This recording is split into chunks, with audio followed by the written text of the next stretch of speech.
The Red Fairy Book. By an unknown author. Tom Astor Billy Tremaine Mylisa Profound Student Tieton Amiable Critic. Contents. Preface. Preface. The 12 Dancing Princesses. The 12 Dancing Princesses. The Princess May Blossom. The Princess May Blossom. Soria Moria Castle. Soria Moria Castle. The Death of Koschei the Deathless. The Death of Koschei the Deathless. The Black Thief and Knight of the Glen. The Black Thief and Knight of the Glen. The Master Thief. The Master Thief. Brother and Sister. Brother and Sister. Princess Rosette. Princess Rosette. The Enchanted Pig. The Enchanted Pig. The Norca. The Norca. The Wonderful Birch. The Wonderful Birch. Jack and the Beanstalk. Jack and the Beanstalk. The Little Good Mouse. The Little Good Mouse. Graciosa and Percinet.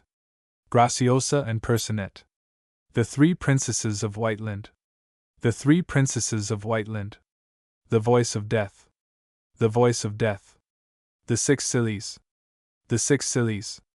Carrie Woodengown. Carrie Woodengown. Drakesdale. Drakesdale. The Ratcatcher. The Ratcatcher. The True History of Little Golden Hood. The True History of Little Golden Hood. The Golden Branch. The Golden Branch.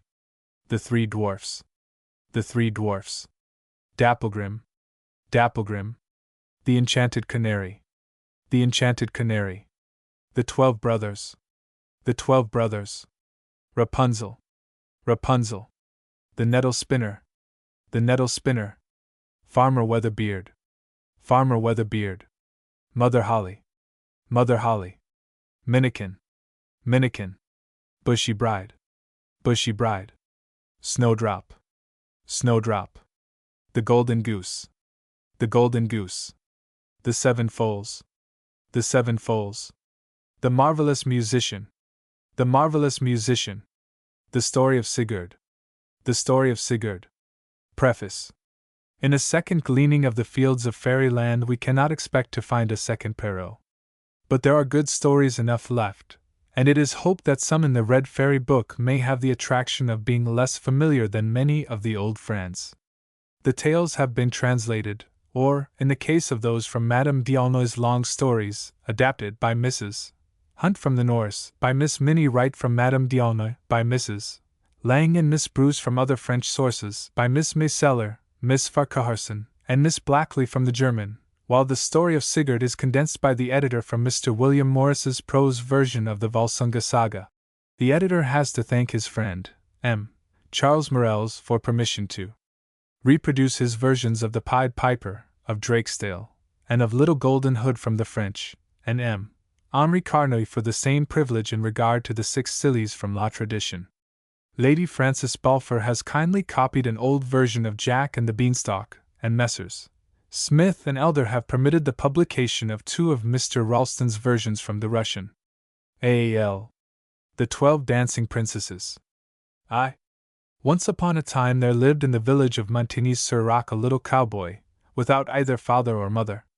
His real name was Michael, but he was always called the Stargazer, because when he drove his cows over the commons to seek for pasture, he went along with his head in the air, gaping at nothing. As he had a white skin, blue eyes, and hair that curled all over his head, the village girls used to cry after him, "Well, Stargazer, what are you doing?" And Michael would answer, "Oh, nothing," and go on his way without even turning to look at them. The fact was he thought them very ugly, with their sunburned necks, their great red hands, their coarse petticoats, and their wooden shoes.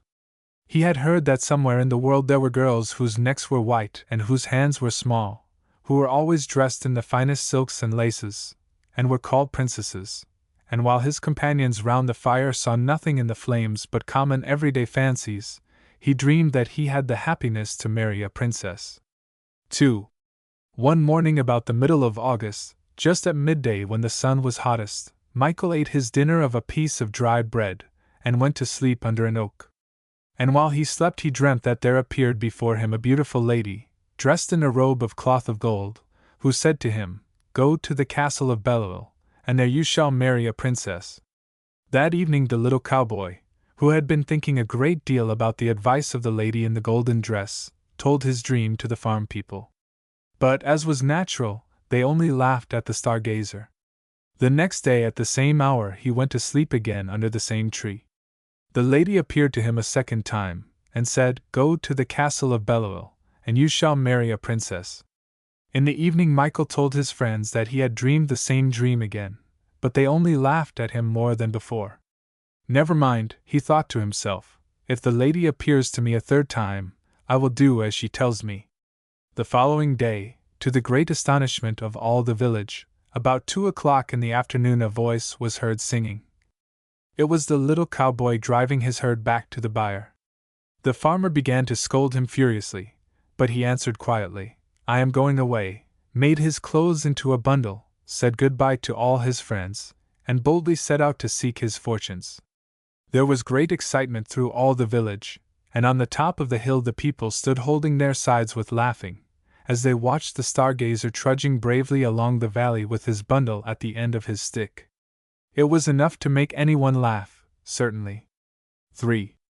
It was well known for full 20 miles round that there lived in the castle of Belial 12 princesses of wonderful beauty, and as proud as they were beautiful, and who were besides so very sensitive, and of such truly royal blood, that they would have felt at once the presence of a pea in their beds, even if the mattresses had been laid over it. It was whispered about that they led exactly the lives that princesses ought to lead, sleeping far into the morning, and never getting up till midday. They had 12 beds all in the same room, but what was very extraordinary was the fact that though they were locked in by triple bolts, every morning their satin shoes were found worn into holes. When they were asked what they had been doing all night, they always answered that they had been asleep, and indeed, no noise was ever heard in the room, yet the shoes could not wear themselves out alone.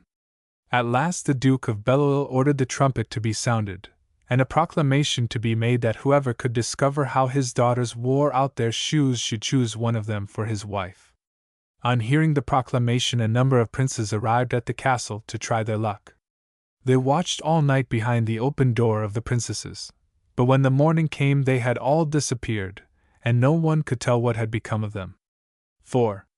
When he reached the castle, Michael went straight to the gardener and offered his services. Now it happened that the garden boy had just been sent away, and though the stargazer did not look very sturdy, the gardener agreed to take him, as he thought that his pretty face and golden curls would please the princesses.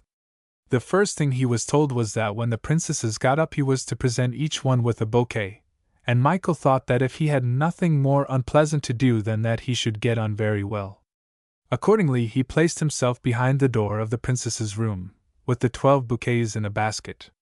He gave one to each of the sisters, and they took them without even deigning to look at the lad, except Lena the youngest, who fixed her large black eyes as soft as velvet on him, and exclaimed, "Oh, how pretty he is, our new flower boy!" The rest all burst out laughing, and the eldest pointed out that a princess ought never to lower herself by looking at a garden boy. Now Michael knew quite well what had happened to all the princes, but notwithstanding, the beautiful eyes of the Princess Lena inspired him with a violent longing to try his fate. Unhappily he did not dare to come forward, being afraid that he should only be jeered at, or even turned away from the castle on account of his impudence. Nevertheless, the stargazer had another dream. The lady in the golden dress appeared to him once more, holding in one hand 2 young laurel trees, a cherry laurel and a rose laurel, and in the other hand a little golden rake, a little golden bucket, and a silken towel. She thus addressed him: "Plant these 2 laurels in 2 large pots, rake them over with the rake, water them with the bucket, and wipe them with the towel. When they have grown as tall as a girl of 15, say to each of them, 'My beautiful laurel, with the golden rake I have raked you, with the golden bucket I have watered you, with the silken towel I have wiped you. Then after that ask anything you choose, and the laurels will give it to you.'" Michael thanked the lady in the golden dress, and when he woke he found the 2 laurel bushes beside him. So he carefully obeyed the orders he had been given by the lady. The trees grew very fast, and when they were as tall as a girl of 15 he said to the cherry laurel, "My lovely cherry laurel, with the golden rake I have raked thee, with the golden bucket I have watered thee, with the silken towel I have wiped thee. Teach me how to become invisible." Then there instantly appeared on the laurel a pretty white flower, which Michael gathered and stuck into his buttonhole. 6. That evening, when the princesses went upstairs to bed, he followed them barefoot, so that he might make no noise, and hid himself under one of the 12 beds, so as not to take up much room. The princesses began at once to open their wardrobes and boxes. They took out of them the most magnificent dresses, which they put on before their mirrors, and when they had finished, turned themselves all round to admire their appearances. Michael could see nothing from his hiding place, but he could hear everything, and he listened to the princesses laughing and jumping with pleasure. At last the eldest said, "Be quick, my sisters, our partners will be impatient." At the end of an hour, when the star-gazer heard no more noise, he peeped out and saw the 12 sisters in splendid garments, with their satin shoes on their feet, and in their hands the bouquets he had brought them. "Are you ready?" asked the eldest. "Yes," replied the other 11 in chorus, and they took their places one by one behind her. Then the eldest princess clapped her hands 3 times and a trap-door opened. All the princesses disappeared down a secret staircase, and Michael hastily followed them. As he was following on the steps of the Princess Lena, he carelessly trod on her dress. "There is somebody behind me," cried the princess. "They are holding my dress." "You foolish thing," said her eldest sister, "you are always afraid of something. It is only a nail which caught you." 7. They went down, down, down, till at last they came to a passage with a door at one end, which was only fastened with a latch. The eldest princess opened it, and they found themselves immediately in a lovely little wood, where the leaves were spangled with drops of silver which shone in the brilliant light of the moon. They next crossed another wood where the leaves were sprinkled with gold, and after that another still, where the leaves glittered with diamonds. At last the star-gazer perceived a large lake, and on the shores of the lake 12 little boats with awnings, in which were seated 12 princes, who, grasping their oars, awaited the princesses. Each princess entered one of the boats, and Michael slipped into that which held the youngest. The boats glided along rapidly, but Lena's, from being heavier, was always behind the rest. "We never went so slowly before," said the princess. "What can be the reason?" "I don't know," answered the prince. "I assure you I am rowing as hard as I can." On the other side of the lake the garden boy saw a beautiful castle splendidly illuminated, whence came the lively music of fiddles, kettledrums, and trumpets. In a moment they touched land, and the company jumped out of the boats, and the princes, after having securely fastened their barks, gave their arms to the princesses and conducted them to the castle. 8. Michael followed, and entered the ballroom in their train. Everywhere were mirrors, lights, flowers, and damask hangings. The star-gazer was quite bewildered at the magnificence of the sight. He placed himself out of the way in a corner, admiring the grace and beauty of the princesses. Their loveliness was of every kind. Some were fair and some were dark, some had chestnut hair, or curls darker still, and some had golden locks. Never were so many beautiful princesses seen together at one time, but the one whom the cowboy thought the most beautiful and the most fascinating was the little princess with the velvet eyes. With what eagerness she danced! Leaning on her partner's shoulder, she swept by like a whirlwind. Her cheeks flushed, her eyes sparkled, and it was plain that she loved dancing better than anything else. The poor boy envied those handsome young men with whom she danced so gracefully, but he did not know how little reason he had to be jealous of them. The young men were really the princes who, to the number of 50 at least, had tried to steal the princess's secret. The princesses had made them drink something of a philtre, which froze the heart and left nothing but the love of dancing. 9. They danced until the shoes of the princesses were worn into holes. When the cock crowed the 3rd time, the fiddle stopped, and a delicious supper was served by Negro boys, consisting of sugared orange flowers, crystallized rose leaves, powdered violets, cracknels, wafers, and other dishes, which are, as everyone knows, the favorite food of princesses. After supper, the dancers all went back to their boats, and this time the star-gazer entered that of the eldest princess. They crossed again the wood with the diamond-spangled leaves, the wood with gold-sprinkled leaves, and the wood whose leaves glittered with drops of silver, and as a proof of what he had seen, the boy broke a small branch from a tree in the last wood. Lena turned as she heard the noise made by the breaking of the branch. "What was that noise?" she said. "It was nothing," replied her eldest sister. "It was only the screech of the barn owl that roosts in one of the turrets of the castle." While she was speaking, Michael managed to slip in front, and running up the staircase, he reached the princess's room first. He flung open the window, and sliding down the vine which climbed up the wall, found himself in the garden just as the sun was beginning to rise, and it was time for him to set to his work. That day, when he made up the bouquets, Michael hid the branch with the silver drops in the nosegay intended for the youngest princess. When Lena discovered it, she was much surprised. However, she said nothing to her sisters, but as she met the boy by accident while she was walking under the shade of the elms, she suddenly stopped as if to speak to him, then, altering her mind, went on her way. The same evening the 12 sisters went again to the ball, and the stargazer again followed them and crossed the lake in Lena's boat. This time it was the prince who complained that the boat seemed very heavy. "It is the heat," replied the princess. "I, too, have been feeling very warm." During the ball she looked everywhere for the gardener's boy, but she never saw him. As they came back, Michael gathered a branch from the wood with the gold-spangled leaves, and now it was the eldest princess who heard the noise that it made in breaking. "It is nothing," said Lena, "only the cry of the owl which roosts in the turrets of the castle." 11. As soon as she got up she found the branch in her bouquet. When the sisters went down she stayed a little behind and said to the cowboy, "Where does this branch come from?" "Your Royal Highness knows well enough," answered Michael. "So you have followed us?" "Yes, Princess." "How did you manage it?" "We never saw you." "I hid myself," replied the stargazer quietly.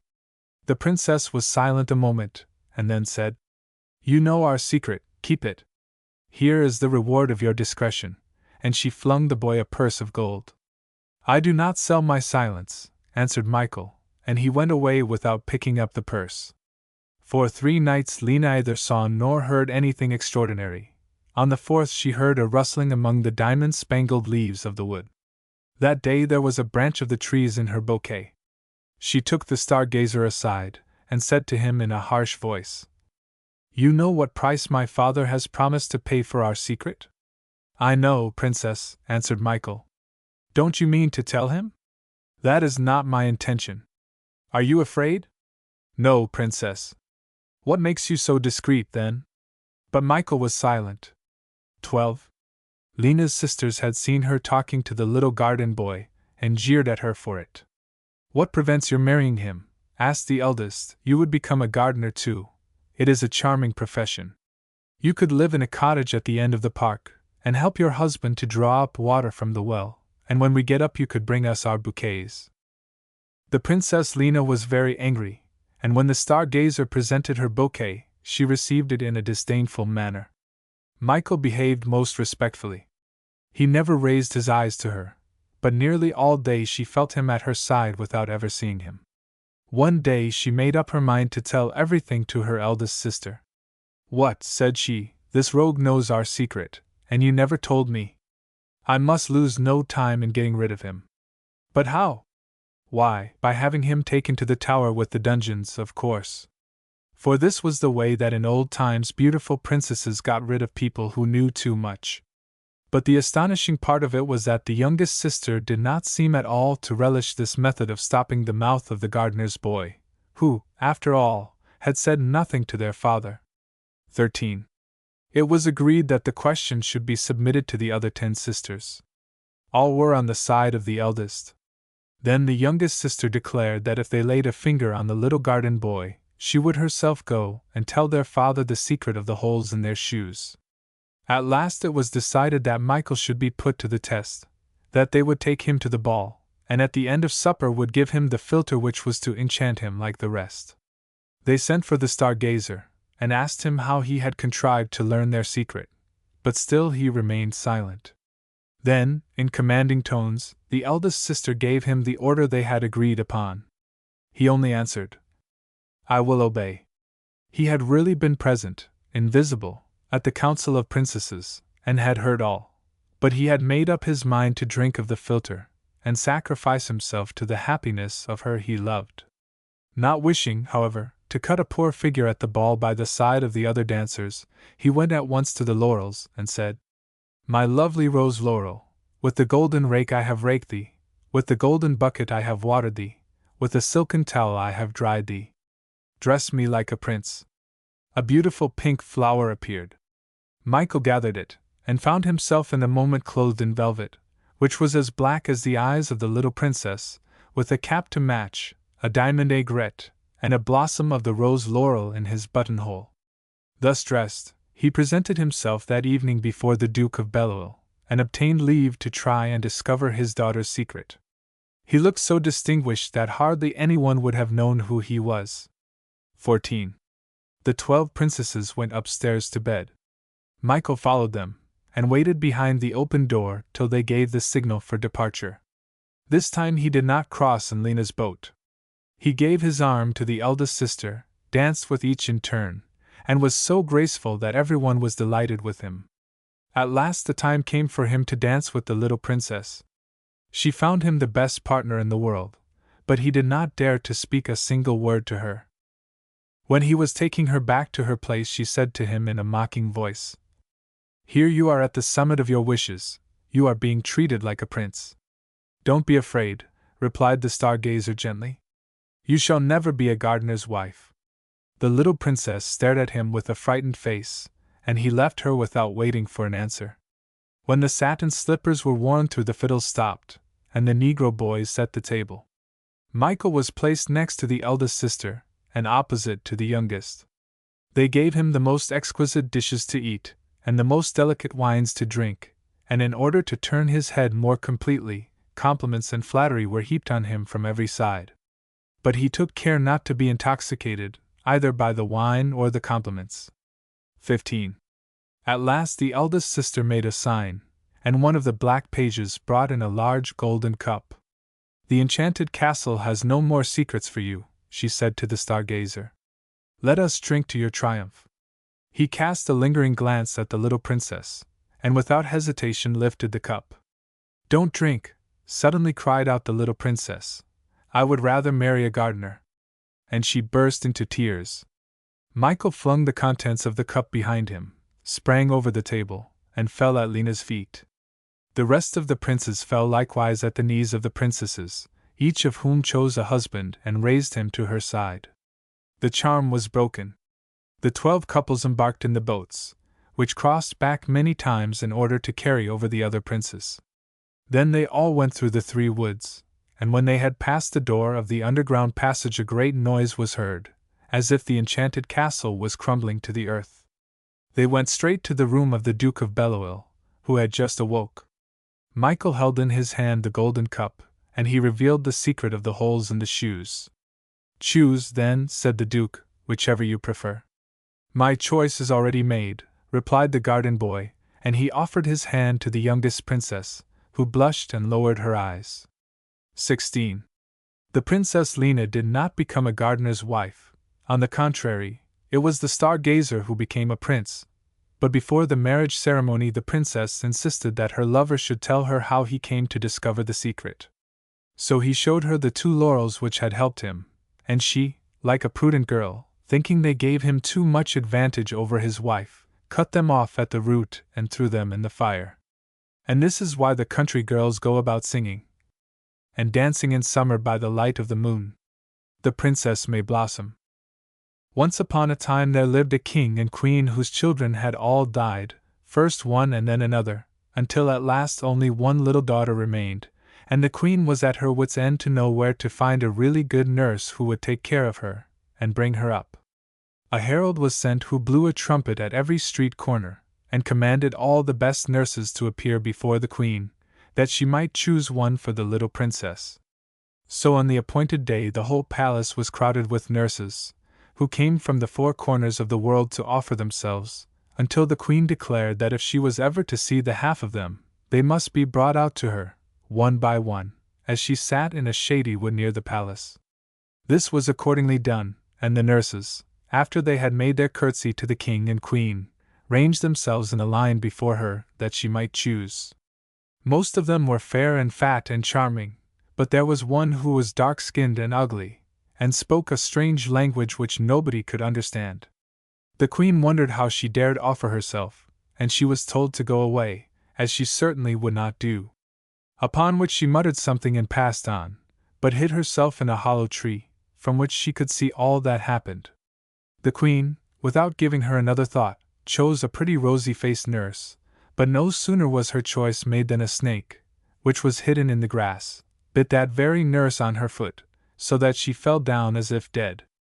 The queen was very much vexed by this accident, but she soon selected another, who was just stepping forward when an eagle flew by and dropped a large tortoise upon her head, which was cracked in pieces like an eggshell. At this the queen was much horrified. Nevertheless, she chose a third time, but with no better fortune, for the nurse, moving quickly, ran into the branch of a tree and blinded herself with a thorn. Then the queen in dismay cried that there must be some malignant influence at work, and that she would choose no more that day, and she had just risen to return to the palace when she heard peals of malicious laughter behind her, and turning round saw the ugly stranger whom she had dismissed, who was making very merry over the disasters and mocking everyone, but especially the queen.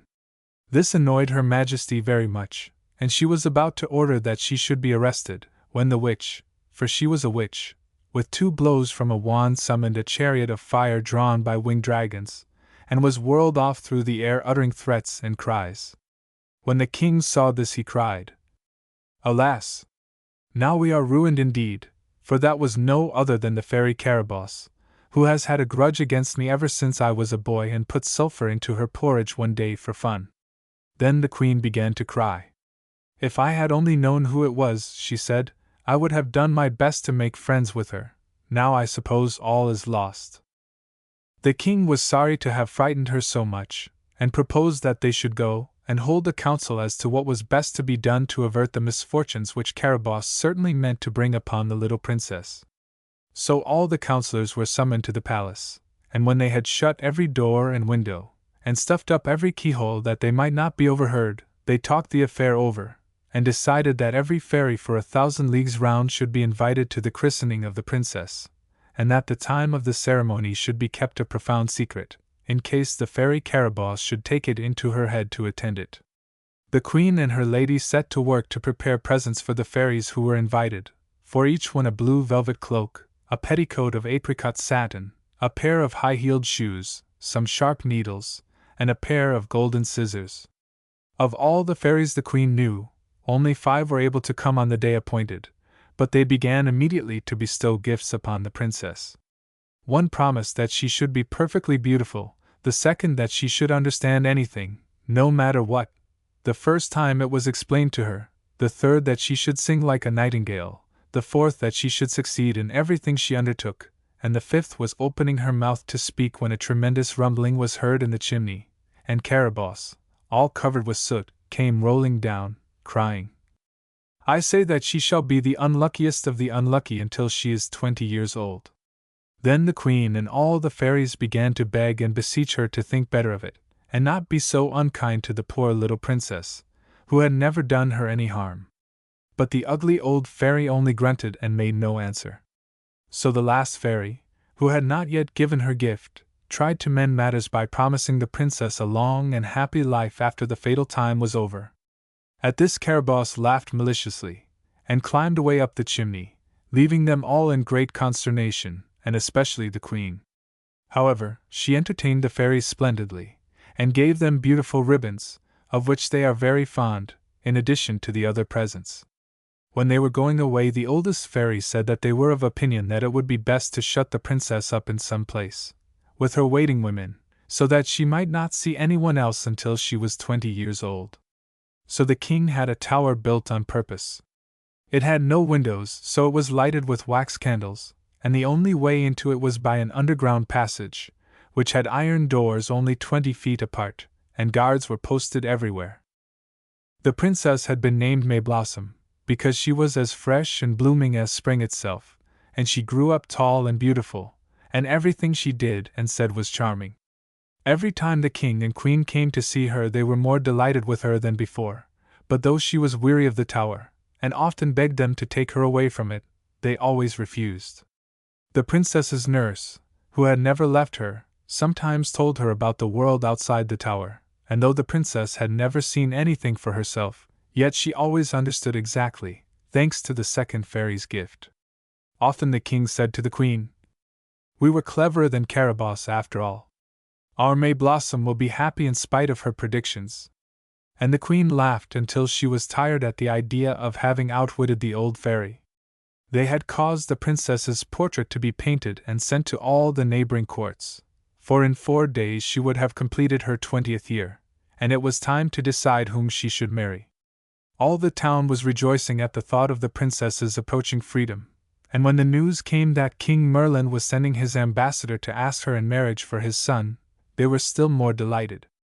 The nurse, who kept the princess informed of everything that went forward in the town, did not fail to repeat the news that so nearly concerned her, and gave such a description of the splendor in which the ambassador Fanfaronade would enter the town, that the princess was wild to see the procession for herself. "What an unhappy creature I am," she cried, "to be shut up in this dismal tower as if I had committed some crime. I have never seen the sun, or the stars, or a horse, or a monkey, or a lion, except in pictures, and though the king and queen tell me I am to be set free when I am 20, I believe they only say it to keep me amused, when they never mean to let me out at all." And then she began to cry, and her nurse, and the nurse's daughter, and the cradle rocker, and the nursery maid, who all loved her dearly, cried too for company, so that nothing could be heard but sobs and sighs. It was a scene of woe. When the princess saw that they all pitied her, she made up her mind to have her own way. So she declared that she would starve herself to death if they did not find some means of letting her see Fanfaronade's grand entry into the town. "If you really love me," she said, "you will manage it, somehow or other, and the king and queen need never know anything about it." Then the nurse and all the others cried harder than ever, and said everything they could think of to turn the princess from her idea. But the more they said, the more determined she was, and at last they consented to make a tiny hole in the tower on the side that looked towards the city gates. After scratching and scraping all day and all night, they presently made a hole through which they could, with great difficulty, push a very slender needle, and out of this the princess looked at the daylight for the first time. She was so dazzled and delighted by what she saw, that there she stayed, never taking her eyes away from the peephole for a single minute, until presently the ambassador's procession appeared in sight. At the head of it rode Fanfaronade himself upon a white horse, which pranced and caracoled to the sound of the trumpets. Nothing could have been more splendid than the ambassador's attire. His coat was nearly hidden under an embroidery of pearls and diamonds, his boots were solid gold, and from his helmet floated scarlet plumes.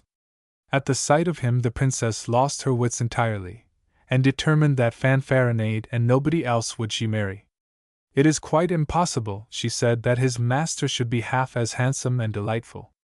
I am not ambitious, and having spent all my life in this tedious tower, anything, even a house in the country, will seem a delightful change. I am sure that bread and water shared with Fanfaronade will please me far better than roast chicken and sweetmeats with anybody else." And so she went on talking, until her waiting women wondered where she got it all from. But when they tried to stop her, and represented that her high rank made it perfectly impossible that she should do any such thing, she would not listen, and ordered them to be silent. As soon as the ambassador arrived at the palace, the queen started to fetch her daughter. All the streets were spread with carpets, and the windows were full of ladies who were waiting to see the princess, and carried baskets of flowers and sweetmeats to shower upon her as she passed. They had hardly begun to get the princess ready when a dwarf arrived, mounted upon an elephant. He came from the 5 fairies, and brought for the princess a crown, a scepter, and a robe of golden brocade, with a petticoat marvelously embroidered with butterflies' wings. They also sent a casket of jewels, so splendid that no one had ever seen anything like it before, and the queen was perfectly dazzled when she opened it. But the princess scarcely gave a glance to any of these treasures, for she thought of nothing but Fanfaronade. The dwarf was rewarded with a gold piece, and decorated with so many ribbons that it was hardly possible to see him at all. The princess sent to each of the fairies a new spinning wheel with a distaff of cedar wood, and the queen said she must look through her treasures and find something very charming to send them also. When the princess was arrayed in all the gorgeous things the dwarf had brought, she was more beautiful than ever, and as she walked along the streets the people cried, "How pretty she is! How pretty she is!" The procession consisted of the queen, the princess, 5 dozen other princesses her cousins, and 10 dozen who came from the neighboring kingdoms, and as they proceeded at a stately pace the sky began to grow dark, then suddenly the thunder growled, and rain and hail fell in torrents. The queen put her royal mantle over her head, and all the princesses did the same with their trains. May Blossom was just about to follow their example when a terrific croaking, as of an immense army of crows, rooks, ravens, screech owls, and all birds of ill omen was heard, and at the same instant a huge owl skimmed up to the princess, and threw over her a scarf woven of spiders' webs and embroidered with bats' wings. And then peals of mocking laughter rang through the air, and they guessed that this was another of the fairy Caraboss's unpleasant jokes. The queen was terrified at such an evil omen, and tried to pull the black scarf from the princess's shoulders, but it really seemed as if it must be nailed on, it clung so closely. "Ah," cried the queen, "can nothing appease this enemy of ours? What good was it that I sent her more than 50 pounds of sweetmeats, and as much again of the best sugar, not to mention 2 Westphalia hams? She is as angry as ever." While she lamented in this way, and everybody was as wet as if they had been dragged through a river, the princess still thought of nothing but the ambassador, and just at this moment he appeared before her, with the king, and there was a great blowing of trumpets, and all the people shouted louder than ever. Fanfaronade was not generally at a loss for something to say, but when he saw the princess, she was so much more beautiful and majestic than he had expected that he could only stammer out a few words, and entirely forgot the harangue which he had been learning for months, and knew well enough to have repeated it in his sleep. To gain time to remember at least part of it, he made several low bows to the princess, who on her side dropped 6 curtsies without stopping to think, and then said, to relieve his evident embarrassment, "Sir Ambassador, I am sure that everything you intend to say is charming, since it is you who mean to say it, but let us make haste into the palace, as it is pouring cats and dogs, and the wicked fairy Caraboss will be amused to see us all stand dripping here. When we are once under shelter we can laugh at her."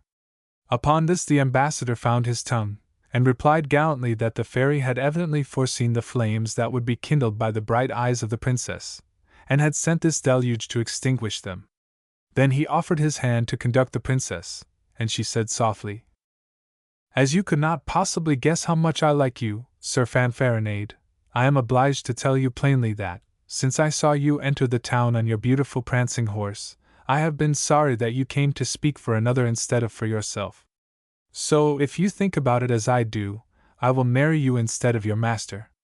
Of course I know you are not a prince, but I shall be just as fond of you as if you were, and we can go and live in some cozy little corner of the world, and be as happy as the days are long." The ambassador thought he must be dreaming, and could hardly believe what the lovely princess said. He dared not answer, but only squeezed the princess's hand until he really hurt her little finger, but she did not cry out. When they reached the palace the king kissed his daughter on both cheeks, and said, "My little lambkin, are you willing to marry the great King Merlin's son, for this ambassador has come on his behalf to fetch you?" "If you please, sire," said the princess, dropping a curtsy. "I consent also," said the queen, "so let the banquet be prepared." This was done with all speed, and everybody feasted except May Blossom and Fanfaronade, who looked at one another and forgot everything else. After the banquet came a ball, and after that again a ballet, and at last they were all so tired that everyone fell asleep just where he Saturday. Only the lovers were as wide awake as mice, and the princess, seeing that there was nothing to fear, said to Fanfaronade, "Let us be quick and run away, for we shall never have a better chance than this." Then she took the king's dagger, which was in a diamond sheath, and the queen's neck handkerchief, and gave her hand to Fanfaronade, who carried a lantern, and they ran out together into the muddy street and down to the seashore. Here they got into a little boat in which the poor old boatman was sleeping, and when he woke up and saw the lovely princess, with all her diamonds and her spiders' web scarf, he did not know what to think, and obeyed her instantly when she commanded him to set out. They could see neither moon nor stars, but in the queen's neck-handkerchief there was a carbuncle which glowed like 50 torches. Fanfaronade asked the princess where she would like to go, but she only answered that she did not care where she went as long as he was with her. "But princess," said he, "I dare not take you back to King Merlin's court. He would think hanging too good for me." "Oh, in that case," she answered, "we had better go to Squirrel Island. It is lonely enough, and too far off for anyone to follow us there." So she ordered the old boatman to steer for Squirrel Island. Meanwhile the day was breaking, and the king and queen and all the courtiers began to wake up and rub their eyes, and think it was time to finish the preparations for the wedding. And the queen asked for her neck-handkerchief, that she might look smart.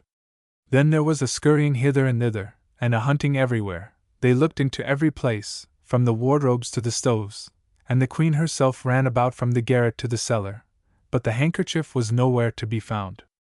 By this time the king had missed his dagger, and the search began all over again. They opened boxes and chests of which the keys had been lost for 100 years, and found numbers of curious things, but not the dagger, and the king tore his beard, and the queen tore her hair, for the handkerchief and the dagger were the most valuable things in the kingdom. When the king saw that the search was hopeless, he said, "Never mind, let us make haste and get the wedding over before anything else is lost." And then he asked where the princess was. Upon this her nurse came forward and said, "Sire, I have been seeking her these 2 hours, but she is nowhere to be found." This was more than the queen could bear. She gave a shriek of alarm and fainted away, and they had to pour 2 barrels of eau de cologne over her before she recovered. When she came to herself, everybody was looking for the princess in the greatest terror and confusion, but as she did not appear, the king said to his page, "Go and find the ambassador Fanfaronade, who is doubtless asleep in some corner, and tell him the sad news." So the page hunted hither and thither, but Fanfaronade was no more to be found than the princess, the dagger, or the neck-handkerchief. Then the king summoned his counselors and his guards, and, accompanied by the queen, went into his great hall.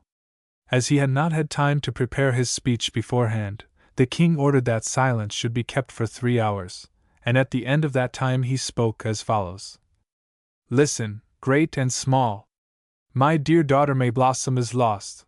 Whether she has been stolen away or has simply disappeared I cannot tell. The queen's neck-handkerchief and my sword, which are worth their weight in gold, are also missing, and what is worst of all, the ambassador Fanfaronade is nowhere to be found. I greatly fear that the king, his master, when he receives no tidings from him, will come to seek him among us, and will accuse us of having made mincemeat of him. Perhaps I could bear even that if I had any money, but I assure you that the expenses of the wedding have completely ruined me. Advise me, then, my dear subjects, what had I better do to recover my daughter, Fanfaronade, and the other things?" This was the most eloquent speech the king had been known to make, and when everybody had done admiring it, the prime minister made answer: "Sire, we are all very sorry to see you so sorry. We would give everything we value in the world to take away the cause of your sorrow, but this seems to be another of the tricks of the fairy Caraboss. The princess's 20 unlucky years were not quite over, and really, if the truth must be told, I noticed that Fanfaronade and the princess appeared to admire one another greatly. Perhaps this may give some clue to the mystery of their disappearance." Here the queen interrupted him, saying, "Take care what you say, sir. Believe me, the Princess May Blossom was far too well brought up to think of falling in love with an ambassador." At this the nurse came forward, and falling on her knees, confessed how they had made the little needle hole in the tower, and how the princess had declared when she saw the ambassador that she would marry him and nobody else. Then the queen was very angry, and gave the nurse, and the cradle rocker, and the nursery maid such a scolding that they shook in their shoes. But the Admiral Cocked Hat interrupted her, crying, "Let us be off after this good-for-nothing Fanfaronade, for without a doubt he has run away with our princess." Then there was a great clapping of hands, and everybody shouted, "By all means let us be after him." So while some embarked upon the sea, the others ran from kingdom to kingdom beating drums and blowing trumpets, and wherever a crowd collected they cried, "Whoever wants a beautiful doll, sweetmeats of all kinds, a little pair of scissors, a golden robe, and a satin cap has only to say where Fanfaronade has hidden the Princess May Blossom. But the answer everywhere was, "You must go farther, we have not seen them." However, those who went by sea were more fortunate, for after sailing about for some time they noticed a light before them which burned at night like a great fire.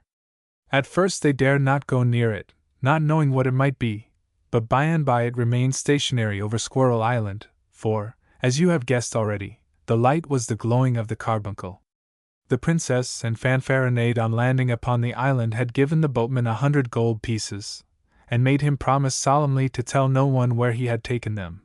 But the first thing that happened was that, as he rowed away, he got into the midst of the fleet, and before he could escape the admiral had seen him and sent a boat after him. When he was searched they found the gold pieces in his pocket, and as they were quite new coins struck in honor of the princess's wedding, the admiral felt certain that the boatman must have been paid by the princess to aid her in her flight. But he would not answer any questions, and pretended to be deaf and dumb. Then the admiral said, "Oh, deaf and dumb is he? Lash him to the mast and give him a taste of the cat-o'-nine-tails. I don't know anything better than that for curing the deaf and dumb." And when the old boatman saw that he was in earnest, he told all he knew about the cavalier and the lady whom he had landed upon Squirrel Island, and the admiral knew it must be the Princess and Fanfaronade, so he gave the order for the fleet to surround the island. Meanwhile the Princess May Blossom, who was by this time terribly sleepy, had found a grassy bank in the shade, and throwing herself down had already fallen into a profound slumber, when Fanfaronade, who happened to be hungry and not sleepy, came and woke her up, saying, very crossly, "Pray, madam, how long do you mean to stay here? I see nothing to eat, and though you may be very charming, the sight of you does not prevent me from famishing." "What? Fanfaronade," said the princess, sitting up and rubbing her eyes, "is it possible that when I am here with you can want anything else? You ought to be thinking all the time how happy you are." "Happy," cried he, "say rather unhappy. I wish with all my heart that you were back in your dark tower again." "Darling, don't be cross," said the princess. "I will go and see if I can find some wild fruit for you." "I wish you might find a wolf to eat you up," growled Fanfaronade. The princess, in great dismay, ran hither and thither all about the wood, tearing her dress, and hurting her pretty white hands with the thorns and brambles, but she could find nothing good to eat, and at last she had to go back sorrowfully to Fanfaronade. When he saw that she came empty-handed he got up and left her, grumbling to himself. The next day they searched again, but with no better success. "Alas," said the princess, "if only I could find something for you to eat, I should not mind being hungry myself." "No, I should not mind that either," answered Fanfaronade. "Is it possible," said she, "that you would not care if I died of hunger?" "Oh, Fanfaronade, you said you loved me." "That was when we were in quite another place, and I was not hungry," said he. "It makes a great difference in one's ideas to be dying of hunger and thirst on a desert island." At this the princess was dreadfully vexed, and she sat down under a white rose bush and began to cry bitterly. "Happy roses," she thought to herself, "they have only to blossom in the sunshine and be admired, and there is nobody to be unkind to them," and the tears ran down her cheeks and splashed on to the rose-tree roots. Presently she was surprised to see the whole bush rustling and shaking, and a soft little voice from the prettiest rosebud said, "Poor princess, look in the trunk of that tree, and you will find a honeycomb, but don't be foolish enough to share it with Fanfaronade." May Blossom ran to the tree, and sure enough there was the honey. Without losing a moment she ran with it to Fanfaronade, crying gaily, "See, here is a honeycomb that I have found. I might have eaten it up all by myself, but I had rather share it with you." But without looking at her or thanking her he snatched the honeycomb out of her hands and ate it all up, every bit, without offering her a morsel. Indeed, when she humbly asked for some he said mockingly that it was too sweet for her, and would spoil her teeth. May Blossom, more downcast than ever, went sadly away and sat down under an oak tree, and her tears and sighs were so piteous that the oak fanned her with his rustling leaves, and said, "Take courage, pretty princess, all is not lost yet. Take this pitcher of milk and drink it up, and whatever you do, don't leave a drop for Fanfaronade." The princess, quite astonished, looked round, and saw a big pitcher full of milk, but before she could raise it to her lips the thought of how thirsty Fanfaronade must be, after eating at least 15 pounds of honey, made her run back to him and say, "Here is a pitcher of milk, drink some, for you must be thirsty I am sure, but pray save a little for me, as I am dying of hunger and thirst." But he seized the pitcher and drank all it contained at a single draught, and then broke it to atoms on the nearest stone, saying with a malicious smile, "As you have not eaten anything you cannot be thirsty." "Ah," cried the princess, "I am well punished for disappointing the king and queen, and running away with this ambassador about whom I knew nothing." And so saying she wandered away into the thickest part of the wood, and sat down under a thorn tree, where a nightingale was singing. Presently she heard him say, "Search under the bush, princess. You will find some sugar, almonds, and some tarts there, but don't be silly enough to offer Fanfaronade any." And this time the princess, who was fainting with hunger, took the nightingale's advice, and ate what she found all by herself. But Fanfaronade, seeing that she had found something good, and was not going to share it with him, ran after her in such a fury that she hastily drew out the queen's carbuncle, which had the property of rendering people invisible if they were in danger, and when she was safely hidden from him she reproached him gently for his unkindness.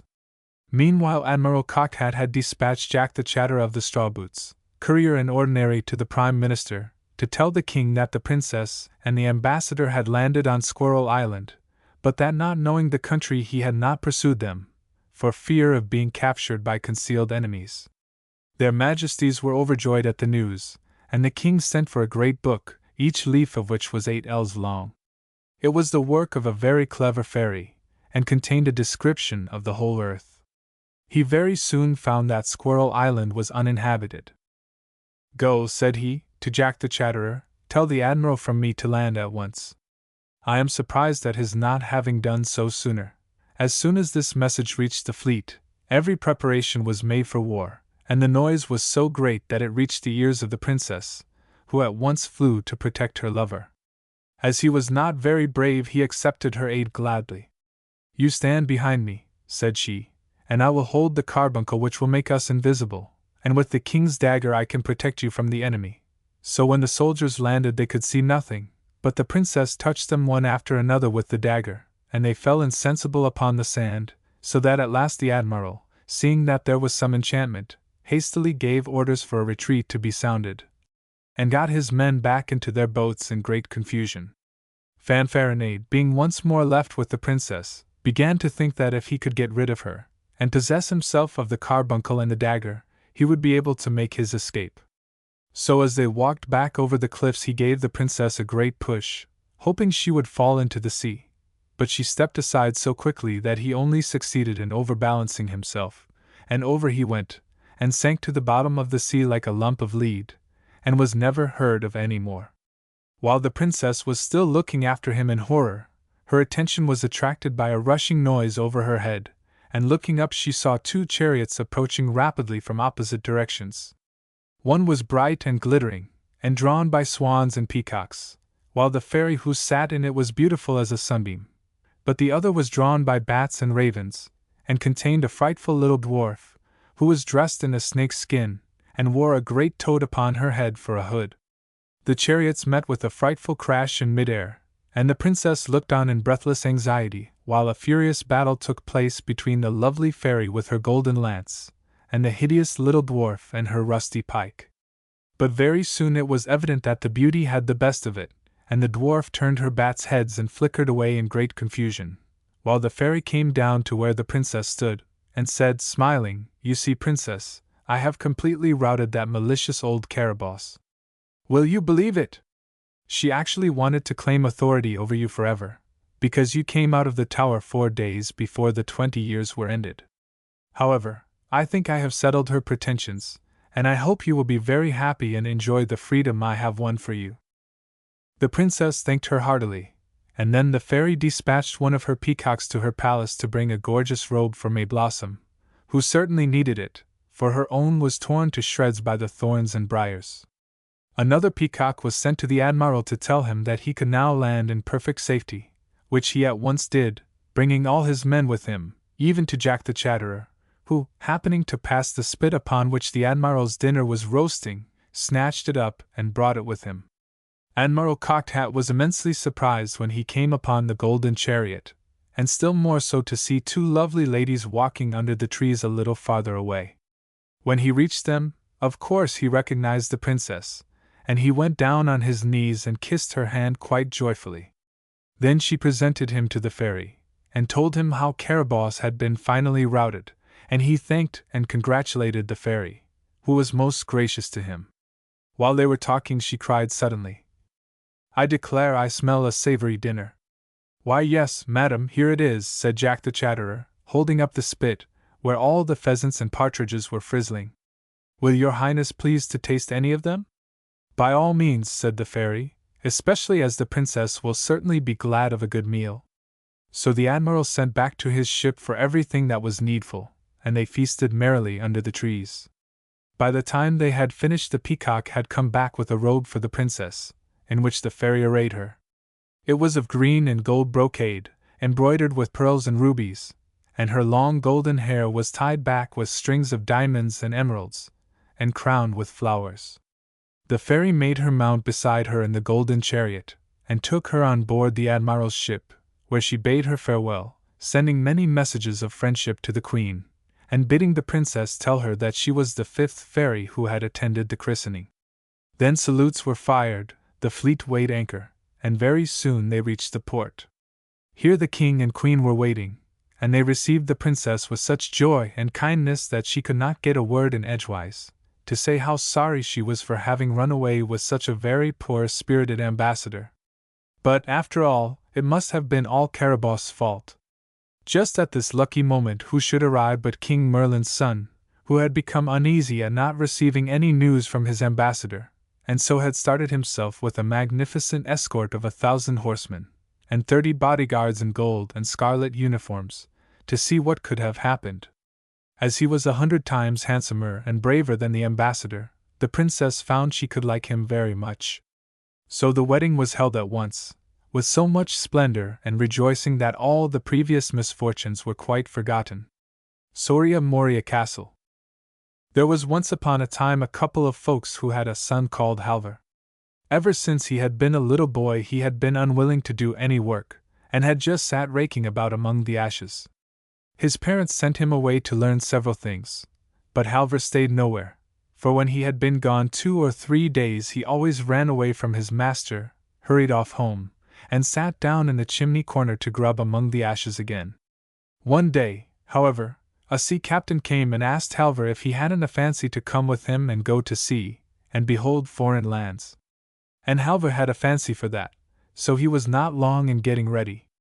How long they sailed I have no idea, but after a long, long time there was a terrible storm, and when it was over and all had become calm again, they knew not where they were, for they had been driven away to a strange coast of which none of them had any knowledge.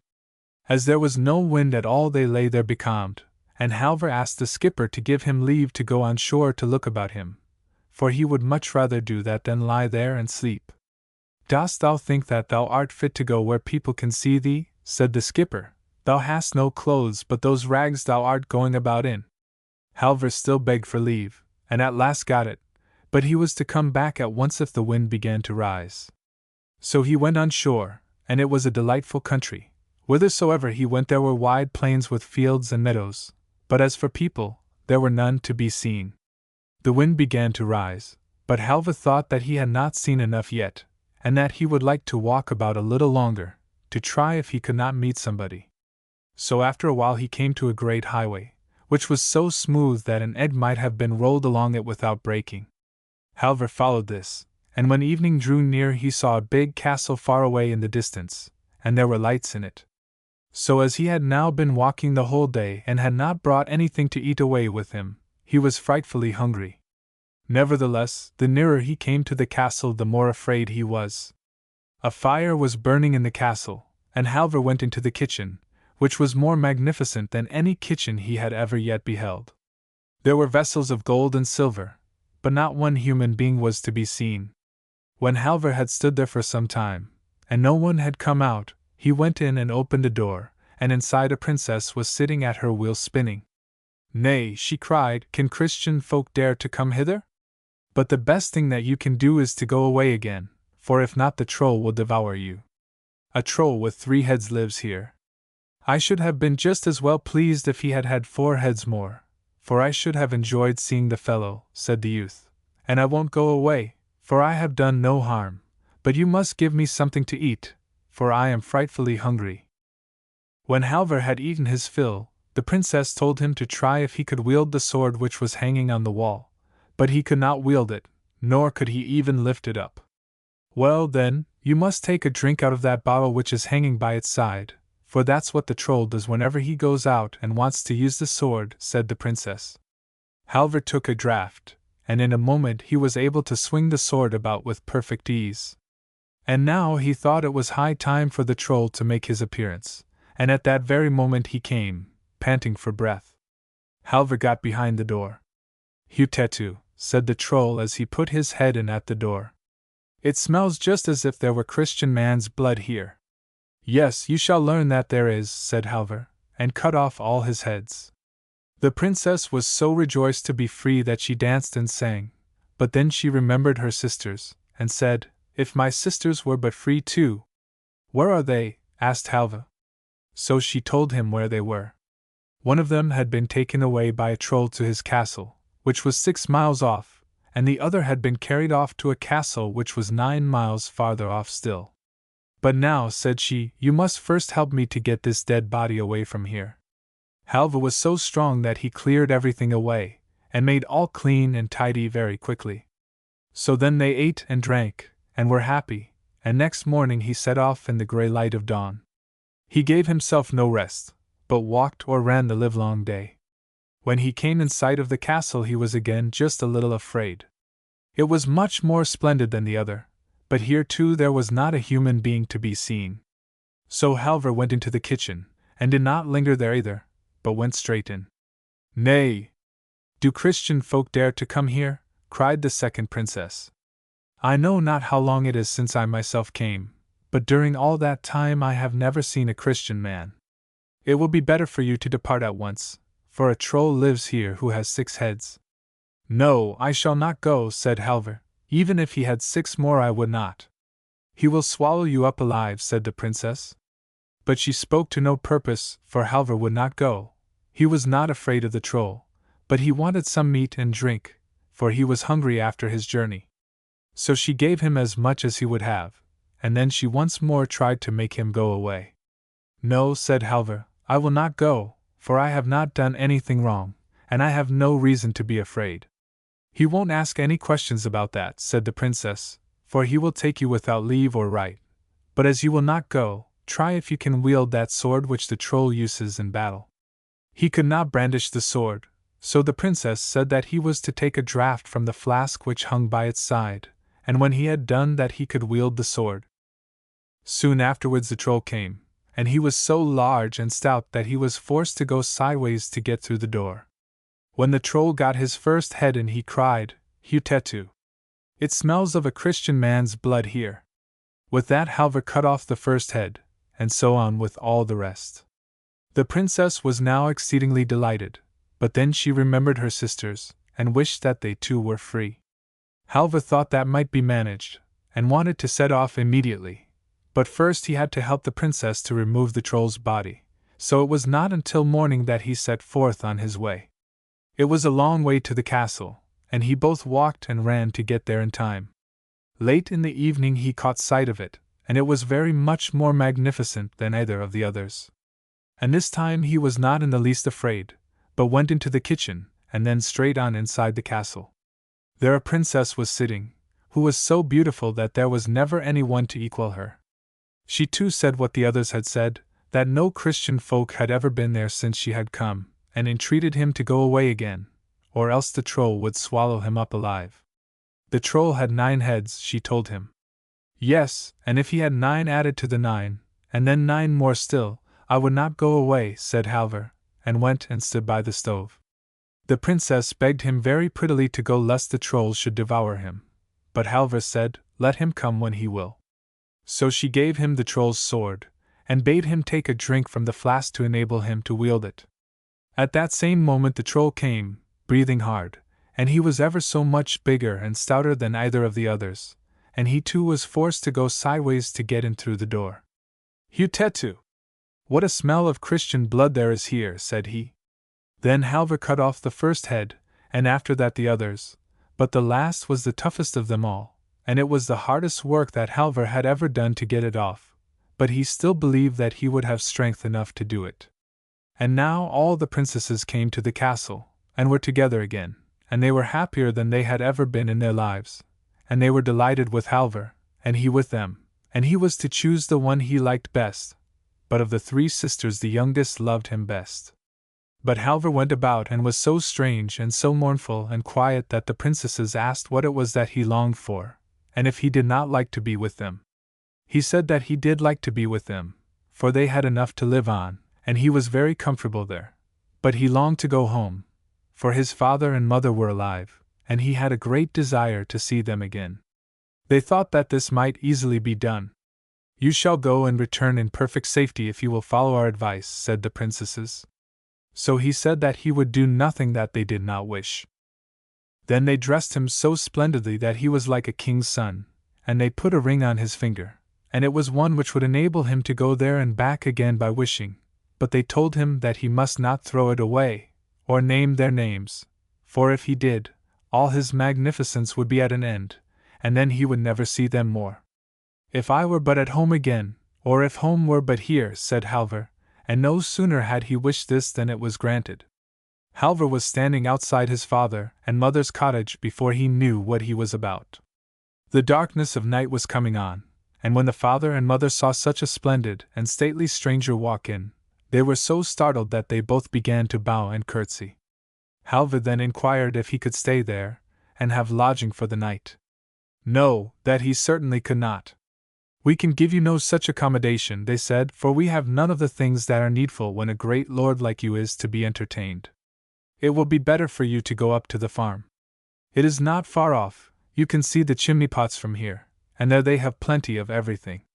Halvor would not hear of that, he was absolutely determined to stay where he was. But the old folks stuck to what they had said, and told him that he was to go to the farm, where he could get both meat and drink, whereas they themselves had not even a chair to offer him.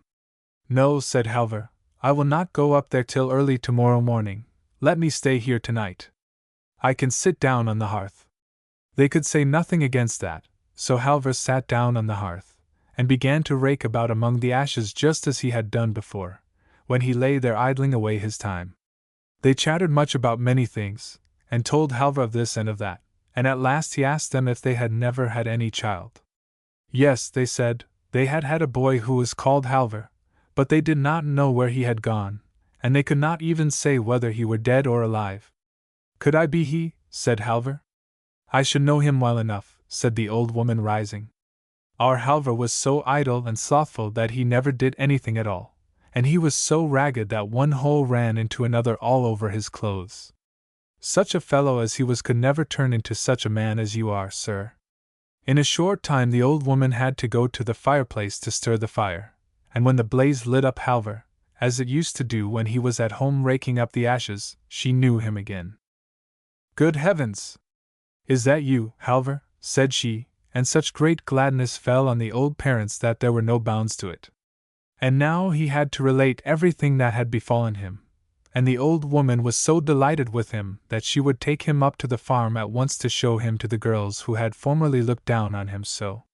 She went there first, and Halvor followed her. When she got there she told them how Halvor had come home again, and now they should just see how magnificent he was. "He looks like a prince," she said. "We shall see that he is just the same ragamuffin that he was before," said the girls, tossing their heads.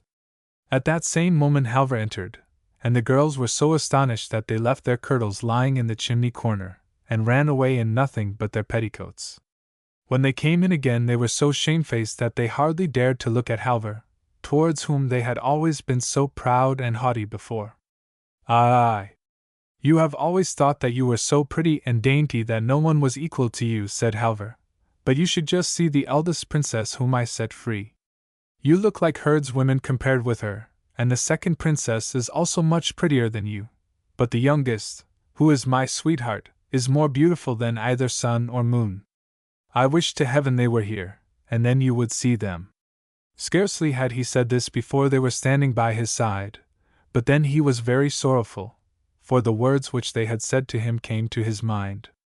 Up at the farm a great feast was made ready for the princesses, and much respect paid to them, but they would not stay there. We want to go down to your parents, they said to Halvor, so we will go out and look about us. He followed them out, and they came to a large pond outside the farmhouse. Very near the water there was a pretty green bank, and there the princesses said they would sit down and while away an hour, for they thought that it would be pleasant to sit and look out over the water, they said. There they sat down, and when they had sat for a short time the youngest princess said, I may as well comb your hair a little, Halvor. So Halvor laid his head down on her lap, and she combed it, and it was not long before he fell asleep. Then she took her ring from him and put another in its place, and then she said to her sisters, Hold me as I am holding you. I would that we were at Soria Moria Castle. When Halvor awoke he knew that he had lost the princesses, and began to weep and lament, and was so unhappy that he could not be comforted. In spite of all his father's and mother's entreaties, he would not stay, but bade them farewell, saying that he would never see them more, for if he did not find the princess again he did not think it worth while to live. He again had $300, which he put into his pocket, and went on his way. When he had walked some distance he met a man with a tolerably good horse. Halvor longed to buy it, and began to bargain with the man. Well, I have not exactly been thinking of selling him, said the man, but if we could agree, perhaps. Halvor inquired how much he wanted to have for the horse. I did not give much for him, and he is not worth much. He is a capital horse to ride, but good for nothing at drawing. But he will always be able to carry your bag of provisions and you too, if you walk and ride by turns. At last they agreed about the price, and Halvor laid his bag on the horse, and sometimes he walked and sometimes he rode. In the evening he came to a green field, where stood a great tree, under which he seated himself. Then he let the horse loose and lay down to sleep, but before he did that he took his bag off the horse. At daybreak he set off again, for he did not feel as if he could take any rest. So he walked and rode the whole day, through a great wood where there were many green places which gleamed very prettily among the trees. He did not know where he was or whither he was going, but he never lingered longer in any place than was enough to let his horse get a little food when they came to one of these green spots, while he himself took out his bag of provisions. So he walked and he rode, and it seemed to him that the wood would never come to an end. But on the evening of the second day he saw a light shining through the trees. If only there were some people up there I might warm myself and get something to eat, thought Halvor.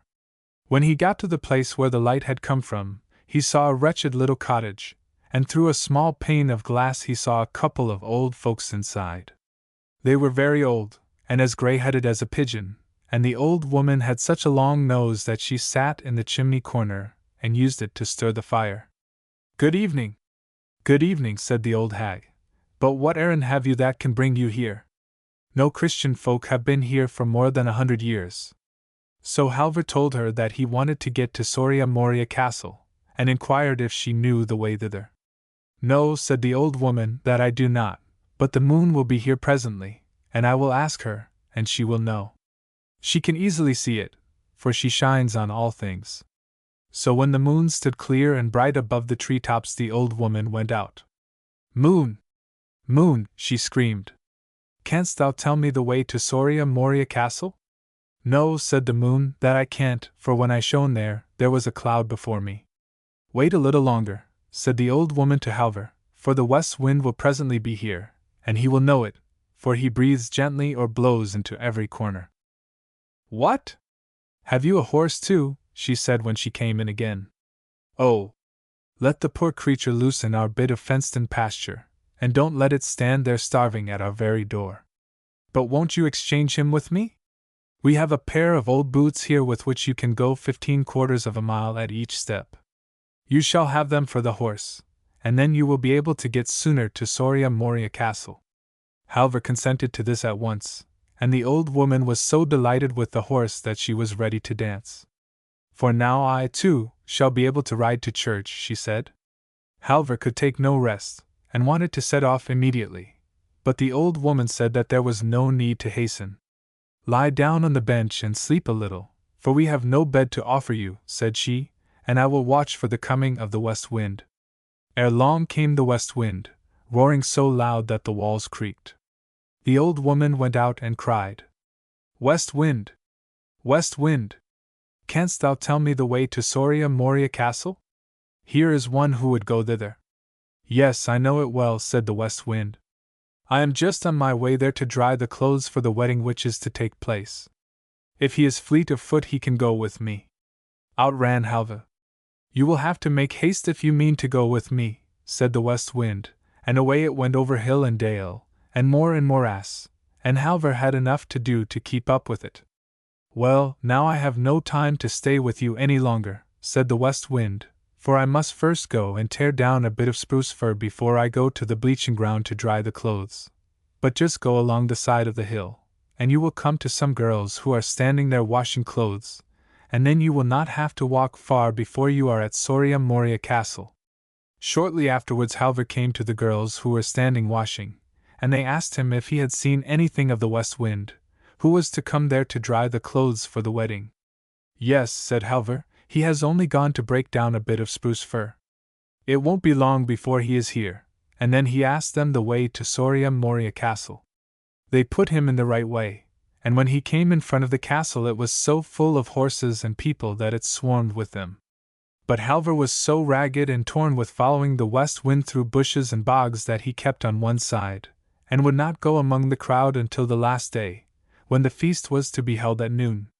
So when, as was the usage and custom, all were to drink to the bride and the young girls who were present, the cupbearer filled the cup for each in turn, both bride and bridegroom, and knights and servants, and at last, after a very long time, he came to Halvor.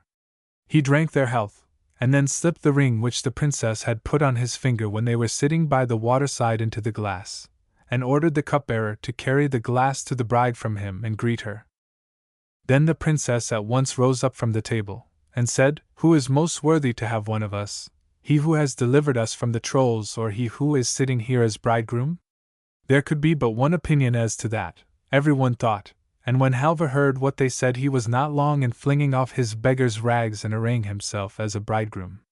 "Yes, he is the right one," cried the youngest princess when she caught sight of him, so she flung the other out of the window and held her wedding with Halvor. The death of Koschei the Deathless. In a certain kingdom there lived a Prince Ivan. He had 3 sisters.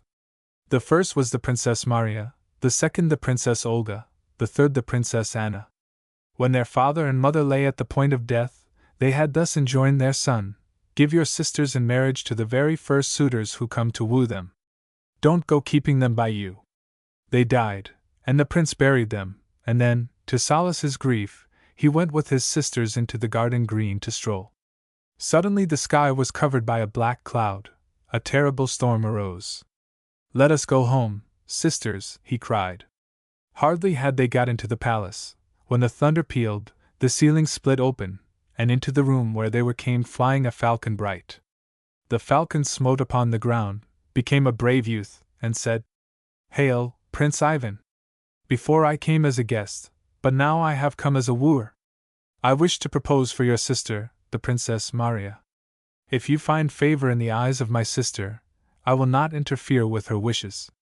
Let her marry you, in God's name." The Princess Maria gave her consent. The falcon married her and bore her away into his own realm. Days follow days, hours chase hours, a whole year goes by. One day Prince Ivan and his 2 sisters went out to stroll in the garden green.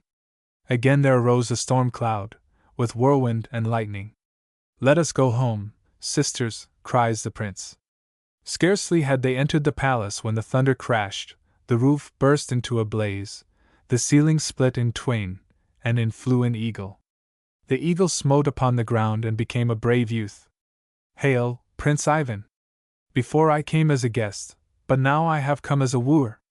And he asked for the hand of the Princess Olga. Prince Ivan replied, "If you find favor in the eyes of the Princess Olga, then let her marry you. I will not interfere with her liberty of choice." The Princess Olga gave her consent and married the eagle. The eagle took her and carried her off to his own kingdom. Another year went by. Prince Ivan said to his youngest sister, "Let us go out and stroll in the garden green." They strolled about for a time. Again there arose a storm cloud, with whirlwind and lightning. "Let us return home, sister," said he. They returned home, but they hadn't had time to sit down when the thunder crashed, the ceiling split open, and in flew a raven. The raven smote upon the floor and became a brave youth. The former youths had been handsome, but this one was handsomer still.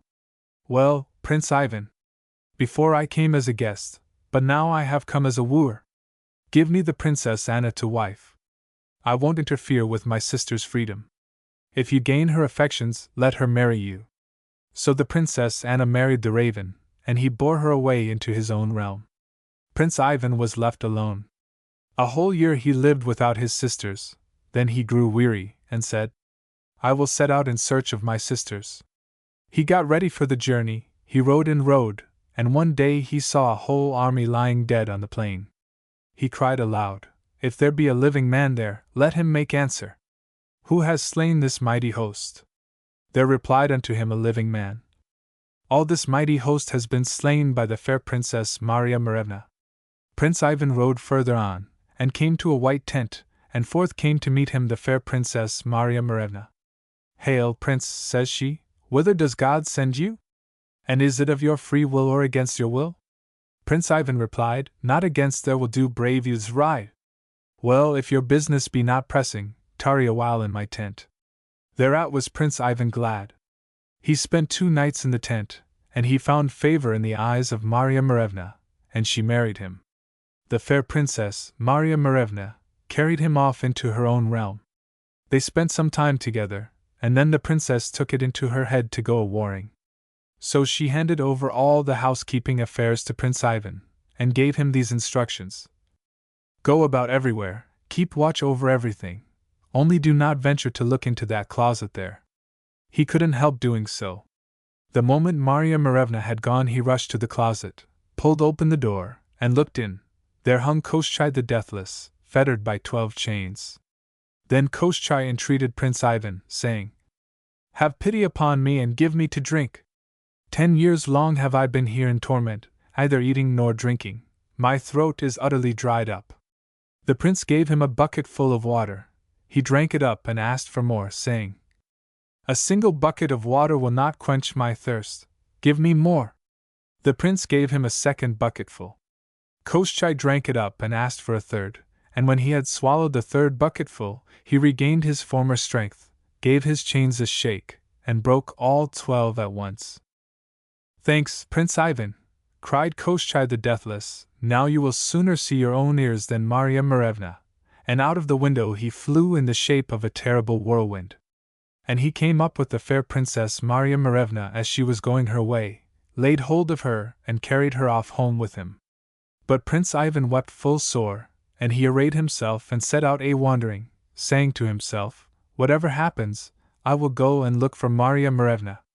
One day passed, another day passed. At the dawn of the 3rd day he saw a wondrous palace, and by the side of the palace stood an oak, and on the oak sat a falcon bright. Down flew the falcon from the oak, smote upon the ground, turned into a brave youth, and cried aloud, "Ha, dear brother-in-law! How deals the Lord with you?" Out came running the Princess Marya, joyfully greeted her brother Ivan, and began inquiring after his health, and telling him all about herself. The prince spent 3 days with them, then he said, "I cannot abide with you.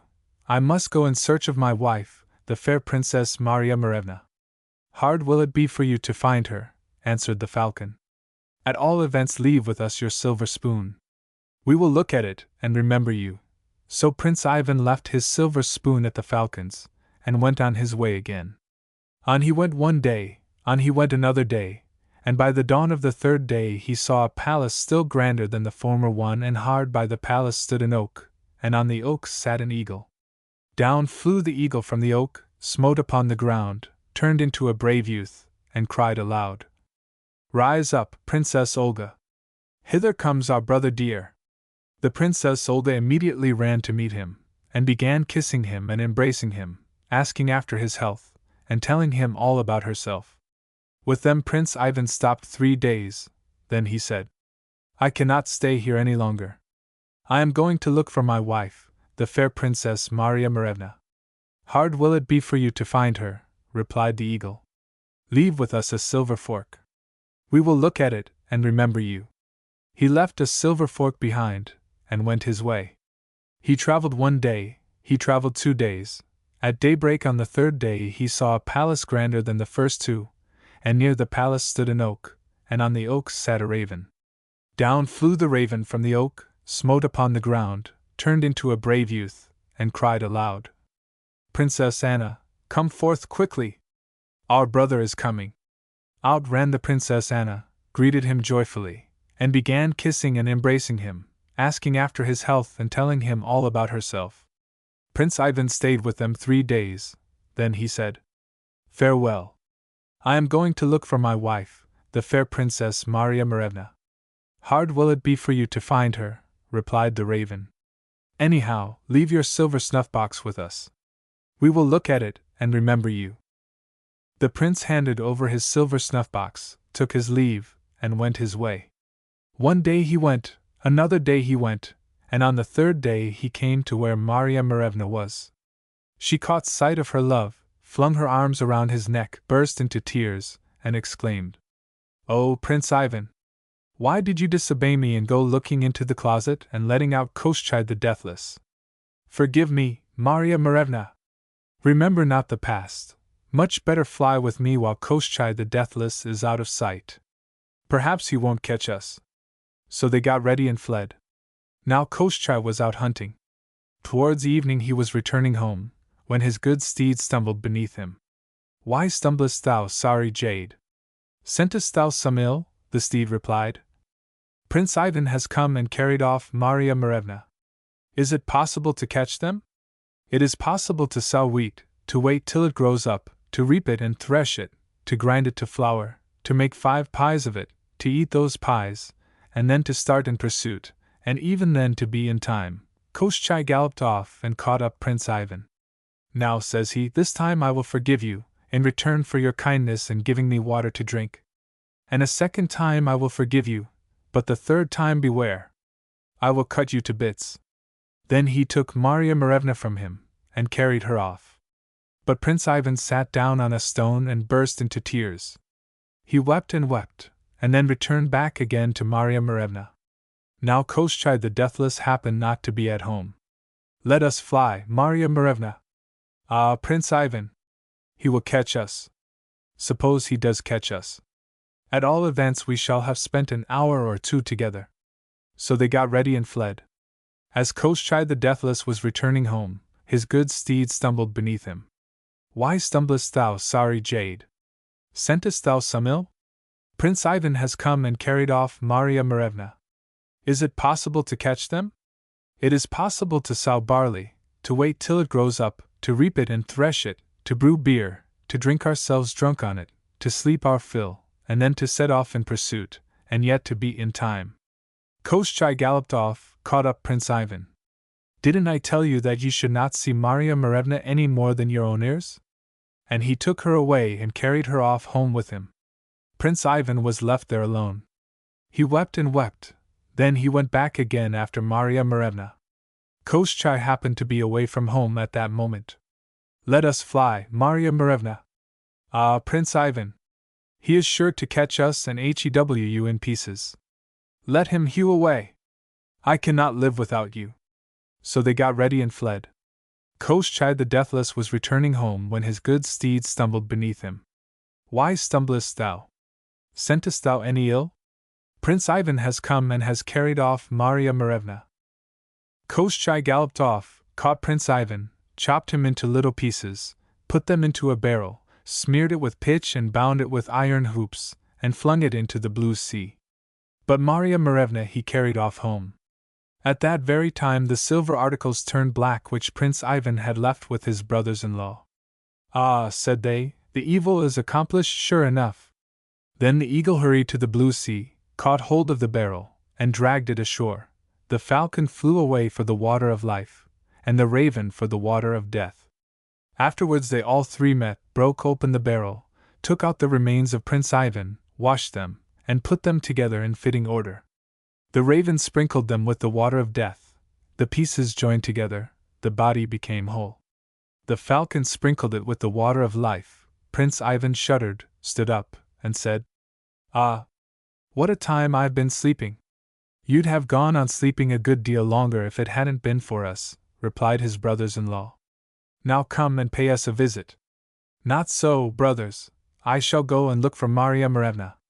And when he had found her, he said to her, "Find out from Koschei the Deathless whence he got so good a steed." So Marya Morevna chose a favorable moment, and began asking Koschei about it. Koschei replied, "Beyond thrice 9 lands, in the 30th kingdom, on the other side of the fiery river, there lives a Baba Yaga. She has so good a mare that she flies right round the world on it every day. And she has many other splendid maras. I watched her herds for 3 days without losing a single mare, and in return for that the Baba Yaga gave me a foal." "But how did you get across the fiery river?" "Why, I've a handkerchief of this kind. When I wave it thrice on the right hand, there springs up a very lofty bridge, and the fire cannot reach it." Marya Morevna listened to all this, and repeated it to Prince Ivan, and she carried off the handkerchief and gave it to him. So he managed to get across the fiery river, and then went on to the Baba Yagas. Long went he on without getting anything either to eat or to drink. At last he came across an outlandish bird and its young ones. Says Prince Ivan, "I'll eat one of these chickens." "Don't eat it, Prince Ivan," begs the outlandish bird. "Some time or other I'll do you a good turn." He went on farther and saw a hive of bees in the forest. "I'll get a bit of honeycomb," says he. "Don't disturb my honey, Prince Ivan," exclaims the queen bee. "Some time or other I'll do you a good turn." So he didn't disturb it, but went on. Presently there met him a lioness with her cub. "Anyhow, I'll eat this lion cub," says he. "I'm so hungry I feel quite unwell." "Please let us alone, Prince Ivan," begs the lioness. "Some time or other I'll do you a good turn." "Very well, have it your own way," says he. Hungry and faint he wandered on, walked farther and farther, and at last came to where stood the house of the Baba Yaga. Round the house were set 12 poles in a circle, and on each of 11 of these poles was stuck a human head. The 12th alone remained unoccupied. "Hail, Granny!" "Hail, Prince Ivan! Wherefore have you come? Is it of your own accord, or on compulsion?" "I have come to earn from you an heroic steed." "So be it, Prince. You won't have to serve a year with me, but just 3 days. If you take good care of my maras, I'll give you an heroic steed. But if you don't, why, then you mustn't be annoyed at finding your head stuck on top of the last pole up there." Prince Ivan agreed to these terms. The Baba Yaga gave him food and drink, and bade him set about his business. But the moment he had driven the maras afield, they cocked up their tails, and away they tore across the meadows in all directions. Before the prince had time to look round they were all out of sight. Thereupon he began to weep and to disquiet himself, and then he sat down upon a stone and went to sleep. But when the sun was near its setting the outlandish bird came flying up to him, and awakened him, saying, "Arise, Prince Ivan. The maras are at home now." The prince arose and returned home. There the Baba Yaga was storming and raging at her maras, and shrieking. "Whatever did ye come home for?" "How could we help coming home?" said they. "There came flying birds from every part of the world, and all but pecked our eyes out." "Well, well! Tomorrow don't go galloping over the meadows, but disperse amid the thick forests." Prince Ivan slept all night. In the morning the Baba Yaga says to him, "Mind, Prince! If you don't take good care of the maras, if you lose merely one of them, your bold head will be stuck on that pole." He drove the maras afield. Immediately they cocked up their tails and dispersed among the thick forests. Again did the prince sit down on the stone, weep, and then go to sleep. The sun went down behind the forest. Up came running the lioness. "Arise, Prince Ivan! The maras are all collected." Prince Ivan arose and went home. More than ever did the Baba Yaga storm at her maras and shriek, "Whatever did ye come back home for? How could we help coming back? Beasts of prey came running at us from all parts of the world, and all but tore us utterly to pieces. Well, tomorrow run off into the blue sea. Again did Prince Ivan sleep through the night. Next morning the Baba Yaga sent him forth to watch the maras. If you don't take good care of them, says she, your bold head will be stuck on that pole. He drove the maras afield. Immediately they cocked up their tails, disappeared from sight, and fled into the blue sea. There they stood, up to their necks in water. Prince Ivan sat down on the stone, wept, and fell asleep. But when the sun had set behind the forest, up came flying a bee, and said, Arise, Prince! The maras are all collected. But when you get home, don't let the Baba Yaga set eyes on you, but go into the stable and hide behind the mangers. There you will find a sorry colt rolling in the muck. Do you steal it, and at the dead of night ride away from the house. Prince Ivan arose, slipped into the stable, and lay down behind the mangers, while the Baba Yaga was storming away at her maras and shrieking. Why did ye come back? How could we help coming back? There came flying bees in countless numbers from all parts of the world, and began stinging us on all sides till the blood came. The Baba Yaga went to sleep. In the dead of the night Prince Ivan stole the sorry colt, saddled it, jumped on its back, and galloped away to the fiery river. When he came to that river he waved the handkerchief 3 times on the right hand, and suddenly, springing goodness knows whence, there hung across the river, high in the air, a splendid bridge. The prince rode across the bridge and waved the handkerchief twice only on the left hand. There remained across the river a thin, ever so thin a bridge. When the Baba Yaga got up in the morning the sorry colt was not to be seen. Off she set in pursuit. At full speed did she fly in her iron mortar, urging it on with the pestle, sweeping away her traces with the broom. She dashed up to the fiery river, gave a glance, and said, A capital bridge. She drove on to the bridge, but had only got halfway when the bridge broke in two, and the Baba Yaga went flop into the river. There truly did she meet with a cruel death. Prince Ivan fattened up the colt in the green meadows, and it turned into a wondrous steed. Then he rode to where Marya Morevna was. She came running out, and flung herself on his neck, crying, By what means has God brought you back to life? Thus and thus, says he. Now come along with me. I am afraid, Prince Ivan. If Koschei catches us you will be cut in pieces again. No, he won't catch us. I have a splendid heroic steed now. It flies just like a bird. So they got on its back and rode away. Koschei the Deathless was returning home when his horse stumbled beneath him. What art thou stumbling for, sorry jade? Dost thou scent any ill? Prince Ivan has come and carried off Marya Morevna. Can we catch them? God knows. Prince Ivan has a horse now which is better than I. Well, I can't stand it, says Koschei the Deathless. I will pursue. After a time he came up with Prince Ivan, lighted on the ground, and was going to chop him up with his sharp sword. But at that moment Prince Ivan's horse smote Koschei the Deathless full swing with its hoof, and cracked his skull, and the prince made an end of him with a club. Afterwards the prince heaped up a pile of wood, set fire to it, burnt Koschei the Deathless on the pyre, and scattered his ashes to the wind. Then Marya Morevna mounted Koschei's horse and Prince Ivan got on his own, and they rode away to visit first the raven, and then the eagle, and then the falcon. Wherever they went they met with a joyful greeting. Ah, Prince Ivan! Why, we never expected to see you again. Well, it wasn't for nothing that you gave yourself so much trouble. Such a beauty as Marya Morevna one might search for all the world over, and never find one like her. And so they visited, and they feasted, and afterwards they went off to their own realm. The Black Thief and Knight of the Glen. In times of yore there was a king and a queen in the south of Ireland who had 3 sons, all beautiful children. But the queen, their mother, sickened unto death when they were yet very young, which caused great grief throughout the court, particularly to the king, her husband, who could in no wise be comforted. Seeing that death was drawing near her, she called the king to her and spoke as follows. I am now going to leave you, and as you are young and in your prime, of course after my death you will marry again. Now all the request I ask of you is that you will build a tower in an island in the sea, wherein you will keep your 3 sons until they are come of age and fit to do for themselves, so that they may not be under the power or jurisdiction of any other woman. Neglect not to give them education suitable to their birth, and let them be trained up to every exercise and pastime requisite for kings' sons to learn.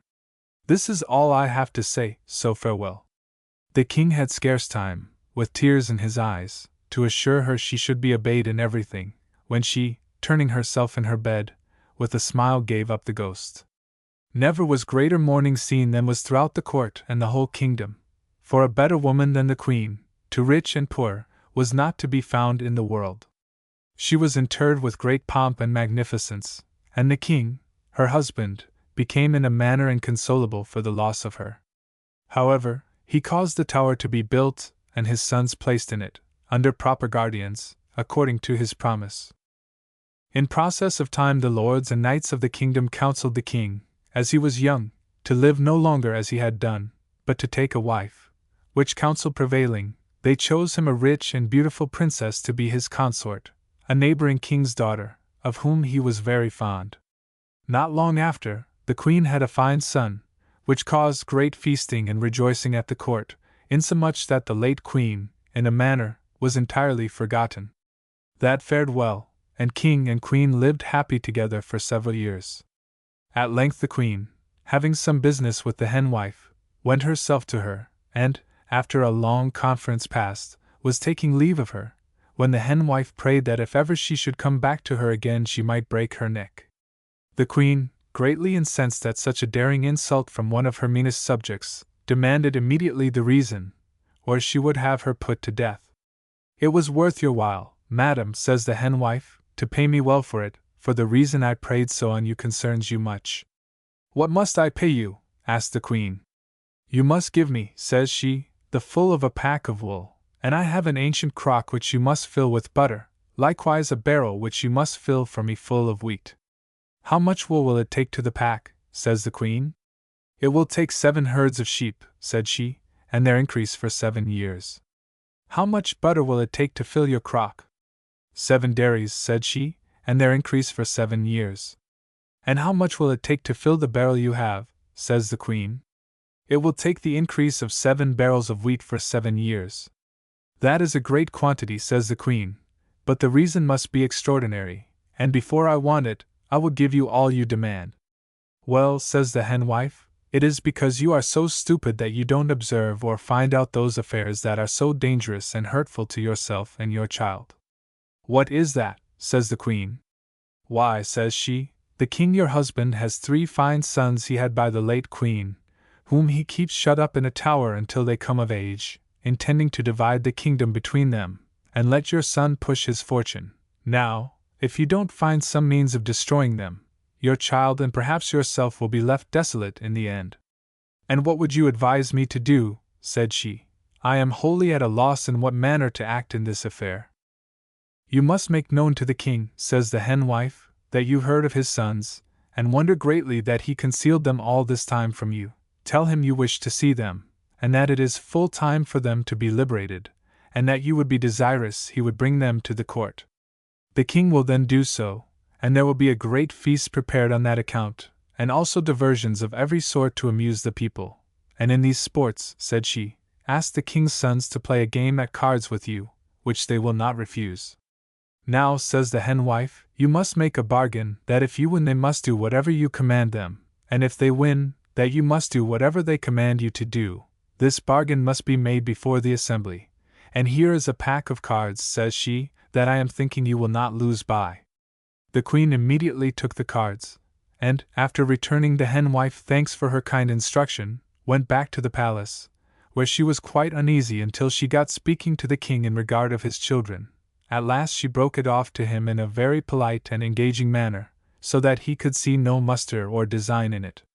He readily consented to her desire, and his sons were sent for to the tower, who gladly came to court, rejoicing that they were freed from such confinement. They were all very handsome, and very expert in all arts and exercises, so that they gained the love and esteem of all that had seen them.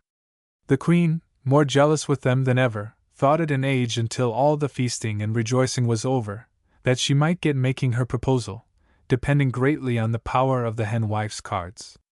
At length this royal assembly began to sport, and play at all kinds of diversions, and the queen very cunningly challenged the 3 princes to play at cards with her, making bargain with them as she had been instructed. They accepted the challenge, and the eldest son and she played the first game, which she won. Then the second son played, and she won that game likewise.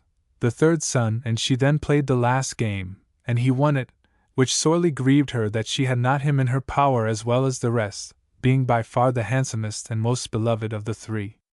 However, everyone was anxious to hear the queen's commands in regard to the 2 princes, not thinking that she had any ill design in her head against them.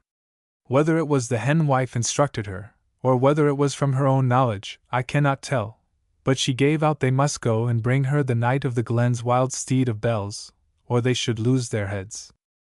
The young princes were not in the least concerned, not knowing what they had to do, but the whole court was amazed at her demand, knowing very well that it was impossible for them ever to get the steed, as all that ever sought him perished in the attempt. However, they could not retract the bargain, and the youngest prince was desired to tell what demand he had on the queen, as he had won his game. My brothers, says he, are now going to travel, and, as I understand, a perilous journey wherein they know not what road to take or what may happen them. I am resolved, therefore, not to stay here, but to go with them, let what will betide, and I request and command, according to my bargain, that the queen shall stand on the highest tower of the palace until we come back, or find out that we are certainly dead, with nothing but sheaf corn for her food and cold water for her drink, if it should be for 7 years and longer.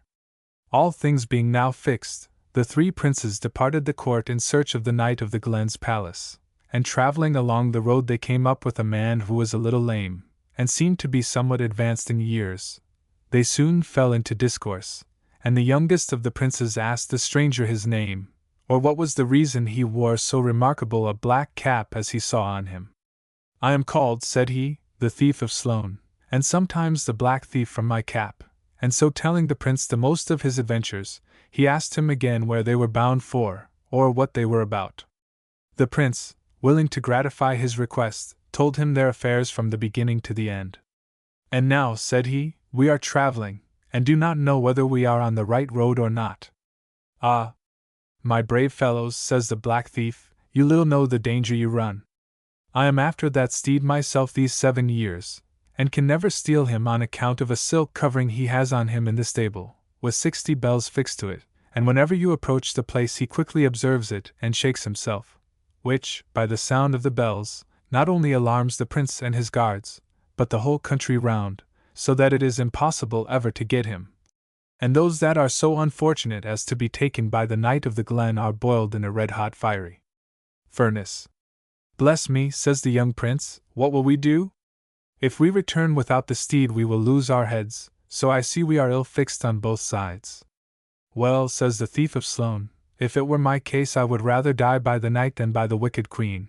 Besides, I will go with you myself and show you the road, and whatever fortune you will have, I will take chance of the same.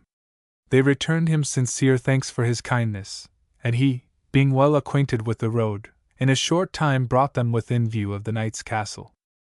Now, says he, we must stay here till night comes, for I know all the ways of the place, and if there be any chance for it, it is when they are all at rest, for the steed is all the watch the knight keeps there.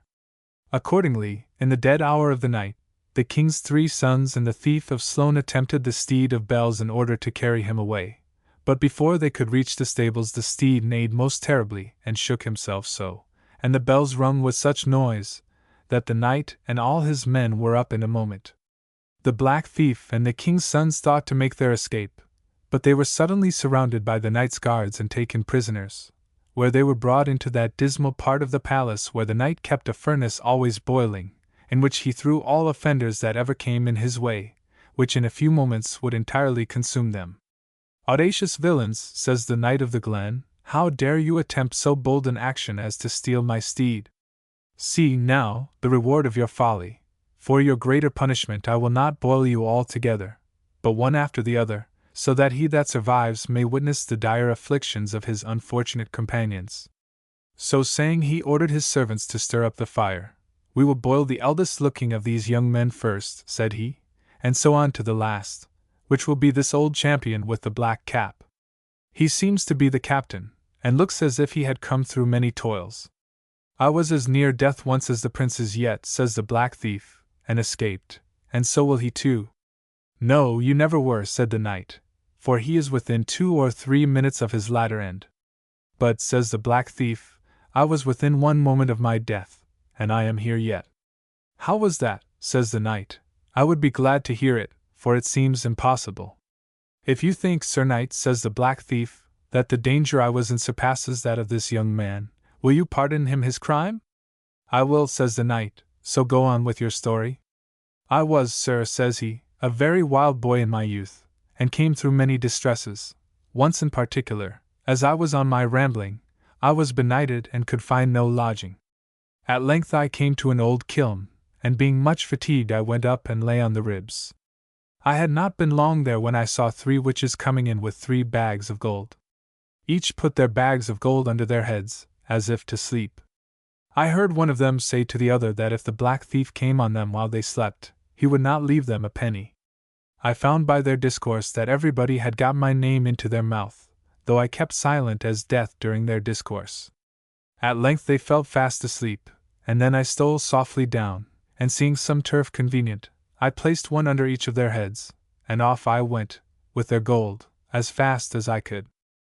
I had not gone far, continued the thief of Sloane, until I saw a greyhound, a hare, and a hawk in pursuit of me, and began to think it must be the witches that had taken the shapes in order that I might not escape them unseen either by land or water.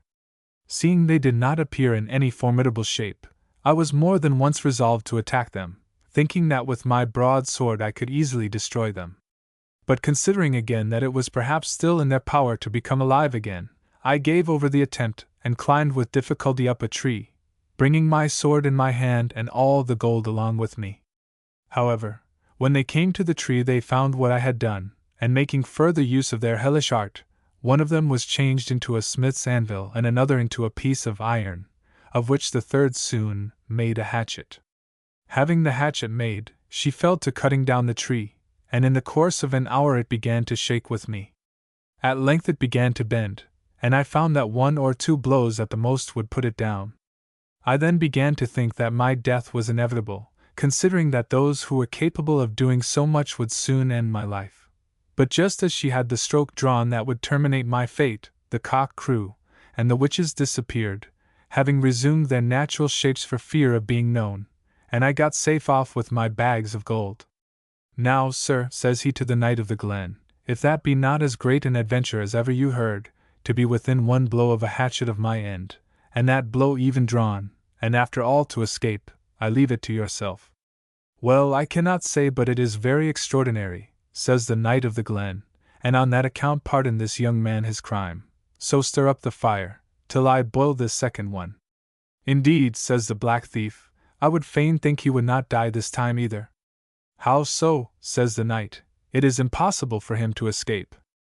I escaped death more wonderfully myself, says the thief of Sloane, than if you had him ready to throw into the furnace, and I hope it will be the case with him likewise. Why, have you been in another great danger? Says the knight. I would be glad to hear the story too, and if it be as wonderful as the last, I will pardon this young man as I did the other. My way of living, sir, says the black thief, was not good, as I told you before, and being at a certain time fairly run out of cash, and meeting with no enterprise worthy of notice, I was reduced to great straits. At length a rich bishop died in the neighborhood I was then in, and I heard he was interred with a great deal of jewels and rich robes upon him, all which I intended in a short time to be master of. Accordingly that very night I set about it, and coming to the place, I understood he was placed at the further end of a long dark vault, which I slowly entered. I had not gone in far until I heard a foot coming towards me with a quick pace, and although naturally bold and daring, yet, thinking of the deceased bishop and the crime I was engaged in, I lost courage, and ran towards the entrance of the vault. I had retreated but a few paces when I observed, between me and the light, the figure of a tall black man standing in the entrance.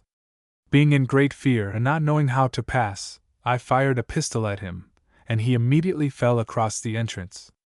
Perceiving he still retained the figure of a mortal man, I began to imagine that it could not be the bishop's ghost, Recovering myself therefore from the fear I was in, I ventured to the upper end of the vault, where I found a large bundle, and upon further examination I found that the corpse was already rifled, and that which I had taken to be a ghost was no more than one of his own clergy.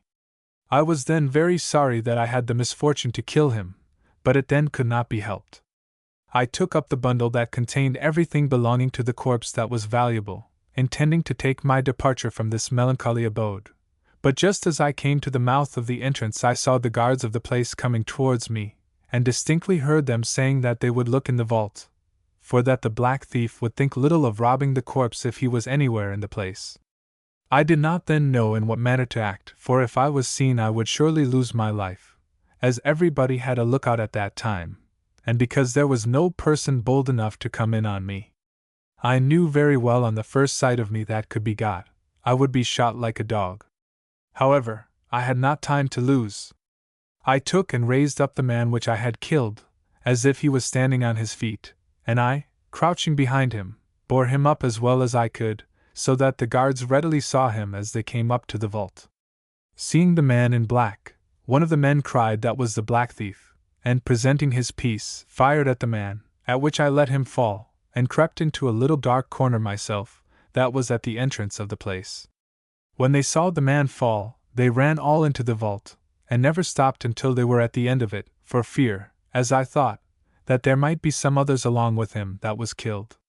But while they were busy inspecting the corpse and the vault to see what they could miss, I slipped out, and once away, and still away, but they never had the black thief in their power since. Well, my brave fellow, says the Knight of the Glen, I see you have come through many dangers, you have freed these two princes by your stories, but I am sorry myself that this young prince has to suffer for all. Now, if you could tell me something as wonderful as you have told already, I would pardon him likewise. I pity this youth and do not want to put him to death if I could help it. That happens well, says the Thief of Sloane, for I like him best myself, and have reserved the most curious passage for the last on his account. Well, then, says the knight, let us hear it. I was one day on my travels, says the black thief, and I came into a large forest, where I wandered a long time, and could not get out of it. At length I came to a large castle, and fatigue obliged me to call in the same, where I found a young woman and a child sitting on her knee, and she crying. I asked her what made her cry, and where the lord of the castle was, for I wondered greatly that I saw no stir of servants or any person about the place. It is well for you, says the young woman, that the lord of this castle is not at home at present, for he is a monstrous giant, with but one eye on his forehead, who lives on human flesh. He brought me this child, says she. I do not know where he got it, and ordered me to make it into a pie, and I cannot help crying at the command. I told her that if she knew of any place convenient that I could leave the child safely I would do it, rather than it should be killed by such a monster. She told me of a house a distance off where I would get a woman who would take care of it. But what will I do in regard of the pie? Cut a finger off it, said I, and I will bring you in a young wild pig out of the forest, which you may dress as if it was the child, and put the finger in a certain place, that if the giant doubts anything about it you may know where to turn it over at the first, and when he sees it he will be fully satisfied that the pie is made of the child. She agreed to the scheme I proposed, and cutting off the child's finger, by her direction I soon had it at the house she told me of, and brought her the little pig in the place of it. She then made ready the pie, and after eating and drinking heartily myself, I was just taking my leave of the young woman when we observed the giant coming through the castle gates. Bless me, said she, what will you do now? Run away and lie down among the dead bodies that he has in the room, showing me the place, and strip off your clothes that he may not know you from the rest if he has occasion to go that way. I took her advice, and laid myself down among the rest, as if dead, to see how he would behave. The first thing I heard was him calling for his pie. When she set it down before him he swore it smelled like swine's flesh, but knowing where to find the finger, she immediately turned it up, which fairly convinced him of the contrary. The pie only served to sharpen his appetite, and I heard him sharpening his knife and saying he must have a collop or two, for he was not near satisfied. But what was my terror when I heard the giant groping among the bodies, and fancying myself, cut the half of my hip off, and took it with him to be roasted. You may be certain I was in great pain, but the fear of being killed prevented me from making any complaint. However, when he had eaten all, he began to drink hot liquors in great abundance, so that in a short time he could not hold up his head, but threw himself on a large creel he had made for the purpose, and fell fast asleep.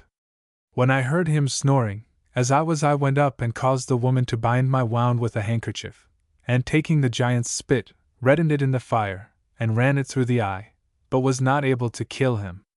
However, I left the spit sticking in his head, and took to my heels, but I soon found he was in pursuit of me, although blind, and having an enchanted ring he threw it at me, and it fell on my big toe and remained fastened to it. The giant then called to the ring, where it was, and to my great surprise it made him answer on my foot, and he, guided by the same, made a leap at me which I had the good luck to observe, and fortunately escaped the danger. However, I found running was of no use in saving me, as long as I had the ring on my foot, so I took my sword and cut off the toe it was fastened on, and threw both into a large fish pond that was convenient.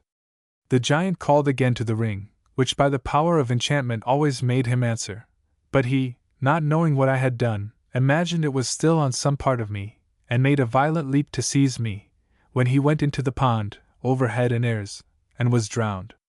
Now, Sir Knight, says the thief of Sloane, you see what dangers I came through and always escaped, but, indeed, I am lame for the want of my toe ever since. My lord and master, says an old woman that was listening all the time, that story is but too true, as I well know, for I am the very woman that was in the giant's castle, and you, my lord, the child that I was to make into a pie, and this is the very man that saved your life, which you may know by the one of your finger that was taken off, as you have heard, to deceive the giant. The Knight of the Glen, greatly surprised at what he had heard the old woman tell, and knowing he wanted his finger from his childhood, began to understand that the story was true enough. And is this my deliverer? Says he. O brave fellow, I not only pardon you all, but will keep you with myself while you live, where you shall feast like princes, and have every attendance that I have myself. They all returned thanks on their knees, and the black thief told him the reason they attempted to steal the steed of Bells, and the necessity they were under in going home. Well, says the Knight of the Glen, if that's the case I bestow you my steed rather than this brave fellow should die, so you may go when you please, only remember to call and see me betimes, that we may know each other well. They promised they would, and with great joy they set off for the king their father's palace, and the black thief along with them. The wicked queen was standing all this time on the tower, and, hearing the bells ringing at a great distance off, knew very well it was the princes coming home, and the steed with them, and through spite and vexation precipitated herself from the tower and was shattered to pieces. The three princes lived happy and well during their father's reign, and always keeping the black thief along with them, but how they did after the old king's death is not known. The Master Thief.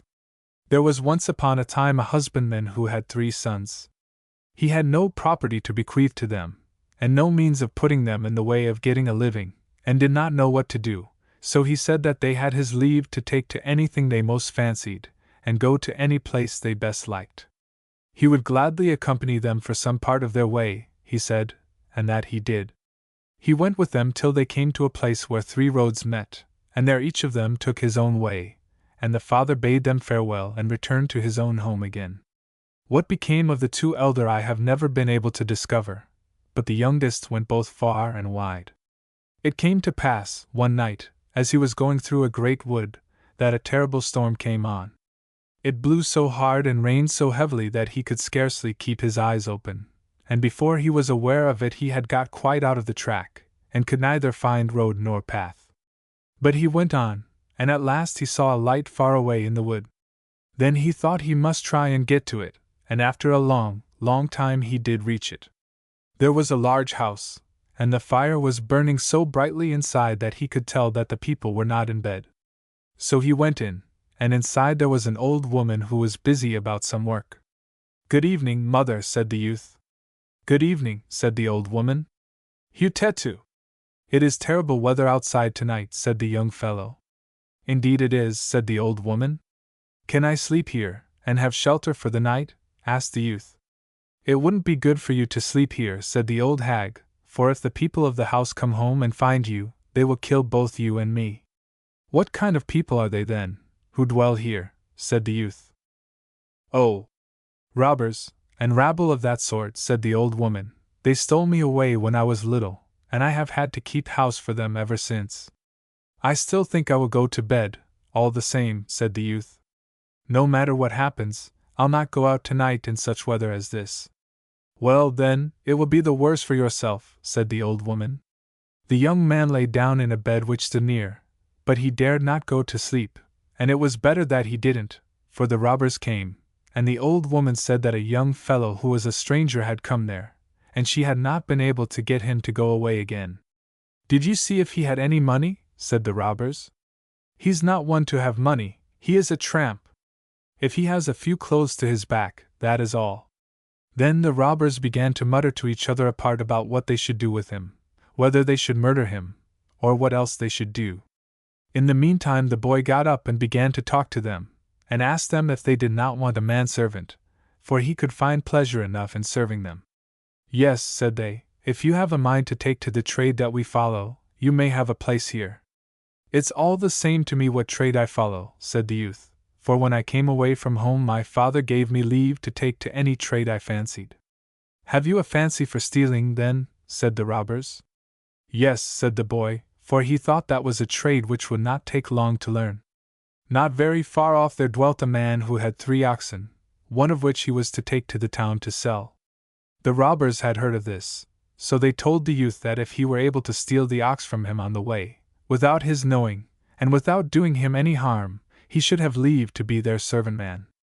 So the youth set off, taking with him a pretty shoe with a silver buckle that was lying about in the house.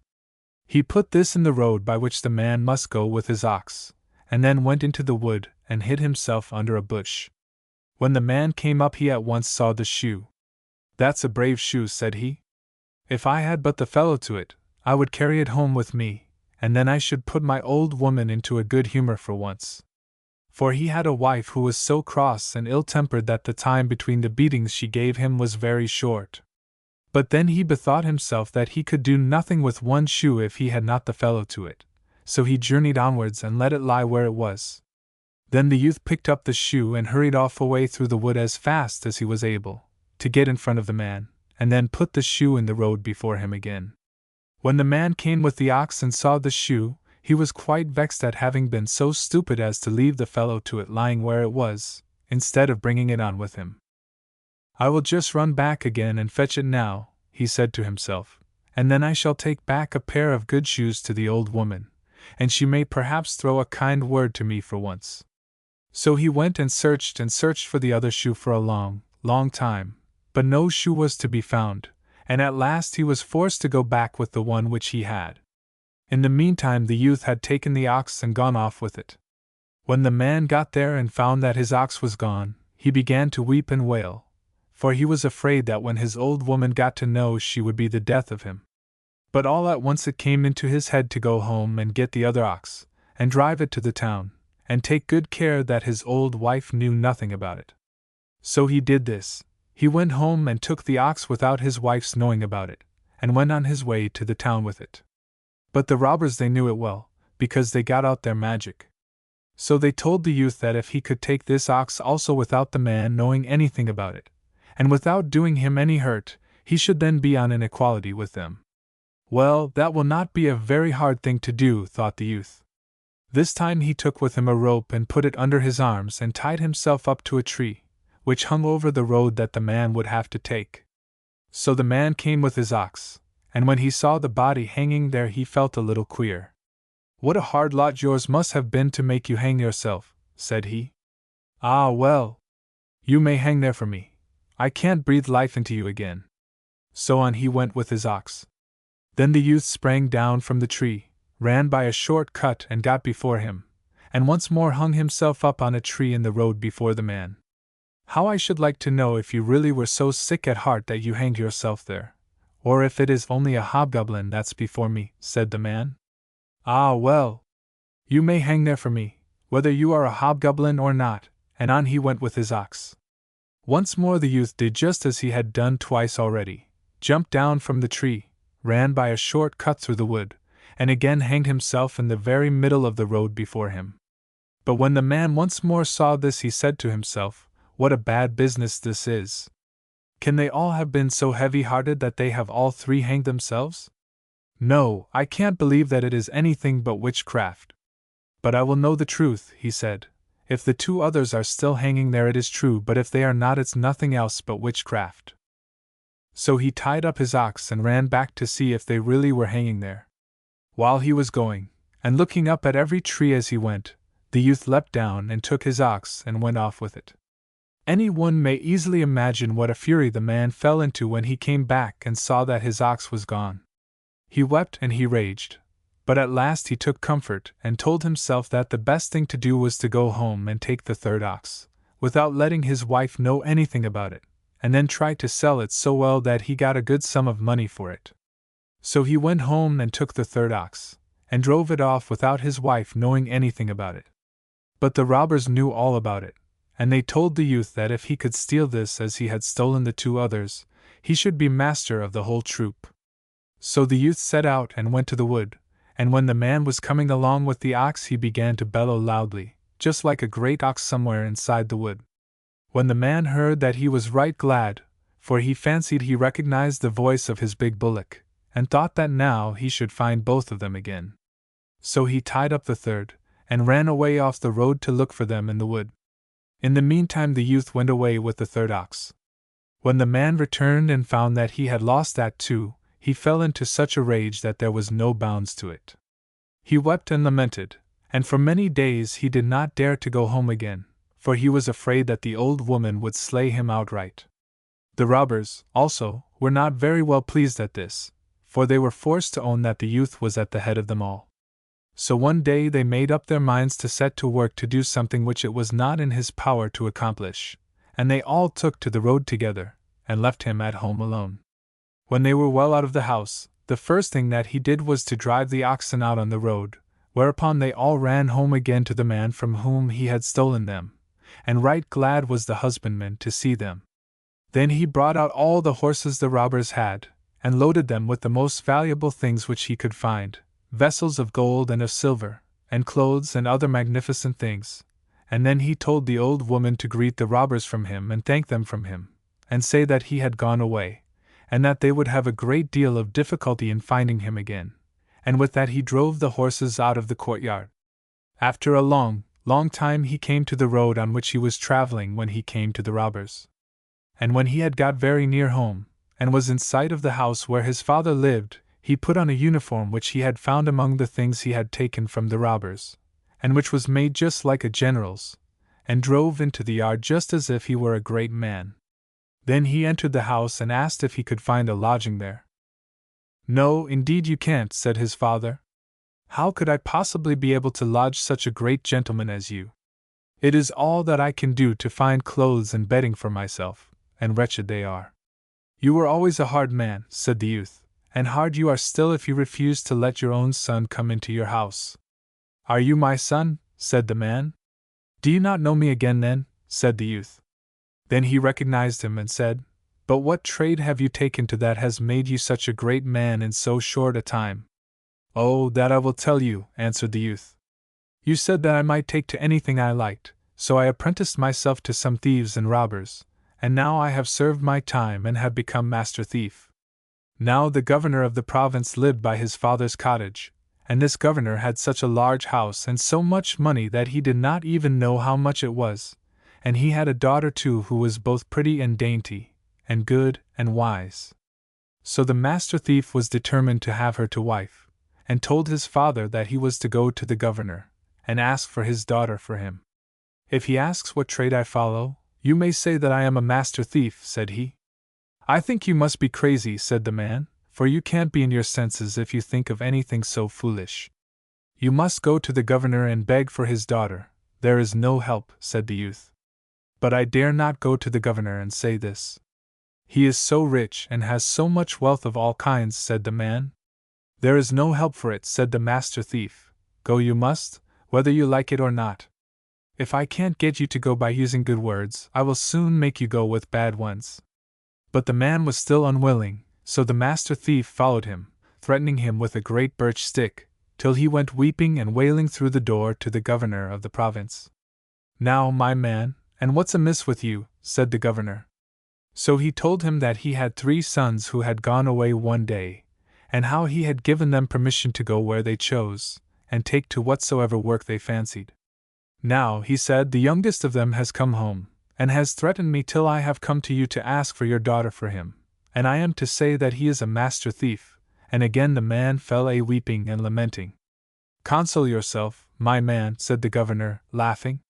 "You may tell him from me that he must first give me some proof of this. If he can steal the joint off the spit in the kitchen on Sunday, when every one of us is watching it, he shall have my daughter. Will you tell him that?" The man did tell him, and the youth thought it would be easy enough to do it. So he set himself to work to catch 3 hares alive, put them in a bag, clad himself in some old rags so that he looked so poor and wretched that it was quite pitiable to see him, and in this guise on Sunday forenoon he sneaked into the passage with his bag, like any beggar boy. The governor himself and every one in the house was in the kitchen, keeping watch over the joint. While they were doing this, the youth let one of the hares slip out of his bag, and off it set and began to run round the yard. "Just look at that hare," said the people in the kitchen, and wanted to go out and catch it. The governor saw it too, but said, "Oh, let it go. It's no use to think of catching a hare when it's running away." It was not long before the youth let another hare out, and the people in the kitchen saw this too, and thought that it was the same. So again they wanted to go out and catch it, but the governor again told them that it was of no use to try. Very soon afterwards, however, the youth let slip the 3rd hare, and it set off and ran round and round the courtyard. The people in the kitchen saw this too, and believed that it was still the same hare that was running about, so they wanted to go out and catch it. "It's a remarkably fine hare," said the governor. "Come and let us see if we can get hold of it." So out he went, and the others with him, and away went the hare, and they after it, in real earnest. In the meantime, however, the master thief took the joint and ran off with it, and whether the governor got any roast meat for his dinner that day I know not, but I know that he had no roast hare, though he chased it till he was both hot and tired. At noon came the priest, and when the governor had told him of the trick played by the master thief, there was no end to the ridicule he cast on the governor. "For my part," said the priest, "I can't imagine myself being made a fool of by such a fellow as that." "Well, I advise you to be careful," said the governor, "for he may be with you before you are at all aware." But the priest repeated what he had said, and mocked the governor for having allowed himself to be made such a fool of. Later in the afternoon the master thief came and wanted to have the governor's daughter, as he had promised. "You must first give some more samples of your skill," said the governor, trying to speak him fair, "for what you did today was no such very great thing after all. Couldn't you play off a really good trick on the priest? For he is sitting inside there and calling me a fool for having let myself be taken in by such a fellow as you." "Well, it wouldn't be very hard to do that," said the master thief. So he dressed himself up like a bird, and threw a great white sheet over himself, broke off a goose's wings, and set them on his back, and in this attire climbed into a great maple tree which stood in the priest's garden. So when the priest returned home in the evening, the youth began to cry, "Father Lawrence! Father Lawrence!" For the priest was called Father Lawrence. "Who is calling me?" said the priest. "I am an angel sent to announce to thee that because of thy piety thou shalt be taken away alive into heaven," said the master thief. "Wilt thou hold thyself in readiness to travel away next Monday night? For then will I come and fetch thee, and bear thee away with me in a sack, and thou must lay all thy gold and silver, and whatsoever thou mayst possess of this world's wealth, in a heap in thy best parlor." So Father Lawrence fell down on his knees before the angel and thanked him, and the following Sunday he preached a farewell sermon, and gave out that an angel had come down into the large maple tree in his garden, and had announced to him that, because of his righteousness, he should be taken up alive into heaven. And as he thus preached and told them this, everyone in the church, old or young, wept. On Monday night the master thief once more came as an angel, and before the priest was put into the sack he fell on his knees and thanked him, But no sooner was the priest safely inside it than the master thief began to drag him away over stocks and stones. "Oh! Oh!" cried the priest in the sack. "Where are you taking me? This is the way to heaven." "The way to heaven is not an easy one," said the master thief, and dragged him along till he all but killed him. At last he flung him into the governor's goose house, and the geese began to hiss and peck at him, till he felt more dead than alive. "Oh! Oh! Oh! Where am I now?" asked the priest. "Now you are in purgatory," said the master thief, and off he went and took the gold and the silver and all the precious things which the priest had laid together in his best parlor. Next morning, when the goose girl came to let out the geese, she heard the priest bemoaning himself as he lay in the sack in the goose house. "Oh, heavens! Who is that, and what ails you?" said she. "Oh," said the priest, "if you are an angel from heaven, do let me out and let me go back to earth again, for no place was ever so bad as this. The little fiends nip me so with their tongs." "I am no angel," said the girl, and helped the priest out of the sack. "I only look after the governor's geese, that's what I do, and they are the little fiends which have pinched your reverence. This is the master thief's doing." "Oh, my gold and my silver and my best clothes!" shrieked the priest, and wild with rage he ran home so fast that the goose girl thought he had suddenly gone mad. When the governor learned what had happened to the priest, he laughed till he nearly killed himself, but when the master thief came and wanted to have his daughter according to promise, he once more gave him nothing but fine words, and said, "You must give me one more proof of your skill, so that I can really judge of your worth. I have 12 horses in my stable, and I will put 12 stable boys in it, one on each horse. If you are clever enough to steal the horses from under them, I will see what I can do for you." "What you set me to do can be done," said the master thief, "but am I certain to get your daughter when it is?" "Yes, if you can do that I will do my best for you," said the governor. So the master thief went to a shop, and bought enough brandy to fill 2 pocket flasks, and he put a sleeping drink into one of these, but into the other he poured brandy only. Then he engaged 11 men to lie that night in hiding behind the governor's stable. After this, by fair words and good payment, he borrowed a ragged gown and a jerkin from an aged woman, and then, with a staff in his hand and a poke on his back, he hobbled off as evening came on towards the governor's stable. The stable boys were just watering the horses for the night, and it was quite as much as they could do to attend to that. "What on earth do you want here?" said one of them to the old woman. "Oh dear! Oh dear! How cold it is," she said, sobbing and shivering with cold. "Oh dear! Oh dear! It's cold enough to freeze a poor old body to death," and she shivered and shook again, and said, "For heaven's sake give me leave to stay here and sit just inside the stable door." "You will get nothing of the kind. Be off this moment. If the governor were to catch sight of you here, he would lead us a pretty dance," said one. "Oh, what a poor helpless old creature," said another, who felt sorry for her. "That poor old woman can do no harm to anyone. She may sit there and welcome." The rest of them thought that she ought not to stay, but while they were disputing about this and looking after the horses, she crept farther and farther into the stable, and at last sat down behind the door, and when once she was inside no one took any more notice of her. As the night wore on, the stable boys found it rather cold work to sit still on horseback. "Hutetu! But it is fearfully cold," said one, and began to beat his arms backwards and forwards across his breast. "Yes, I am so cold that my teeth are chattering," said another. "If one had but a little tobacco," said a third. Well, one of them had a little, so they shared it among them, though there was very little for each man, but they chewed it. This was some help to them, but very soon they were just as cold as before. "Hutetu," said one of them, shivering again. "Hutetu," said the old woman, gnashing her teeth together till they chattered inside her mouth, and then she got out the flask which contained nothing but brandy, and her hands trembled so that she shook the bottle about, and when she drank it made a great gulp in her throat. "What is that you have in your flask, old woman?" asked one of the stable boys. "Oh, it's only a little drop of brandy, your honor," she said. "Brandy? What? Let me have a drop! Let me have a drop!" screamed all the 12 at once. "Oh, but what I have is so little," whimpered the old woman. It will not even wet your mouths. But they were determined to have it, and there was nothing to be done but give it, so she took out the flask with the sleeping drink and put it to the lips of the first of them, and now she shook no more, but guided the flask so that each of them got just as much as he ought, and the 12th had not done drinking before the first was already sitting snoring. Then the master thief flung off his beggar's rags, and took one stable boy after the other, and gently set him astride on the partitions which divided the stalls, and then he called his 11 men who were waiting outside, and they rode off with the governor's horses.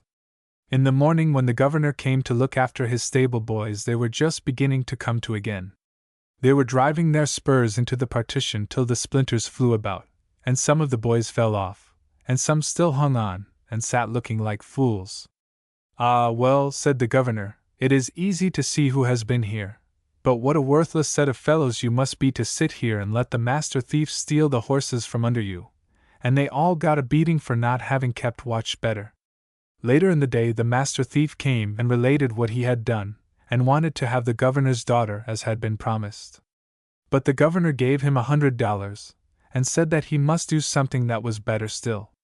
"Do you think you can steal my horse from under me when I am out riding on it?" said he. "Well, it might be done," said the master thief, "if I were absolutely certain that I should get your daughter."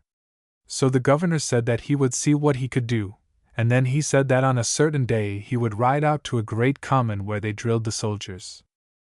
So the master thief immediately got hold of an old worn-out mare, and set himself to work to make a collar for it of green withies and branches of broom, bought a shabby old cart and a great cask, and then he told a poor old beggar woman that he would give her $10 if she would get into the cask and keep her mouth wide open beneath the tap-hole, into which he was going to stick his finger.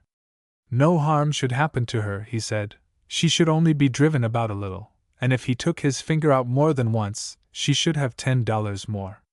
Then he dressed himself in rags, dyed himself with soot, and put on a wig and a great beard of goat's hair, so that it was impossible to recognize him, and went to the parade ground, where the governor had already been riding about a long time. When the master thief got there, the mare went along so slowly and quietly that the cart hardly seemed to move from the spot. The mare pulled it a little forward, and then a little back, and then it stopped quite short. Then the mare pulled a little forward again, and it moved with such difficulty that the governor had not the least idea that this was the master thief. He rode straight up to him, and asked if he had seen anyone hiding anywhere about in a wood that was close by. "No," said the man, "that have I not." "Hark you," said the governor. "If you will ride into that wood, and search it carefully to see if you can light upon a fellow who is hiding in there, you shall have the loan of my horse and a good present of money for your trouble." "I am not sure that I can do it," said the man, "for I have to go to a wedding with this cask of mead which I have been to fetch, and the tap has fallen out on the way, so now I have to keep my finger in the tap-hole as I drive." "Oh, just ride off," said the governor, "and I will look after the cask and the horse too." So the man said that if he would do that he would go, but he begged the governor to be very careful to put his finger into the tap-hole the moment he took his out. So the governor said that he would do his very best, and the master thief got on the governor's horse.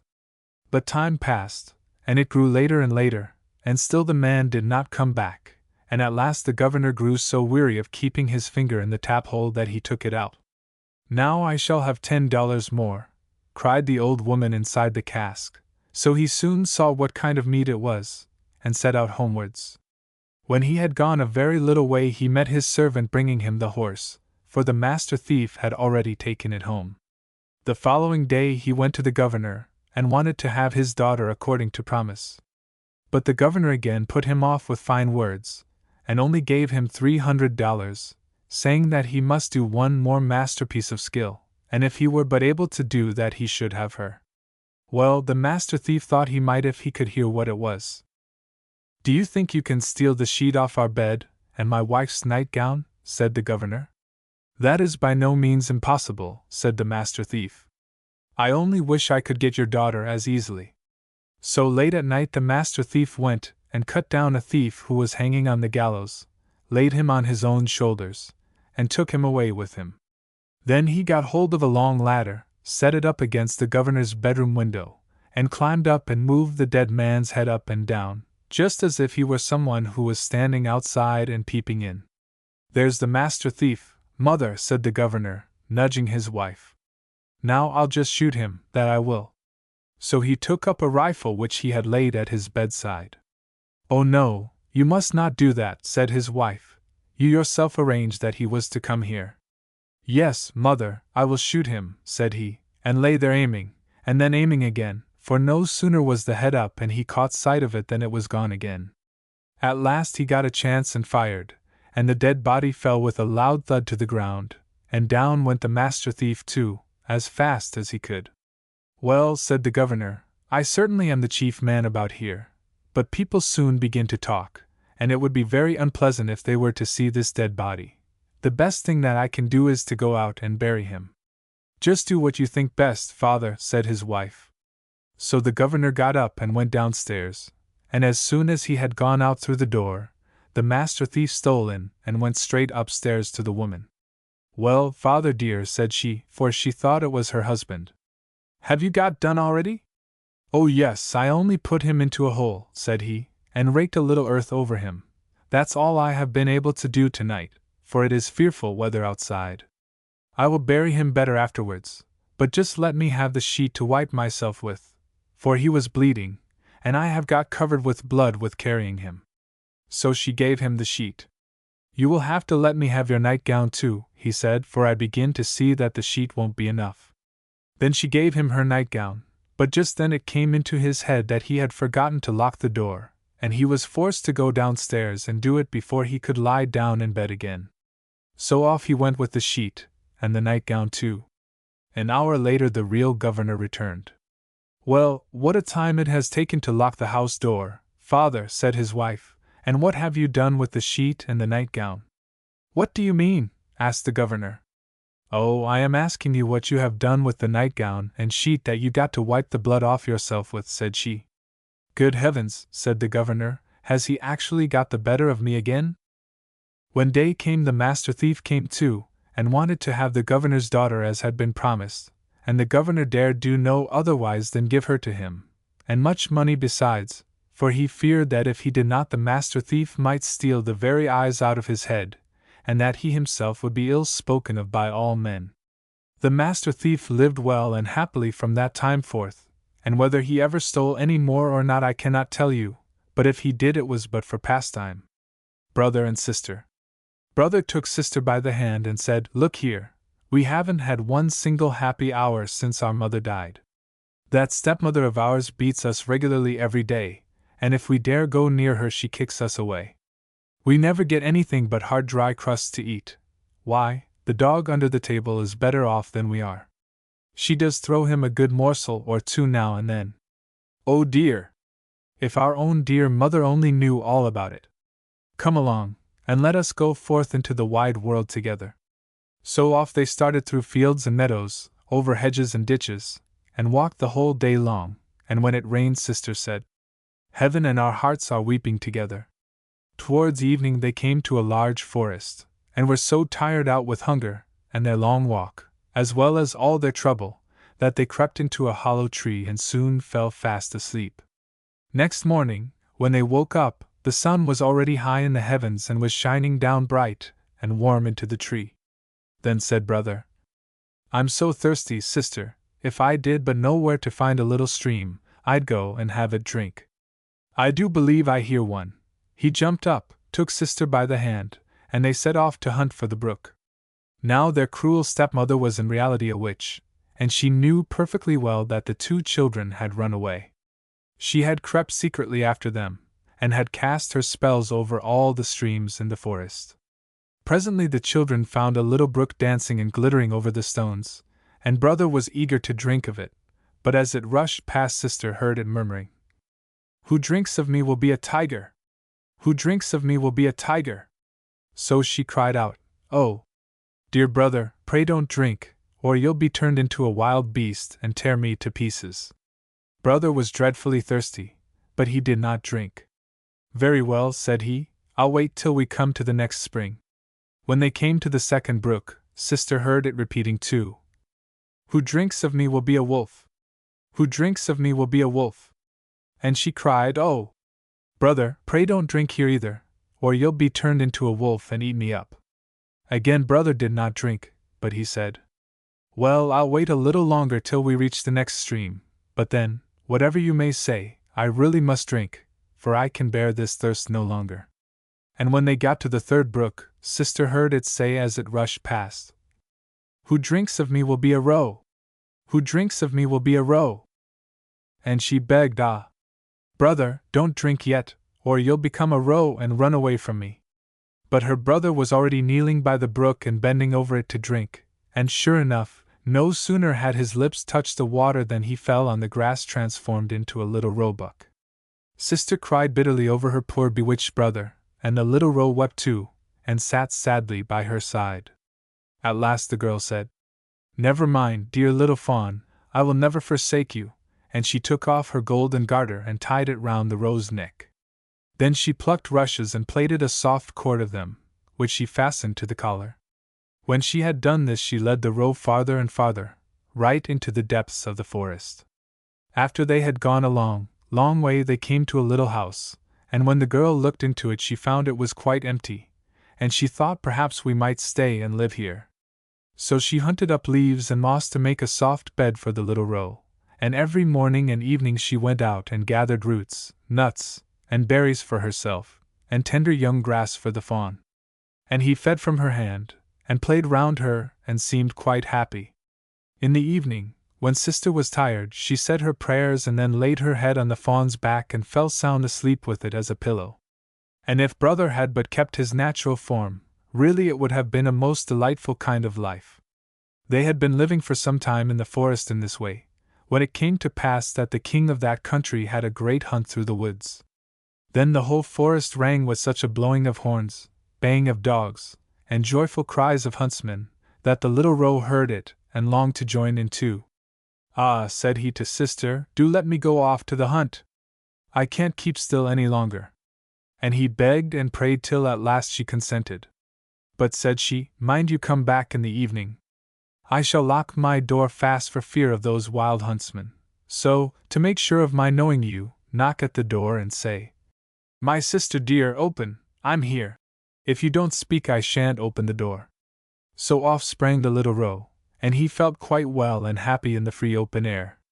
The king and his huntsmen soon saw the beautiful creature and started in pursuit, but they could not come up with it, and whenever they thought they were sure to catch it, it bounded off to one side into the bushes and disappeared. When night came on it ran home, and knocking at the door of the little house cried, My sister dear, open, I'm here. The door opened, and he ran in and rested all night on his soft mossy bed. Next morning the hunt began again, and as soon as the little roe heard the horns and the ho of the huntsman, he could not rest another moment, and said, Sister, open the door, I must get out.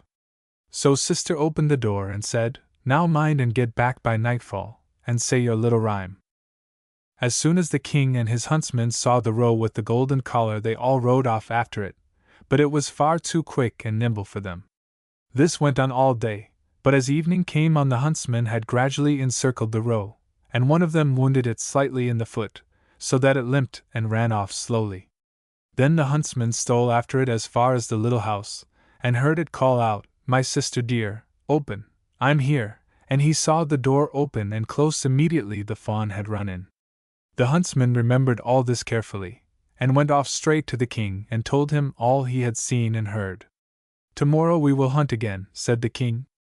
Poor sister was terribly frightened when she saw how her little fawn had been wounded. She washed off the blood, bound up the injured foot with herbs, and said, Now, dear, go and lie down and rest, so that your wound may heal. The wound was really so slight that it was quite well next day, and the little roe did not feel it at all. No sooner did it hear the sounds of hunting in the forest than it cried, I can't stand this, I must be there too, I'll take care they shan't catch me. Sister began to cry, and said, They are certain to kill you, and then I shall be left all alone in the forest and forsaken by everyone. I can't and won't let you out. Then I shall die of grief, replied the roe, for when I hear that horn I feel as if I must jump right out of my skin. So at last, when sister found there was nothing else to be done, she opened the door with a heavy heart, and the roe darted forth full of glee and health into the forest. As soon as the king saw the roe, he said to his huntsman, "Now then, give chase to it all day till evening, but mind and be careful not to hurt it." When the sun had set, the king said to his huntsman, "Now come and show me the little house in the wood." And when he got to the house, he knocked at the door and said, "My sister dear, open, I'm here." Then the door opened and the king walked in, and there stood the loveliest maiden he had ever seen. The girl was much startled when instead of the little roe she expected she saw a man with a gold crown on his head walk in. But the king looked kindly at her, held out his hand, and said, "Will you come with me to my castle and be my dear wife?" "Oh yes," replied the maiden, "but you must let my roe come too. I could not possibly forsake it." "It shall stay with you as long as you live, and shall want for nothing," the king promised. In the meantime the roe came bounding in, and sister tied the rush cord once more to its collar, took the end in her hand, and so they left the little house in the forest together. The king lifted the lonely maiden onto his horse, and led her to his castle, where the wedding was celebrated with the greatest splendor. The roe was petted and caressed, and ran about at will in the palace gardens. Now all this time the wicked stepmother, who had been the cause of these poor children's misfortunes and trying adventures, was feeling fully persuaded that sister had been torn to pieces by wild beasts, and brother shot to death in the shape of a roe. When she heard how happy and prosperous they were, her heart was filled with envy and hatred, and she could think of nothing but how to bring some fresh misfortune on them. Her own daughter, who was as hideous as night and had only one eye, reproached her by saying, "It is I who ought to have had this good luck and been queen." "Be quiet, will you?" said the old woman. "When the time comes I shall be at hand." Now after some time it happened one day when the king was out hunting that the queen gave birth to a beautiful little boy. The old witch thought here was a good chance for her, so she took the form of the lady-in-waiting, and, hurrying into the room where the queen lay in her bed, called out, "The bath is quite ready. It will help to make you strong again. Come, let us be quick, for fear the water should get cold." Her daughter was at hand too, and between them they carried the queen, who was still very weak, into the bathroom and laid her in the bath. Then they locked the door and ran away. They took care beforehand to make a blazing hot fire under the bath, so that the lovely young queen might be suffocated. As soon as they were sure this was the case, the old witch tied a cap on her daughter's head and laid her in the queen's bed. She managed, too, to make her figure and general appearance look like the queen's, but even her power could not restore the eye she had lost, so she made her lie on the side of the missing eye, in order to prevent the king's noticing anything. In the evening, when the king came home and heard the news of his son's birth, he was full of delight, and insisted on going at once to his dear wife's bedside to see how she was getting on. But the old witch cried out, "Take care and keep the curtains drawn. Don't let the light get into the queen's eyes. She must be kept perfectly quiet." So the king went away and never knew that it was a false queen who lay in the bed.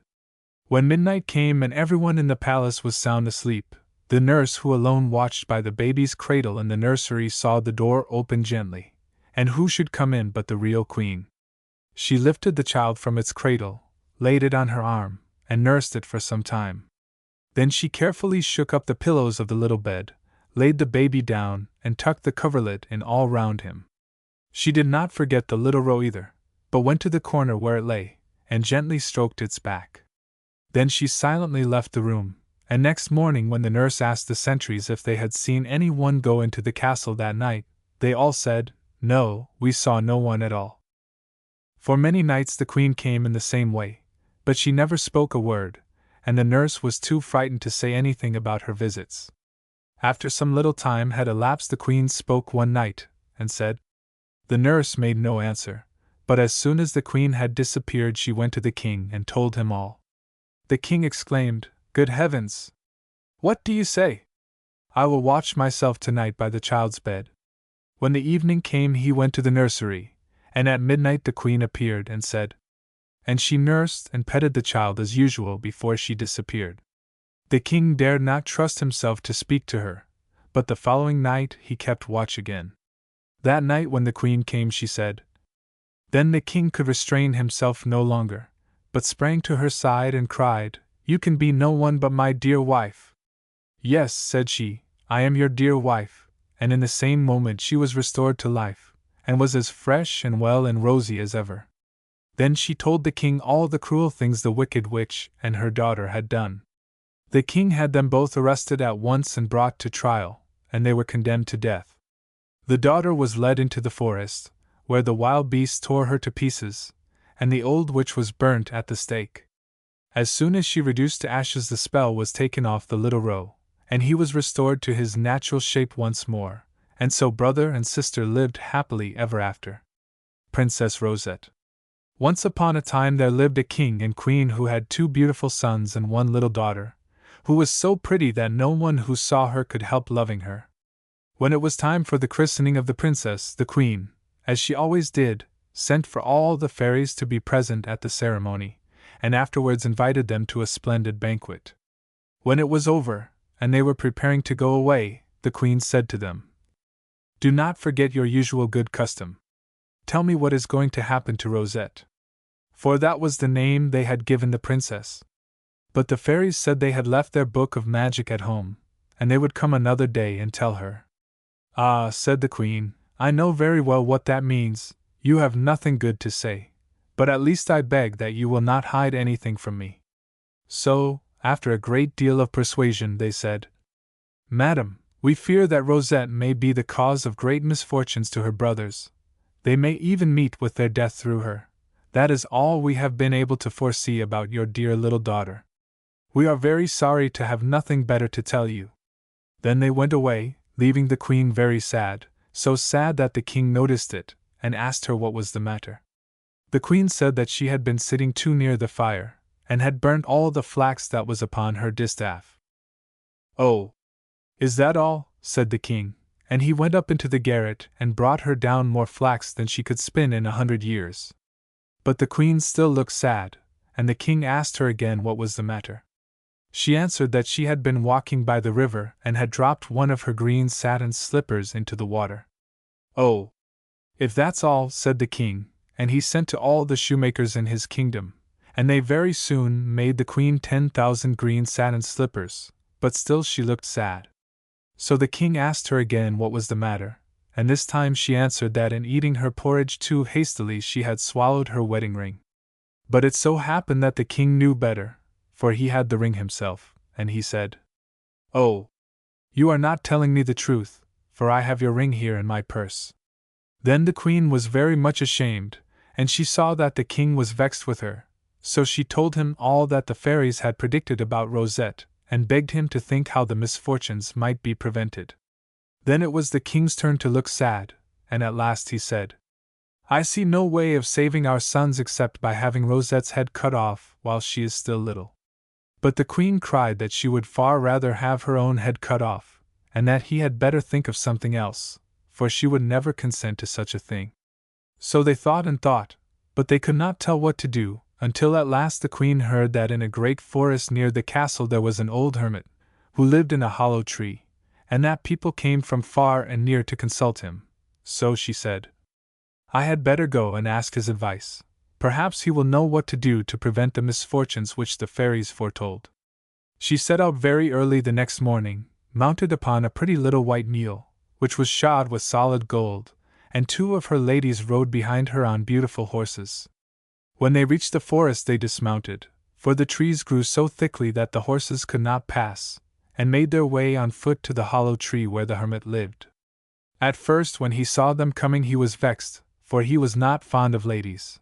But when he recognized the queen, he said, "You are welcome, queen. What do you come to ask of me?" Then the queen told him all the fairies had foreseen for Rosette, and asked what she should do, and the hermit answered that she must shut the princess up in a tower and never let her come out of it again. The queen thanked and rewarded him, and hastened back to the castle to tell the king.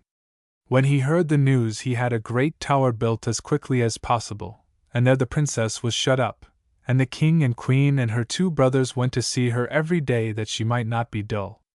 The eldest brother was called the Great Prince, and the second the Little Prince. They loved their sister dearly, for she was the sweetest, prettiest princess who was ever seen, and the least little smile from her was worth more than 100 pieces of gold. When Rosette was 15 years old, the great prince went to the king and asked if it would not soon be time for her to be married, and the little prince put the same question to the queen. Their majesties were amused at them for thinking of it, but did not make any reply, and soon after both the king and the queen were taken ill, and died on the same day. Everybody was sorry, Rosette especially, and all the bells in the kingdom were tolled. Then all the dukes and councillors put the great prince upon a golden throne, and crowned him with a diamond crown, and they all cried, "Long live the king!" And after that there was nothing but feasting and rejoicing. The new king and his brother said to one another, "Now that we are the masters, let us take our sister out of that dull tower which she is so tired of." They had only to go across the garden to reach the tower, which was very high, and stood up in a corner.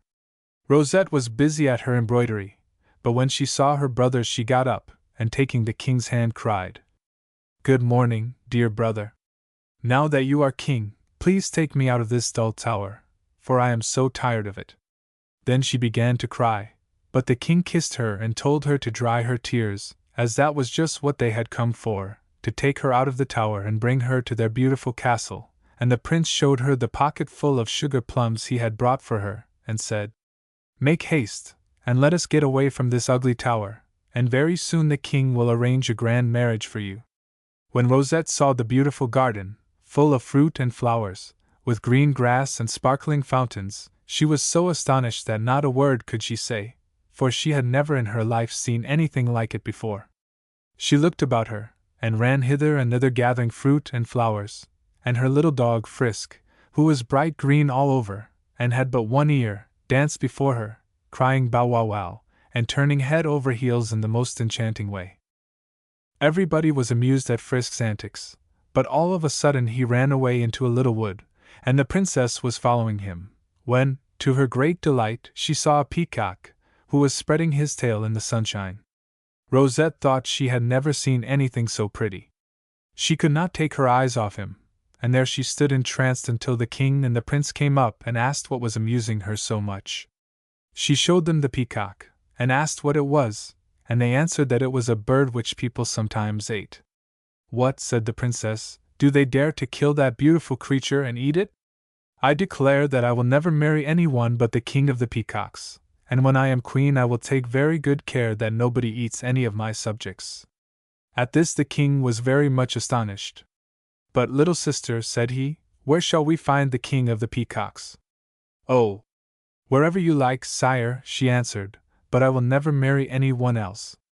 After this they took Rosette to the beautiful castle, and the peacock was brought with her, and told to walk about on the terrace outside her windows, so that she might always see him. And then the ladies of the court came to see the princess, and they brought her beautiful presents, dresses and ribbons and sweetmeats, diamonds and pearls and dolls and embroidered slippers, and she was so well brought up, and said, "Thank you," so prettily, and was so gracious, that everyone went away delighted with her.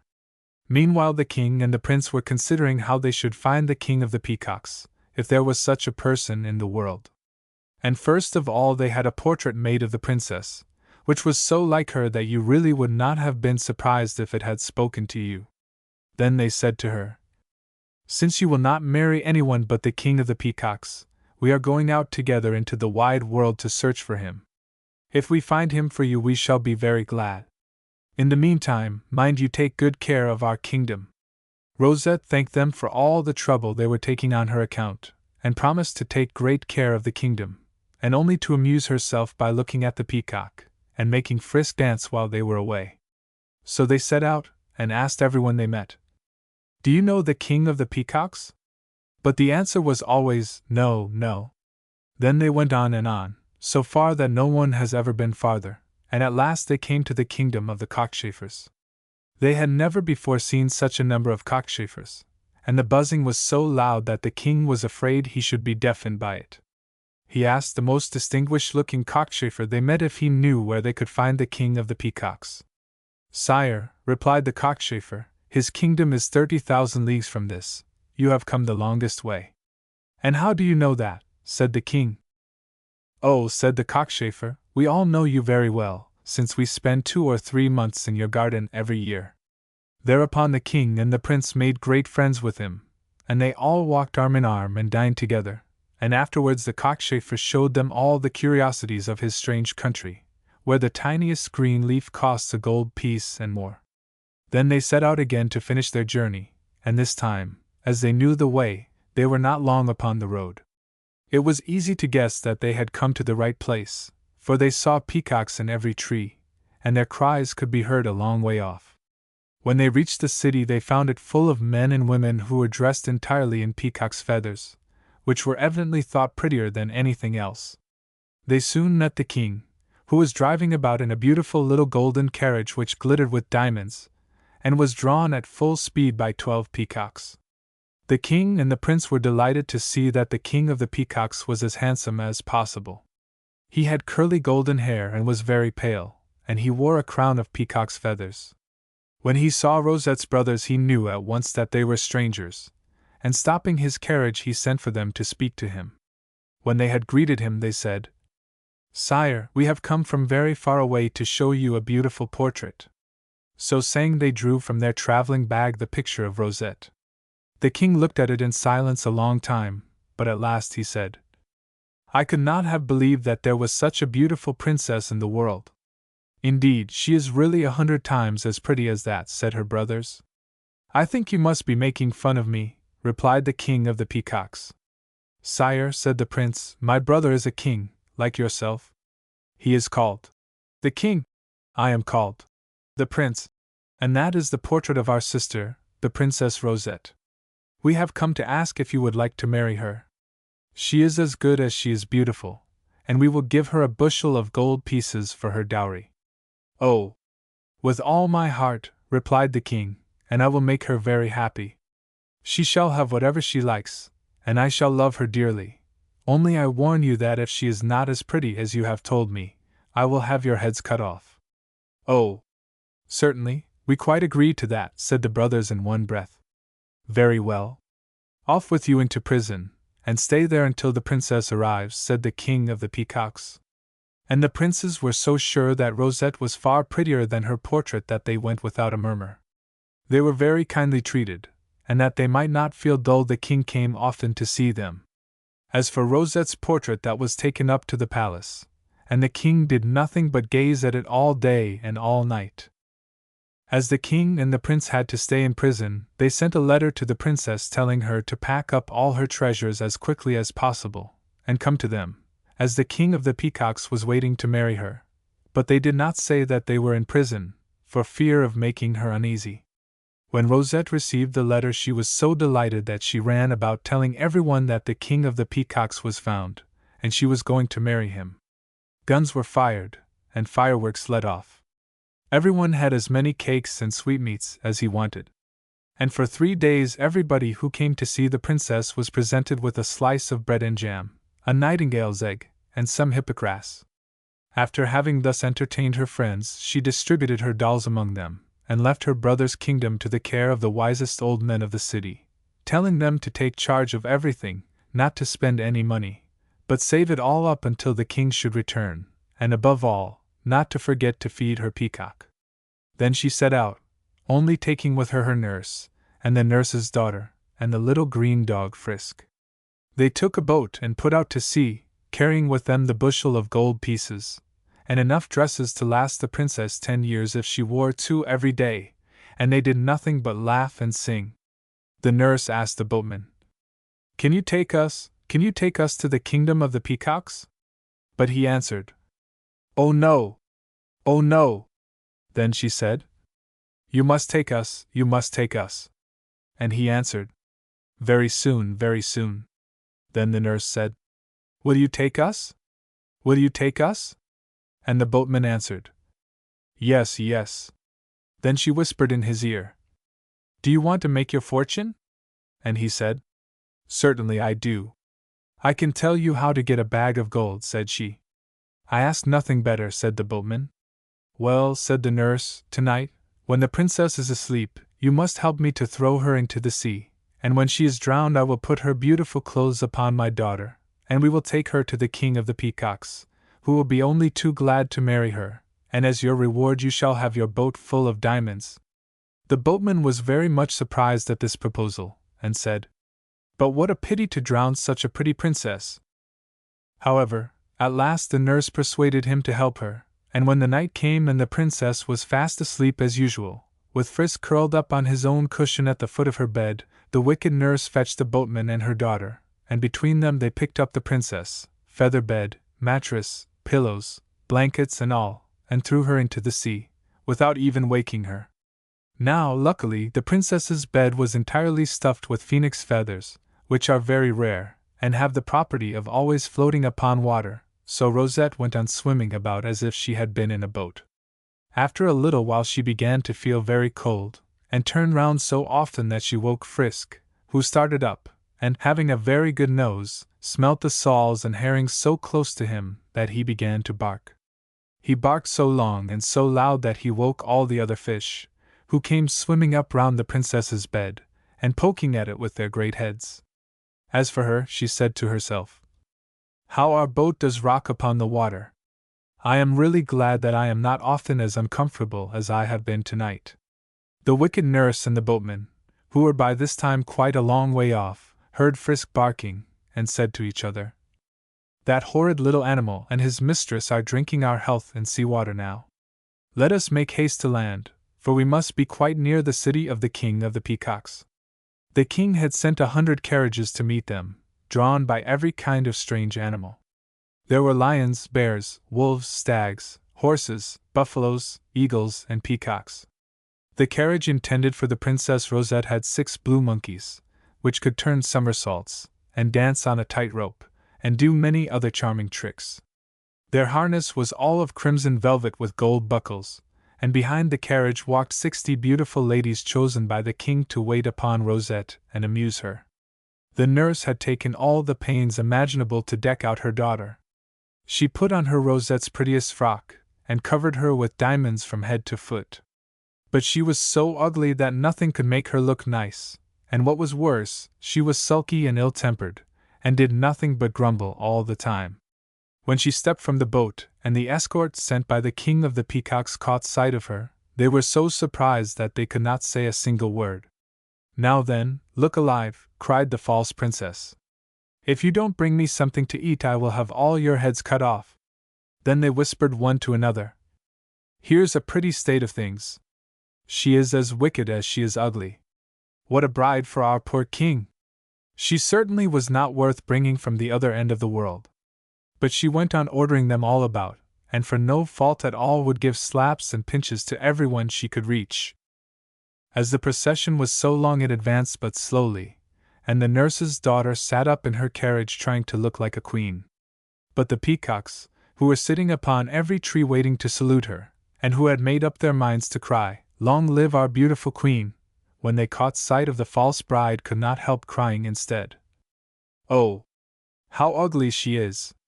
which offended her so much that she said to the guards, "Make haste and kill all these insolent peacocks who have dared to insult me." But the peacocks only flew away, laughing at her. The rogue of a boatman, who noticed all this, said softly to the nurse, "This is a bad business for us, gossip. Your daughter ought to have been prettier." But she answered, "Be quiet, stupid, or you will spoil everything." Now they told the king that the princess was approaching. "Well," said he, "did her brothers tell me truly? Is she prettier than her portrait?" "Sire," they answered, "if she were as pretty that would do very well." "That's true," said the king. "I for one shall be quite satisfied if she is. Let us go and meet her." For they knew by the uproar that she had arrived, but they could not tell what all the shouting was about. The king thought he could hear the words, "How ugly she is! How ugly she is!" and he fancied they must refer to some dwarf the princess was bringing with her. It never occurred to him that they could apply to the bride herself. The Princess Rosette's portrait was carried at the head of the procession, and after it walked the king surrounded by his courtiers. He was all impatience to see the lovely princess, but when he caught sight of the nurse's daughter he was furiously angry, and would not advance another step. For she was really ugly enough to have frightened anybody. "What," he cried, "have the 2 rascals who are my prisoners dared to play me such a trick as this? Do they propose that I shall marry this hideous creature? Let her be shut up in my great tower, with her nurse and those who brought her here, and as for them, I will have their heads cut off." Meanwhile the king and the prince, who knew that their sister must have arrived, had made themselves smart, and sat expecting every minute to be summoned to greet her. So when the jailer came with soldiers, and carried them down into a black dungeon which swarmed with toads and bats, and where they were up to their necks in water, nobody could have been more surprised and dismayed than they were. "This is a dismal kind of wedding," they said. "What can have happened that we should be treated like this? They must mean to kill us." And this idea annoyed them very much. 3 days passed before they heard any news, and then the king of the peacocks came and berated them through a hole in the wall. "You have called yourselves king and prince," he cried, "to try and make me marry your sister, but you are nothing but beggars, not worth the water you drink. I mean to make short work with you, and the sword is being sharpened that will cut off your heads." "King of the peacocks," answered the king angrily, "you had better take care what you are about. I am as good a king as yourself, and have a splendid kingdom and robes and crowns, and plenty of good red gold to do what I like with. You are pleased to jest about having our heads cut off. Perhaps you think we have stolen something from you?" At first the king of the peacocks was taken aback by this bold speech, and had half a mind to send them all away together. But his prime minister declared that it would never do to let such a trick as that pass unpunished. Everybody would laugh at him. So the accusation was drawn up against them, that they were impostors, and that they had promised the king a beautiful princess in marriage who, when she arrived, proved to be an ugly peasant girl. This accusation was read to the prisoners, who cried out that they had spoken the truth, that their sister was indeed a princess more beautiful than the day, and that there was some mystery about all this which they could not fathom. Therefore they demanded 7 days in which to prove their innocence. The king of the peacocks was so angry that he would hardly even grant them this favor, but at last he was persuaded to do so. While all this was going on at court, let us see what had been happening to the Rio princess. When the day broke, she and Frisk were equally astonished at finding themselves alone upon the sea, with no boat and no one to help them. The princess cried and cried, until even the fishes were sorry for her. "Alas," she said, "the king of the peacocks must have ordered me to be thrown into the sea because he had changed his mind and did not want to marry me.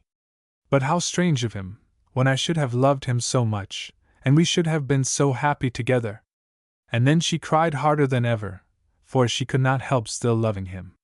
So for 2 days they floated up and down the sea, wet and shivering with the cold, and so hungry that when the princess saw some oysters she caught them, and she and Frisk both ate some, though they didn't like them at all.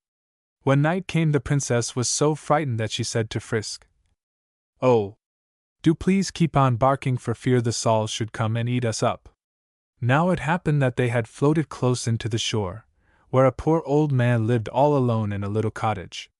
When he heard Frisk's barking he thought to himself, "There must have been a shipwreck," for no dogs ever passed that way by any chance, and he went out to see if he could be of any use. He soon saw the princess and Frisk floating up and down, and Rosette, stretching out her hands to him, cried, "Oh, good old man, do save me, or I shall die of cold and hunger." When he heard her cry out so piteously he was very sorry for her, and ran back into his house to fetch a long boat-hook. Then he waded into the water up to his chin, and after being nearly drowned once or twice he at last succeeded in getting hold of the princess's bed and dragging it on shore. Rosette and Frisk were joyful enough to find themselves once more on dry land, and the princess thanked the old man heartily. Then, wrapping herself up in her blankets, she daintily picked her way up to the cottage on her little bare feet. There the old man lighted a fire of straw, and then drew from an old box his wife's dress and shoes, which the princess put on, and thus roughly clad looked as charming as possible, and Frisk danced his very best to amuse her. The old man saw that Rosette must be some great lady, for her bed coverings were all of satin and gold. He begged that she would tell him all her history, as she might safely trust him. The princess told him everything, weeping bitterly again at the thought that it was by the king's orders that she had been thrown overboard. "And now, my daughter, what is to be done?" said the old man. "You are a great princess, accustomed to fare daintily, and I have nothing to offer you but black bread and radishes, which will not suit you at all. Shall I go and tell the king of the peacocks that you are here? If he sees you, he will certainly wish to marry you." "Oh no," cried Rosette, "he must be wicked, since he tried to drown me. Don't let us tell him, but if you have a little basket, give it to me." The old man gave her a basket, and tying it round Frisk's neck, she said to him, "Go and find out the best cooking pot in the town and bring the contents to me." Away went Frisk, and as there was no better dinner cooking in all the town than the king's, he adroitly took the cover off the pot and brought all it contained to the princess, who said, "Now go back to the pantry, and bring the best of everything you find there." So Frisk went back and filled his basket with white bread, and red wine, and every kind of sweetmeat, until it was almost too heavy for him to carry. When the king of the peacocks wanted his dinner, there was nothing in the pot, and nothing in the pantry. All the courtiers looked at one another in dismay, and the king was terribly cross. "Oh well," he said, "if there is no dinner I cannot dine, but take care that plenty of things are roasted for supper." When evening came, the princess said to Frisk, "Go into the town and find out the best kitchen, and bring me all the nicest morsels that are being roasted upon the spit."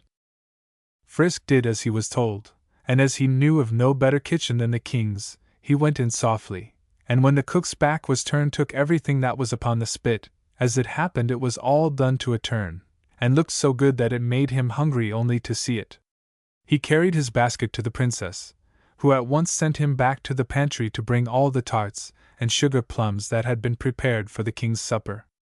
The king, as he had had no dinner, was very hungry and wanted his supper early, but when he asked for it, lo and behold, it was all gone, and he had to go to bed half-starved and in a terrible temper.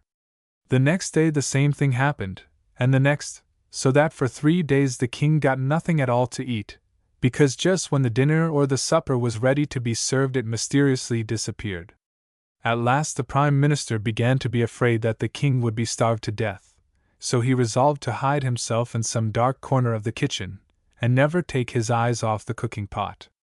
His surprise was great when he presently saw a little green dog with one ear slip softly into the kitchen, uncover the pot, transfer all its contents to his basket, and run off. The prime minister followed hastily, and tracked him all through the town to the cottage of the good old man. Then he ran back to the king and told him that he had found out where all his dinners and suppers went. The king, who was very much astonished, said he should like to go and see for himself. So he set out, accompanied by the prime minister and a guard of archers, and arrived just in time to find the old man and the princess finishing his dinner. The king ordered that they should be seized and bound with ropes, and Frisk also. When they were brought back to the palace, someone told the king, who said, "Today is the last day of the respite granted to those impostors. They shall have their heads cut off at the same time as these stealers of my dinner." Then the old man went down on his knees before the king and begged for time to tell him everything. While he spoke, the king for the first time looked attentively at the princess, because he was sorry to see how she cried, and when he heard the old man saying that her name was Rosette, and that she had been treacherously thrown into the sea, he turned head over heels 3 times without stopping, in spite of being quite weak from hunger, and ran to embrace her, and untied the ropes which bound her with his own hands, declaring that he loved her with all his heart. Messengers were sent to bring the princes out of prison, and they came very sadly, believing that they were to be executed at once. The nurse and her daughter and the boatmen were brought also. As soon as they came in, Rosette ran to embrace her brothers, while the traitors threw themselves down before her and begged for mercy. The king and the princess were so happy that they freely forgave them, and as for the good old man, he was splendidly rewarded, and spent the rest of his days in the palace. The king of the peacocks made ample amends to the king and prince for the way in which they had been treated, and did everything in his power to show how sorry he was. The nurse restored to Rosette all her dresses and jewels, and the bushel of gold pieces. The wedding was held at once, and they all lived happily ever after, even to Frisk, who enjoyed the greatest luxury, and never had anything worse than the wing of a partridge for dinner all the rest of his life. The Enchanted Pig. Once upon a time there lived a king who had 3 daughters. Now it happened that he had to go out to battle, so he called his daughters and said to them, "My dear children, I am obliged to go to the wars.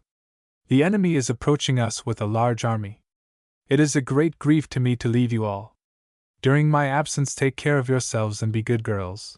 Behave well and look after everything in the house. You may walk in the garden, and you may go into all the rooms in the palace, except the room at the back in the right-hand corner. Into that you must not enter, for harm would befall you. You may keep your mind easy, father, they replied. We have never been disobedient to you. Go in peace, and may heaven give you a glorious victory. When everything was ready for his departure, the king gave them the keys of all the rooms and reminded them once more of what he had said. His daughters kissed his hands with tears in their eyes, and wished him prosperity, and he gave the eldest the keys. Now, when the girls found themselves alone, they felt so sad and dull that they did not know what to do. So, to pass the time, they decided to work for part of the day, to read for part of the day, and to enjoy themselves in the garden for part of the day. As long as they did this, all went well with them. But this happy state of things did not last long. Every day they grew more and more curious, and you will see what the end of that was. Sisters, said the eldest princess, all day long we sew, spin, and read. We have been several days quite alone, and there is no corner of the garden that we have not explored. We have been in all the rooms of our father's palace, and have admired the rich and beautiful furniture. Why should not we go into the room that our father forbade us to enter? Sister, said the youngest, I cannot think how you can tempt us to break our father's command. When he told us not to go into that room, he must have known what he was saying, and have had a good reason for saying it. Surely the sky won't fall about our heads if we do go in, said the second princess. Dragons and such like monsters that would devour us will not be hidden in the room. And how will our father ever find out that we have gone in? While they were speaking thus, encouraging each other, they had reached the room. The eldest fitted the key into the lock, and snap! The door stood open. The three girls entered, and what do you think they saw? The room was quite empty, and without any ornament, but in the middle stood a large table, with a gorgeous cloth, and on it lay a big open book. Now the princesses were curious to know what was written in the book, especially the eldest, and this is what she read. The eldest daughter of this king will marry a prince from the east. Then the second girl stepped forward, and turning over the page she read. The second daughter of this king will marry a prince from the west. The girls were delighted, and laughed and teased each other. But the youngest princess did not want to go near the table, or to open the book. Her elder sisters, however, left her no peace, and will she, nil she, they dragged her up to the table, and in fear and trembling she turned over the page and read. The youngest daughter of this king will be married to a pig from the north. Now if a thunderbolt had fallen upon her from heaven, it would not have frightened her more. She almost died of misery, and if her sisters had not held her up, she would have sunk to the ground and cut her head open. When she came out of the fainting fit into which she had fallen in her terror, her sisters tried to comfort her, saying, How can you believe such nonsense? When did it ever happen that a king's daughter married a pig? What a baby you are, said the other sister. Has not our father enough soldiers to protect you, even if the disgusting creature did come to woo you? The youngest princess would fain have let herself be convinced by her sister's words, and have believed what they said, but her heart was heavy. Her thoughts kept turning to the book, in which stood written that great happiness waited her sisters, but that a fate was in store for her such as had never before been known in the world. Besides, the thought weighed on her heart that she had been guilty of disobeying her father. She began to get quite ill, and in a few days she was so changed that it was difficult to recognize her. Formerly she had been rosy and merry, now she was pale and nothing gave her any pleasure. She gave up playing with her sisters in the garden, ceased to gather flowers to put in her hair, and never sang when they sat together at their spinning and sewing. In the meantime the king won a great victory, and having completely defeated and driven off the enemy, he hurried home to his daughters, to whom his thoughts had constantly turned. Everyone went out to meet him with cymbals and fifes and drums, and there was great rejoicing over his victorious return. The king's first act on reaching home was to thank heaven for the victory he had gained over the enemies who had risen against him. He then entered his palace, and the three princesses stepped forward to meet him. His joy was great when he saw that they were all well, for the youngest did her best not to appear sad. In spite of this, however, it was not long before the king noticed that his third daughter was getting very thin and sad-looking.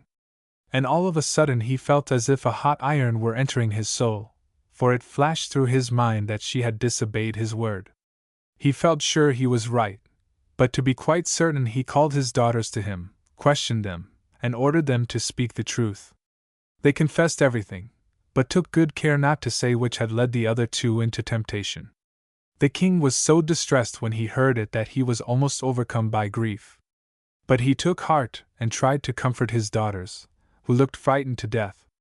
He saw that what had happened, and that 1,000 words would not alter matters by a hair's breadth. Well, these events had almost been forgotten when one fine day a prince from the east appeared at the court, and asked the king for the hand of his eldest daughter. The king gladly gave his consent. A great wedding banquet was prepared, and after 3 days of feasting the happy pair were accompanied to the frontier with much ceremony and rejoicing. After some time the same thing befell the second daughter, who was wooed and won by a prince from the west. Now when the young princess saw that everything fell out exactly as had been written in the book, she grew very sad. She refused to eat, and would not put on her fine clothes nor go out walking, and declared that she would rather die than become a laughing-stock to the world.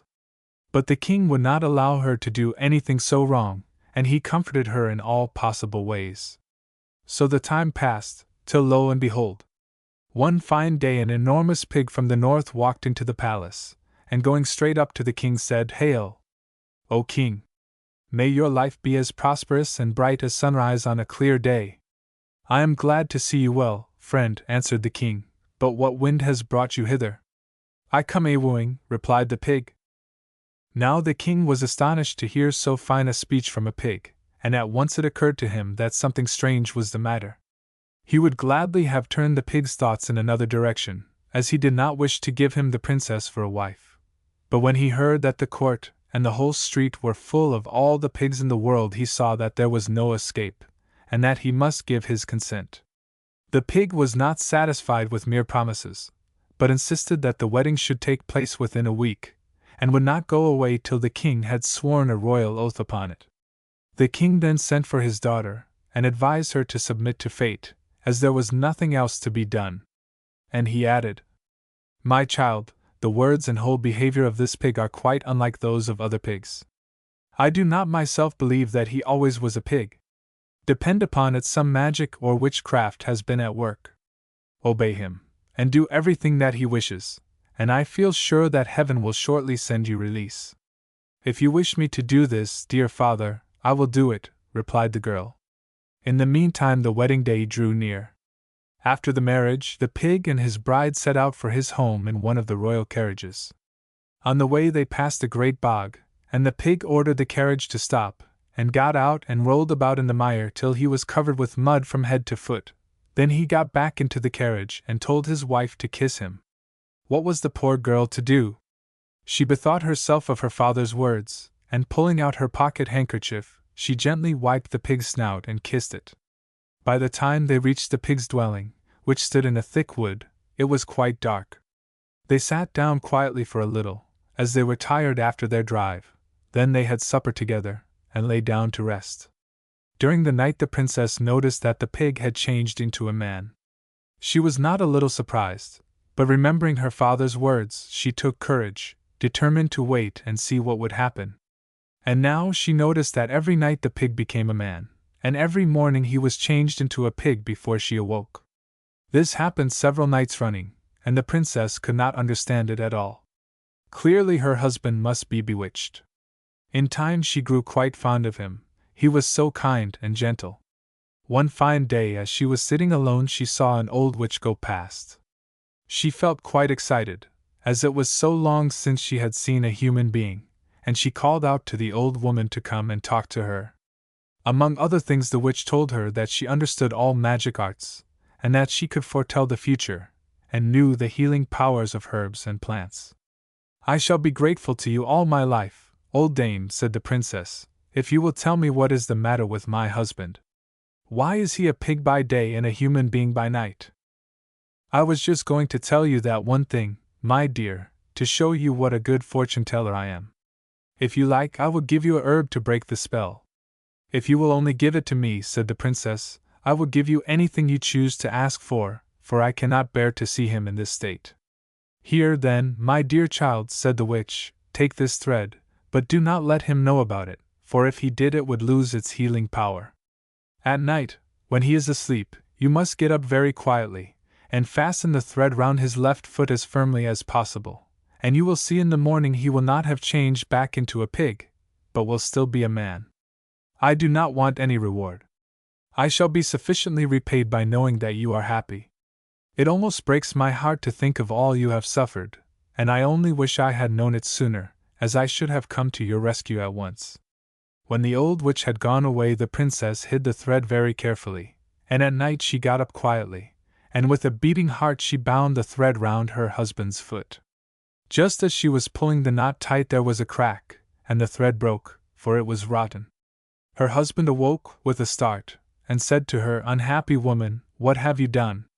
3 days more and this unholy spell would have fallen from me, and now, who knows how long I may have to go about in this disgusting shape. I must leave you at once, and we shall not meet again until you have worn out 3 pairs of iron shoes and blunted a steel staff in your search for me. So saying, he disappeared. Now, when the princess was left alone, she began to weep and moan in a way that was pitiful to hear. But when she saw that her tears and groans did her no good, she got up, determined to go wherever fate should lead her. On reaching a town, the first thing she did was to order 3 pairs of iron sandals and a steel staff, and having made these preparations for her journey, she set out in search of her husband. On and on she wandered over 9 seas and across 9 continents, through forests with trees whose stems were as thick as beer barrels, stumbling and knocking herself against the fallen branches, then picking herself up and going on.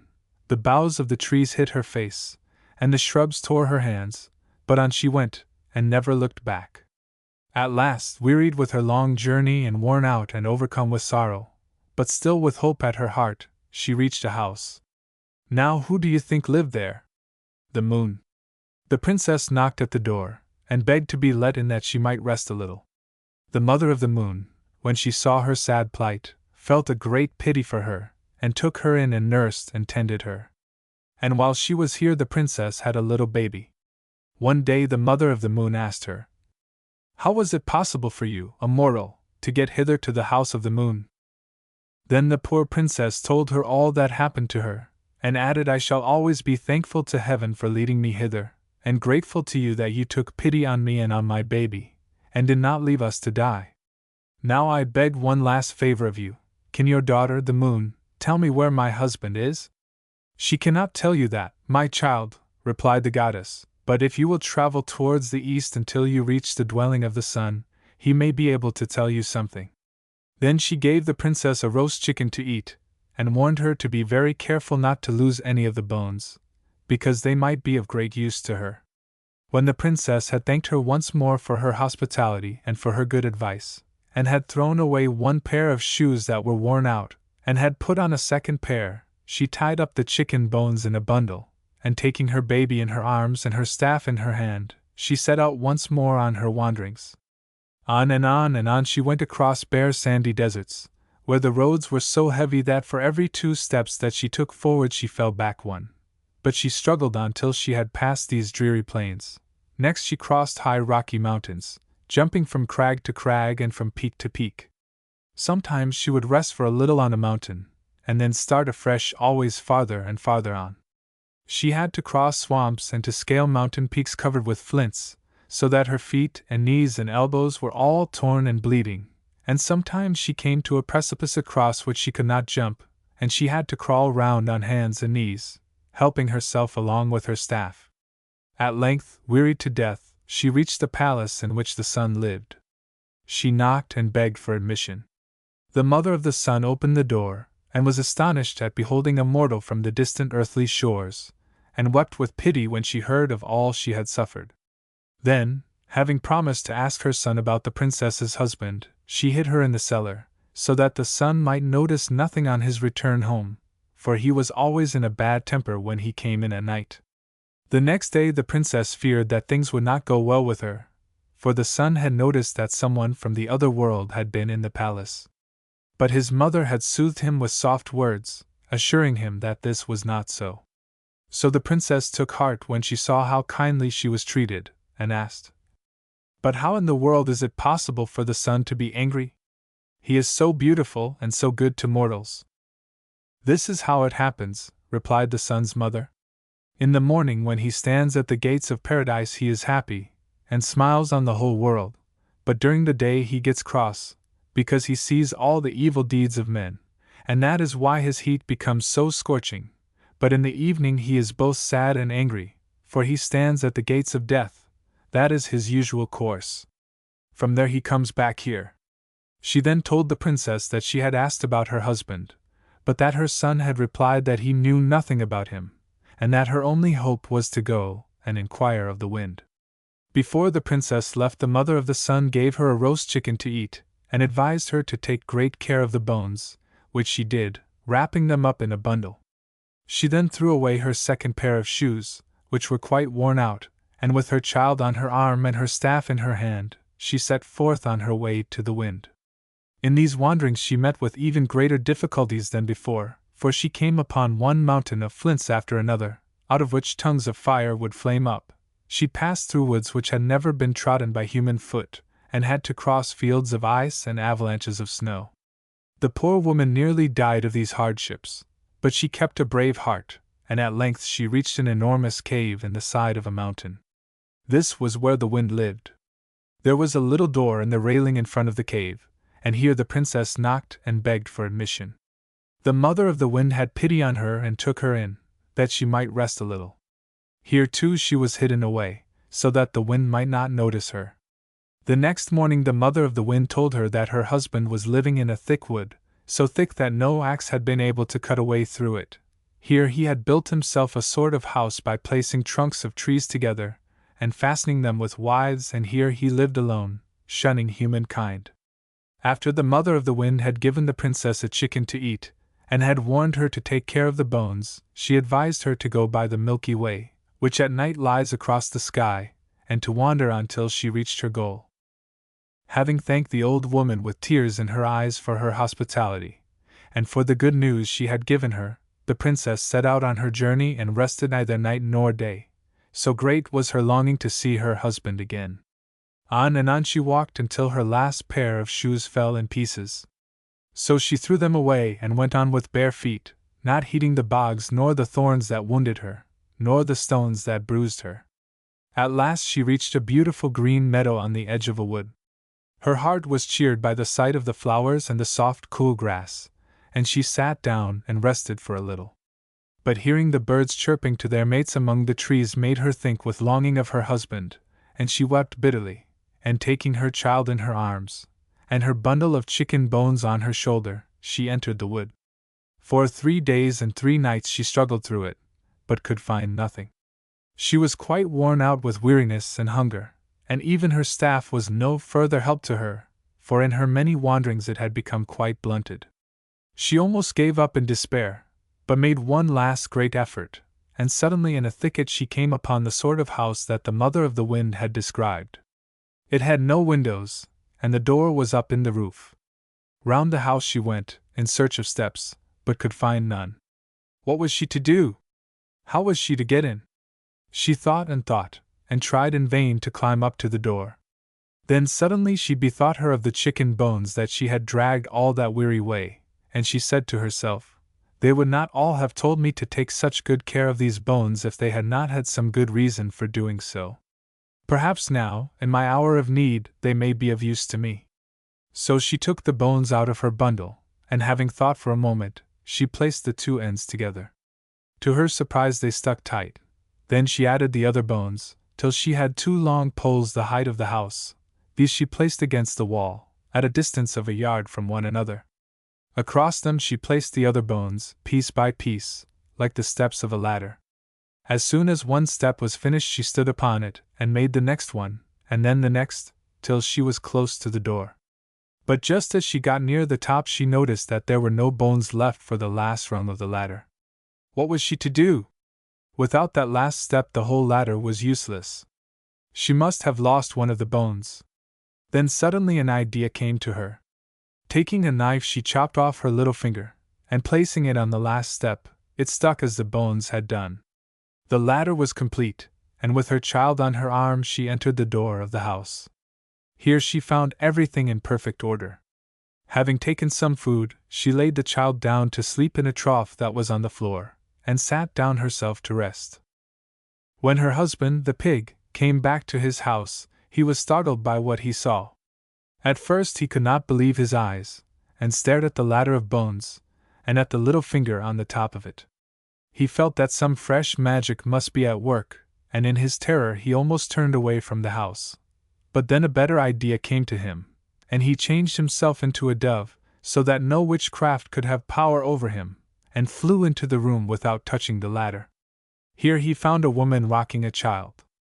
At the sight of her, looking so changed by all that she had suffered for his sake, his heart was moved by such love and longing and by so great a pity that he suddenly became a man. The princess stood up when she saw him, and her heart beat with fear, for she did not know him. But when he had told her who he was, in her great joy she forgot all her sufferings, and they seemed as nothing to her. He was a very handsome man, as straight as a fir tree.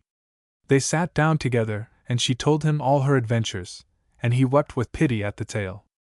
And then he told her his own history. I am a king's son. Once when my father was fighting against some dragons, who were the scourge of our country, I slew the youngest dragon. His mother, who was a witch, cast a spell over me and changed me into a pig. It was she who, in the disguise of an old woman, gave you the thread to bind round my foot. So that instead of the 3 days that had to run before the spell was broken, I was forced to remain a pig for 3 more years. Now that we have suffered for each other, and have found each other again, let us forget the past. And in their joy they kissed one another. Next morning they set out early to return to his father's kingdom. Great was the rejoicing of all the people when they saw him and his wife. His father and his mother embraced them both, and there was feasting in the palace for 3 days and 3 nights. Then they set out to see her father. The old king nearly went out of his mind with joy at beholding his daughter again. When she had told him all her adventures, he said to her, "Did not I tell you that I was quite sure that that creature who wooed and won you as his wife had not been born a pig? You see, my child, how wise you were in doing what I told you." And as the king was old and had no heirs, he put them on the throne in his place. And they ruled as only kings rule who have suffered many things. And if they are not dead, they are still living and ruling happily. The Norka. Once upon a time there lived a king and queen. They had 3 sons, 2 of them with their wits about them, but the third a simpleton. Now the king had a deer park in which were quantities of wild animals of different kinds. Into that park there used to come a huge beast, Norka was its name, and do fearful mischief, devouring some of the animals every night. The king did all he could, but he was unable to destroy it. So at last he called his sons together and said, "Whoever will destroy the Norka, to him will I give the half of my kingdom." Well, the eldest son undertook the task. As soon as it was night, he took his weapons and set out. But before he reached the park, he went into a traktor, or tavern, and there he spent the whole night in reverie. When he came to his senses it was too late. The day had already dawned. He felt himself disgraced in the eyes of his father, but there was no help for it. The next day the second son went, and did just the same. Their father scolded them both soundly, and there was an end of it. Well, on the 3rd day the youngest son undertook the task. They all laughed him to scorn, because he was so stupid, feeling sure he wouldn't do anything. But he took his arms, and went straight into the park, and sat down on the grass in such a position that the moment he went to sleep his weapons would prick him, and he would awake. Presently the midnight hour sounded. The earth began to shake, and the Norka came rushing up, and burst right through the fence into the park, so huge was it. The prince pulled himself together, leapt to his feet, crossed himself, and went straight at the beast. It fled back, and the prince ran after it. But he soon saw that he couldn't catch it on foot, so he hastened to the stable, laid his hands on the best horse there, and set off in pursuit. Presently he came up with the beast, and they began a fight. They fought and fought. The prince gave the beast 3 wounds. At last they were both utterly exhausted, so they lay down to take a short rest. But the moment the prince closed his eyes, up jumped the beast and took to flight. The prince's horse awoke him. Up he jumped in a moment, and set off again in pursuit, caught up the beast, and again began fighting with it. Again the prince gave the beast 3 wounds, and then he and the beast lay down again to rest. Thereupon away fled the beast as before. The prince caught it up, and again gave it 3 wounds. But all of a sudden, just as the prince began chasing it for the 4th time, the beast fled to a great white stone, tilted it up, and escaped into the other world, crying out to the prince, "Then only will you overcome me, when you enter here." The prince went home, told his father all that had happened, and asked him to have a leather rope plaited, long enough to reach to the other world. His father ordered this to be done. When the rope was made, the prince called for his brothers, and he and they, having taken servants with them, and everything that was needed for a whole year, set out for the place where the beast had disappeared under the stone. When they got there, they built a palace on the spot, and lived in it for some time. But when everything was ready, the youngest brother said to the others, "Now, brothers, who is going to lift this stone?" Neither of them could so much as stir it, but as soon as he touched it, away it flew to a distance, though it was ever so big, big as a hill. And when he had flung the stone aside, he spoke a second time to his brothers, saying, "Who is going into the other world, to overcome the Norka?" Neither of them offered to do so. Then he laughed at them for being such cowards, and said, "Well, brothers, farewell. Lower me into the other world, and don't go away from here, but as soon as the cord is jerked, pull it up." His brothers lowered him accordingly, and when he had reached the other world, underneath the earth, he went on his way. He walked and walked. Presently he espied a horse with rich trappings, and it said to him, "Hail, Prince Ivan! Long have I awaited thee."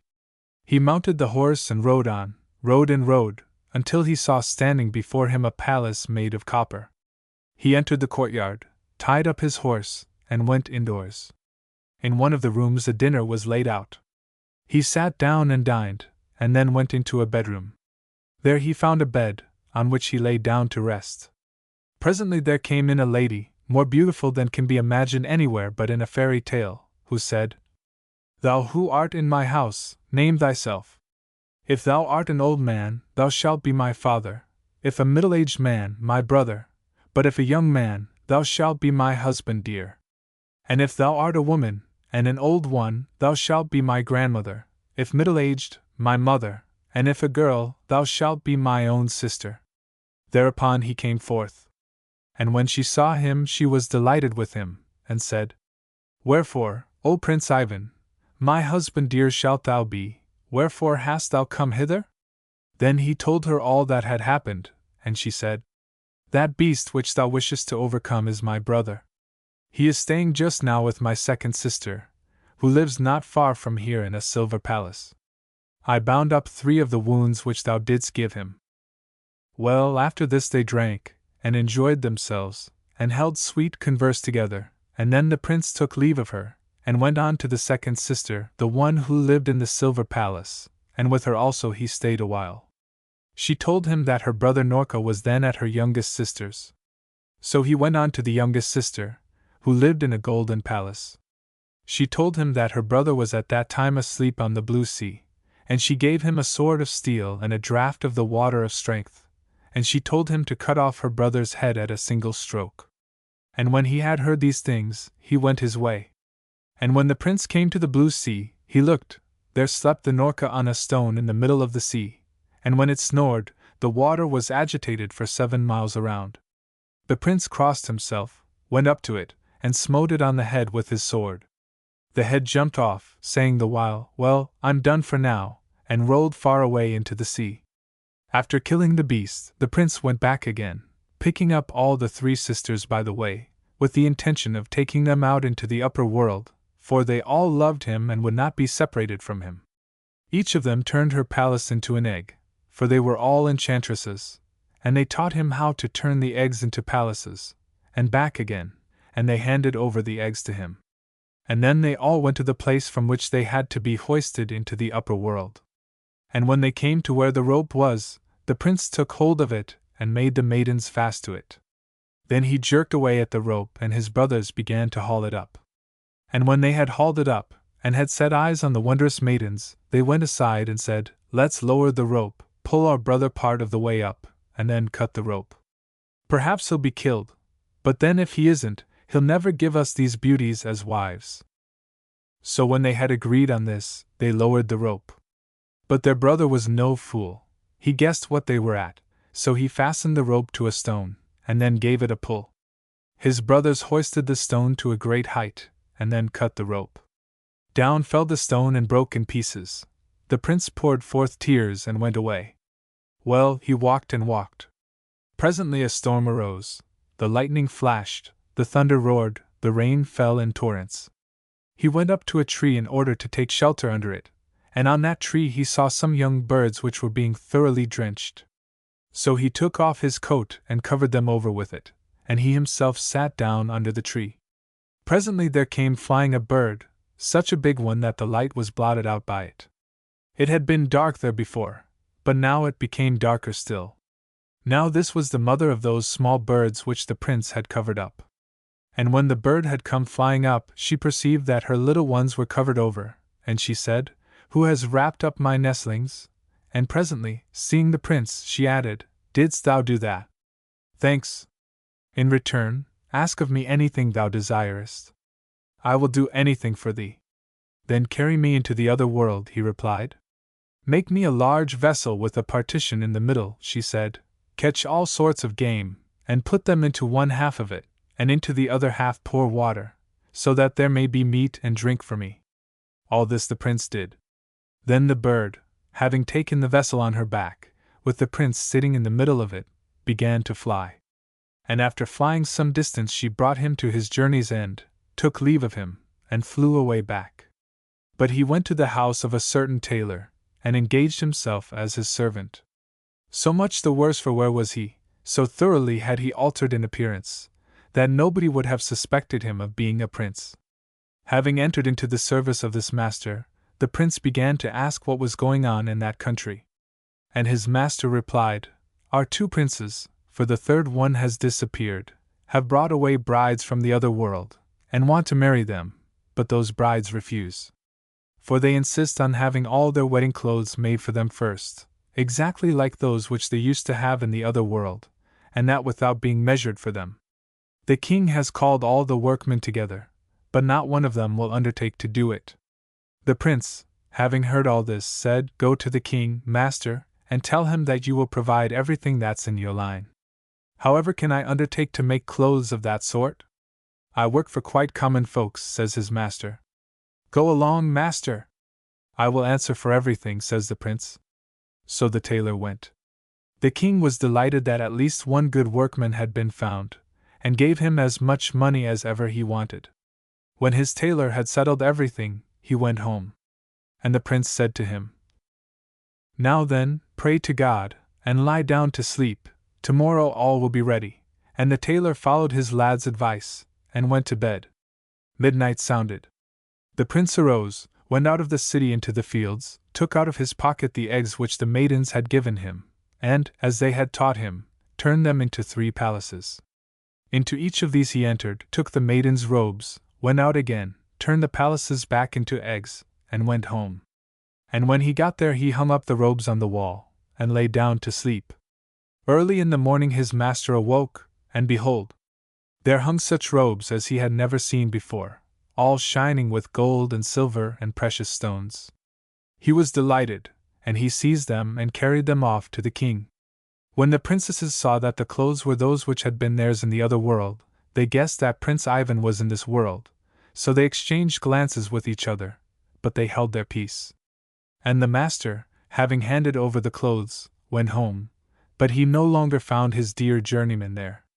For the prince had gone to a shoemaker's, and him too he sent to work for the king, and in the same way he went the round of all the artificers, and they all proffered him thanks, inasmuch as through him they were enriched by the king. By the time the princely workmen had gone the round of all the artificers, the princesses had received what they had asked for. All their clothes were just like what they had been in the other world. Then they wept bitterly because the prince had not come, and it was impossible for them to hold out any longer. It was necessary that they should be married. But when they were ready for the wedding, the youngest bride said to the king, "Allow me, my father, to go and give alms to the beggars." He gave her leave, and she went and began bestowing alms upon them, and examining them closely. And when she had come to one of them, and was going to give him some money, she caught sight of the ring which she had given to the prince in the other world, and her sister's rings too, for it really was he. So she seized him by the hand, and brought him into the hall, and said to the king, "Here is he who brought us out of the other world. His brothers forbade us to say that he was alive, threatening to slay us if we did." Then the king was wroth with those sons, and punished them as he thought best. And afterwards 3 weddings were celebrated. The wonderful birch. Once upon a time there were a man and a woman, who had an only daughter.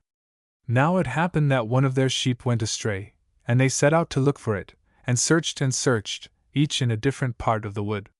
Then the good wife met a witch, who said to her, "If you spit, you miserable creature, if you spit into the sheath of my knife, or if you run between my legs, I shall change you into a black sheep."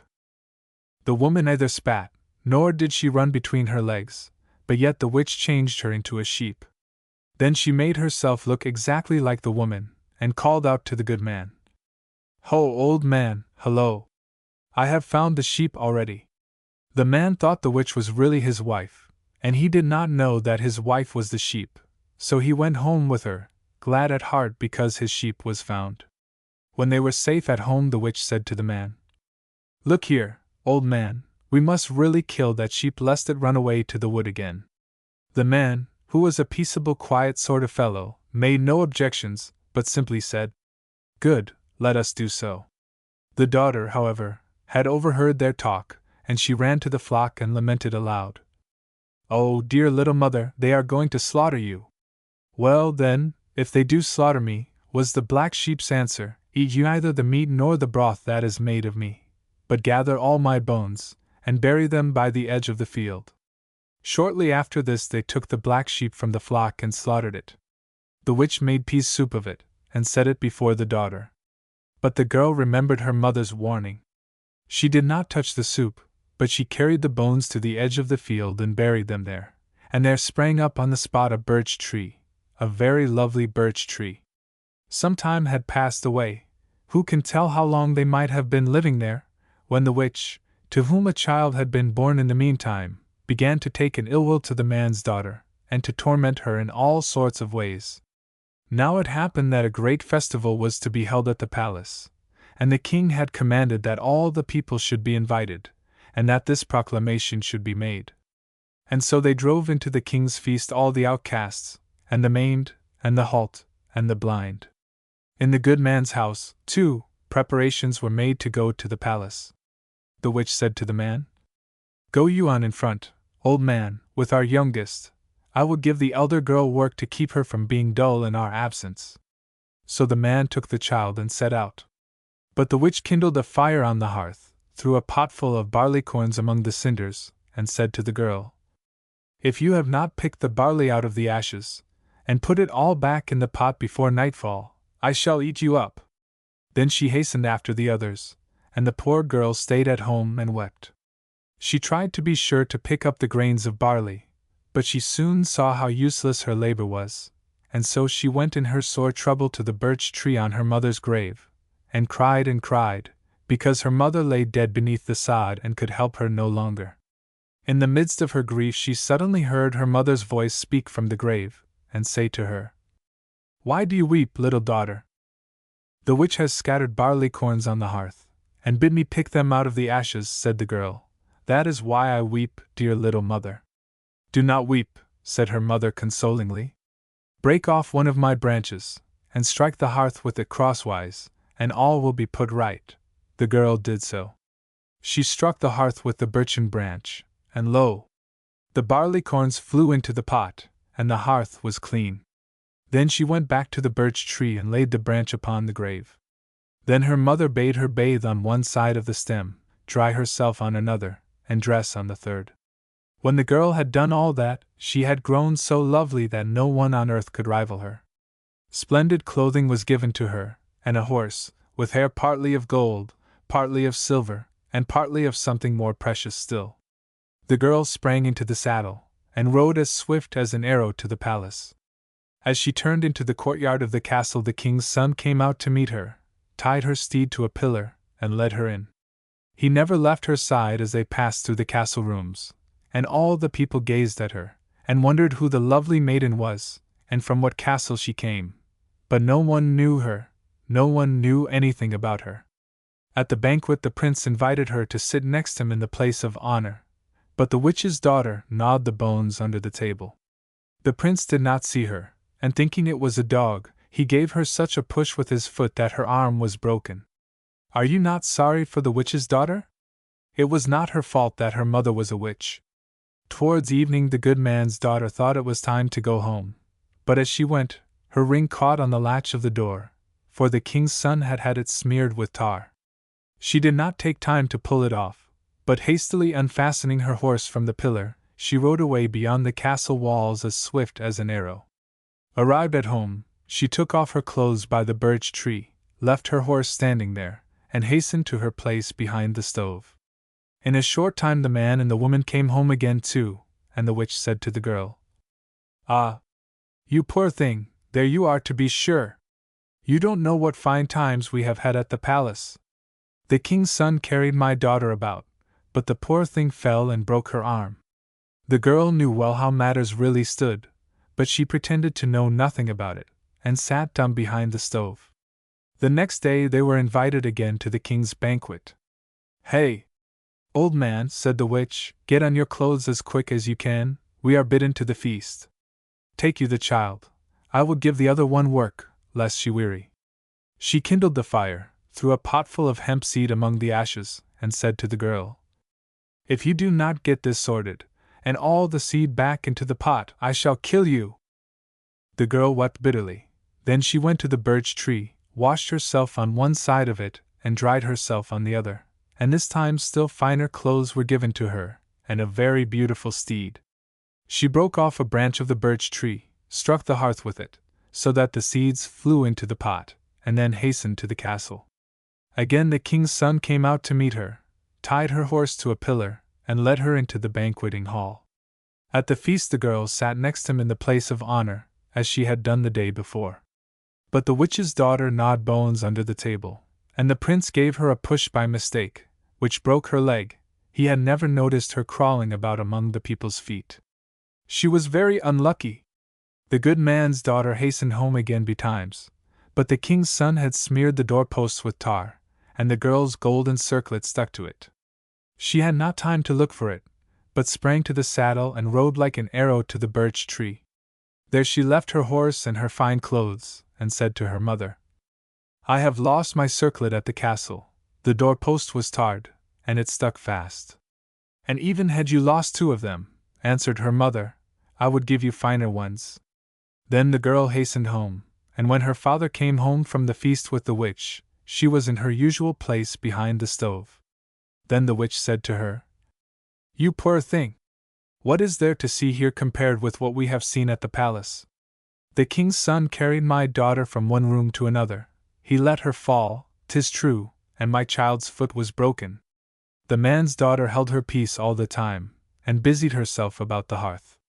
The night passed, and when the day began to dawn, the witch awakened her husband, crying, "Hi! Get up, old man! We are bidden to the royal banquet." So the old man got up. Then the witch gave him the child, saying, "Take you the little one. I will give the other girl work to do, else she will weary at home alone." She did as usual. This time it was a dish of milk she poured upon the ashes, saying, "If you do not get all the milk into the dish again before I come home, you will suffer for it." How frightened the girl was this time! She ran to the birch tree, and by its magic power her task was accomplished, and then she rode away to the palace as before. When she got to the courtyard she found the prince waiting for her. He led her into the hall, where she was highly honored, but the witch's daughter sucked the bones under the table, and crouching at the people's feet she got an eye knocked out, poor thing! Now no one knew any more than before about the good man's daughter, no one knew when she came. But the prince had had the threshold smeared with tar, and as she fled her gold slippers stuck to it. She reached the birch tree, and laying aside her finery, she said, "Alas, dear little mother, I have lost my gold slippers." "Let them be," was her mother's reply. "If you need them, I shall give you finer ones." Scarcely was she in her usual place behind the stove when her father came home with the witch. Immediately the witch began to mock her, saying, "Ah, you poor thing, there is nothing for you to see here, and what great things we have seen at the palace. My little girl was carried about again, but had the ill luck to fall and get her eye knocked out. You stupid thing, you, what do you know about anything?" "Yes, indeed, what can I know?" replied the girl. "I had enough to do to get the hearth clean." Now the prince had kept all the things the girl had lost, and he soon set about finding the owner of them. For this purpose a great banquet was given on the 4th day, and all the people were invited to the palace. The witch got ready to go too. She tied a wooden beetle on where her child's foot should have been, a log of wood instead of an arm, and stuck a bit of dirt in the empty socket for an eye, and took the child with her to the castle.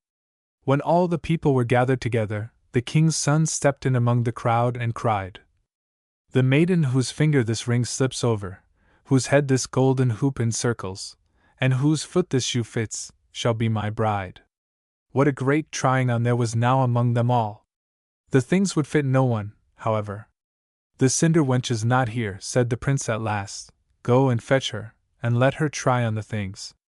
So the girl was fetched, and the prince was just going to hand the ornaments to her, when the witch held him back, saying, "Don't give them to her, she soils everything with cinders, give them to my daughter rather." Well, then the prince gave the witch's daughter the ring, and the woman filed and pared away at her daughter's finger till the ring fitted. It was the same with the circlet and the shoes of gold. The witch would not allow them to be handed to the cinder wench. She worked at her own daughter's head and feet till she got the things forced on. What was to be done now? The prince had to take the witch's daughter for his bride whether he would or no. He sneaked away to her father's house with her, however, for he was ashamed to hold the wedding festivities at the palace with so strange a bride. Some days passed, and at last he had to take his bride home to the palace, and he got ready to do so. Just as they were taking leave, the kitchen wench sprang down from her place by the stove, on the pretext of fetching something from the cowhouse, and in going by she whispered in the prince's ear as he stood in the yard, "Alas, dear prince, do not rob me of my silver and my gold." Thereupon the king's son recognized the cinder wench, so he took both the girls with him, and set out. After they had gone some little way they came to the bank of a river, and the prince threw the witch's daughter across to serve as a bridge, and so got over with the cinder wench. There lay the witch's daughter then, like a bridge over the river, and could not stir, though her heart was consumed with grief. No help was near, so she cried at last in her anguish, "May there grow a golden hemlock out of my body!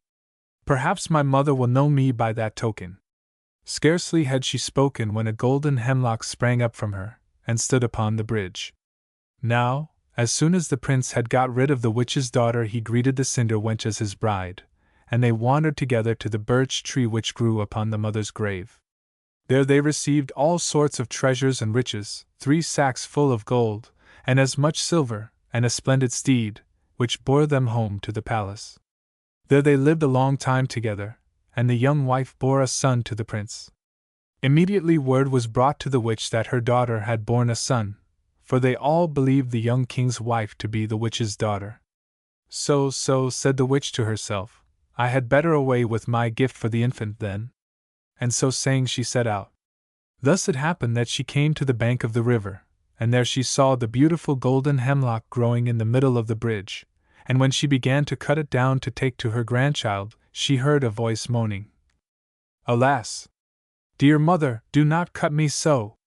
"Are you here?" demanded the witch. "Indeed I am, dear little mother," answered the daughter. "They threw me across the river to make a bridge of me." In a moment the witch had the bridge shivered to atoms, and then she hastened away to the palace. Stepping up to the young queen's bed, she began to try her magic arts upon her, saying, Spit, you wretch, on the blade of my knife. Bewitch my knife's blade for me, and I shall change you into a reindeer of the forest. Are you there again to bring trouble upon me? Said the young woman. She neither spat nor did anything else, but still the witch changed her into a reindeer, and smuggled her own daughter into her place as the prince's wife. But now the child grew restless and cried, because it missed its mother's care. They took it to the court, and tried to pacify it in every conceivable way, but its crying never ceased. What makes the child so restless? Asked the prince, and he went to a wise widow woman to ask her advice. Your own wife is not at home, said the widow woman. She is living like a reindeer in the wood. You have the witch's daughter for a wife now, and the witch herself for a mother-in-law. Is there any way of getting my own wife back from the wood again? Asked the prince. Give me the child, answered the widow woman. I'll take it with me tomorrow when I go to drive the cows to the wood. I'll make a rustling among the birch leaves and a trembling among the aspens. Perhaps the boy will grow quiet when he hears it. Yes, take the child away, take it to the wood with you to quiet it, said the prince, and led the widow woman into the castle. How now? You are going to send the child away to the wood, said the witch in a suspicious tone, and tried to interfere. But the king's son stood firm by what he had commanded, and said, Carry the child about the wood, perhaps that will pacify it. So the widow woman took the child to the wood. She came to the edge of a marsh, and seeing a herd of reindeer there, she began all at once to sing. And immediately the reindeer drew near, and nursed and tended the child the whole day long. But at nightfall it had to follow the herd, and said to the widow woman, Bring me the child tomorrow, and again the following day. After that I must wander with the herd far away to other lands. The following morning the widow woman went back to the castle to fetch the child. The witch interfered, of course, but the prince said, Take it, and carry it about in the open air. The boy is quieter at night, to be sure, when he has been in the wood all day. So the widow took the child in her arms, and carried it to the marsh in the forest. There she sang as on the preceding day. And immediately the reindeer left the herd and came to the child, and tended it as on the day before. And so it was that the child throve, till not a finer boy was to be seen anywhere. But the king's son had been pondering over all these things, and he said to the widow woman, Is there no way of changing the reindeer into a human being again? I don't rightly know, was her answer. Come to the wood with me, however. When the woman puts off her reindeer skin I shall comb her head for her. Whilst I am doing so you must burn the skin. Thereupon they both went to the wood with the child. Scarcely were they there when the reindeer appeared and nursed the child as before. Then the widow woman said to the reindeer, Since you are going far away tomorrow, and I shall not see you again, let me comb your head for the last time, as a remembrance of you. Good. The young woman stripped off the reindeer skin, and let the widow woman do as she wished. In the meantime the king's son threw the reindeer skin into the fire unobserved. What smells of singeing here? Asked the young woman, and looking round she saw her own husband. Woe is me! You have burnt my skin. Why did you do that? To give you back your human form again. Alack-a-day! I have nothing to cover me now, poor creature that I am, cried the young woman, and transformed herself first into a distaff, then into a wooden beetle, then into a spindle, and into all imaginable shapes. But all these shapes the king's son went on destroying till she stood before him in human form again. Alas! Wherefore take me home with you again, cried the young woman, since the witch is sure to eat me up? She will not eat you up, answered her husband, and they started for home with the child. But when the witch wife saw them she ran away with her daughter, and if she has not stopped she is running still, though at a great age. And the prince, and his wife, and the baby lived happy ever afterwards. Jack and the Beanstalk. Jack sells the cow. Once upon a time there was a poor widow who lived in a little cottage with her only son Jack. Jack was a giddy, thoughtless boy, but very kind-hearted and affectionate. There had been a hard winter, and after it the poor woman had suffered from fever and ague. Jack did no work as yet, and by degrees they grew dreadfully poor. The widow saw that there was no means of keeping Jack and herself from starvation but by selling her cow, so one morning she said to her son, I am too weak to go myself, Jack, so you must take the cow to market for me, and sell her. Jack liked going to market to sell the cow very much, but as he was on the way, he met a butcher who had some beautiful beans in his hand. Jack stopped to look at them, and the butcher told the boy that they were of great value, and persuaded the silly lad to sell the cow for these beans. When he brought them home to his mother instead of the money she expected for her nice cow, she was very vexed and shed many tears, scolding Jack for his folly. He was very sorry, and mother and son went to bed very sadly that night.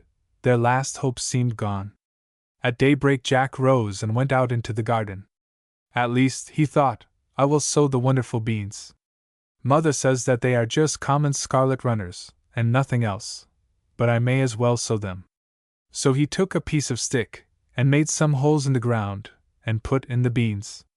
That day they had very little dinner, and went sadly to bed, knowing that for the next day there would be none, and Jack, unable to sleep from grief and vexation, got up at day dawn and went out into the garden. What was his amazement to find that the beans had grown up in the night, and climbed up and up till they covered the high cliff that sheltered the cottage, and disappeared above it. The stalks had twined and twisted themselves together till they formed quite a ladder. It would be easy to climb it, thought Jack. And having thought of the experiment, he at once resolved to carry it out, for Jack was a good climber. However, after his late mistake about the cow, he thought he had better consult his mother first. Wonderful growth of the beanstalk! So Jack called his mother, and they both gazed in silent wonder at the beanstalk, which was not only of great height, but was thick enough to bear Jack's weight. I wonder where it ends, said Jack to his mother. I think I will climb up and see. His mother wished him not to venture up this strange ladder, but Jack coaxed her to give her consent to the attempt, for he was certain there must be something wonderful in the beanstalk. So at last she yielded to his wishes. Jack instantly began to climb, and went up and up on the ladder-like beam till everything he had left behind him, the cottage, the village, and even the tall church tower, looked quite little, and still he could not see the top of the beanstalk. Jack felt a little tired, and thought for a moment that he would go back again. But he was a very persevering boy, and he knew that the way to succeed in anything is not to give up. So after resting for a moment, he went on. After climbing higher and higher, till he grew afraid to look down for fear he should be giddy, Jack at last reached the top of the beanstalk, and found himself in a beautiful country, finely wooded, with beautiful meadows covered with sheep. A crystal stream ran through the pastures. Not far from the place where he had got off the beanstalk stood a fine, strong castle. Jack wondered very much that he had never heard of or seen this castle before, but when he reflected on the subject, he saw that it was as much separated from the village by the perpendicular rock on which it stood as if it were in another land. While Jack was standing looking at the castle, a very strange-looking woman came out of the wood, and advanced towards him. She wore a pointed cap of quilted red satin turned up with ermine, her hair streamed loose over her shoulders, and she walked with a staff. Jack took off his cap and made her a bow. "If you please, ma'am," said he, "is this your house?" "No," said the old lady. "Listen, and I will tell you the story of that castle. Once upon a time there was a noble knight, who lived in this castle, which is on the borders of fairyland. He had a fair and beloved wife and several lovely children, and as his neighbors, the little people, were very friendly towards him, they bestowed on him many excellent and precious gifts. Rumor whispered of these treasures, and a monstrous giant, who lived at no great distance, and who was a very wicked being, resolved to obtain possession of them. So he bribed a false servant to let him inside the castle, when the knight was in bed and asleep, and he killed him as he lay. Then he went to the part of the castle which was the nursery, and also killed all the poor little ones he found there. Happily for her, the lady was not to be found.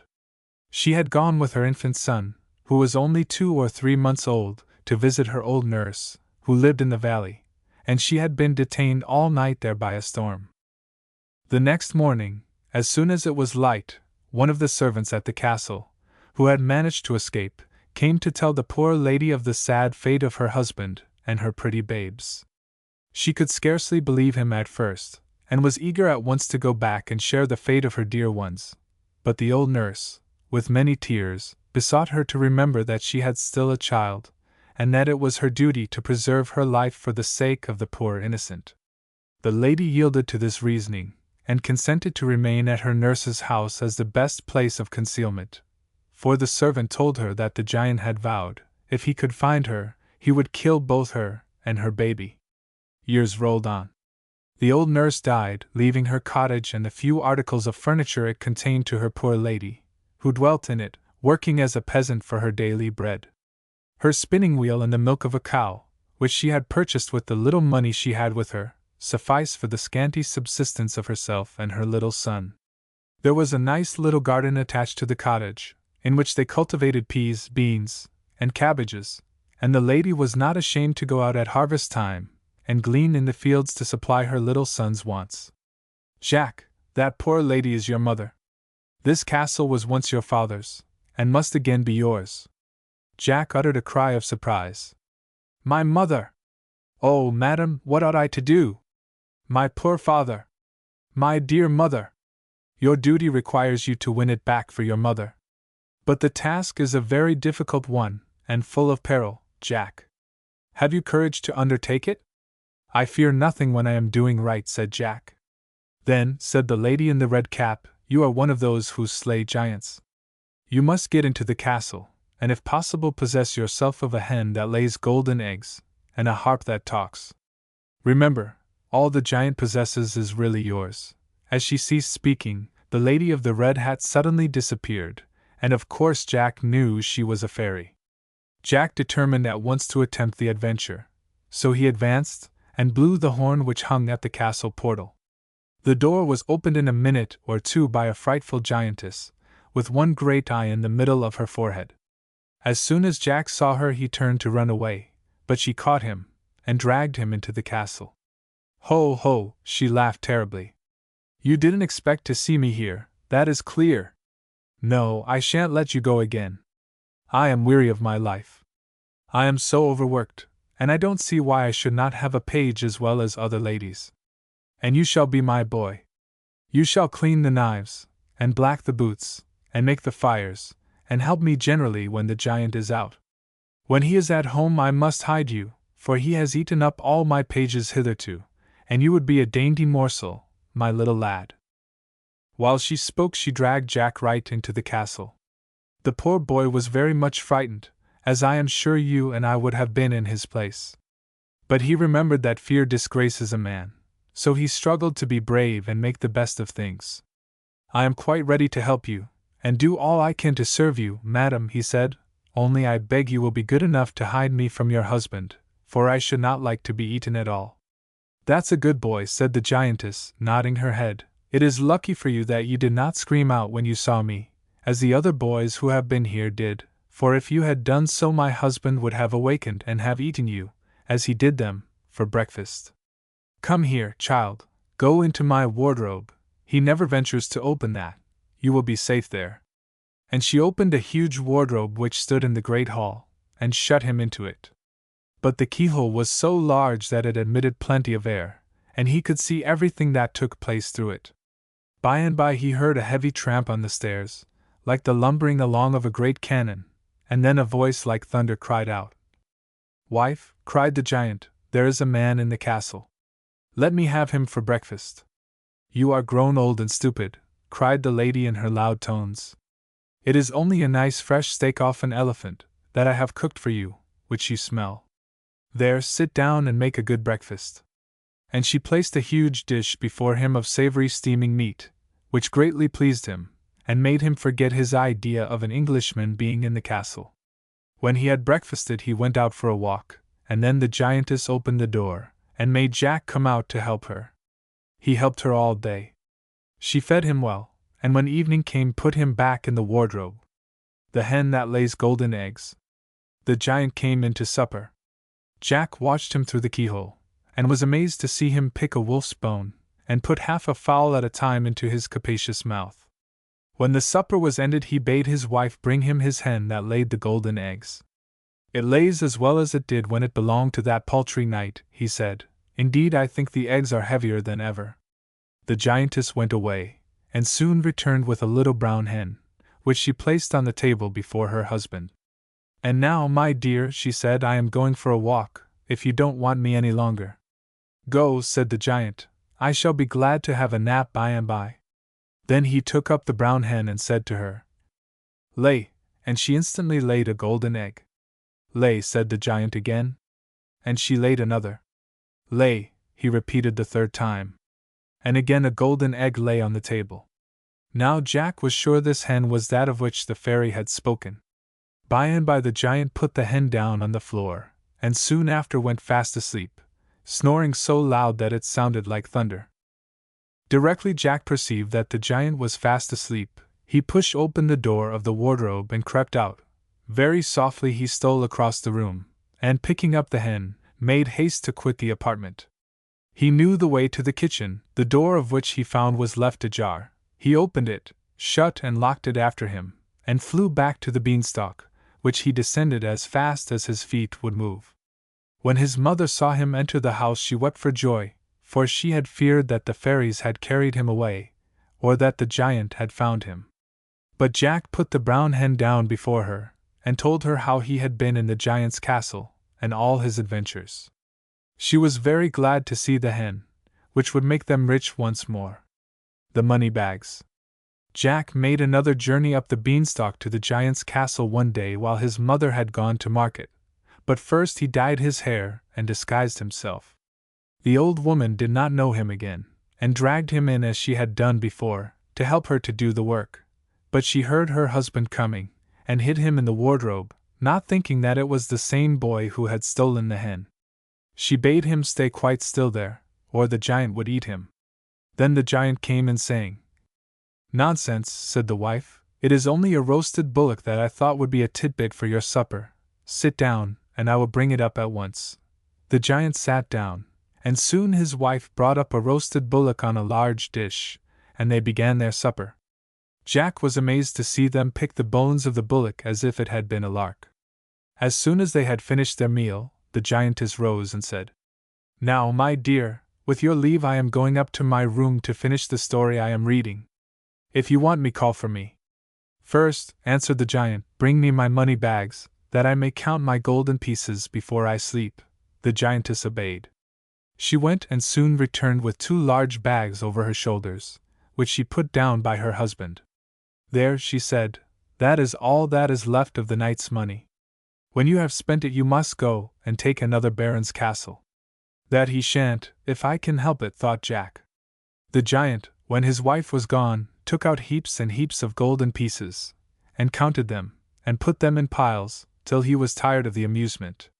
Then he swept them all back into their bags, and leaning back in his chair fell fast asleep, snoring so loud that no other sound was audible.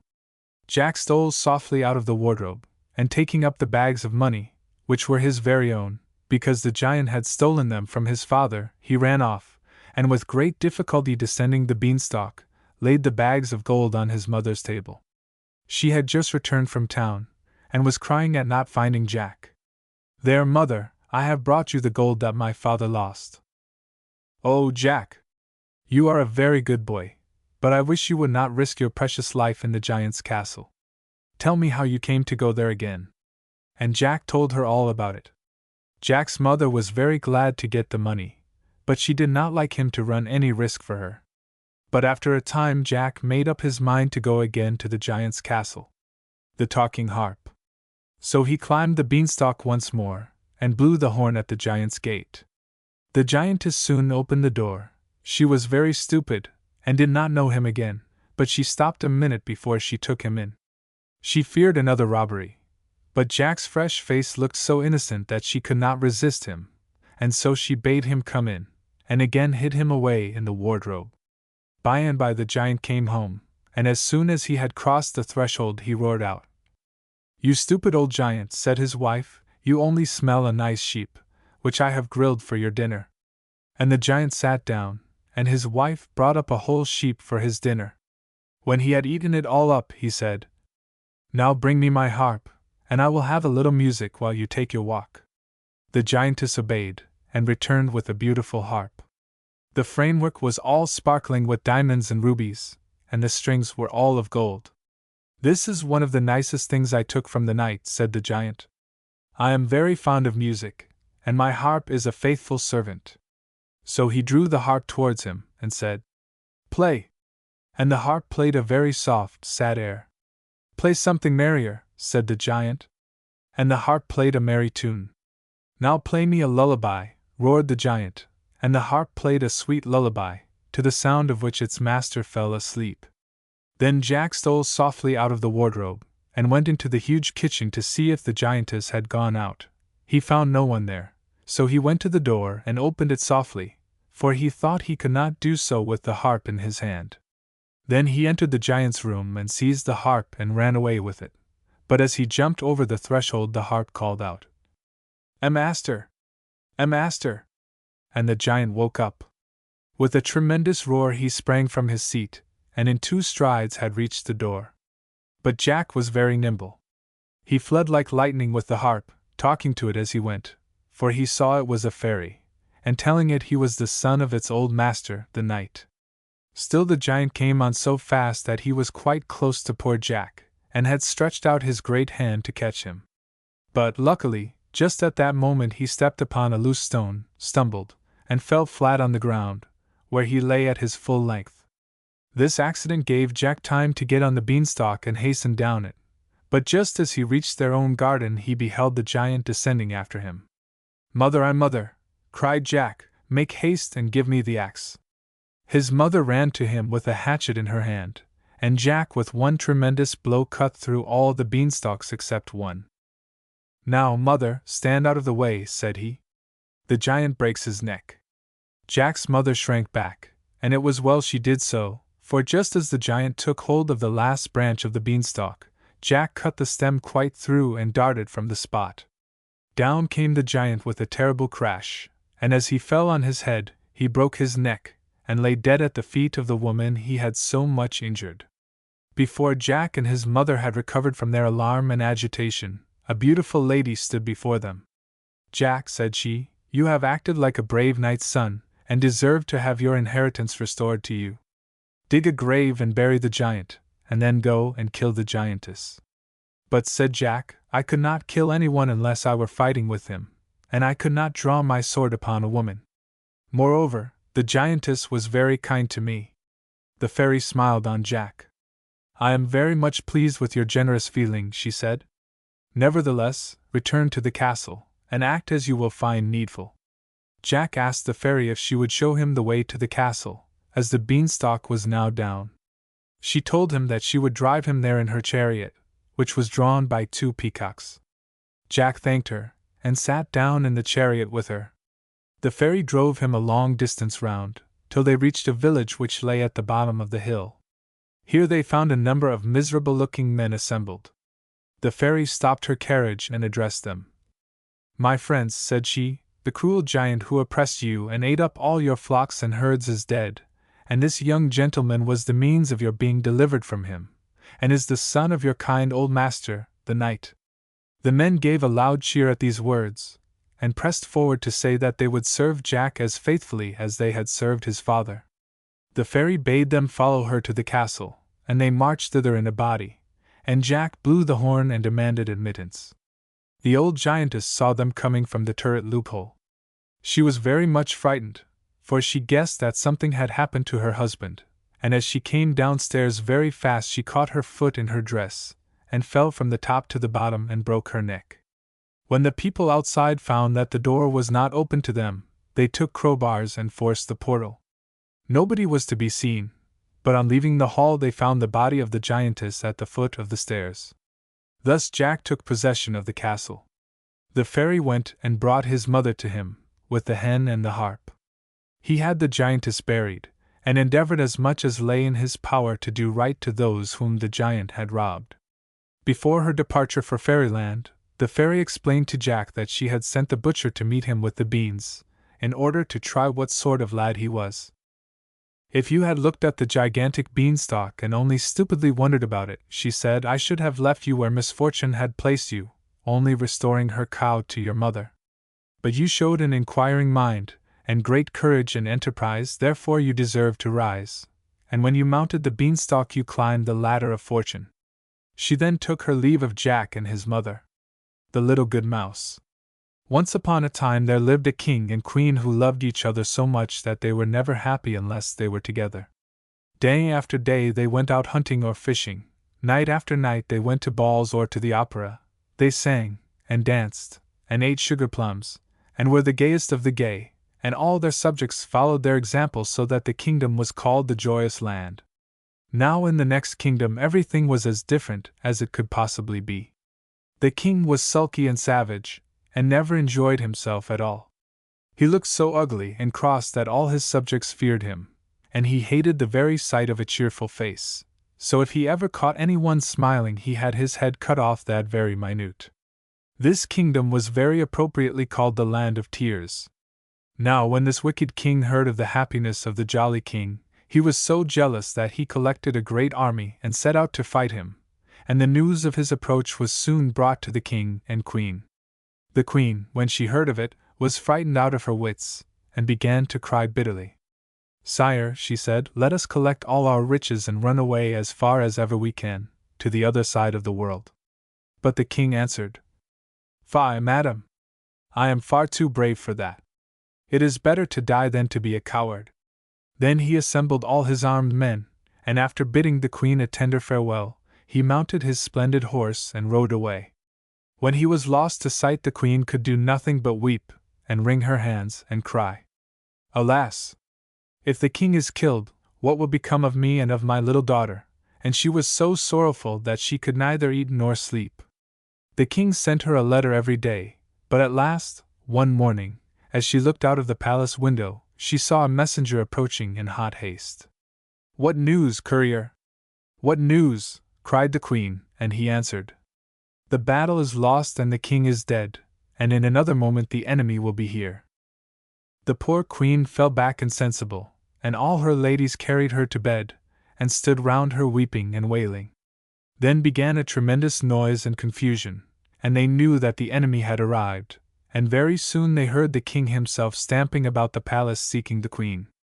Then her ladies put the little princess into her arms, and covered her up, head and all, in the bedclothes, and ran for their lives, and the poor queen lay there shaking, and hoping she would not be found. But very soon the wicked king clattered into the room, and in a fury because the queen would not answer when he called to her, he tore back her silken coverings and tweaked off her lace cap, and when all her lovely hair came tumbling down over her shoulders, he wound it 3 times round his hand and threw her over his shoulder, where he carried her like a sack of flour. The poor queen held her little daughter safe in her arms and shrieked for mercy, but the wicked king only mocked her, and begged her to go on shrieking, as it amused him, and so mounted his great black horse, and rode back to his own country. When he got there he declared that he would have the queen and the little princess hanged on the nearest tree, but his courtiers said that seemed a pity, for when the baby grew up she would be a very nice wife for the king's only son. The king was rather pleased with this idea, and shut the queen up in the highest room of a tall tower, which was very tiny, and miserably furnished with a table and a very hard bed upon the floor. Then he sent for a fairy who lived near his kingdom, and after receiving her with more politeness than he generally showed, and entertaining her at a sumptuous feast, he took her up to see the queen. The fairy was so touched by the sight of her misery that when she kissed her hand she whispered, "Courage, madam! I think I see a way to help you." The queen, a little comforted by these words, received her graciously, and begged her to take pity upon the poor little princess, who had met with such a sudden reverse of fortune. But the king got very cross when he saw them whispering together, and cried harshly, "Make an end of these fine speeches, madam. I brought you here to tell me if the child will grow up pretty and fortunate." Then the fairy answered that the princess would be as pretty, and clever, and well brought up as it was possible to be, and the old king growled to the queen that it was lucky for her that it was so, as they would certainly have been hanged if it were otherwise. Then he stamped off, taking the fairy with him, and leaving the poor queen in tears. "How can I wish my little daughter to grow up pretty if she is to be married to that horrid little dwarf, the king's son," she said to herself, "and yet, if she is ugly we shall both be killed. If I could only hide her away somewhere, so that the cruel king could never find her." As the days went on, the queen and the little princess grew thinner and thinner, for their hard-hearted jailer gave them every day only 3 boiled peas and a tiny morsel of black bread, so they were always terribly hungry. At last, one evening, as the queen sat at her spinning wheel, for the king was so avaricious that she was made to work day and night, she saw a tiny, pretty little mouse creep out of a hole, and said to it, "Alas, little creature! What are you coming to look for here? I only have 3 peas for my day's provision, so unless you wish to fast you must go elsewhere." But the mouse ran hither and thither, and danced and capered so prettily, that at last the queen gave it her last pea, which she was keeping for her supper, saying, "Here, little one, eat it up. I have nothing better to offer you, but I give this willingly in return for the amusement I have had from you." She had hardly spoken when she saw upon the table a delicious little roast partridge, and 2 dishes of preserved fruit. "Truly," said she, "a kind action never goes unrewarded," and she and the little princess ate their supper with great satisfaction, and then the queen gave what was left to the little mouse, who danced better than ever afterwards. The next morning came the jailer with the queen's allowance of 3 peas, which he brought in upon a large dish to make them look smaller. But as soon as he set it down, the little mouse came and ate up all 3, so that when the queen wanted her dinner there was nothing left for her. Then she was quite provoked and said, "What a bad little beast that mouse must be! If it goes on like this I shall be starved." But when she glanced at the dish again it was covered with all sorts of nice things to eat, and the queen made a very good dinner, and was gayer than usual over it. But afterwards, as she sat at her spinning wheel, she began to consider what would happen if the little princess did not grow up pretty enough to please the king, and she said to herself, "Oh, if I could only think of some way of escaping." As she spoke she saw the little mouse playing in a corner with some long straws. The queen took them and began to plait them, saying, "If only I had straws enough I would make a basket with them, and let my baby down in it from the window to any kind passer-by who would take care of her."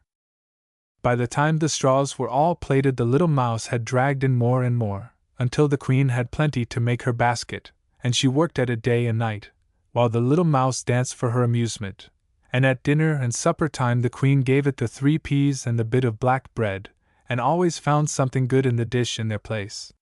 She really could not imagine where all the nice things came from.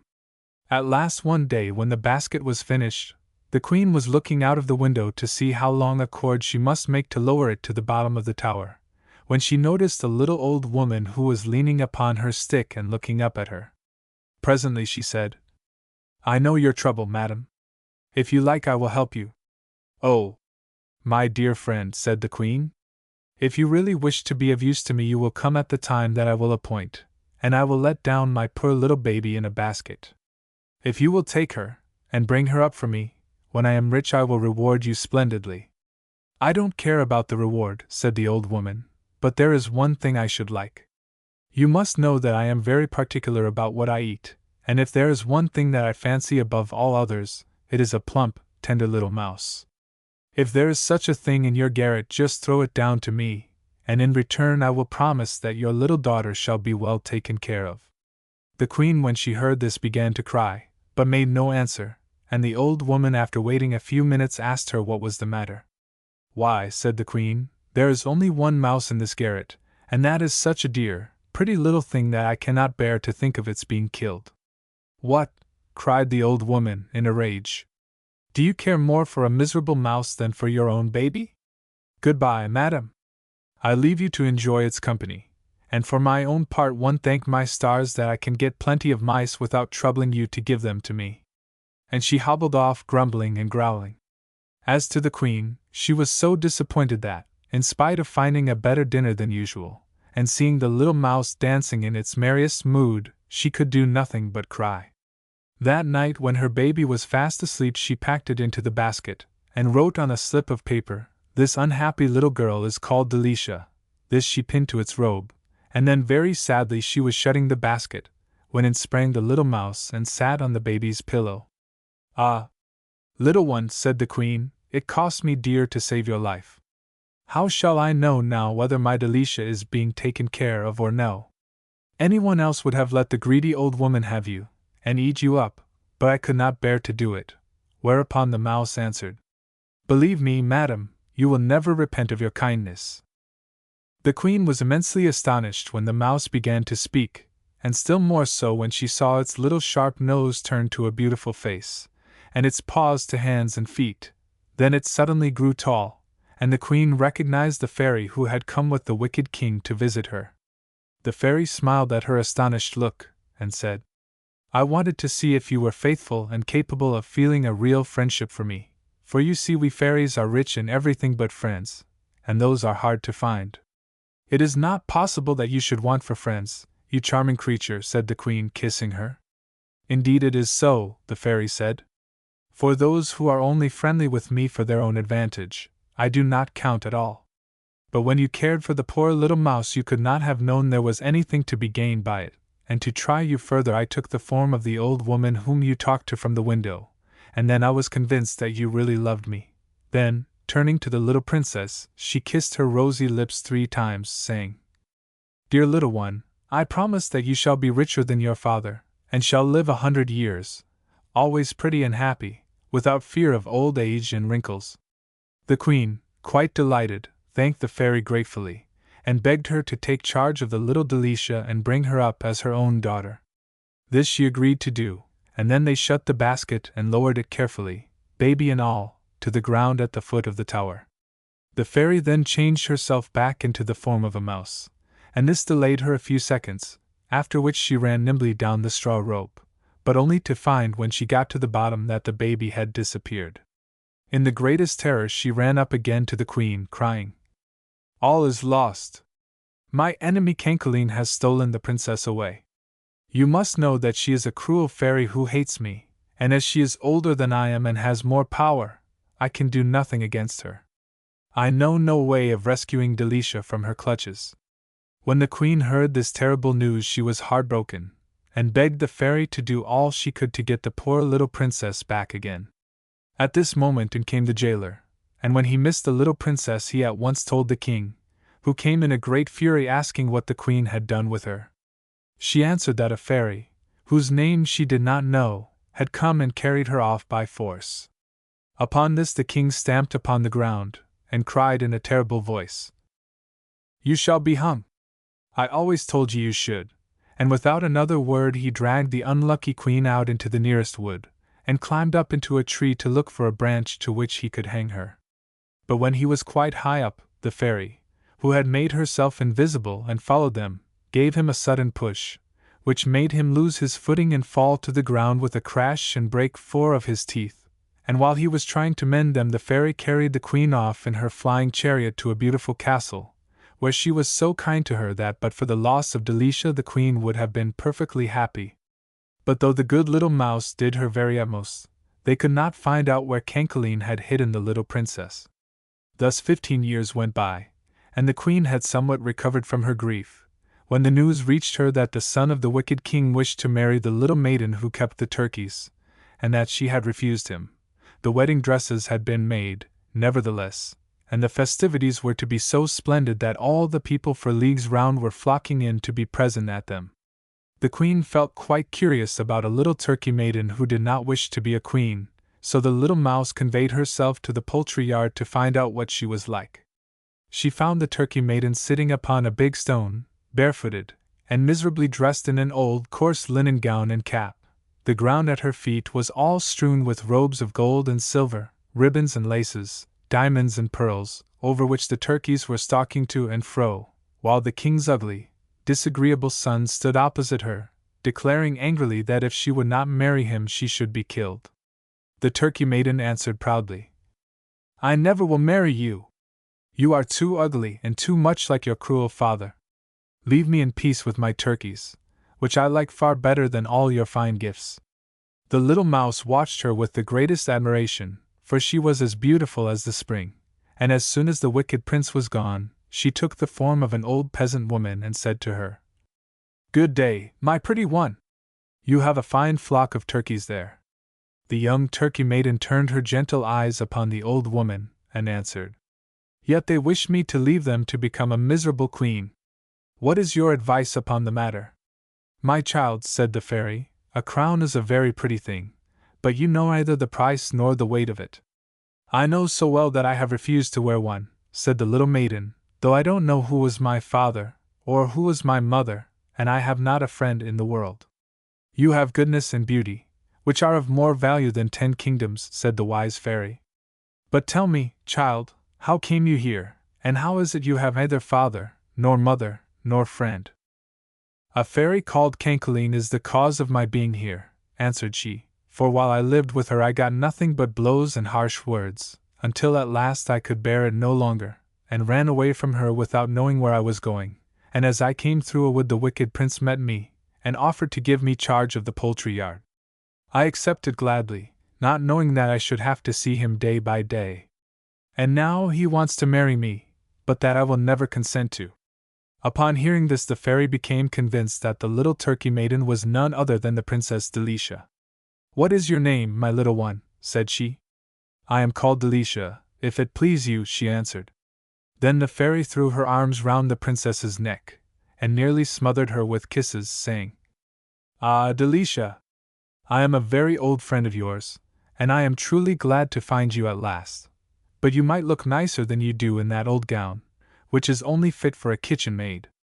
Take this pretty dress and let us see the difference it will make. So Delicia took off the ugly cap, and shook out all her fair shining hair, and bathed her hands and face in clear water from the nearest spring till her cheeks were like roses, and when she was adorned with the diamonds and the splendid robe the fairy had given her, she looked the most beautiful princess in the world, and the fairy with great delight cried, Now you look as you ought to look, Delicia. What do you think about it yourself? And Delicia answered, I feel as if I were the daughter of some great king. And would you be glad if you were? Said the fairy. Indeed I should, answered she. Ah, well, said the fairy, tomorrow I may have some pleasant news for you.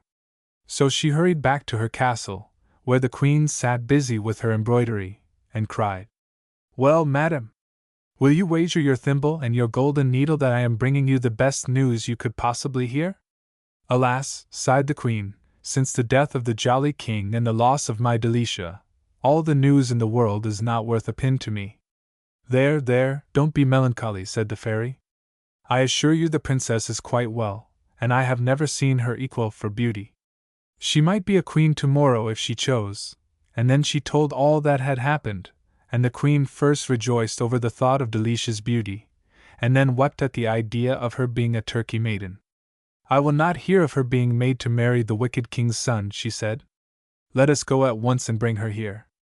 In the meantime the wicked prince, who was very angry with Delicia, had sat himself down under a tree, and cried and howled with rage and spite until the king heard him, and cried out from the window, What is the matter with you, that you are making all this disturbance? The prince replied, It is all because our turkey maiden will not love me. Won't love you? Said the king. We'll very soon see about that. So he called his guards and told them to go and fetch Delicia. See if I don't make her change her mind pretty soon, said the wicked king with a chuckle.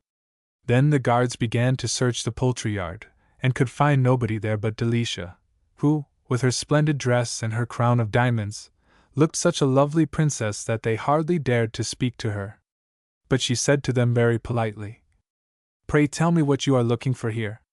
Madam, they answered, we are sent for an insignificant little person called Delicia. Alas, said she, that is my name. What can you want with me? So the guards tied her hands and feet with thick ropes, for fear she might run away, and brought her to the king, who was waiting with his son. When he saw her he was very much astonished at her beauty, which would have made anyone less hard-hearted sorry for her. But the wicked king only laughed and mocked at her, and cried, Well, little fright, little toad, why don't you love my son, who is far too handsome and too good for you?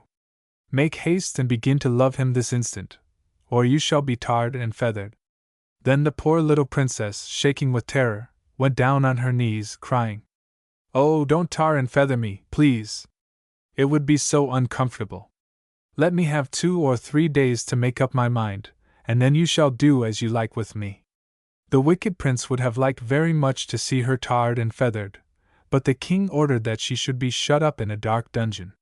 It was just at this moment that the queen and the fairy arrived in the flying chariot, and the queen was dreadfully distressed at the turn affairs had taken, and said miserably that she was destined to be unfortunate all her days. But the fairy bade her take courage. I'll pay them out yet, said she, nodding her head with an air of great determination. That very same night, as soon as the wicked king had gone to bed, the fairy changed herself into the little mouse, and creeping up onto his pillow nibbled his ear, so that he squealed out quite loudly and turned over on his other side. But that was no good, for the little mouse only set to work and gnawed away at the second ear until it hurt more than the first one. Then the king cried murder, and thieves, and all his guards ran to see what was the matter, but they could find nothing and nobody, for the little mouse had run off to the prince's room and was serving him in exactly the same way. All night long she ran from one to the other, until at last, driven quite frantic by terror and want of sleep, the king rushed out of the palace crying, "Help! Help! I am pursued by rats." The prince, when he heard this, got up also, and ran after the king, and they had not gone far when they both fell into the river and were never heard of again. Then the good fairy ran to tell the queen, and they went together to the black dungeon where Delicia was imprisoned. The fairy touched each door with her wand, and it sprang open instantly, but they had to go through 40 before they came to the princess, who was sitting on the floor looking very dejected. But when the queen rushed in, and kissed her 20 times in a minute, and laughed, and cried, and told Delicia all her history, the princess was wild with delight. Then the fairy showed her all the wonderful dresses and jewels she had brought for her, and said, "Don't let us waste time, we must go and harangue the people." So she walked first, looking very serious and dignified, and wearing a dress the train of which was at least 10 ells long. Behind her came the queen wearing a blue velvet robe embroidered with gold, and a diamond crown that was brighter than the sun itself. Last of all walked Delicia, who was so beautiful that it was nothing short of marvelous. They proceeded through the streets, returning the salutations of all they met, great or small, and all the people turned and followed them, wondering who these noble ladies could be. When the audience hall was quite full, the fairy said to the subjects of the wicked king that if they would accept Delicia, who was the daughter of the jolly king, as their queen, she would undertake to find a suitable husband for her, and would promise that during their reign there should be nothing but rejoicing and merrymaking, and all dismal things should be entirely banished. Upon this the people cried with one accord, "We will, we will! We have been gloomy and miserable too long already," and they all took hands and danced round the queen, and Delicia, and the good fairy, singing, "Yes, yes, we will, we will!" Then there were feasts and fireworks in every street in the town, and early the next morning the fairy, who had been all over the world in the night, brought back with her, in her flying chariot, the most handsome and good-tempered prince she could find anywhere. He was so charming that Delicia loved him from the moment their eyes met, and as for him, of course he could not help thinking himself the luckiest prince in the world.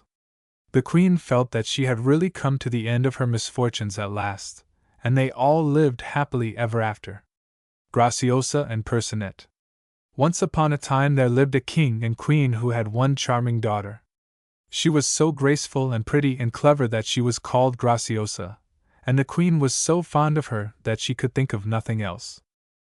Every day she gave the princess a lovely new frock of gold brocade, or satin, or velvet, and when she was hungry she had bowls full of sugar plums, and at least 20 pots of jam. Everybody said she was the happiest princess in the world.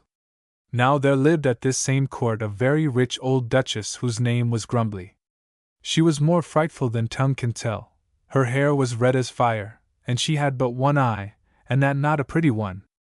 Her face was as broad as a full moon, and her mouth was so large that everybody who met her would have been afraid they were going to be eaten up, only she had no teeth.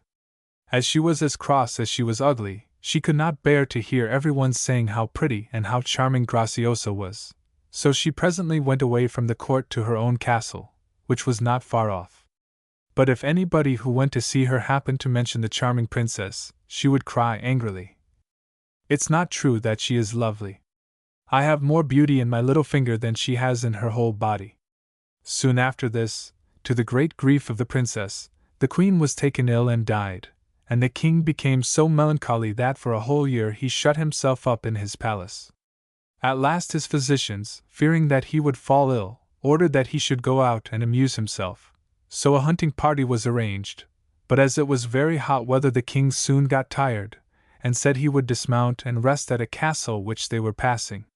This happened to be the Duchess Grumbly's castle, and when she heard that the king was coming she went out to meet him, and said that the cellar was the coolest place in the whole castle if he would condescend to come down into it. So down they went together, and the king, seeing about 200 great casks ranged side by side, asked if it was only for herself that she had this immense store of wine. Yes, sire, answered she, it is for myself alone, but I shall be most happy to let you taste some of it. Which do you like, Canary, St. Julien, Champagne, Hermitage sack, raisin, or cider?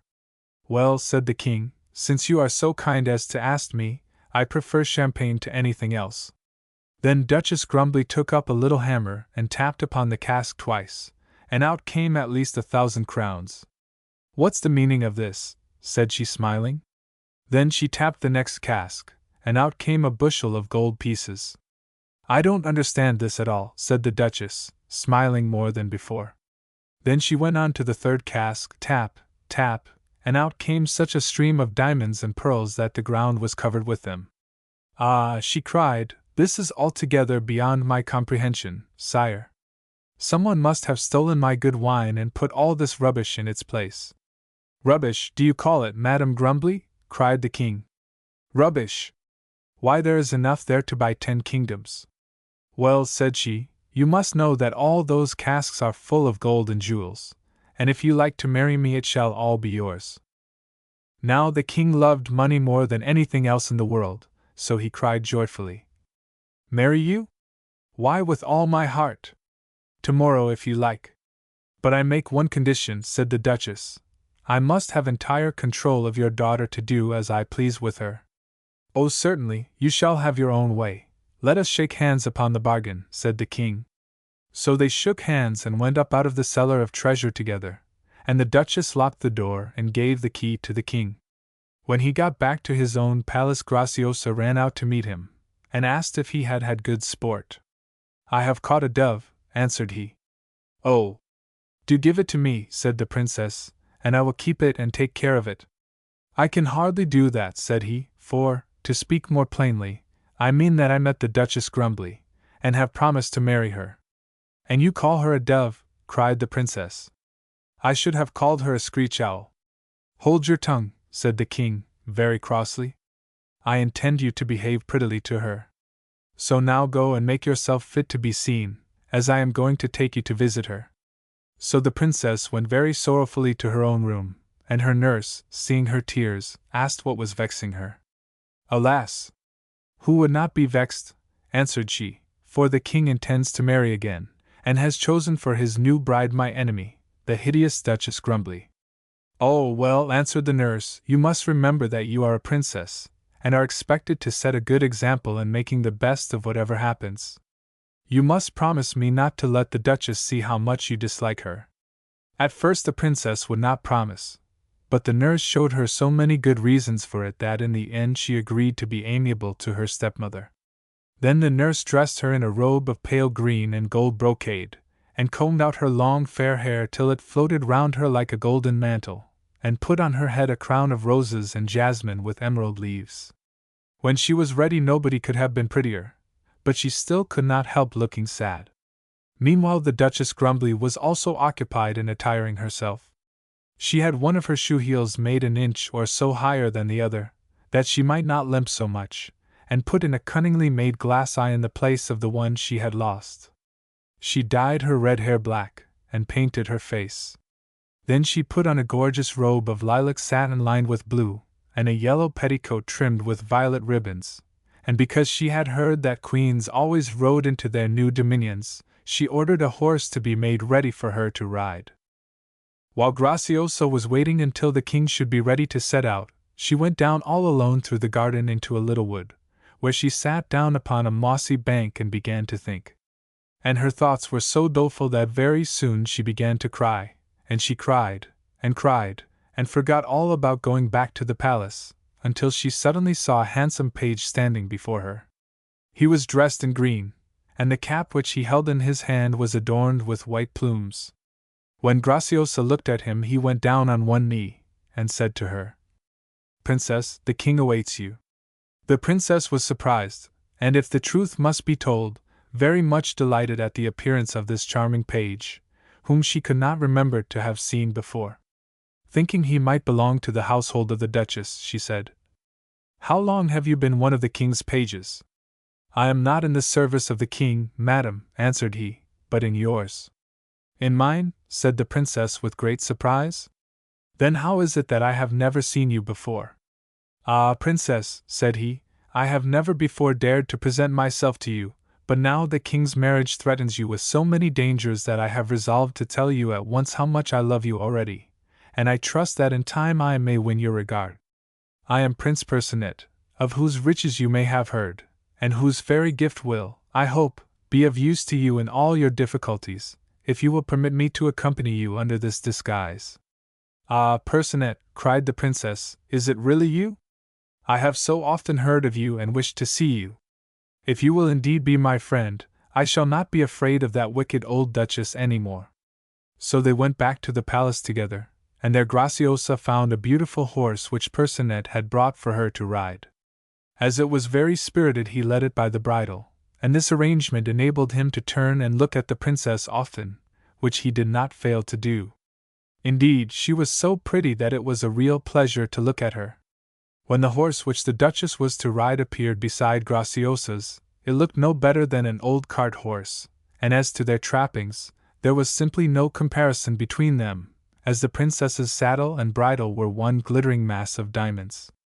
The king had so many other things to think of that he did not notice this, but all his courtiers were entirely taken up with admiring the princess and her charming page in green, who was more handsome and distinguished looking than all the rest of the court put together. When they met the Duchess Grumbly, she was seated in an open carriage trying in vain to look dignified. The king and the princess saluted her, and her horse was brought forward for her to mount. But when she saw Graciosa's, she cried angrily, "If that child is to have a better horse than mine, I will go back to my own castle this very minute. What is the good of being a queen if one is to be slighted like this?" Upon this the king commanded Graciosa to dismount, and to beg the Duchess to honor her by mounting her horse. The princess obeyed in silence, and the Duchess, without looking at her or thanking her, scrambled up upon the beautiful horse, where she sat looking like a bundle of clothes, and 8 officers had to hold her up for fear she should fall off. Even then she was not satisfied, and was still grumbling and muttering, so they asked her what was the matter. "I wish that page in green to come and lead the horse, as he did when Graciosa rode it," said she very sharply. And the king ordered the page to come and lead the queen's horse. Percinet and the princess looked at one another, but said never a word, and then he did as the king commanded, and the procession started in great pomp. The Duchess was greatly elated, and as she sat there in state would not have wished to change places even with Graciosa. But at the moment when it was least expected, the beautiful horse began to plunge and rear and kick, and finally to run away at such a pace that it was impossible to stop him.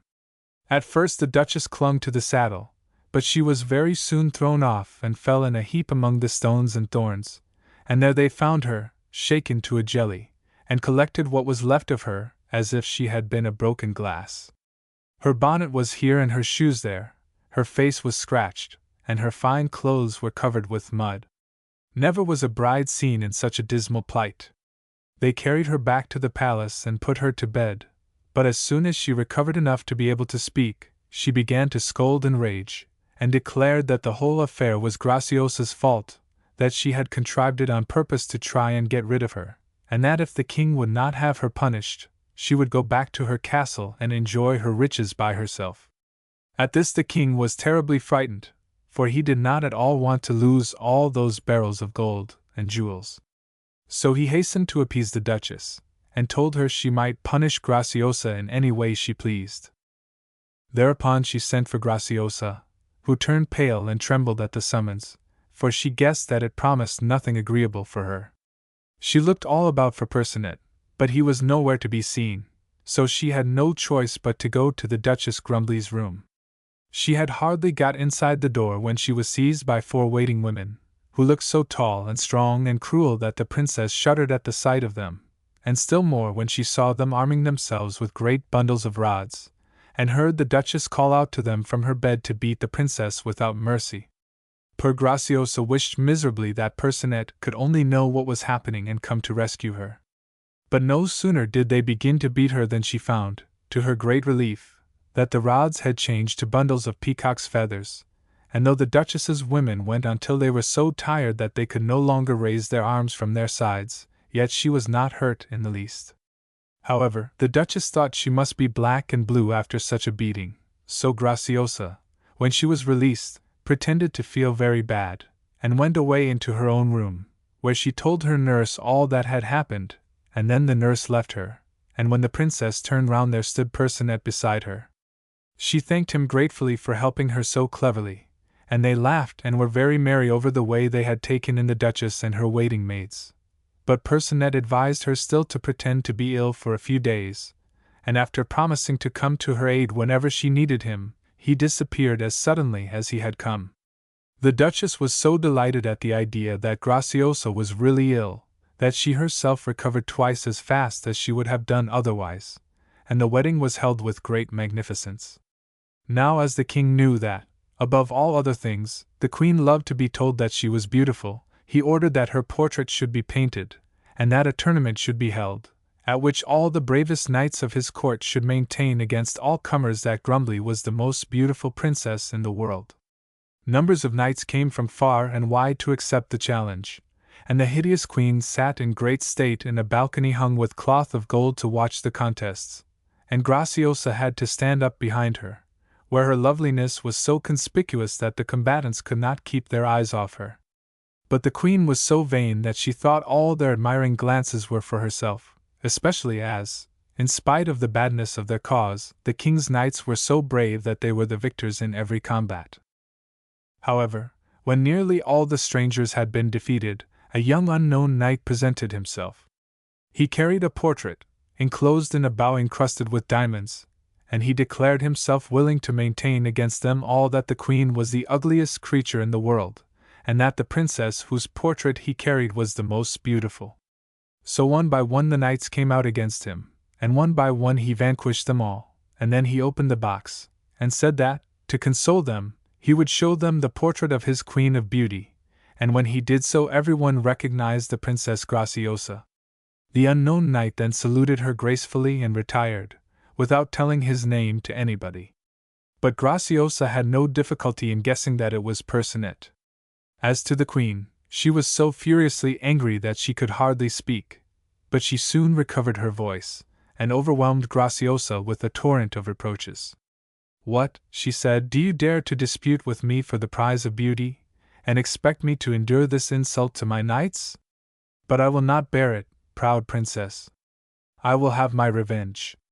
"I assure you, madam," said the princess, "that I had nothing to do with it, and am quite willing that you shall be declared Queen of Beauty."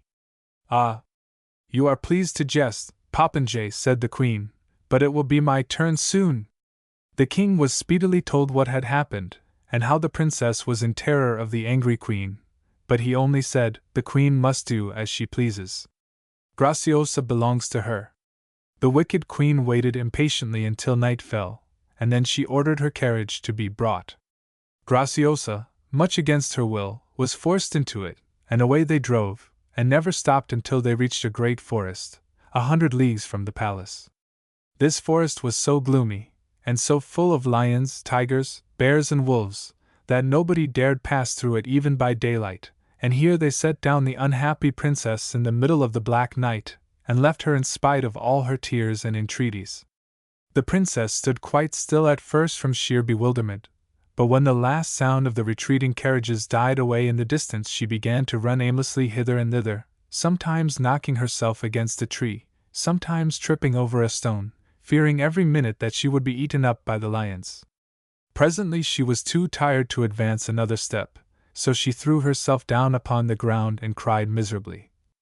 "Oh, Percinet! Where are you? Have you forgotten me altogether?" She had hardly spoken when all the forest was lighted up with a sudden glow. Every tree seemed to be sending out a soft radiance, which was clearer than moonlight and softer than daylight, and at the end of a long avenue of trees opposite to her the princess saw a palace of clear crystal which blazed like the sun. At that moment a slight sound behind her made her start round, and there stood Percinet himself. "Did I frighten you, my princess?" said he.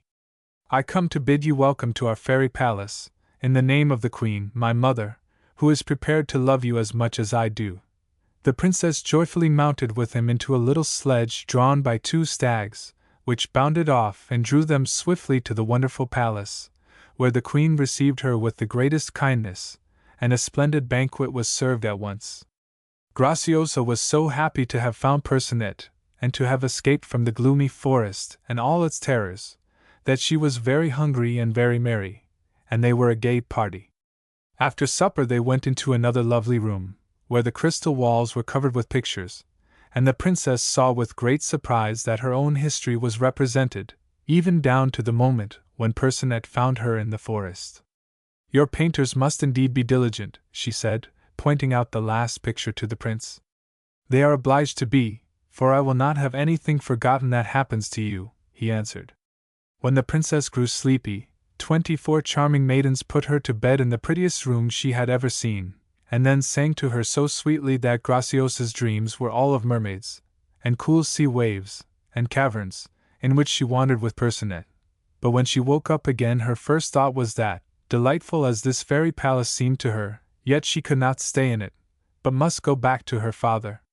When she had been dressed by the 24 maidens in a charming robe which the Queen had sent for her, and in which she looked prettier than ever, Prince Percinet came to see her, and was bitterly disappointed when she told him what she had been thinking. He begged her to consider again how unhappy the wicked Queen would make her, and how, if she would but marry him, all the fairy palace would be hers, and his one thought would be to please her. But in spite of everything he could say, the princess was quite determined to go back, though he at last persuaded her to stay 8 days, which were so full of pleasure and amusement that they passed like a few hours. On the last day, Graciosa, who had often felt anxious to know what was going on in her father's palace, said to Percinet that she was sure that he could find out for her, if he would, what reason the Queen had given her father for her sudden disappearance. Percinet at first offered to send his courier to find out, but the princess said, "Oh, isn't there a quicker way of knowing than that?" "Very well," said Percinet, "you shall see for yourself." So up they went together to the top of a very high tower, which, like the rest of the castle, was built entirely of rock crystal. There the prince held Graciosa's hand in his, and made her put the tip of her little finger into her mouth, and look towards the town, and immediately she saw the wicked Queen go to the king, and heard her say to him, "That miserable princess is dead, and no great loss either. I have ordered that she shall be buried at once." And then the princess saw how she dressed up a log of wood and had it buried, and how the old king cried, and all the people murmured that the Queen had killed Graciosa with her cruelties, and that she ought to have her head cut off. When the princess saw that the king was so sorry for her pretended death that he could neither eat nor drink, she cried, "Ah, Percinet! Take me back quickly if you love me." And so, though he did not want to at all, he was obliged to promise that he would let her go. "You may not regret me, princess," he said sadly, "for I fear that you do not love me well enough. But I foresee that you will more than once regret that you left this fairy palace where we have been so happy." But in spite of all he could say, she bade farewell to the Queen, his mother, and prepared to set out. So Percinet, very unwillingly, brought the little sledge with the stags and she mounted beside him. But they had hardly gone 20 yards when a tremendous noise behind her made Graciosa look back, and she saw the palace of crystal fly into a million splinters, like the spray of a fountain, and vanish. "Oh, Percinet," she cried, "what has happened? The palace is gone." "Yes," he answered, "my palace is a thing of the past. You will see it again, but not until after you have been buried." "Now you are angry with me," said Graciosa in her most coaxing voice, "though after all I am more to be pitied than you are." When they got near the palace the prince made the sledge and themselves invisible, so the princess got in unobserved, and ran up to the great hall where the king was sitting all by himself. At first he was very much startled by Graciosa's sudden appearance, but she told him how the Queen had left her out in the forest, and how she had caused a log of wood to be buried. The king, who did not know what to think, sent quickly and had it dug up, and sure enough it was as the princess had said. Then he caressed Graciosa, and made her sit down to supper with him, and they were as happy as possible. But someone had by this time told the wicked queen that Graciosa had come back, and was at supper with the king, and in she flew in a terrible fury. The poor old king quite trembled before her, and when she declared that Graciosa was not the princess at all, but a wicked impostor, and that if the king did not give her up at once she would go back to her own castle and never see him again, he had not a word to say, and really seemed to believe that it was not Graciosa after all. So the queen in great triumph sent for her waiting women, who dragged the unhappy princess away and shut her up in a garret. They took away all her jewels and her pretty dress, and gave her a rough cotton frock, wooden shoes, and a little cloth cap. There was some straw in a corner, which was all she had for a bed, and they gave her a very little bit of black bread to eat. In this miserable plight Graciosa did indeed regret the fairy palace, and she would have called Percinet to her aid, only she felt sure he was still vexed with her for leaving him, and thought that she could not expect him to come. Meanwhile the queen had sent for an old fairy, as malicious as herself, and said to her, "You must find me some task for this fine princess which she cannot possibly do, for I mean to punish her, and if she does not do what I order, she will not be able to say that I am unjust." So the old fairy said she would think it over, and come again the next day. When she returned she brought with her a skein of thread 3 times as big as herself. It was so fine that a breath of air would break it, and so tangled that it was impossible to see the beginning or the end of it. The queen sent for Graciosa, and said to her, "Do you see this skein? Set your clumsy fingers to work upon it, for I must have it disentangled by sunset, and if you break a single thread it will be the worse for you." So saying she left her, locking the door behind her with 3 keys. The princess stood dismayed at the sight of the terrible skein. If she did but turn it over to see where to begin, she broke 1,000 threads, and not one could she disentangle. At last she threw it into the middle of the floor, crying, "Oh, Percinet! This fatal skein will be the death of me if you will not forgive me and help me once more." And immediately in came Percinet, as easily as if he had all the keys in his own possession. "Here I am, princess, as much as ever at your service," said he, "though really you are not very kind to me." Then he just stroked the skein with his wand, and all the broken threads joined themselves together, and the whole skein wound itself smoothly off in the most surprising manner, and the prince, turning to Graciosa, asked if there was nothing else that she wished him to do for her, and if the time would never come when she would wish for him for his own sake. "Don't be vexed with me, Percinet," she said. "I am unhappy enough without that." "But why should you be unhappy, my princess?" cried he. "Only come with me and we shall be as happy as the day is long together." "But suppose you get tired of me?" said Graciosa. The prince was so grieved at this want of confidence that he left her without another word. The wicked queen was in such a hurry to punish Graciosa that she thought the sun would never set, and indeed it was before the appointed time that she came with her 4 fairies, and as she fitted the 3 keys into the locks she said, "I'll venture to say that the idle minx has not done anything at all. She prefers to sit with her hands before her to keep them white." But as soon as she entered, Graciosa presented her with the ball of thread in perfect order, so that she had no fault to find, and could only pretend to discover that it was soiled, for which imaginary fault she gave Graciosa a blow on each cheek, that made her white and pink skin turn green and yellow. And then she sent her back to be locked into the garret once more. Then the queen sent for the fairy again, and scolded her furiously. "Don't make such a mistake again. Find me something that it will be quite impossible for her to do," she said. So the next day the fairy appeared with a huge barrel full of the feathers of all sorts of birds. There were nightingales, canaries, goldfinches, linnets, tomtits, parrots, owls, sparrows, doves, ostriches, bustards, peacocks, larks, partridges, and everything else that you can think of.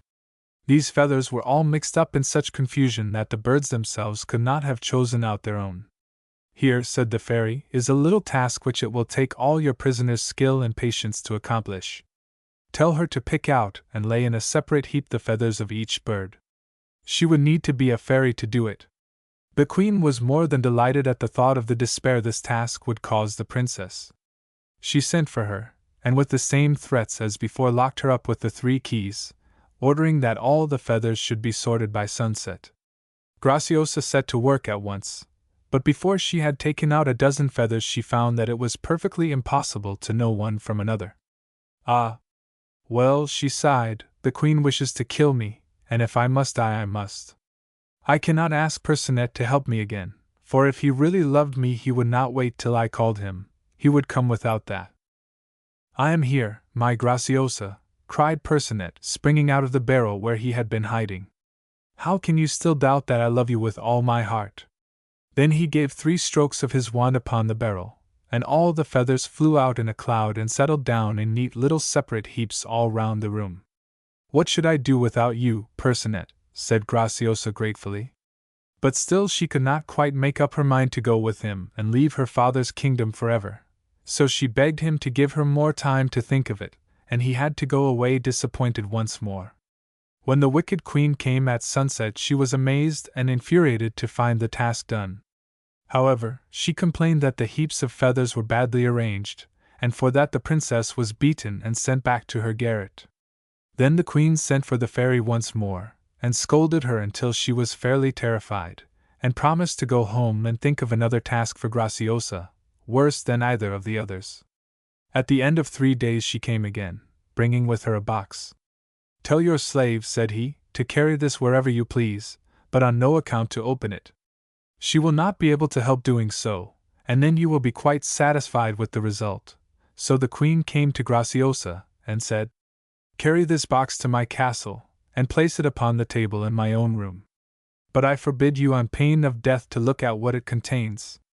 Graciosa set out, wearing her little cap and wooden shoes and the old cotton frock, but even in this disguise she was so beautiful that all the passers-by wondered who she could be. She had not gone far before the heat of the sun and the weight of the box tired her so much that she sat down to rest in the shade of a little wood which lay on one side of a green meadow. She was carefully holding the box upon her lap when she suddenly felt the greatest desire to open it. What could possibly happen if I did, she said to herself. I should not take anything out. I should only just see what was there. And without farther hesitation she lifted the cover. Instantly out came swarms of little men and women, no taller than her finger, and scattered themselves all over the meadow, singing and dancing, and playing the merriest games, so that at first Graciosa was delighted and watched them with much amusement. But presently, when she was rested and wished to go on her way, she found that, do what she would, she could not get them back into their box. If she chased them in the meadow they fled into the wood, and if she pursued them into the wood they dodged round trees and behind sprigs of moss, and with peals of elfin laughter scampered back again into the meadow. At last, weary and terrified, she sat down and cried. It is my own fault, she said sadly. Percinet, if you can still care for such an imprudent princess, do come and help me once more. Immediately Percinet stood before her. Ah, princess, he said, but for the wicked queen I fear you would never think of me at all. Indeed I should, said Graciosa. I am not so ungrateful as you think. Only wait a little and I believe I shall love you quite dearly. Percinet was pleased at this, and with one stroke of his wand compelled all the wilful little people to come back to their places in the box, and then rendering the princess invisible he took her with him in his chariot to the castle. When the princess presented herself at the door, and said that the queen had ordered her to place the box in her own room, the governor laughed heartily at the idea. No, no, my little shepherdess, said he, that is not the place for you. No wooden shoes have ever been over that floor yet. Then Graciosa begged him to give her a written message telling the queen that he had refused to admit her. This he did, and she went back to Percinet, who was waiting for her, and they set out together for the palace. You may imagine that they did not go the shortest way, but the princess did not find it too long, and before they parted she had promised that if the queen was still cruel to her, and tried again to play her any spiteful trick, she would leave her and come to Percinet forever. When the queen saw her returning she fell upon the fairy, whom she had kept with her, and pulled her hair, and scratched her face, and would really have killed her if a fairy could be killed. and when the princess presented the letter and the box she threw them both upon the fire without opening them, and looked very much as if she would like to throw the princess after them. However, what she really did do was to have a great hole as deep as a well dug in her garden, and the top of it covered with a flat stone. Then she went and walked near it, and said to Graciosa and all her ladies who were with her, "I am told that a great treasure lies under that stone. Let us see if we can lift it." So they all began to push and pull at it, and Graciosa among the others, which was just what the queen wanted, for as soon as the stone was lifted high enough, she gave the princess a push which sent her down to the bottom of the well, and then the stone was let fall again, and there she was a prisoner. Graciosa felt that now indeed she was hopelessly lost. Surely not even Percinet could find her in the heart of the earth. "This is like being buried alive," she said with a shudder. "Oh, Percinet! If you only knew how I am suffering for my want of trust in you! But how could I be sure that you would not be like other men and tire of me from the moment you were sure I loved you?" As she spoke, she suddenly saw a little door open, and the sunshine blazed into the dismal well. Graciosa did not hesitate an instant, but passed through into a charming garden. Flowers and fruit grew on every side, fountains plashed, and birds sang in the branches overhead, and when she reached a great avenue of trees and looked up to see where it would lead her, she found herself close to the palace of crystal. Yes, there was no mistaking it, and the queen and Percinet were coming to meet her. "Ah, princess," said the queen, "don't keep this poor Percinet in suspense any longer. You little guess the anxiety he has suffered while you were in the power of that miserable queen." The princess kissed her gratefully, and promised to do as she wished in everything, and holding out her hand to Percinet, with a smile, she said, "Do you remember telling me that I should not see your palace again until I had been buried? I wonder if you guessed then that, when that happened, I should tell you that I love you with all my heart, and will marry you whenever you like?" Prince Percinet joyfully took the hand that was given him, and for fear the princess should change her mind, the wedding was held at once with the greatest splendor, and Graciosa and Percinet lived happily ever after. The Three Princesses of Whiteland. There was once upon a time a fisherman, who lived hard by a palace and fished for the king's table. One day he was out fishing, but caught nothing at all. Let him do what he might with rod and line, there was never even so much as a sprat on his hook.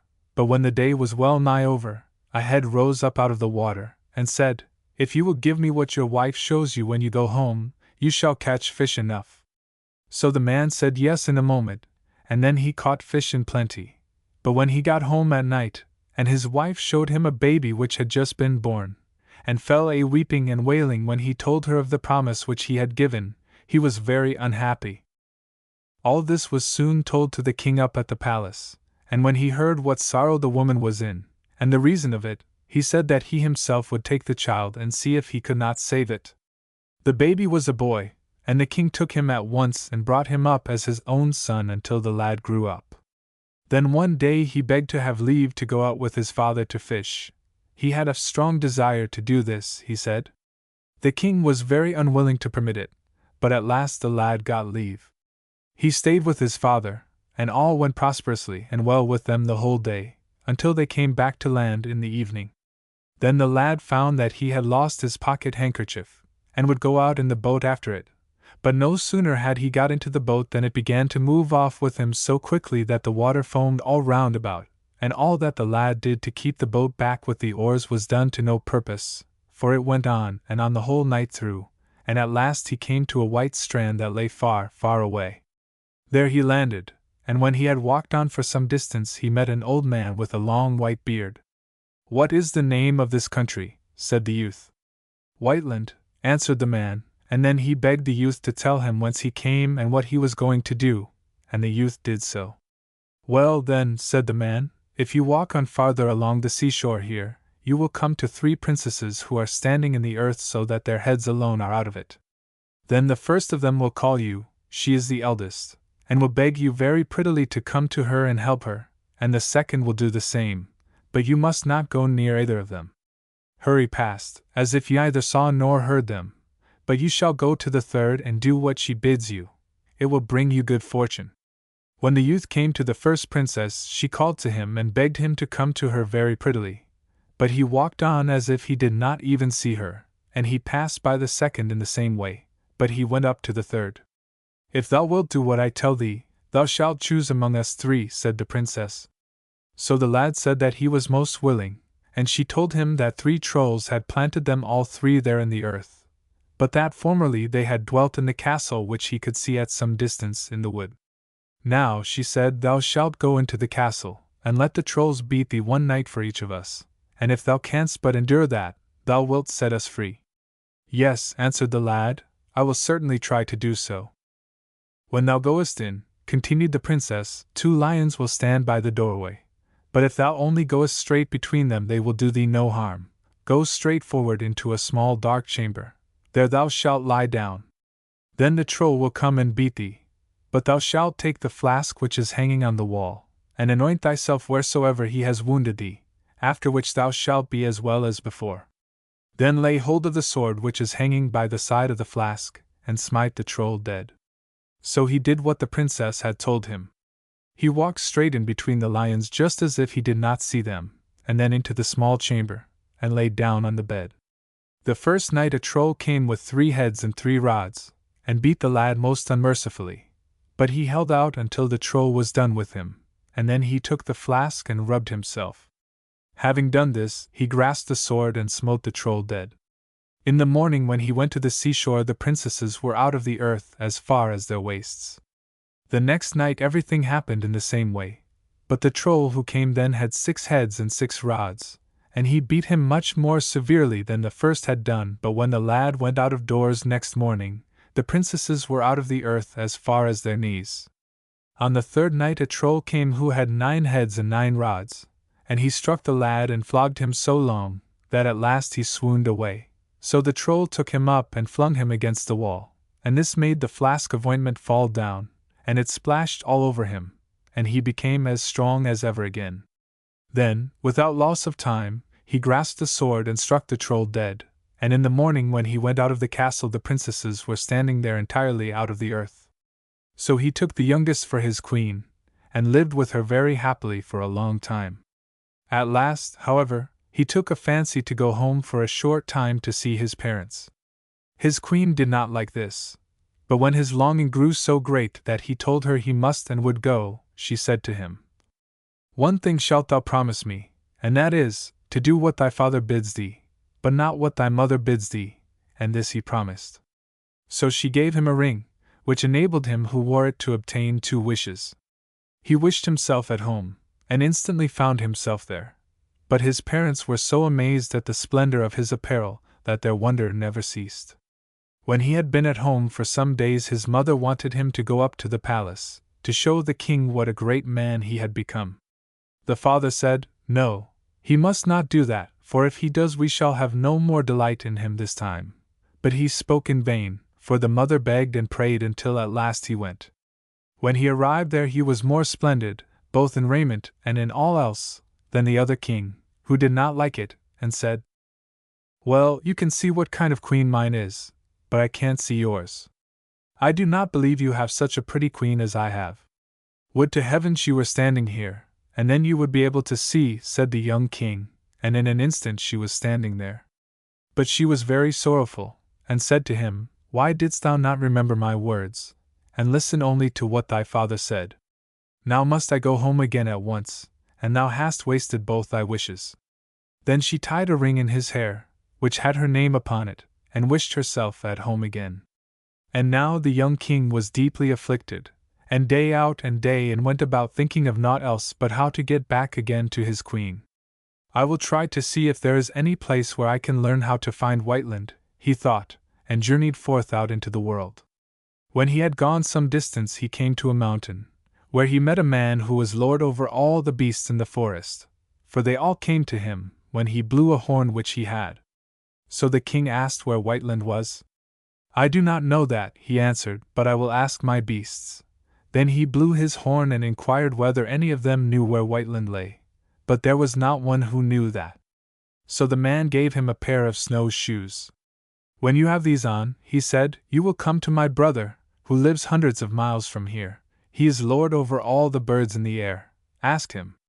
When you have got there, just turn the shoes so that the toes point this way, and then they will come home again of their own accord.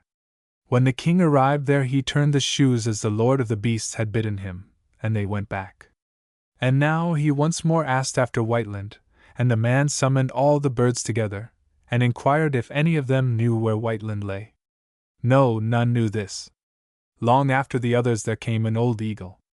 He had been absent 10 whole years, but he too knew no more than the rest. Well, well, said the man, then you shall have the loan of a pair of snowshoes of mine. If you wear them you will get to my brother, who lives hundreds of miles from here. He is lord of all the fish in the sea, you can ask him. But do not forget to turn the shoes round. The king thanked him, put on the shoes, and when he had got to him who was lord of all the fish in the sea, he turned the snowshoes round, and back they went just as the others had gone, and he asked once more where Whiteland was. The man called the fish together with his horn, but none of them knew anything about it. At last came an old pike, which he had great difficulty in bringing home to him. When he asked the pike, it said, Yes, Whiteland is well known to me, for I have been cook there these 10 years. Tomorrow morning I have to go back there, for now the queen, whose king is staying away, is to marry someone else. If that be the case I will give you a piece of advice, said the man. Not far from here on a moor stand 3 brothers, who have stood there 100 years fighting for a hat, a cloak, and a pair of boots. If any one has these 3 things he can make himself invisible, and if he desires to go to any place, he has but to wish, and he is there. You may tell them that you have a desire to try these things, and then you will be able to decide which of the men is to have them. So the king thanked him and went, and did what he had said. What is this that you are standing fighting about forever and ever? Said he to the brothers. Let me make a trial of these things, and then I will judge between you. They willingly consented to this, but when he had got the hat, the cloak, and the boots, he said, Next time we meet you shall have my decision, and hereupon he wished himself away. While he was going quickly through the air he fell in with the north wind. And where may you be going? Said the north wind. To Whiteland, said the king, and then he related what had happened to him. Well, said the north wind, you can easily go a little quicker than I can, for I have to puff and blow into every corner. But when you get there, place yourself on the stairs by the side of the door, and then I will come blustering in as if I wanted to blow down the whole castle, and when the prince who is to have your queen comes out to see what is astir, just take him by the throat and fling him out. And then I will try to carry him away from court. As the north wind had said, so did the king. He stood on the stairs, and when the north wind came howling and roaring, and caught the roof and walls of the castle till they shook again, the prince went out to see what was the matter. But as soon as he came the king took him by the neck and flung him out, and then the north wind laid hold of him and carried him off. And when he was rid of him the king went into the castle. At first the queen did not know him, because he had grown so thin and pale from having travelled so long and so sorrowfully. But when she saw her ring she was heartily glad, and then the rightful wedding was held, and held in such a way that it was talked about far and wide. The voice of death. Once upon a time there lived a man whose one wish and prayer was to get rich. Day and night he thought of nothing else, and at last his prayers were granted, and he became very wealthy. Now being so rich, and having so much to lose, he felt that it would be a terrible thing to die and leave all his possessions behind, so he made up his mind to set out in search of a land where there was no death. He got ready for his journey, took leave of his wife, and started. Whenever he came to a new country the first question that he asked was whether people died in that land, and when he heard that they did, he set out again on his quest. At last he reached a country where he was told that the people did not even know the meaning of the word death. Our traveler was delighted when he heard this, and said, But surely there are great numbers of people in your land, if no one ever dies. No, they replied, there are not great numbers, for you see from time to time a voice is heard calling first one and then another, and whoever hears that voice gets up and goes away, and never comes back. And do they see the person who calls them? He asked, or do they only hear his voice? They both see and hear him, was the answer. Well, the man was amazed when he heard that the people were stupid enough to follow the voice, though they knew that if they went when it called them they would never return. And he went back to his own home and got all his possessions together, and taking his wife and family, he set out resolved to go and live in that country where the people did not die, but where instead they heard a voice calling them, which they followed into a land from which they never returned. For he had made up his own mind that when he or any of his family heard that voice they would pay no heed to it, however loudly it called. After he had settled down in his new home, and had got everything in order about him, he warned his wife and family that, unless they wanted to die, they must on no account listen to a voice which they might some day hear calling them. For some years everything went well with them, and they lived happily in their new home. But one day, while they were all sitting together round the table, his wife suddenly started up, exclaiming in a loud voice, "I am coming! I am coming!"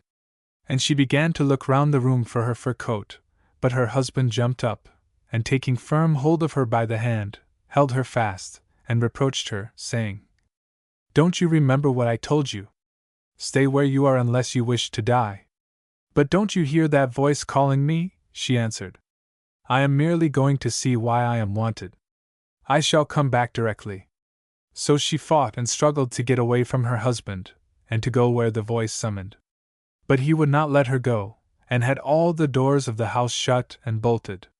When she saw that he had done this, she said, "Very well, dear husband, I shall do what you wish, and remain where I am."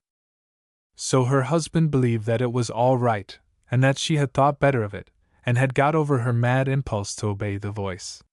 But a few minutes later she made a sudden dash for one of the doors, opened it, and darted out, followed by her husband.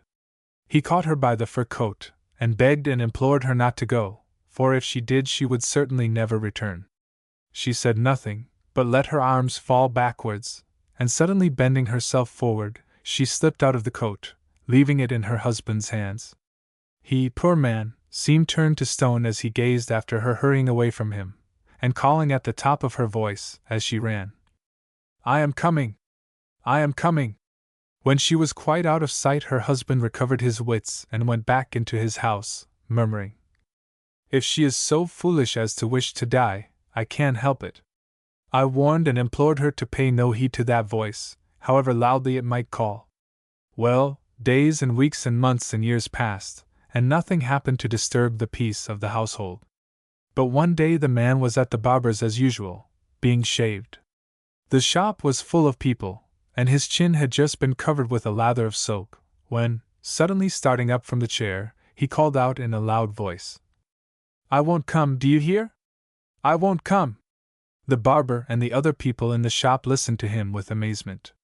But again looking towards the door, he exclaimed, "I tell you, once and for all, I do not mean to come, so go away." And a few minutes later he called out again, "Go away, I tell you, or it will be the worse for you. You may call as much as you like, but you will never get me to come." And he got so angry that you might have thought that someone was actually standing at the door, tormenting him. At last he jumped up, and caught the razor out of the barber's hand, exclaiming, "Give me that razor, and I'll teach him to let people alone for the future." And he rushed out of the house as if he were running after someone, whom no one else saw. The barber, determined not to lose his razor, pursued the man, and they both continued running at full speed till they had got well out of the town, when all of a sudden the man fell head foremost down a precipice, and never was seen again. So he too, like the others, had been forced against his will to follow the voice that called him. The barber, who went home whistling and congratulating himself on the escape he had made, described what had happened, and it was noised abroad in the country that the people who had gone away, and had never returned, had all fallen into that pit, for till then they had never known what had happened to those who had heard the voice and obeyed its call. But when crowds of people went out from the town to examine the ill-fated pit that had swallowed up such numbers, and yet never seemed to be full, they could discover nothing. All that they could see was a vast plain, that looked as if it had been there since the beginning of the world. And from that time the people of the country began to die like ordinary mortals all the world over. The 6 Sillies. Once upon a time there was a young girl who reached the age of 37 without ever having had a lover, for she was so foolish that no one wanted to marry her. One day, however, a young man arrived to pay his addresses to her, and her mother, beaming with joy, sent her daughter down to the cellar to draw a jug of beer. As the girl never came back, the mother went down to see what had become of her, and found her sitting on the stairs, her head in her hands, while by her side the beer was running all over the floor, as she had forgotten to close the tap. "What are you doing there?" asked the mother. "I was thinking what I shall call my first child after I am married to that young man. All the names in the calendar are taken already." The mother sat down on the staircase beside her daughter and said, "I will think about it with you, my dear." The father, who had stayed upstairs with the young man, was surprised that neither his wife nor his daughter came back, and in his turn went down to look for them. He found them both sitting on the stairs, while beside them the beer was running all over the ground from the tap, which was wide open. "What are you doing there?" "The beer is running all over the cellar. We were thinking what we should call the children that our daughter will have when she marries that young man. All the names in the calendar are taken already." "Well," said the father, "I will think about it with you." As neither mother nor daughter nor father came upstairs again, the lover grew impatient, and went down into the cellar to see what they could all be doing. He found them all three sitting on the stairs, while beside them the beer was running all over the ground from the tap, which was wide open. "What in the world are you all doing that you don't come upstairs, and that you let the beer run all over the cellar?" "Yes, I know, my boy," said the father, "but if you marry our daughter, what shall you call your children?" "All the names in the calendar are taken." When the young man heard this answer, he replied, "Well, goodbye, I am going away. When I shall have found 3 people sillier than you, I will come back and marry your daughter." So he continued his journey, and after walking a long way he reached an orchard. Then he saw some people knocking down walnuts, and trying to throw them into a cart with a fork. "What are you doing there?" he asked. "We want to load the cart with our walnuts, but we can't manage to do it." The lover advised them to get a basket and to put the walnuts in it, so as to turn them into the cart. "Well," he said to himself, "I have already found someone more foolish than those 3. So he went on his way, and by he came to a wood. There he saw a man who wanted to give his pig some acorns to eat, and was trying with all his might to make him climb up the oak tree. "What are you doing, my good man?" asked he. "I want to make my pig eat some acorns, and I can't get him to go up the tree. If you were to climb up and shake down the acorns, the pig would pick them up." "Oh, I never thought of that. Here is the second idiot," said the lover to himself. Some way farther along the road he came upon a man who had never worn any trousers, and who was trying to put on a pair. So he had fastened them to a tree, and was jumping with all his might up in the air so that he should hit the 2 legs of the trousers as he came down. "It would be much better if you held them in your hands," said the young man, "and then put your legs one after the other in each hole." "Dear me, to be sure! You are sharper than I am, for that never occurred to me." And having found 3 people more foolish than his bride, or her father or her mother, the lover went back to marry the young lady. And in course of time they had a great many children. Story from Hainaut. M. Lemoyne. La Tradition. No. 34. Carrie Wood and Gown. There was once upon a time a king who had become a widower. His queen had left one daughter behind her, and she was so wise and so pretty that it was impossible for any one to be wiser or prettier. For a long time the king went sorrowing for his wife, for he had loved her exceedingly, but at last he grew tired of living alone, and married a queen who was a widow, and she also had a daughter, who was just as ill-favored and wicked as the other was good and beautiful. The stepmother and her daughter were envious of the king's daughter because she was so pretty, but so long as the king was at home they dared do her no harm, because his love for her was so great. Then there came a time when he made war on another king and went away to fight, and then the new queen thought that she could do what she liked. So she both hungered and beat the king's daughter and chased her about into every corner. At last she thought that everything was too good for her, and set her to work to look after the cattle. So she went about with the cattle, and herded them in the woods and in the fields. Of food she got little or none, and grew pale and thin, and was nearly always weeping and sad. Among the herd there was a great blue bull, which always kept itself very smart and sleek, and often came to the king's daughter and let her stroke him. So one day, When she was again sitting crying and sorrowing, the bull came up to her and asked why she was always so full of care. She made no answer, but continued to weep. Well, said the bull, I know what it is, though you will not tell me. You are weeping because the queen is unkind to you, and because she wants to starve you to death. But you need be under no concern about food, for in my left ear there lies a cloth, and if you will but take it and spread it out, you can have as many dishes as you like. So she did this, and took the cloth and spread it out upon the grass, and then it was covered with the daintiest dishes that any one could desire, and there was wine, and mead, and cake. And now she became brisk and well again, and grew so rosy, and plump, and fair that the queen and her scraggy daughter turned blue and white with vexation at it.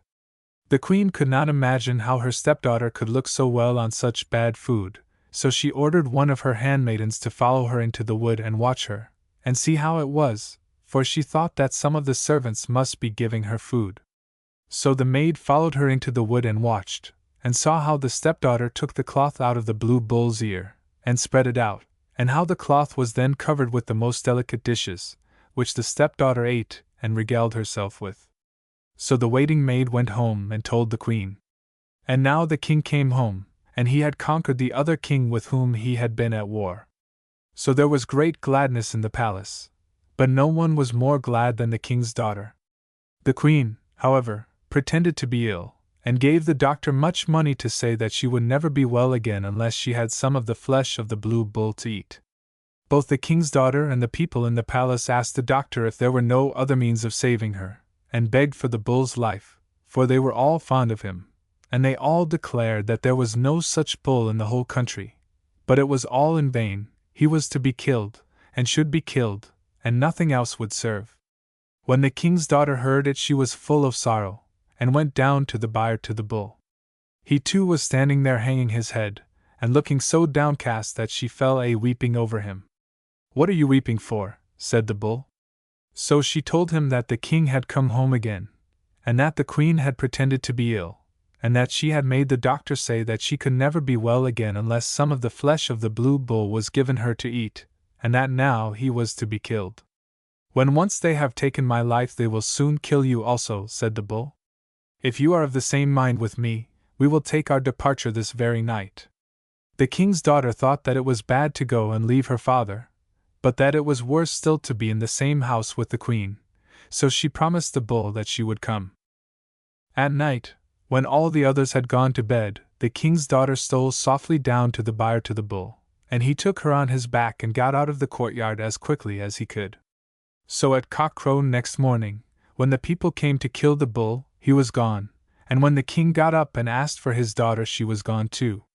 He sent forth messengers to all parts of the kingdom to search for them, and published his loss in all the parish churches, but there was no one who had seen anything of them. In the meantime the bull traveled through many lands with the king's daughter on his back, and one day they came to a great copperwood, where the trees, and the branches, and the leaves, and the flowers, and everything else was of copper. But before they entered the wood the bull said to the king's daughter, "When we enter into this wood, you must take the greatest care not to touch a leaf of it, or all will be over both with me and with you, for a troll with 3 heads, who is the owner of the wood, lives here." So she said she would be on her guard, and not touch anything. And she was very careful, and bent herself out of the way of the branches, and put them aside with her hands. But it was so thickly wooded that it was all but impossible to get forward, and do what she might, she somehow or other tore off a leaf which got into her hand. "Oh! Oh! What have you done now?" said the bull. "It will now cost us a battle for life or death, but do be careful to keep the leaf." Very soon afterwards they came to the end of the wood, and the troll with 3 heads came rushing up to them. "Who is that who is touching my wood?" said the troll. "The wood is just as much mine as yours," said the bull. "We shall have a tussle for that," shrieked the troll. "That may be," said the bull. So they rushed on each other and fought, and as for the bull he butted and kicked with all the strength of his body. But the troll fought quite as well as he did, and the whole day went by before the bull put an end to him, and then he himself was so full of wounds and so worn out that he was scarcely able to move. So they had to wait a day, And the bull told the king's daughter to take the horn of ointment which hung at the troll's belt, and rub him with it. Then he was himself again, and the next day they set off once more. And now they journeyed on for many, many days, and then after a long, long time they came to a silver wood. The trees, and the boughs, and the leaves, and the flowers, and everything else was of silver. Before the bull went into the wood, he said to the king's daughter, "When we enter into this wood you must, for heaven's sake, be very careful not to touch anything at all, and not to pluck off even so much as one leaf, or else all will be over both with you and with me. A troll with 6 heads lives here, who is the owner of the wood, and I do not think I should be able to overcome him." "Yes," said the king's daughter, "I will take good care not to touch what you do not wish me to touch." But when they got into the wood it was so crowded, and the trees so close together, that they could scarcely get forward. She was as careful as she could be, and bent aside to get out of the way of the branches, and thrust them away from before her with her hands. But every instant a branch struck against her eyes, and in spite of all her care, she happened to pull off one leaf. "Oh! Oh! What have you done now?" said the bull. "It will now cost us a battle for life or death, for this troll has 6 heads and is twice as strong as the other, but do be careful to keep the leaf." Just as he said this came the troll. "Who is that who is touching my wood?" he said. "It is just as much mine as yours." "We shall have a tussle for that," screamed the troll. "That may be," said the bull, and rushed at the troll, and gored out his eyes, and drove his horns right through him so that his entrails gushed out. But the troll fought just as well as he did, and it was 3 whole days before the bull got the life out of him. But the bull was then so weak and worn out that it was only with pain and effort that he could move, and so covered with wounds that the blood streamed from him. So he told the king's daughter to take the horn of ointment that was hanging at the troll's belt, and anoint him with it.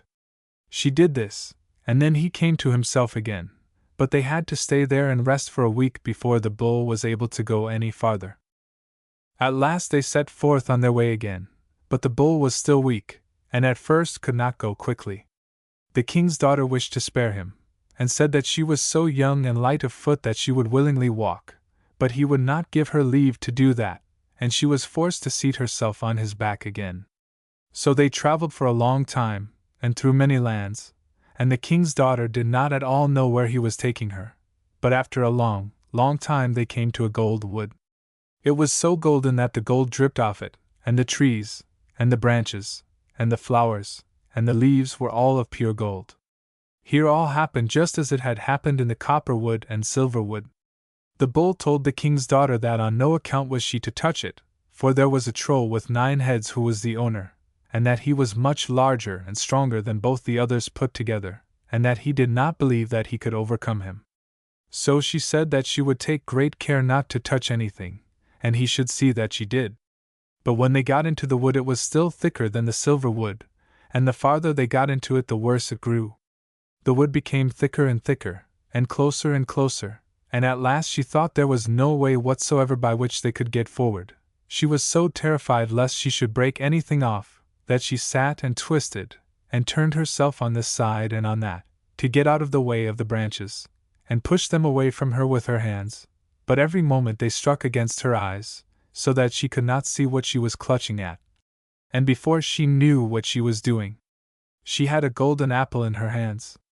She was now in such terror that she began to cry, and wanted to throw it away, but the bull said that she was to keep it, and take the greatest care of it, and comforted her as well as he could, but he believed that it would be a hard struggle, and he doubted whether it would go well with him. Just then the troll with 9 heads came, and he was so frightful that the king's daughter scarcely dared to look at him. "Who is this who is breaking my wood?" he screamed. "It is as much mine as yours," said the bull. "We shall have a tussle for that," screamed the troll. "That may be," said the bull. So they rushed at each other, and fought, and it was such a dreadful sight that the king's daughter very nearly swooned. The bull gored the troll's eyes out, and ran his horns right through him, but the troll fought as well as he did, and when the bull had gored one head to death the other heads breathed life into it again, so it was a whole week before the bull was able to kill him. But then he himself was so worn out and weak that he could not move at all. His body was all unwound, and he could not even so much as tell the king's daughter to take the horn of ointment out of the troll's belt and rub him with it. She did this without being told, so he came to himself again, but he had to lie there for 3 weeks and rest before he was in a state to move. Then they journeyed onwards by degrees, for the bull said that they had still a little farther to go, and in this way they crossed many high hills and thick woods. This lasted for a while, and then they came upon the fells. "Do you see anything?" asked the bull. "No, I see nothing but the sky above and the wild fell side," said the king's daughter.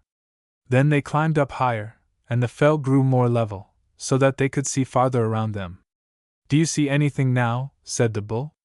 "Yes, I see a small castle, far, far away," said the princess. "It is not so very little after all," said the bull. After a long, long time they came to a high hill, where there was a precipitous wall of rock. "Do you see nothing now?" said the bull. "Yes, now I see the castle quite near, and now it is much, much larger," said the king's daughter. "Thither shall you go," said the bull. "Immediately below the castle there is a pigsty, where you shall dwell. When you get there, you will find a wooden gown which you are to put on, and then go to the castle and say that you are called Carry Wooden Gown, and that you are seeking a place. But now you must take out your little knife and cut off my head with it, and then you must flay me and roll up my hide and put it there under the rock, and beneath the hide you must lay the copper leaf, and the silver leaf, and the golden apple. Close beside the rock a stick is standing, and when you want me for anything you have only to knock at the wall of rock with that." At first she would not do it, but when the bull said that this was the only reward that he would have for what he had done for her, she could do no otherwise. So though she thought it very cruel, she slaved on and cut at the great animal with the knife till she had cut off his head and hide, and then she folded up the hide and laid it beneath the mountain wall, and put the copper leaf, and the silver leaf, and the golden apple inside it. When she had done that she went away to the pigsty, but all the way as she went she wept, and was very sorrowful. Then she put on the wooden gown, and walked to the king's palace. When she got there she went into the kitchen and begged for a place, saying that her name was Carry Wooden Gown. The cook told her that she might have a place and leave to stay there at once and wash up, for the girl who had done that before had just gone away. "And as soon as you get tired of being here you will take yourself off too," said he. "No," said she, "that I shall certainly not." And then she washed up, and did it very tidily. On Sunday some strangers were coming to the king's palace, so Carrie begged to have leave to carry up the water for the prince's bath. But the others laughed at her and said, "What do you want there? Do you think the prince will ever look at such a fright as you?" She would not give it up, however, but went on begging until at last she got leave. When she was going upstairs her wooden gown made such a clatter that the prince came out and said, "What sort of a creature may you be?" "I was to take this water to you," said Carrie. "Do you suppose that I will have any water that you bring?" said the prince, and emptied it over her. She had to bear that, but then she asked permission to go to church. She got that, for the church was very near. But first she went to the rock and knocked at it with the stick which was standing there, as the bull had told her to do. Instantly a man came forth and asked what she wanted. The king's daughter said that she had got leave to go to church and listen to the priest, but that she had no clothes to go in. So he brought her a gown that was as bright as the copper wood, and she got a horse and saddle too from him. When she reached the church she was so pretty and so splendidly dressed that every one wondered who she could be, and hardly anyone listened to what the priest was saying, for they were all looking far too much at her, and the prince himself liked her so well that he could not take his eyes off her for an instant. As she was walking out of church the prince followed her, and shut the church door after her, and thus he kept one of her gloves in his hand. Then she went away and mounted her horse again. The prince again followed her, and asked her whence she came. "Oh, I am from Bathland," said Carrie. And when the prince took out the glove and wanted to give it back to her, she said. The prince had never seen the equal of that glove, and he went far and wide, asking after the country which the proud lady, who rode away without her glove, had said that she came from, but there was no one who could tell him where it lay. Next Sunday someone had to take up a towel to the prince. "Ah, may I have leave to go up with that?" said Carrie. "What would be the use of that?" said the others who were in the kitchen. "You saw what happened last time." Carrie would not give in, but went on begging for leave till she got it, and then she ran up the stairs so that her wooden gown clattered again. Out came the prince, and when he saw that it was Carrie, he snatched the towel from her and flung it right in her eyes. "Be off at once, you ugly troll," said he. "Do you think that I will have a towel that has been touched by your dirty fingers?" After that the prince went to church, and Carrie also asked leave to go. They all asked how she could want to go to church when she had nothing to wear but that wooden gown, which was so black and hideous. But Carrie said she thought the priest was such a good man at preaching that she got so much benefit from what he said, and at last she got leave. She went to the rock and knocked, whereupon out came the man and gave her a gown which was much more magnificent than the first. It was embroidered with silver all over it, and it shone like the silver wood, and he gave her also a most beautiful horse, with housings embroidered with silver, and a bridle of silver too. When the king's daughter got to church, all the people were standing outside upon the hillside, and all of them wondered who on earth she could be, and the prince was on the alert in a moment, and came and wanted to hold her horse while she alighted. But she jumped off and said that there was no need for that, for the horse was so well broken in that it stood still when she bade it, and came when she called it. So they all went into the church together, but there was scarcely any one who listened to what the priest was saying, for they were all looking far too much at her, and the prince fell much more deeply in love with her than he had been before. When the sermon was over and she went out of the church, and was just going to mount her horse, the prince again came and asked her where she came from. "I am from Towland," said the king's daughter, and as she spoke she dropped her riding whip, and while the prince was stooping to pick it up she said, and she was gone again. Neither could the prince see what had become of her. He went far and wide to inquire for that country from whence she had said that she came, but there was no one who could tell him where it lay, so he was forced to have patience once more. Next Sunday someone had to go to the prince with a comb. Carrie begged for leave to go with it, but the others reminded her of what had happened last time, and scolded her for wanting to let the prince see her when she was so black and so ugly in her wooden gown. But she would not give up asking until they gave her leave to go up to the prince with the comb. When she went clattering up the stairs again, out came the prince and took the comb and flung it at her, and ordered her to be off as fast as she could. After that the prince went to church, and Carrie also begged for leave to go. Again they all asked what she would do there, she who was so black and ugly, and had no clothes that she could be seen in by other people. The prince or someone else might very easily catch sight of her, they said, and then both she and they would suffer for it. But Carrie said that they had something else to do than to look at her, and she never ceased begging until she got leave to go. And now all happened just as it had happened twice already.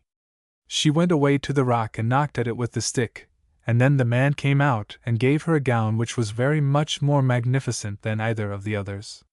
It was almost entirely made of pure gold and diamonds, and she also got a noble horse with housings embroidered with gold, and a golden bridle. When the king's daughter came to the church, the priest and people were all standing on the hillside waiting for her, and the prince ran up and wanted to hold the horse, but she jumped off, saying, "No, thank you, there is no need. My horse is so well broken in that it will stand still when I bid it."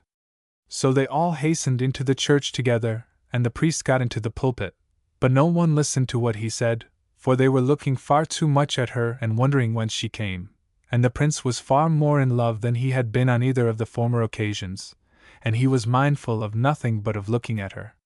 When the sermon was over and the king's daughter was about to leave the church, the prince had caused a firkin of tar to be emptied out in the porch in order that he might go to help her over it.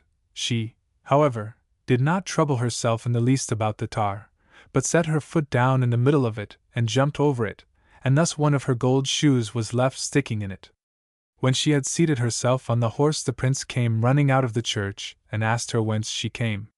"From Combland," said Carrie. But when the prince wanted to reach her gold shoes, she said. The prince did not know what had become of her, so he traveled for a long and wearisome time all over the world, asking where Combland was. But when no one could tell him where that country was, he caused it to be made known everywhere that he would marry any woman who could put on the gold shoe. So fair maidens and ugly maidens came thither from all regions, but there was none who had a foot so small that she could put on the gold shoe. After a long while came Carrie Woodengown's wicked stepmother, with her daughter too, and the shoe fitted her. But she was so ugly and looked so loathsome that the prince was very unwilling to do what he had promised. Nevertheless, all was got ready for the wedding, and she was decked out as a bride. But as they were riding to church, a little bird sat upon a tree and sang. And when they looked to it, the bird had spoken the truth, for blood was trickling out of the shoe. So all the waiting maids, and all the womenkind in the castle had to come and try on the shoe, but there was not one whom it would fit. But where is Carrie Woodingown, then? Asked the prince, when all the others had tried on the shoe, for he understood the song of birds, and it came to his mind what the bird had said. Oh, that creature, said the others, it's not the least use for her to come here, for she has feet like a horse. That may be, said the prince, but as all the others have tried it, Carrie may try it too.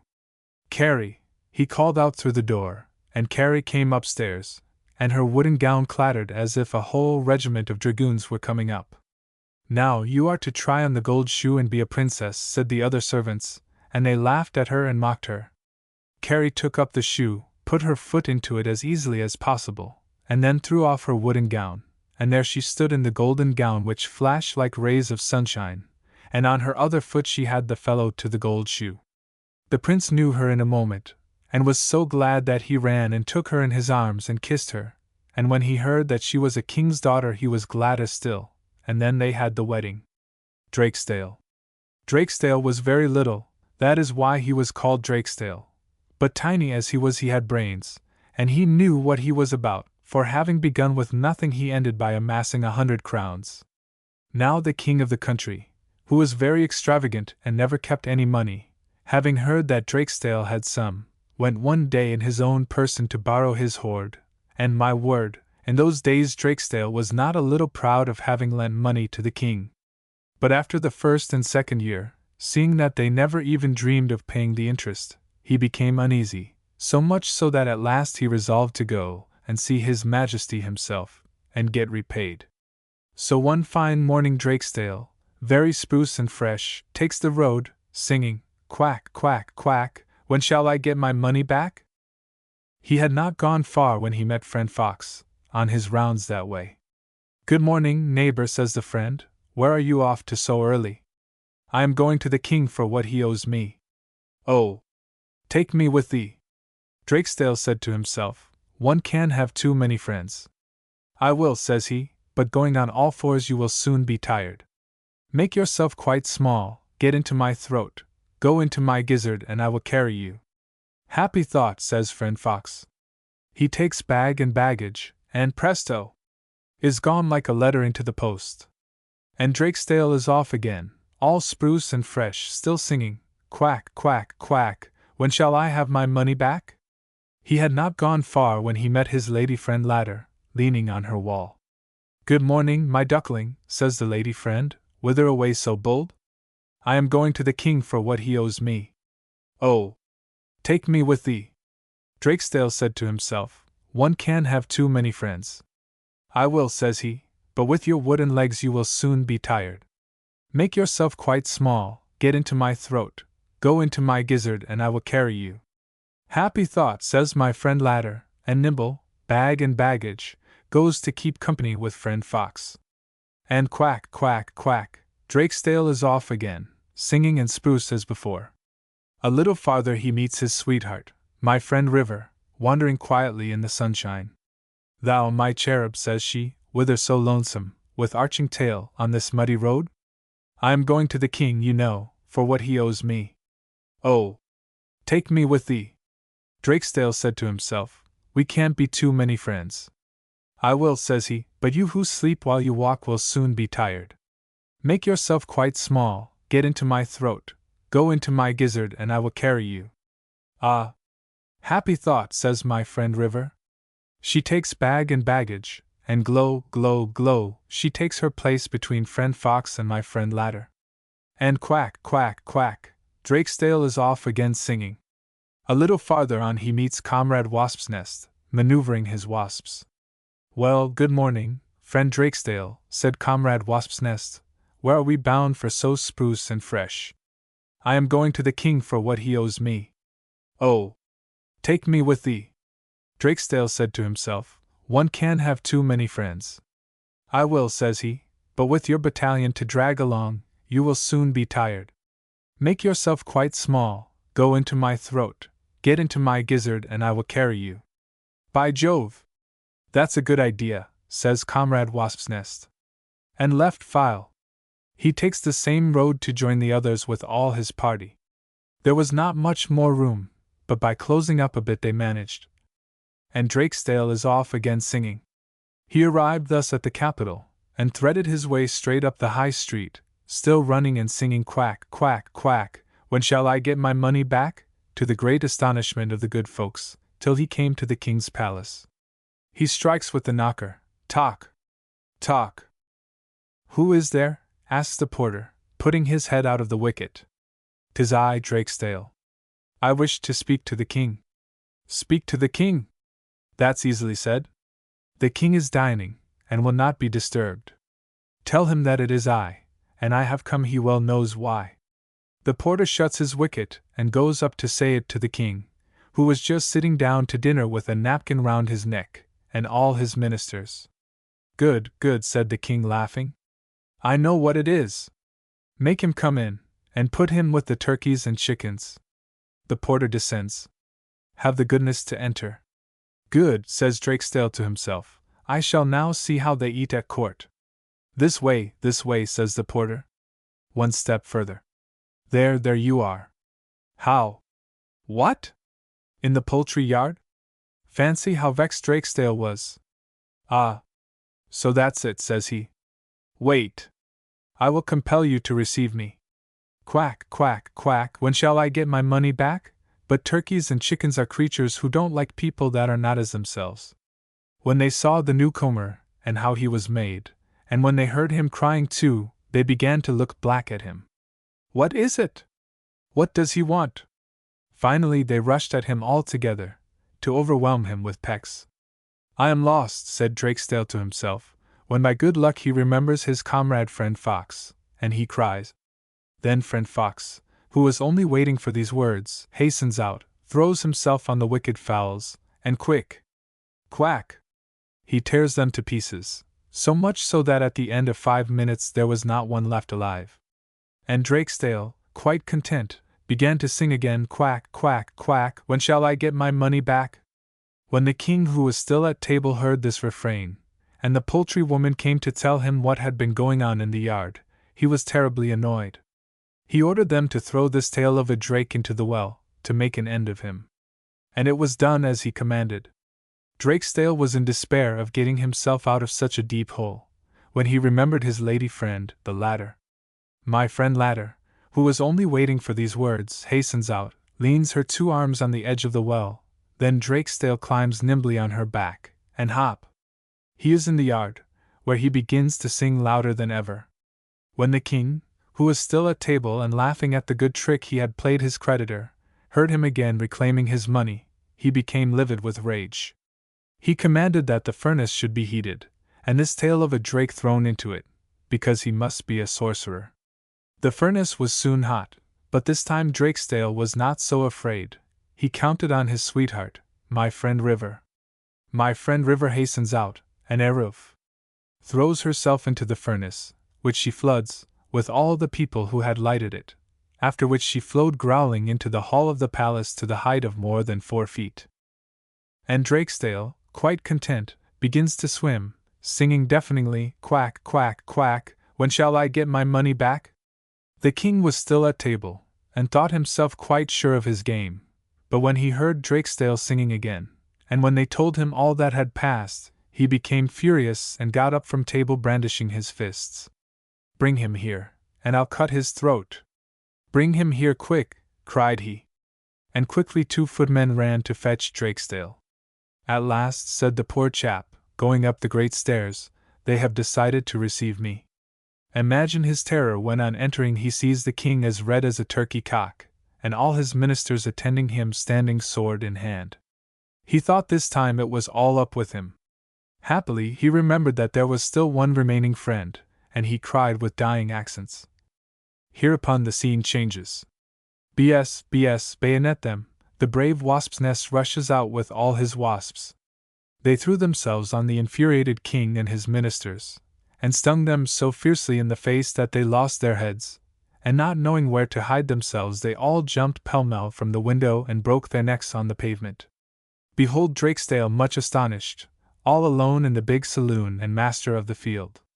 He could not get over it. Nevertheless, he remembered shortly what he had come for to the palace, and improving the occasion, he set to work to hunt for his dear money. But in vain he rummaged in all the drawers, he found nothing, all had been spent. And ferreting thus from room to room he came at last to the one with the throne in it, and feeling fatigued, he sat himself down on it to think over his adventure. In the meanwhile the people had found their king and his ministers with their feet in the air on the pavement, and they had gone into the palace to know how it had occurred. On entering the throne room, when the crowd saw that there was already someone on the royal seat, they broke out in cries of surprise and joy.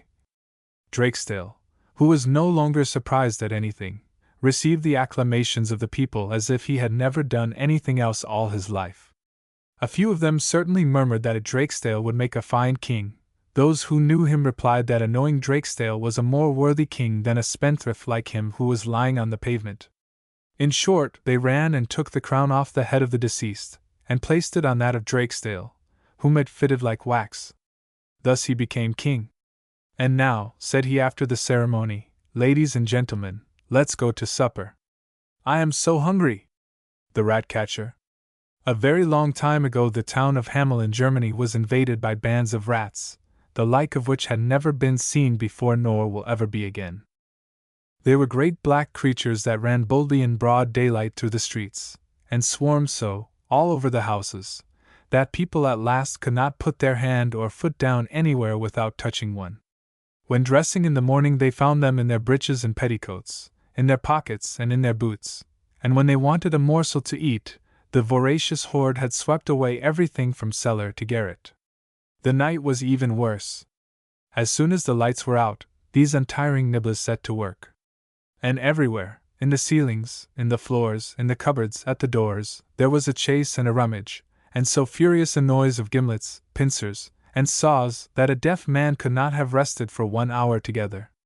Neither cats nor dogs, nor poison nor traps, nor prayers nor candles burnt to all the saints, nothing would do anything. The more they killed the more came. And the inhabitants of Hamel began to go to the dogs, not that they were of much use, when one Friday there arrived in the town a man with a queer face, who played the bagpipes and sang this refrain. He was a great gawky fellow, dry and bronzed, with a crooked nose, a long rat-tail mustache, 2 great yellow piercing and mocking eyes, under a large felt hat set off by a scarlet cock's feather. He was dressed in a green jacket with a leather belt and red breeches, and on his feet were sandals fastened by thongs passed round his legs in the gypsy fashion. That is how he may be seen to this day, painted on a window of the Cathedral of Hamel. He stopped on the great marketplace before the town hall, turned his back on the church and went on with his music, singing. The town council had just assembled to consider once more this plague of Egypt, from which no one could save the town. The stranger sent word to the councillors that, if they would make it worth his while, he would rid them of all their rats before night, down to the very last. Then he is a sorcerer, cried the citizens with one voice. We must beware of him. The town councillor, who was considered clever, reassured them. He said, sorcerer or no, if this bagpiper speaks the truth, it was he who sent us this horrible vermin that he wants to rid us of today for money. Well, we must learn to catch the devil in his own snares. You leave it to me. Leave it to the town councillor, said the citizens one to another. And the stranger was brought before them. Before night, said he, I shall have dispatched all the rats in Hamel if you will but pay me a grow a head.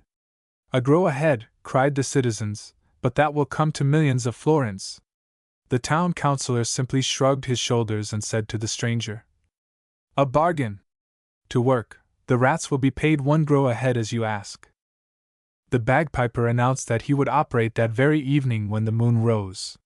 He added that the inhabitants should at that hour leave the streets free, and content themselves with looking out of their windows at what was passing, and that it would be a pleasant spectacle. When the people of Hamel heard of the bargain, they too exclaimed, a grow a head. But this will cost us a deal of money. "Leave it to the town councillor," said the town council with a malicious air. And the good people of Hamel repeated with their councillors, "Leave it to the town councillor." Towards 9 at night the bagpiper reappeared on the market-place. He turned, as at first, his back to the church, and the moment the moon rose on the horizon, trarira, trari, the bagpipes resounded. It was first a slow, caressing sound, then more and more lively and urgent, and so sonorous and piercing that it penetrated as far as the farthest alleys and retreats of the town. Soon from the bottom of the cellars, the top of the garrets, from under all the furniture, from all the nooks and corners of the houses, out come the rats, search for the door, fling themselves into the street, and trip, trip, trip, begin to run in file towards the front of the town hall, so squeezed together that they covered the pavement like the waves of flooded torrent. When the square was quite full the bagpiper faced about, and still playing briskly, turned towards the river that runs at the foot of the walls of Hamel. Arrived there he turned round, the rats were following. "Hop! Hop!" he cried, pointing with his finger to the middle of the stream, where the water whirled and was drawn down as if through a funnel. "And hop! Hop!" Without hesitating, the rats took the leap, swam straight to the funnel, plunged in head foremost, and disappeared. The plunging continued thus without ceasing till midnight. At last, dragging himself with difficulty, came a big rat, white with age, and stopped on the bank. It was the king of the band. "Are they all there, friend Blanchet?" asked the bagpiper. "They are all there," replied friend Blanchet. "And how many were they?" 990,999. "Well reckoned?" "Well reckoned." "Then go and join them, old sire, and au revoir." Then the old white rat sprang in his turn into the river, swam to the whirlpool and disappeared. When the bagpiper had thus concluded his business he went to bed at his inn. And for the first time during 3 months the people of Hamel slept quietly through the night. The next morning, at 9 o'clock, the bagpiper repaired to the town hall, where the town council awaited him. "All your rats took a jump into the river yesterday," said he to the councillors, "and I guarantee that not one of them comes back." They were 990,999, at one grow ahead. "Reckon! Let us reckon the heads first. 1 grow ahead is 1 head the grow. Where are the heads?" The rat-catcher did not expect this treacherous stroke. He paled with anger, and his eyes flashed fire. "The heads," cried he, "if you care about them, go and find them in the river." "So," replied the town councillor, "you refuse to hold to the terms of your agreement? We ourselves could refuse you all payment. But you have been of use to us, and we will not let you go without a recompense," and he offered him 50 crowns. "Keep your recompense for yourself," replied the rat-catcher proudly. "If you do not pay me I will be paid by your heirs." Thereupon he pulled his hat down over his eyes, went hastily out of the hall, and left the town without speaking to a soul. When the Hamel people heard how the affair had ended they rubbed their hands, and with no more scruple than their town councillor, they laughed over the rat-catcher, who, they said, was caught in his own trap.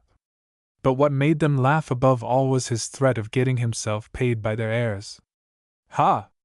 They wished that they only had such creditors for the rest of their lives. Next day, which was a Sunday, they all went gaily to church, thinking that after Mass they would at last be able to eat some good thing that the rats had not tasted before them. They never suspected the terrible surprise that awaited them on their return home. No children anywhere, they had all disappeared. "Our children! Where are our poor children?" was the cry that was soon heard in all the streets. Then through the east door of the town came 3 little boys, who cried and wept, and this is what they told. While the parents were at church a wonderful music had resounded. Soon all the little boys and all the little girls that had been left at home had gone out, attracted by the magic sounds, and had rushed to the great market-place. There they found the rat-catcher playing his bagpipes at the same spot as the evening before. Then the stranger had begun to walk quickly, and they had followed, running, singing and dancing to the sound of the music, as far as the foot of the mountain which one sees on entering Hamel. At their approach the mountain had opened a little, and the bagpiper had gone in with them, after which it had closed again. Only the 3 little ones who told the adventure had remained outside, as if by a miracle. One was bandy-legged and could not run fast enough. The other, who had left the house in haste, one foot shod the other bare, had hurt himself against a big stone and could not walk without difficulty. The third had arrived in time, but in hurrying to go in with the others had struck so violently against the wall of the mountain that he fell backwards at the moment it closed upon his comrades. At this story the parents redoubled their lamentations. They ran with pikes and mattocks to the mountain, and searched till evening to find the opening by which their children had disappeared, without being able to find it. At last, the night falling, they returned desolate to Hamel. But the most unhappy of all was the town councillor, for he lost 3 little boys and 2 pretty little girls, and to crown all, the people of Hamel overwhelmed him with reproaches, forgetting that the evening before they had all agreed with him. What had become of all these unfortunate children? The parents always hoped they were not dead, and that the rat-catcher, who certainly must have come out of the mountain, would have taken them with him to his country. That is why for several years they sent in search of them to different countries, but no one ever came on the trace of the poor little ones. It was not till much later that anything was to be heard of them. About 150 years after the event, when there was no longer one left of the fathers, mothers, brothers or sisters of that day, there arrived one evening in Hamel some merchants of Bremen returning from the east, who asked to speak with the citizens. They told that they, in crossing Hungary, had sojourned in a mountainous country called Transylvania, where the inhabitants only spoke German, while all around them nothing was spoken but Hungarian. These people also declared that they came from Germany, but they did not know how they chanced to be in this strange country. Now, said the merchants of Bremen, these Germans cannot be other than the descendants of the lost children of Hamel. The people of Hamel did not doubt it, and since that day they regarded as certain that the Transylvanians of Hungary are their country folk, whose ancestors, as children, were brought there by the rat-catcher. There are more difficult things to believe than that. The true history of Little Golden Hood. You know the tale of poor Little Red Riding Hood, that the wolf deceived and devoured, with her cake, her little butter can, and her grandmother. Well, the true story happened quite differently, as we know now. And first of all, the little girl was called and is still called Little Golden Hood. Secondly, it was not she, nor the good grand dame, but the wicked wolf who was, in the end, caught and devoured. Only listen. The story begins something like the tale. There was once a little peasant girl, pretty and nice as a star in its season. Her real name was Blanchette, but she was more often called Little Golden Hood, on account of a wonderful little cloak with a hood, gold and fire-colored, which she always had on. This little hood was given her by her grandmother, who was so old that she did not know her age. It ought to bring her good luck, for it was made of a ray of sunshine, she said. And as the good old woman was considered something of a witch, everyone thought the little hood rather bewitched too. And so it was, as you will see. One day the mother said to the child, "Let us see, my little Golden Hood, if you know now how to find your way by yourself. You shall take this good piece of cake to your grandmother for a Sunday treat tomorrow. You will ask her how she is, and come back at once, without stopping to chatter on the way with people you don't know. Do you quite understand?" "I quite understand," replied Blanchette gaily. And off she went with the cake, quite proud of her errand. But the grandmother lived in another village, and there was a big wood to cross before getting there. At a turn of the road under the trees, suddenly who goes there? Friend Wolf. He had seen the child start alone, and the villain was waiting to devour her, when at the same moment he perceived some woodcutters who might observe him, and he changed his mind.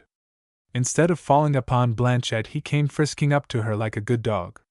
"'Tis you, my nice little Golden Hood," said he. So the little girl stops to talk with the wolf, who, for all that, she did not know in the least. "You know me, then," said she. "What is your name?" "My name is Friend Wolf." "And where are you going thus, my pretty one, with your little basket on your arm?" "I am going to my grandmother, to take her a good piece of cake for her Sunday treat tomorrow." "And where does she live, your grandmother?" "She lives at the other side of the wood, in the first house in the village, near the windmill, you know." "Ah, yes. I know now," said the wolf. "Well, that's just where I'm going. I shall get there before you, no doubt, with your little bits of legs, and I'll tell her you're coming to see her, then she'll wait for you. Thereupon the wolf cuts across the wood, and in 5 minutes arrives at the grandmother's house. He knocks at the door, tock, tock. No answer. He knocks louder. Nobody. Then he stands up on end, puts his 2 forepaws on the latch, and the door opens. Not a soul in the house. The old woman had risen early to sell herbs in the town, and she had gone off in such haste that she had left her bed unmade, with her great nightcap on the pillow. Good, said the wolf to himself, I know what I'll do. He shuts the door, pulls on the grandmother's nightcap down to his eyes, then he lies down all his length in the bed and draws the curtains. In the meantime the good Blanchette went quietly on her way, as little girls do, amusing herself here and there by picking Easter daisies, watching the little birds making their nests, and running after the butterflies which fluttered in the sunshine. At last she arrives at the door. Knock, knock. Who is there? Says the wolf, softening his rough voice as best he can. It's me, Granny, your little golden hood. I'm bringing you a big piece of cake for your Sunday treat tomorrow. Press your finger on the latch, then push and the door opens. Why, you've got a cold, Granny, said she, coming in. Ahem. A little, replies the wolf, pretending to cough. Shut the door well, my little lamb. Put your basket on the table, and then take off your frock and come and lie down by me, you shall rest a little. The good child undresses, but observe this. She kept her little hood upon her head.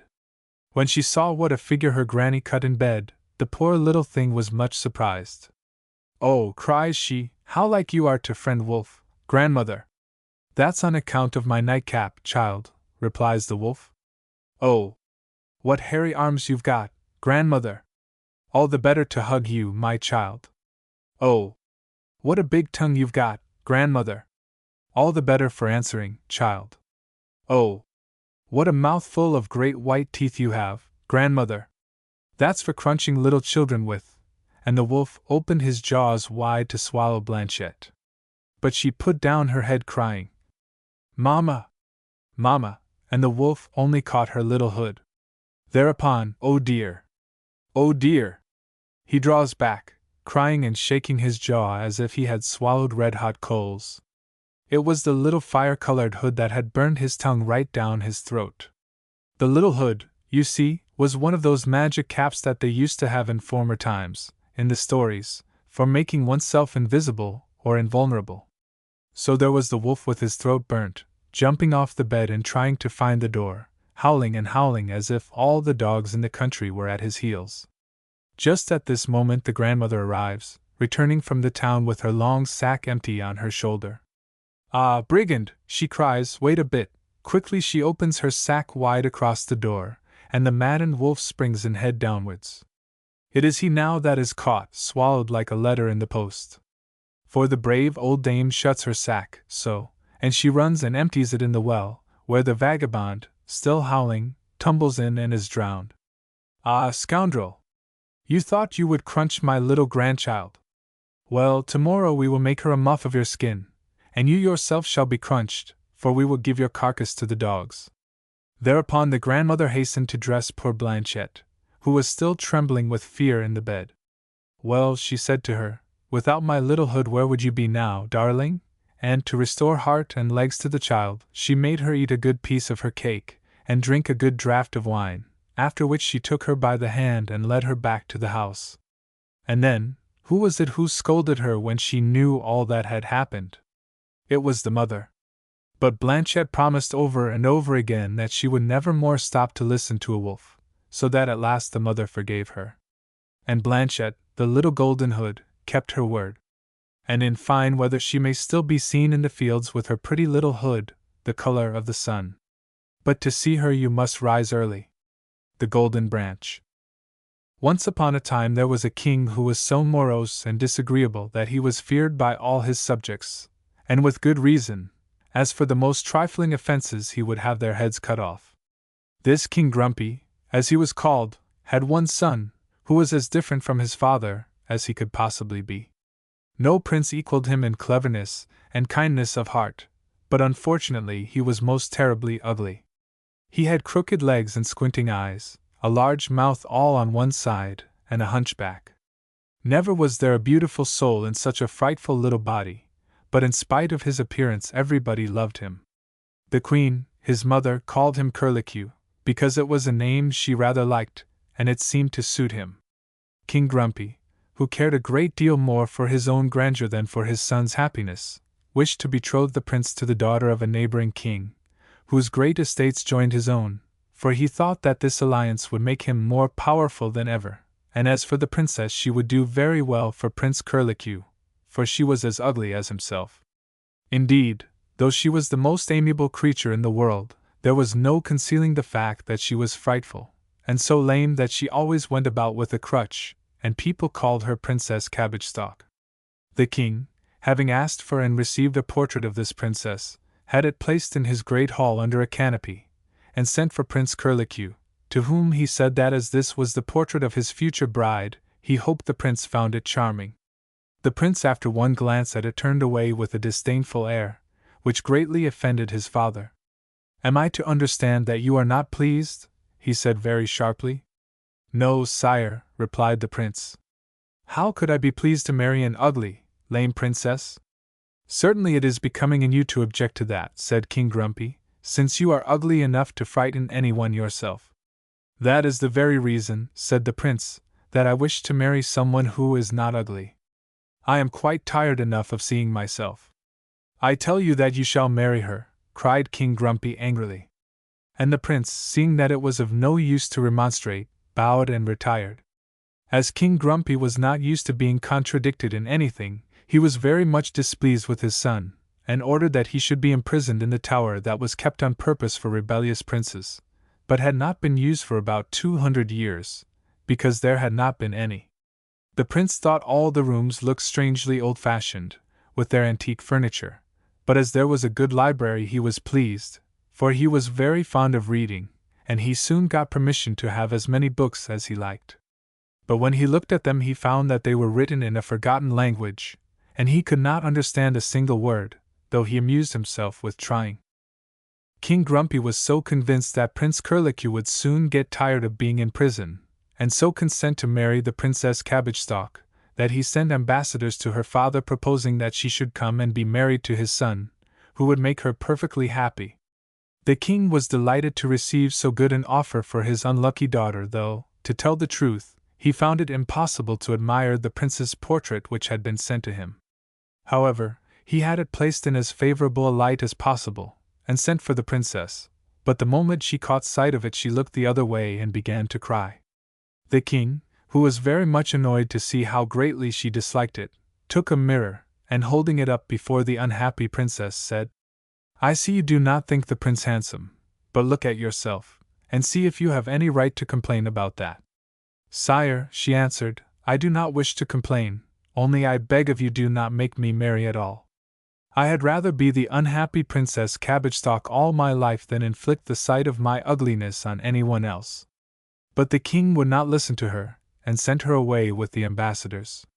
In the meantime the prince was kept safely locked up in his tower, and that he might be as dull as possible, King Grumpy ordered that no one should speak to him, and that they should give him next to nothing to eat. But all the prince's guards were so fond of him that they did everything they dared, in spite of the king, to make the time pass pleasantly. One day, as the prince was walking up and down the great gallery, thinking how miserable it was to be so ugly, and to be forced to marry an equally frightful princess, he looked up suddenly and noticed that the painted windows were particularly bright and beautiful, and for the sake of doing something that would change his sad thoughts he began to examine them attentively. He found that the pictures seemed to be scenes from the life of a man who appeared in every window, and the prince, fancying that he saw in this man some resemblance to himself, began to be deeply interested. In the first window there was a picture of him in one of the turrets of the tower. Farther on he was seeking something in a chink in the wall. In the next picture he was opening an old cabinet with a golden key, and so it went on through numbers of scenes, and presently the prince noticed that another figure occupied the most important place in each scene, and this time it was a tall, handsome young man. Prince Curlicue found it a pleasure to look at him, he was so straight and strong.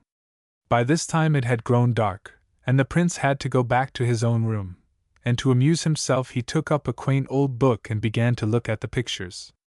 But his surprise was great to find that they represented the same scenes as the windows of the gallery, and what was more, that they seemed to be alive. In looking at pictures of musicians, he saw their hands move and heard sweet sounds. There was a picture of a ball, and the prince could watch the little dancing people come and go. He turned a page, and there was an excellent smell of a savory dinner, and one of the figures who sat at the feast looked at him and said, "We drink your health, Curlicue. Try to give us our queen again, for if you do you will be rewarded, if not it will be the worse for you." At these words the prince, who had been growing more and more astonished, was fairly terrified, and dropping the book with a crash he sank back insensible. The noise he made brought his guards to his aid, and as soon as he revived they asked him what was the matter. He answered that he was so faint and giddy with hunger that he had imagined he saw and heard all sorts of strange things. Thereupon, in spite of the king's orders, the guards gave him an excellent supper, and when he had eaten it he again opened his book, but could see none of the wonderful pictures, which convinced him that he must have been dreaming before. However, when he went into the gallery next day and looked at the painted windows again, he found that they moved, and the figures came and went as if they had been alive, and after watching the one who was like himself find the key in the crack of the turret wall and open the old cabinet, he determined to go and examine the place himself, and try to find out what the mystery was. So he went up into the turret and began to search about and tap upon the walls, and all at once he came upon a place that sounded hollow. Taking a hammer he broke away a bit of the stone, and found behind it a little golden key. The next thing to do was to find the cabinet, and the prince soon came to it, hidden away in a dark corner, though indeed it was so old and battered-looking that he would never have noticed it of his own accord. At first he could not see any keyhole, but after a careful search he found one hidden in the carving, and the golden key just fitted it, so the prince gave it a vigorous turn and the doors flew open. Ugly and old as the cabinet was outside, nothing could have been more rich and beautiful than what met the prince's astonished eyes. Every drawer was made of crystal, of amber, or of some precious stone, and was quite full of every kind of treasure. Prince Curlicue was delighted. He opened one after another, until at last he came to one tiny drawer which contained only an emerald key. "I believe that this must open that little golden door in the middle," said the prince to himself. And he fitted in the little key and turned it. The tiny door swung back, and a soft crimson light gleamed over the whole cabinet. The prince found that it proceeded from an immense glowing carbuncle, made into a box, which lay before him. He lost no time in opening it, but what was his horror when he found that it contained a man's hand, which was holding a portrait. His first thought was to put back the terrible box and fly from the turret, but a voice in his ear said, "This hand belonged to one whom you can help and restore. Look at this beautiful portrait, the original of which was the cause of all my misfortunes, and if you wish to help me, go without a moment's delay to the great gallery, notice where the sun's rays fall most brightly, and if you seek there you will find my treasure." The voice ceased, and though the prince in his bewilderment asked various questions, he received no answer. So he put back the box and locked the cabinet up again, and, having replaced the key in the crack in the wall, hastened down to the gallery. When he entered it all the windows shook and clattered in the strangest way, but the prince did not heed them. He was looking so carefully for the place where the sun shone most brightly, and it seemed to him that it was upon the portrait of a most splendidly handsome young man. He went up and examined it, and found that it rested against the ebony and gold paneling, just like any of the other pictures in the gallery. He was puzzled, not knowing what to do next, until it occurred to him to see if the windows would help him, and, looking at the nearest, he saw a picture of himself lifting the picture from the wall. The prince took the hint, and lifting aside the picture without difficulty, found himself in a marble hall adorned with statues. From this he passed on through numbers of splendid rooms, until at last he reached one all hung with blue gauze. The walls were of turquoises, and upon a low couch lay a lovely lady, who seemed to be asleep. Her hair, black as ebony, was spread across the pillows, making her face look ivory white, and the prince noticed that she was unquiet, and when he softly advanced, fearing to wake her, he could hear her sigh, and murmur to herself, "Ah! How dared you think to win my love by separating me from my beloved Florimond, and in my presence cutting off that dear hand that even you should have feared and honored? And then the tears rolled slowly down the lovely lady's cheeks, and Prince Curlicue began to comprehend that she was under an enchantment, and that it was the hand of her lover that he had found. At this moment a huge eagle flew into the room, holding in its talons a golden branch, upon which were growing what looked like clusters of cherries, only every cherry was a single glowing ruby. This he presented to the prince, who guessed by this time that he was in some way to break the enchantment that surrounded the sleeping lady. Taking the branch, he touched her lightly with it, saying, "Fair one, I know not by what enchantment thou art bound, but in the name of thy beloved Florimond I conjure thee to come back to the life which thou hast lost, but not forgotten." Instantly the lady opened her lustrous eyes, and saw the eagle hovering near. "Ah! Stay, dear love, stay," she cried. But the eagle, uttering a dolorous cry, fluttered his broad wings and disappeared.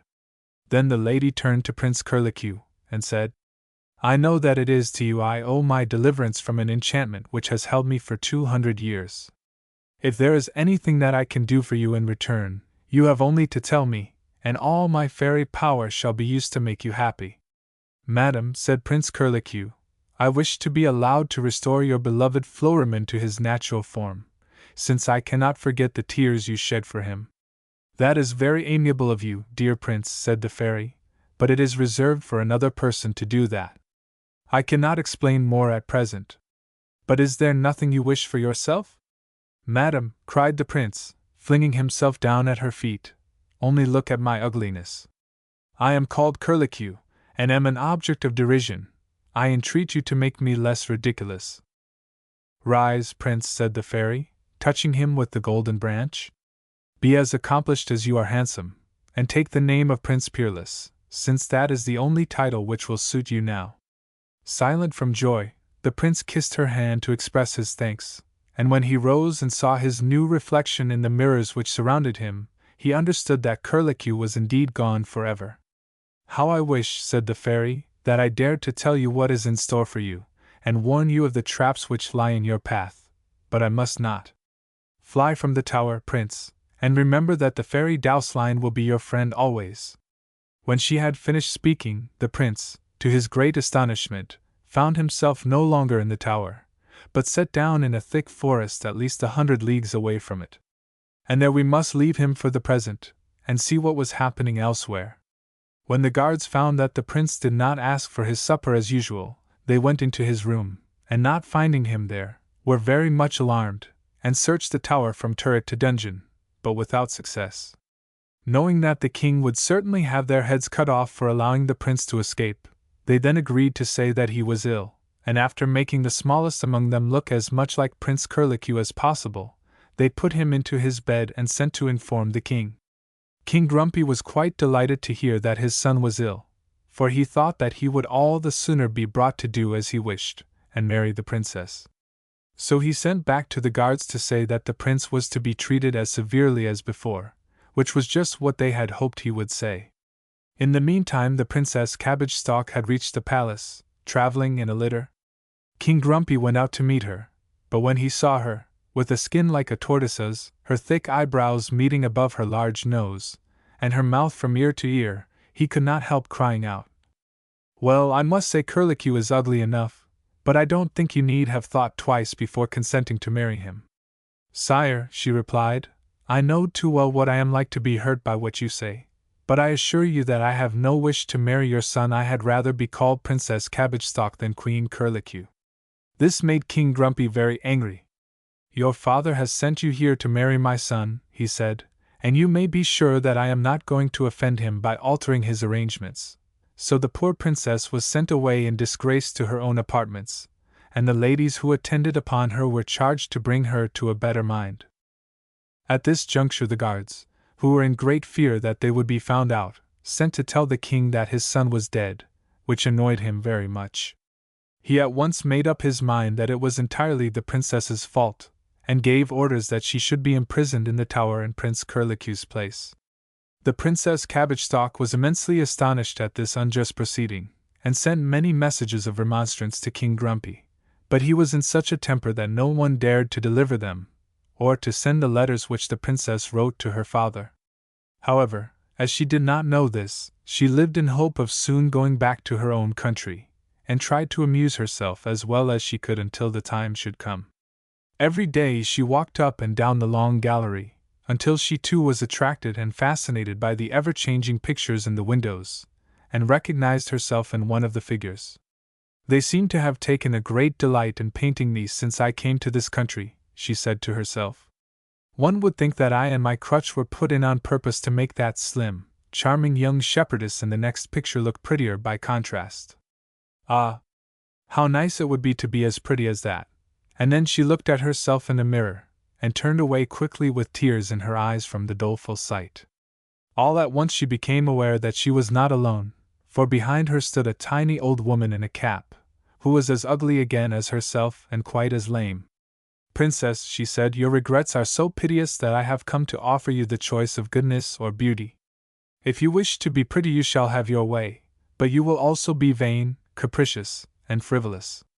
If you remain as you are now, you shall be wise and amiable and modest." "Alas, madam," cried the princess, "is it impossible to be at once wise and beautiful?" "No, child," answered the old woman, "only to you it is decreed that you must choose between the two. See, I have brought with me my white and yellow muff. Breathe upon the yellow side and you will become like the pretty shepherdess you so much admire, and you will have won the love of the handsome shepherd whose picture I have already seen you studying with interest. Breathe upon the white side and your looks will not alter, but you will grow better and happier day by day. Now you may choose." "Ah well," said the princess, "I suppose one can have everything, and it's certainly better to be good than pretty." And so she breathed upon the white side of the muff and thanked the old fairy, who immediately disappeared.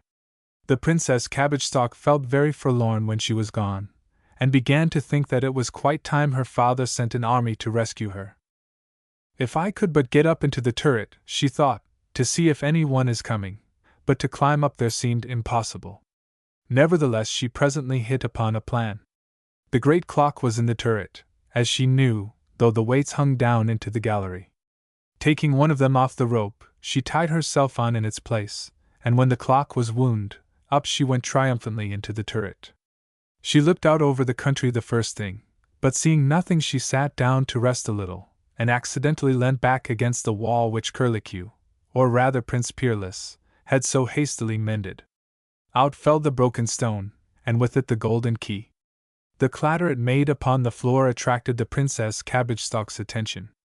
She picked it up, and after a moment's consideration decided that it must belong to the curious old cabinet in the corner, which had no visible keyhole. And then it was not long before she had it open, and was admiring the treasures it contained as much as Prince Peerless had done before her, and at last she came to the carbuncle box. No sooner had she opened it than with a shudder of horror she tried to throw it down, but found that some mysterious power compelled her to hold it against her will. And at this moment a voice in her ear said softly, "Take courage, Princess. Upon this adventure your future happiness depends." "What am I to do?" said the Princess, trembling. "Take the box," replied the voice, "and hide it under your pillow, and when you see an eagle, give it to him without losing a moment." Terrified as the Princess was, she did not hesitate to obey, and hastened to put back all the other precious things precisely as she had found them. By this time her guards were seeking her everywhere, and they were amazed to find her up in the turret, for they said she could only have got there by magic. For 3 days nothing happened, but at last in the night the princess heard something flutter against her window, and drawing back her curtains she saw in the moonlight that it was an eagle. Limping across at her utmost speed she threw the window open, and the great eagle sailed in beating with his wings for joy. The princess lost no time in offering it the carbuncle box, which it grasped in its talons, and instantly disappeared, leaving in its place the most beautiful prince she had ever seen, who was splendidly dressed, and wore a diamond crown. "Princess," said he, "for 200 years has a wicked enchanter kept me here. We both loved the same fairy, but she preferred me. However, he was more powerful than I, and succeeded, when for a moment I was off my guard, in changing me into an eagle, while my queen was left in an enchanted sleep. I knew that after 200 years a prince would recall her to the light of day, and a princess, in restoring to me the hand which my enemy had cut off, would give me back my natural form. The fairy who watches over your destiny told me this, and it was she who guided you to the cabinet in the turret, where she had placed my hand. It is she also who permits me to show my gratitude to you by granting whatever favor you may ask of me. Tell me, princess, what is it that you wish for most? Shall I make you as beautiful as you deserve to be? Ah, if you only would, cried the princess, and at the same moment she heard a cracking in all her bones. She grew tall and straight and pretty, with eyes like shining stars, and a skin as white as milk. Oh, wonderful! Can this really be my poor little self? She exclaimed, looking down in amazement at her tiny worn-out crutch as it lay upon the floor.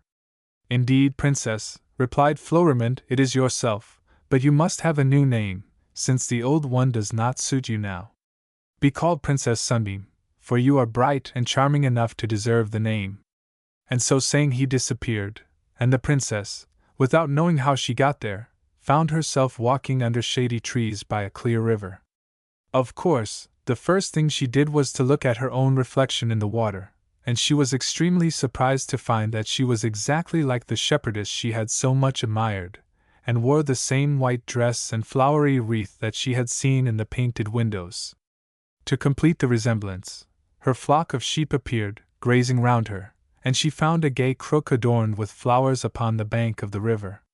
Quite tired out by so many new and wonderful experiences, the princess sat down to rest at the foot of a tree, and there she fell fast asleep. Now it happened that it was in this very country that Prince Peerless had been set down, and while the Princess Sunbeam was still sleeping peacefully, he came strolling along in search of a shady pasture for his sheep. The moment he caught sight of the princess he recognized her as the charming shepherdess whose picture he had seen so often in the tower, and as she was far prettier than he had remembered her, he was delighted that chance had led him that way. He was still watching her admiringly when the princess opened her eyes, and as she also recognized him they were soon great friends. The princess asked Prince Peerless, as he knew the country better than she did, to tell her of some peasant who would give her a lodging, and he said he knew of an old woman whose cottage would be the very place for her, it was so nice and so pretty. So they went there together, and the princess was charmed with the old woman and everything belonging to her. Supper was soon spread for her under a shady tree, and she invited the prince to share the cream and brown bread which the old woman provided. This he was delighted to do, and having first fetched from his own garden all the strawberries, cherries, nuts and flowers he could find, they sat down together and were very merry. After this they met every day as they guarded their flocks, and were so happy that Prince Peerless begged the princess to marry him, so that they might never be parted again. Now, though the Princess Sunbeam appeared to be only a poor shepherdess, she never forgot that she was a real princess, and she was not at all sure that she ought to marry a humble shepherd, though she knew she would like to do so very much. So she resolved to consult an enchanter of whom she had heard a great deal since she had been a shepherdess, and without saying a word to anybody she set out to find the castle in which he lived with his sister, who was a powerful fairy. The way was long, and lay through a thick wood, where the princess heard strange voices calling to her from every side, but she was in such a hurry that she stopped for nothing, and at last she came to the courtyard of the enchanter's castle. The grass and briars were growing as high as if it were 100 years since anyone had set foot there, but the princess got through at last, though she gave herself a good many scratches by the way, and then she went into a dark, gloomy hall, where there was but one tiny hole in the wall through which the daylight could enter. The hangings were all of bats' wings, and from the ceiling hung 12 cats, who filled the hall with their ear-piercing yells. Upon the long table 12 mice were fastened by the tail, and just in front of each one's nose, but quite beyond its reach, lay a tempting morsel of fat bacon. So the cats could always see the mice, but could not touch them, and the hungry mice were tormented by the sight and smell of the delicious morsels which they could never seize. The princess was looking at the poor creatures in dismay, when the enchanter suddenly entered, wearing a long black robe and with a crocodile upon his head. In his hand he carried a whip made of 20 long snakes, all alive and writhing, and the princess was so terrified at the sight that she heartily wished she had never come. Without saying a word she ran to the door, but it was covered with a thick spider's web, and when she broke it she found another, and another, and another. In fact, there was no end to them. The princess's arms ached with tearing them down, and yet she was no nearer to getting out, and the wicked enchanter behind her laughed maliciously. At last he said, "You might spend the rest of your life over that without doing any good, but as you are young, and quite the prettiest creature I have seen for a long time, I will marry you if you like, and I will give you those cats and mice that you see there for your own. They are princes and princesses who have happened to offend me. They used to love one another as much as they now hate one another. Aha! It's a pretty little revenge to keep them like that." "Oh! If you would only change me into a mouse too," cried the princess. "Oh! So you won't marry me?" said he. "Little simpleton, you should have everything heart can desire." "No, indeed, nothing should make me marry you. In fact, I don't think I shall ever love anyone," cried the princess. "In that case," said the enchanter, touching her, "you had better become a particular kind of creature that is neither fish nor fowl. You shall be light and airy, and as green as the grass you live in. Off with you, Madam Grasshopper." And the princess, rejoicing to find herself free once more, skipped out into the garden, the prettiest little green grasshopper in the world. But as soon as she was safely out she began to be rather sorry for herself. "Ah! Florimond," she sighed, "is this the end of your gift? Certainly beauty is short-lived, and this funny little face and a green crepe dress are a comical end to it. I had better have married my amiable shepherd. It must be for my pride that I am condemned to be a grasshopper, and sing day and night in the grass by this brook, when I feel far more inclined to cry." In the meantime Prince Peerless had discovered the princess's absence, and was lamenting over it by the river's brim, when he suddenly became aware of the presence of a little old woman. She was quaintly dressed in a ruff and farthingale, and a velvet hood covered her snow-white hair. "You seem sorrowful, my son," she said. "What is the matter?" "Alas!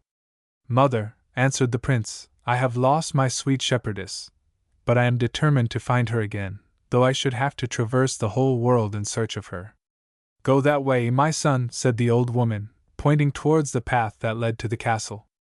"I have an idea that you will soon overtake her." The prince thanked her heartily and set out. As he met with no hindrance, he soon reached the enchanted wood which surrounded the castle, and there he thought he saw the Princess Sunbeam gliding before him among the trees. Prince Peerless hastened after her at the top of his speed, but could not get any nearer. Then he called to her, "Sunbeam, my darling, only wait for me a moment." But the phantom did but fly the faster, and the prince spent the whole day in this vain pursuit. When night came he saw the castle before him all lighted up, and as he imagined that the princess must be in it, he made haste to get there too. He entered without difficulty, and in the hall the terrible old fairy met him. She was so thin that the light shone through her, and her eyes glowed like lamps. Her skin was like a shark's, her arms were thin as laths, and her fingers like spindles. Nevertheless she wore rouge and patches, a mantle of silver brocade and a crown of diamonds, and her dress was covered with jewels, and green and pink ribbons. "At last you have come to see me, Prince," said she. "Don't waste another thought upon that little shepherdess, who is unworthy of your notice.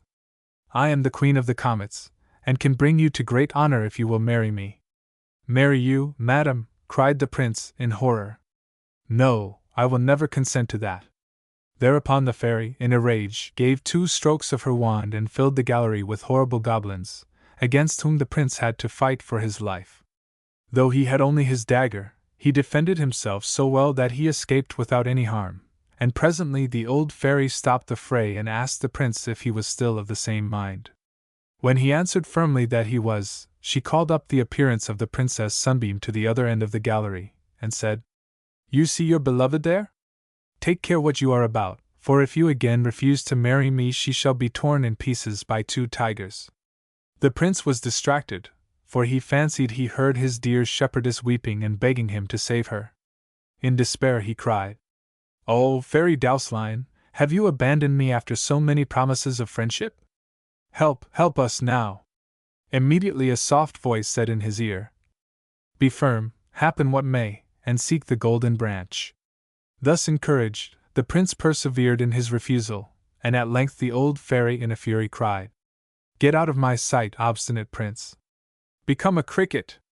And instantly the handsome Prince Peerless became a poor little black cricket, whose only idea would have been to find himself a cozy cranny behind some blazing hearth, if he had not luckily remembered the fairy Douseline's injunction to seek the golden branch. So he hastened to depart from the fatal castle, and sought shelter in a hollow tree, where he found a forlorn-looking little grasshopper crouching in a corner, too miserable to sing. Without in the least expecting an answer, the prince asked it, "And where may you be going, Gammer Grasshopper?" "Where are you going yourself, Gaffer Cricket?" replied the grasshopper. "What? Can you speak?" said he. "Why should I not speak as well as you?" "Isn't a grasshopper as good as a cricket?" said she. "I can talk because I was a prince," said the cricket. "And for that very same reason I ought to be able to talk more than you, for I was a princess," replied the grasshopper. "Then you have met with the same fate as I have," said he. "But where are you going now? Cannot we journey together?" "I seemed to hear a voice in the air which said, 'Be firm, happen what may, and seek the golden branch,'" answered the grasshopper, "and I thought the command must be for me, so I started at once, though I don't know the way." At this moment their conversation was interrupted by two mice, who, breathless from running, flung themselves headlong through the hole into the tree, nearly crushing the grasshopper and the cricket, though they got out of the way as fast as they could and stood up in a dark corner. "Ah, madam," said the fatter of the two, "I have such a pain in my side from running so fast." "How does your highness find yourself?" "I have pulled my tail off," replied the younger mouse, "but as I should still be on the sorcerer's table unless I had, I do not regret it." "Are we pursued, think you? How lucky we were to escape!" "I only trust that we may escape cats and traps, and reach the golden branch soon," said the fat mouse. "You know the way then?" said the other. "Oh dear, yes. As well as the way to my own house, madam. This golden branch is indeed a marvel. A single leaf from it makes one rich forever. It breaks enchantments, and makes all who approach it young and beautiful. We must set out for it at the break of day. May we have the honor of traveling with you, this respectable cricket and myself?" said the grasshopper, stepping forward. "We also are on a pilgrimage to the golden branch." The mice courteously assented, and after many polite speeches the whole party fell asleep.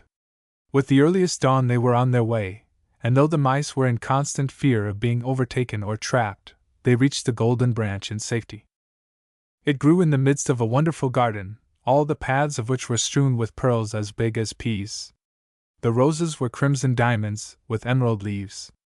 The pomegranates were garnets, the marigolds topazes, the daffodils yellow diamonds, the violets sapphires, the cornflowers turquoises, the tulips amethysts, opals and diamonds, so that the garden borders blazed like the sun. The golden branch itself had become as tall as a forest tree, and sparkled with ruby cherries to its topmost twig.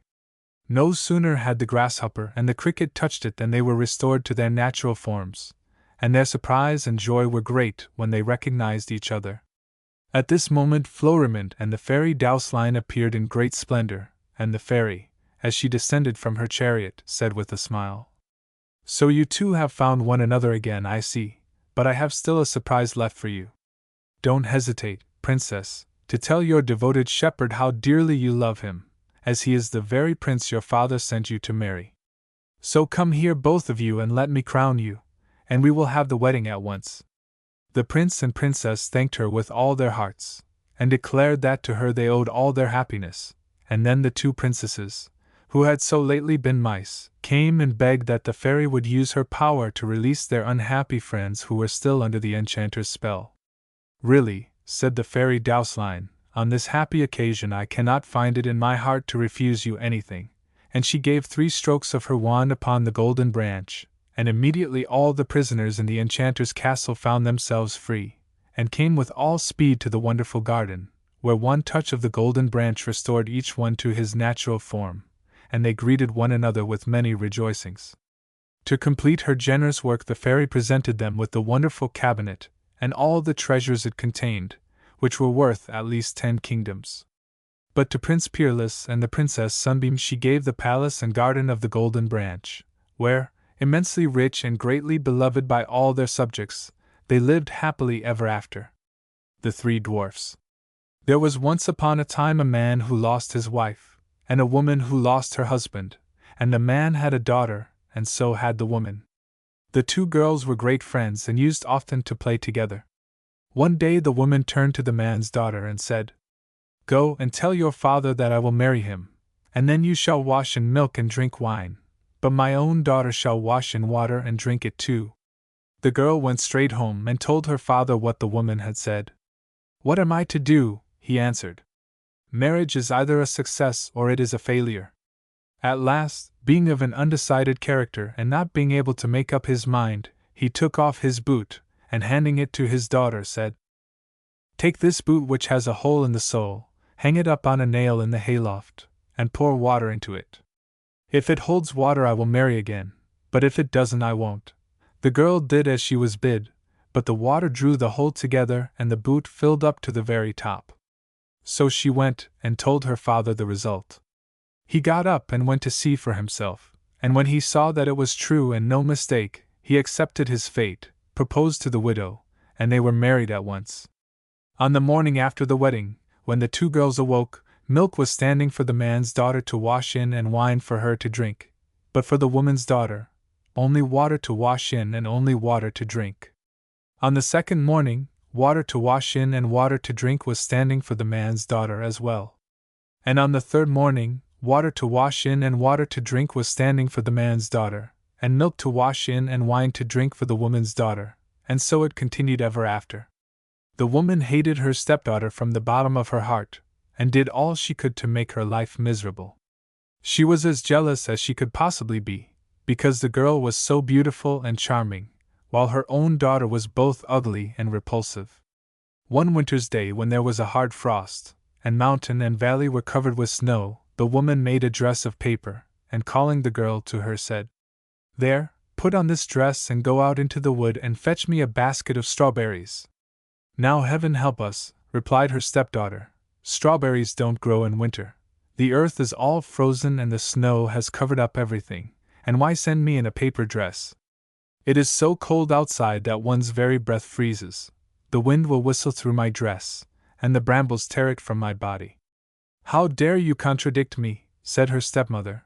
"Be off with you at once, and don't show your face again till you have filled the basket with strawberries." Then she gave her a hard crust of bread, saying, "That will be enough for you today," and she thought to herself, "The girl will certainly perish of hunger and cold outside, and I shan't be bothered with her any more." The girl was so obedient that she put on the paper dress and set out with her little basket. There was nothing but snow far and near, and not a green blade of grass to be seen anywhere. When she came to the wood she saw a little house, and out of it peeped 3 little dwarfs. She wished them good day, and knocked modestly at the door. They called out to her to enter, so she stepped in and sat down on a seat by the fire, wishing to warm herself and eat her breakfast. The dwarfs said at once, "Give us some of your food." "Gladly," she said, and breaking her crust in two, she gave them the half. Then they asked her what she was doing in the depths of winter in her thin dress. "Oh," she answered, "I have been sent to get a basket full of strawberries, and I daren't show my face again at home till I bring them with me." When she had finished her bread they gave her a broom and told her to sweep away the snow from the back door. As soon as she left the room to do so, the 3 little men consulted what they should give her as a reward for being so sweet and good, and for sharing her last crust with them. The first said, "Every day she shall grow prettier." The second, "Every time she opens her mouth a piece of gold shall fall out." And the third, "A king shall come and marry her." The girl in the meantime was doing as the dwarfs had bidden her, and was sweeping the snow away from the back door, and what do you think she found there? Heaps of fine ripe strawberries that showed out dark red against the white snow. She joyfully picked enough to fill her basket, thanked the little men for their kindness, shook hands with them, and ran home to bring her stepmother what she had asked for. When she walked in and said, "Good evening," a piece of gold fell out of her mouth. Then she told what had happened to her in the wood, and at every word pieces of gold dropped from her mouth, so that the room was soon covered with them. "She's surely more money than wit to throw gold about like that," said her stepsister, but in her secret heart she was very jealous, and determined that she too would go to the wood and look for strawberries. But her mother refused to let her go, saying, "My dear child, it is far too cold, you might freeze to death." The girl, however, left her no peace, so she was forced at last to give in, but she insisted on her putting on a beautiful fur cloak, and she gave her bread and butter and cakes to eat on the way. The girl went straight to the little house in the wood, and as before the 3 little men were looking out of the window.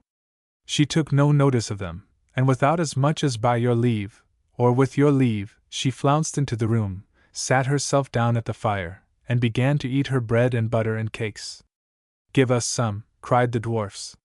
But she answered, "No, I won't, it's hardly enough for myself, so catch me giving you any." When she had finished eating, they said, "There's a broom for you, go and clear up our back door." "I'll see myself further," she answered rudely. "Do it yourselves, I'm not your servant." When she saw that they did not mean to give her anything, she left the house in no amiable frame of mind. Then the 3 little men consulted what they should do to her, because she was so bad and had such an evil, covetous heart, that she grudged everybody their good fortune. The first said, "She shall grow uglier every day."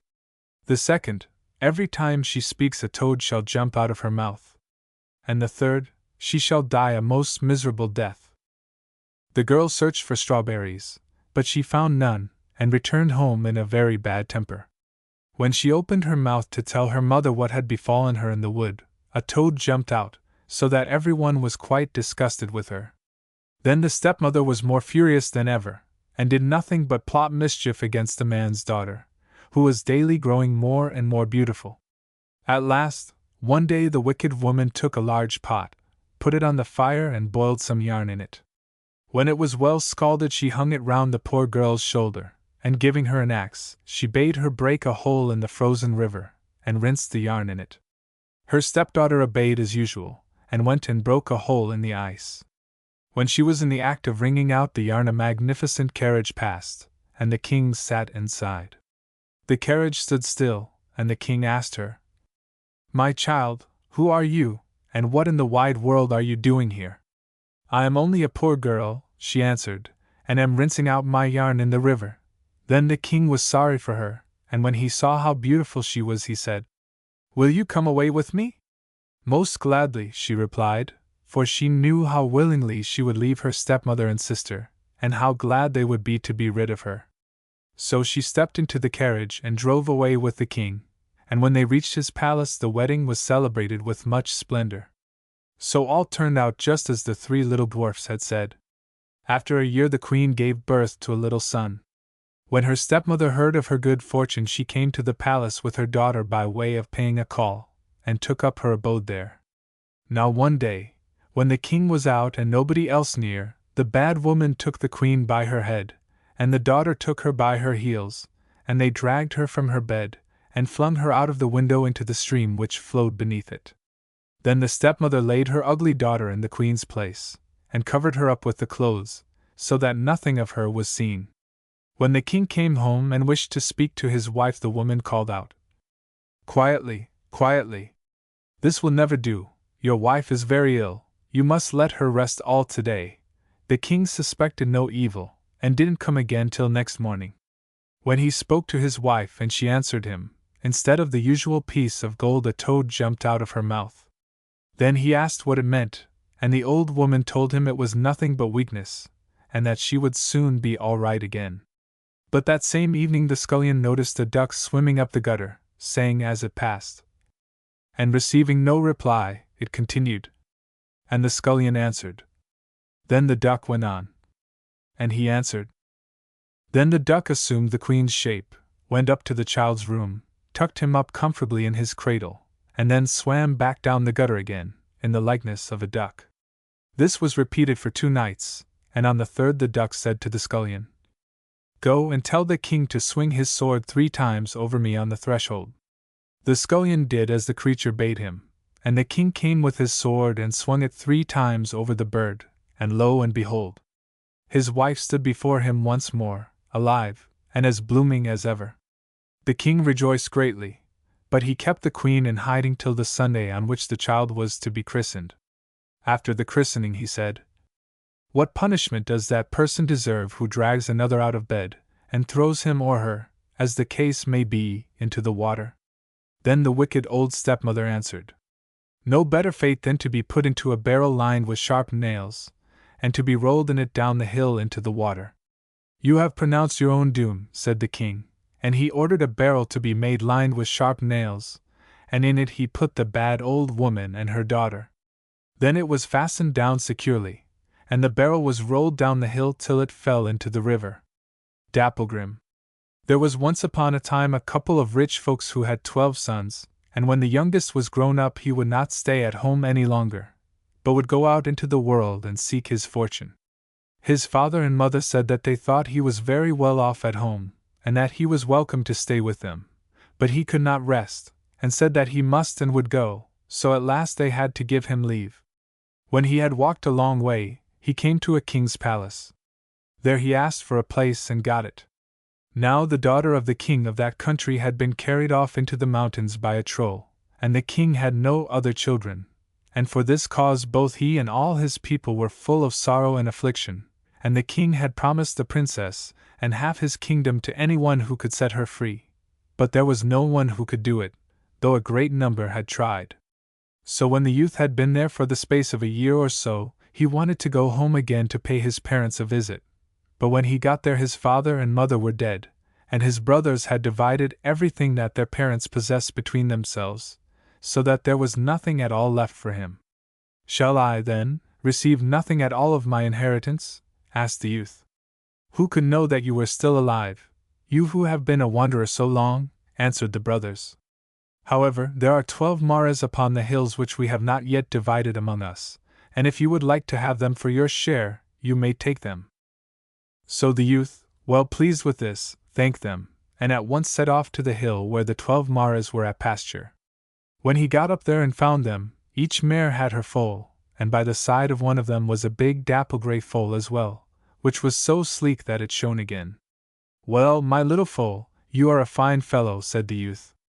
"Yes, but if you will kill all the other little foals so that I can suck all the mares for a year, you shall see how big and handsome I shall be then," said the foal. So the youth did this. He killed all the 12 foals, and then went back again. Next year, when he came home again to look after his mares and the foal, it was as fat as it could be, and its coat shone with brightness, and it was so big that the lad had the greatest difficulty in getting on its back, and each of the mares had another foal. "Well, it's very evident that I have lost nothing by letting you suck all my mares," said the lad to the yearling, "but now you are quite big enough, and must come away with me."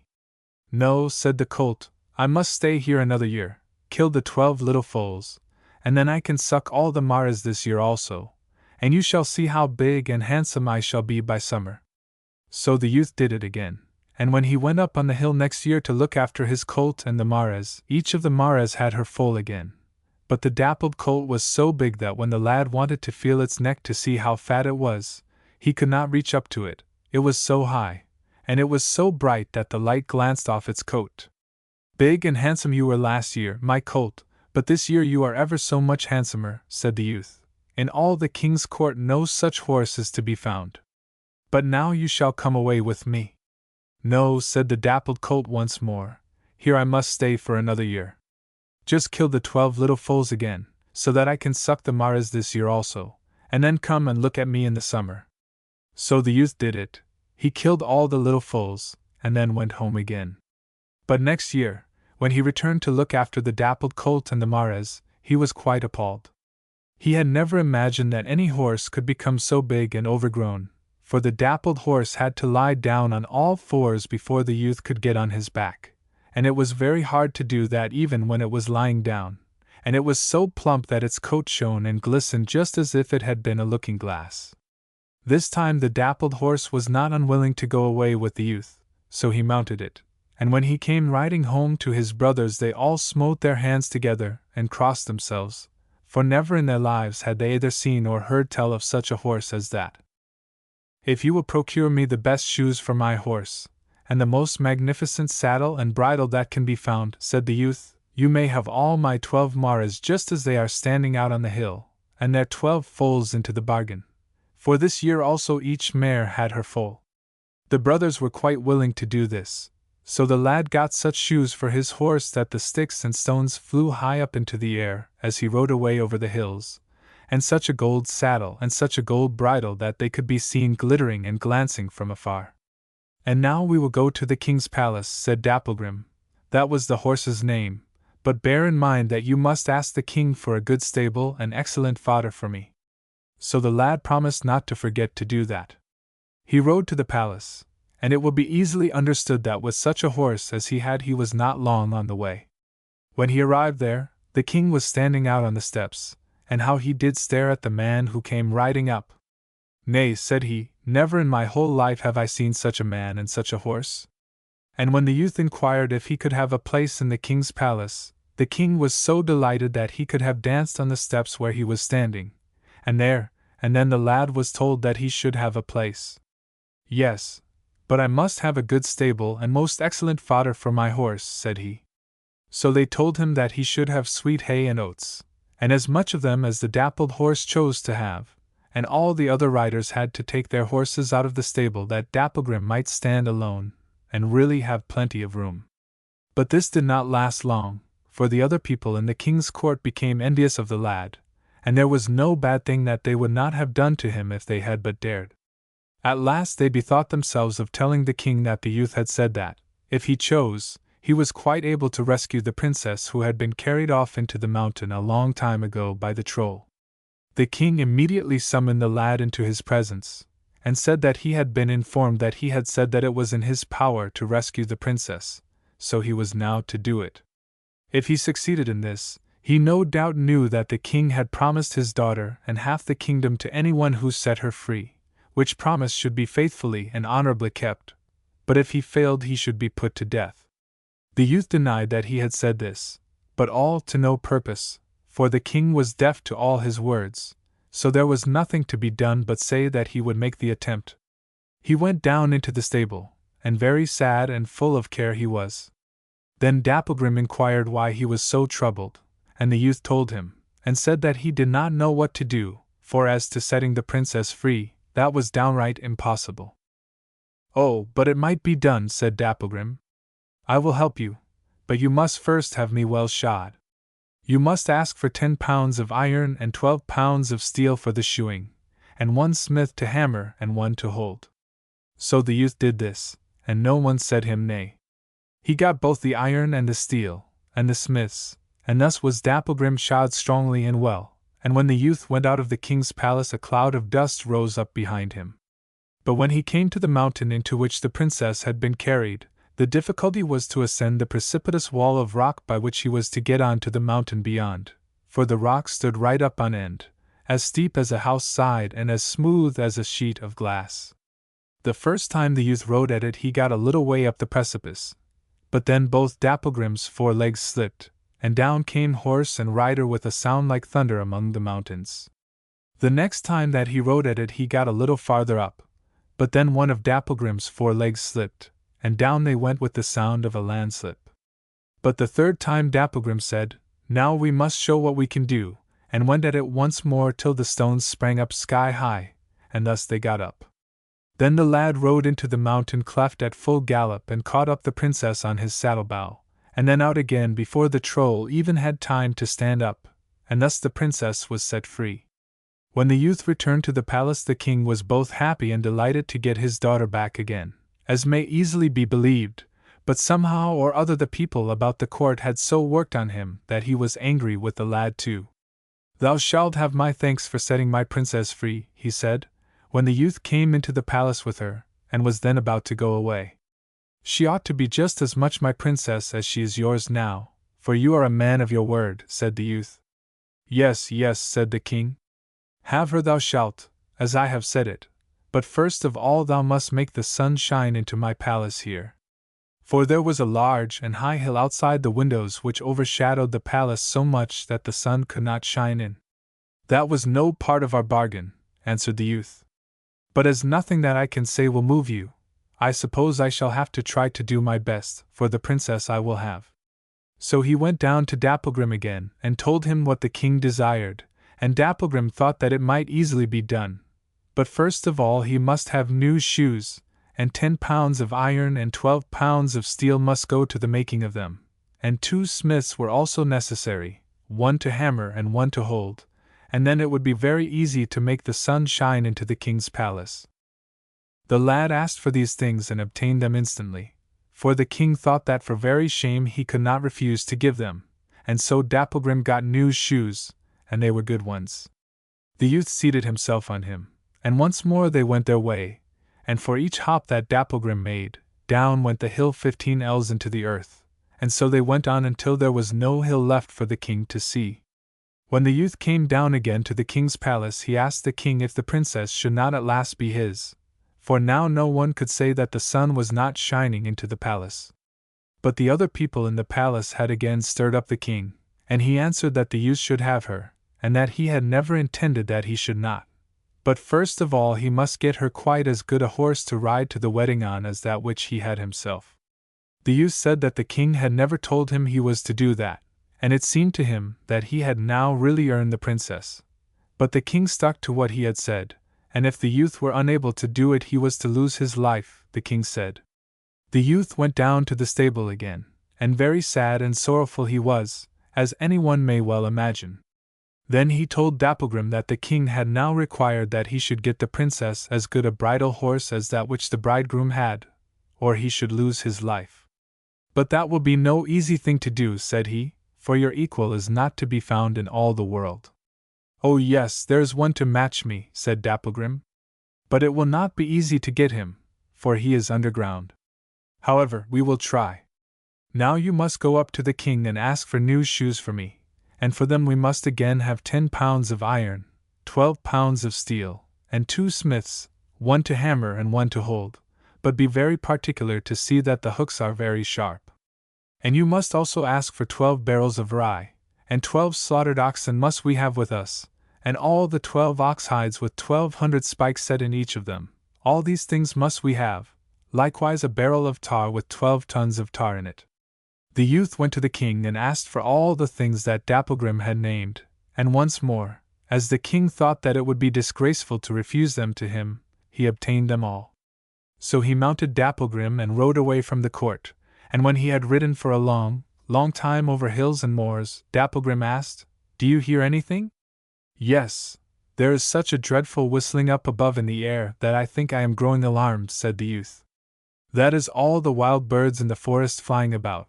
They are sent to stop us," said Dapplegrim.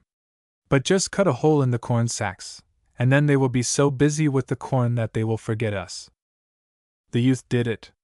He cut holes in the corn sacks so that barley and rye ran out on every side, and all the wild birds that were in the forest came in such numbers that they darkened the sun, but when they caught sight of the corn they could not refrain from it, but flew down and began to scratch and pick at the corn and rye, and at last they began to fight among themselves, and forgot all about the youth and Dapplegrim, and did them no harm. And now the youth rode onwards for a long time, over hill and dale, over rocky places and morasses, and then Dapplegrim began to listen again, and asked the youth if he heard anything now. "Yes, now I hear such a dreadful crackling and crashing in the forest on every side that I think I shall be really afraid," said the youth. "That is all the wild beasts in the forest," said Dapplegrim. "They are sent out to stop us. But just throw out the 12 carcasses of the oxen, and they will be so much occupied with them that they will quite forget us." So the youth threw out the carcasses of the oxen, and then all the wild beasts in the forest, both bears and wolves, and lions, and grim beasts of all kinds came. But when they caught sight of the carcasses of the oxen they began to fight for them till the blood flowed, and they entirely forgot Dapplegrim and the youth. So the youth rode onwards again, and many were the new scenes they saw, for travelling on Dapplegrim's back was not travelling slowly, as may be imagined, and then Dapplegrim neighed. "Do you hear anything?" he said. "Yes, I heard something like a foal neighing quite plainly a long way off," answered the youth. "That's a full-grown colt," said Dapplegrim, "if you hear it so plainly when it is so far away from us." So they travelled onwards a long time, and saw one new scene after another once more. Then Dapplegrim neighed again. "Do you hear anything now?" said he. "Yes, now I heard it quite distinctly, and it neighed like a full-grown horse," answered the youth. "Yes, and you will hear it again very soon," said Dapplegrim, "and then you will hear what a voice it has." So they travelled on through many more different kinds of country, and then Dapplegrim neighed for the third time. But before he could ask the youth if he heard anything, there was such a neighing on the other side of the heath that the youth thought that hills and rocks would be rent in pieces. "Now he is here," said Dapplegrim. "Be quick, and fling over me the ox hides that have the spikes in them, throw the 12 tons of tar over the field, and climb up into that great spruce fir tree. When he comes, fire will spurt out of both his nostrils, and then the tar will catch fire. Now mark what I say, if the flame ascends I conquer, and if it sinks I fail. But if you see that I am winning, fling the bridle, which you must take off me, over his head, and then he will become quite gentle." Just as the youth had flung all the hides with the spikes over Dapplegrim, and the tar over the field, and had got safely up into the spruce fir, a horse came with flames spouting from his nostrils, and the tar caught fire in a moment, and Dapplegrim and the horse began to fight until the stones leapt up to the sky. They bit, and they fought with their 4 legs and their hind legs, and sometimes the youth looked at them, and sometimes he looked at the tar, but at last the flames began to rise, for wheresoever the strange horse bit or wheresoever he kicked he hit upon the spikes in the hides, and at length he had to yield. When the youth saw that, he was not long in getting down from the tree and flinging the bridle over the horse's head, and then he became so tame that he might have been led by a thin string. This horse was dappled too, and so like Dapplegrim that no one could distinguish the one from the other. The youth seated himself on the dappled horse which he had captured, and rode home again to the king's palace, and Dapplegrim ran loose by his side. When he got there, the king was standing outside in the courtyard. "Can you tell me which is the horse I have caught, and which is the one I had before?" said the youth. "If you can't, I think your daughter is mine." The king went and looked at both the dappled horses. He looked high and he looked low, he looked before and he looked behind, but there was not a hair's difference between the two. "No," said the king, "that I cannot tell thee, and as thou hast procured such a splendid bridal horse for my daughter thou shalt have her. But first we must have one more trial, just to see if thou art fated to have her. She shall hide herself twice, and then thou shalt hide thyself twice. If thou canst find her each time that she hides herself, and if she cannot find thee in thy hiding places, then it is fated, and thou shalt have the princess." "That, too, was not in our bargain," said the youth. "But we will make this trial since it must be so." So the king's daughter was to hide herself first. Then she changed herself into a duck, and lay swimming in a lake that was just outside the palace. But the youth went down into the stable and asked Dapplegrim what she had done with herself. "Oh, all that you have to do is to take your gun, and go down to the water and aim at the duck which is swimming about there, and she will soon discover herself," said Dapplegrim. The youth snatched up his gun and ran to the lake. "I will just have a shot at that duck," said he, and began to aim at it. "Oh, no, dear friend, don't shoot." "It is I," said the princess. So he had found her once. The second time the princess changed herself into a loaf, and laid herself on the table among 4 other loaves, and she was so like the other loaves that no one could see any difference between them. But the youth again went down to the stable to Dapplegrim, and told him that the princess had hidden herself again, and that he had not the least idea what had become of her. "Oh, just take a very large bread knife, sharpen it, and pretend that you are going to cut straight through the third of the 4 loaves which are lying on the kitchen table in the king's palace. Count them from right to left, and you will soon find her," said Dapplegrim. So the youth went up to the kitchen, and began to sharpen the largest bread knife that he could find. Then he caught hold of the 3rd loaf on the left-hand side, and put the knife to it as if he meant to cut it straight in 2. "I will have a bit of this bread for myself," said he. "No, dear friend, don't cut, it is I," said the princess again, so he had found her the second time. And now it was his turn to go and hide himself, but Dapplegrim had given him such good instructions that it was not easy to find him. First he turned himself into a horsefly, and hid himself in Dapplegrim's left nostril.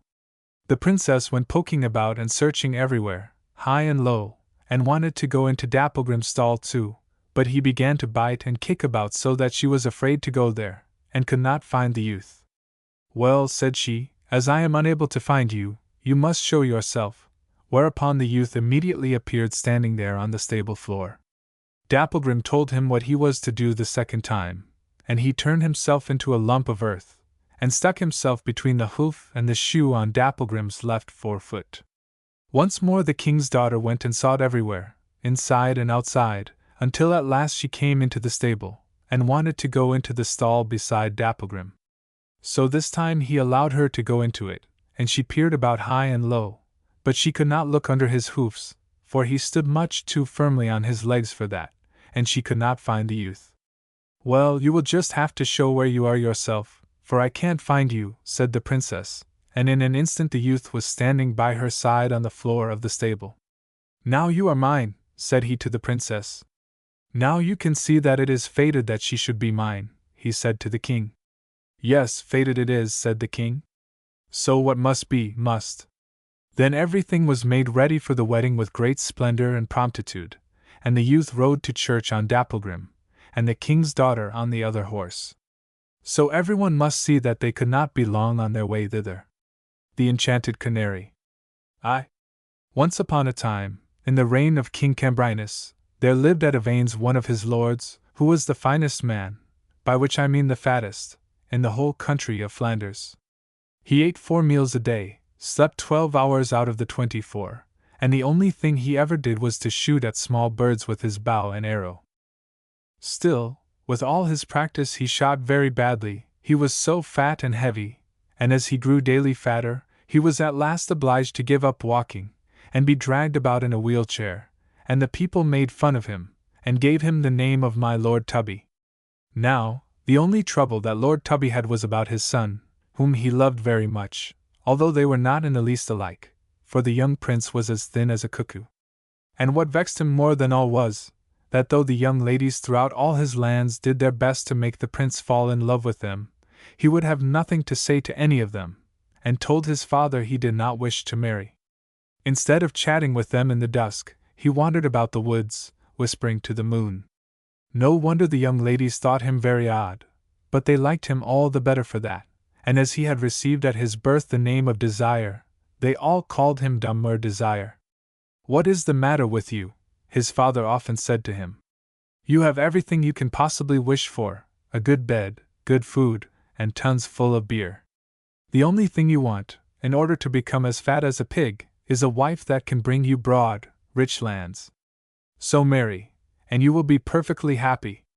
"I ask nothing better than to marry," replied Desire, "but I have never seen a woman that pleases me. All the girls here are pink and white, and I am tired to death of their eternal lily and roses." "My faith," cried Tubby, "do you want to marry a negress, and give me grandchildren as ugly as monkeys and as stupid as owls?" "No, father, nothing of the sort. But there must be women somewhere in the world who are neither pink nor white, and I tell you, once for all, that I will never marry until I have found one exactly to my taste." 2. Some time afterwards, it happened that the prior of the Abbey of St. Amand sent to the Lord of Avaines a basket of oranges, with a beautifully written letter saying that these golden fruit, then unknown in Flanders, came straight from a land where the sun always shone. That evening Tubby and his son ate the golden apples at supper, and thought them delicious. Next morning as the day dawned, Desire went down to the stable and saddled his pretty white horse. Then he went, all dressed for a journey, to the bedside of Tubby, and found him smoking his first pipe. "Father," he said gravely, "I have come to bid you farewell. Last night I dreamed that I was walking in a wood, where the trees were covered with golden apples. I gathered one of them, and when I opened it there came out a lovely princess with a golden skin. That is the wife I want, and I am going to look for her." The Lord of Avaines was so much astonished that he let his pipe fall to the ground. Then he became so diverted at the notion of his son marrying a yellow woman, and a woman shut up inside an orange, that he burst into fits of laughter. Desire waited to bid him good-bye until he was quiet again, but as his father went on laughing and showed no signs of stopping, the young man took his hand, kissed it tenderly, opened the door, and in the twinkling of an eye was as at the bottom of the staircase. He jumped lightly on his horse, and was a mile from home before Tubby had ceased laughing. A yellow wife! He must be mad. Fit for a strait waistcoat, cried the good man, when he was able to speak. Here! Quick! Bring him back to me. The servants mounted their horses and rode after the prince. But as they did not know which road he had taken, they went all ways except the right one, and instead of bringing him back they returned themselves when it grew dark, with their horses worn out and covered with dust. 3. When Desire thought they could no longer catch him, he pulled his horse into a walk, like a prudent man who knows he has far to go. He traveled in this way for many weeks, passing by villages, towns, mountains, valleys, and plains, but always pushing south, where every day the sun seemed hotter and more brilliant. At last one day at sunset Desire felt the sun so warm that he thought he must now be near the place of his dream. He was at that moment close to the corner of a wood where stood a little hut, before the door of which his horse stopped of his own accord. An old man with a white beard was sitting on the doorstep enjoying the fresh air. The prince got down from his horse and asked leave to rest. "Come in, my young friend," said the old man. "My house is not large, but it is big enough to hold a stranger." The traveler entered, and his host put before him a simple meal. When his hunger was satisfied, the old man said to him, "If I do not mistake, you come from far. May I ask where you are going?" "I will tell you," answered Desire, "though most likely you will laugh at me. I dreamed that in the land of the sun there was a wood full of orange trees, and that in one of the oranges I should find a beautiful princess who is to be my wife. It is she I am seeking." "Why should I laugh?" asked the old man. "Madness in youth is true wisdom. Go, young man, follow your dream, and if you do not find the happiness that you seek, at any rate you will have had the happiness of seeking it." 4. The next day the prince arose early and took leave of his host. "The wood that you saw in your dream is not far from here," said the old man. "It is in the depth of the forest, and this road will lead you there. You will come to a vast park surrounded by high walls. In the middle of the park is a castle, where dwells a horrible witch who allows no living being to enter the doors. Behind the castle is the orange grove. Follow the wall till you come to a heavy iron gate. Don't try to press it open, but oil the hinges with this," and the old man gave him a small bottle.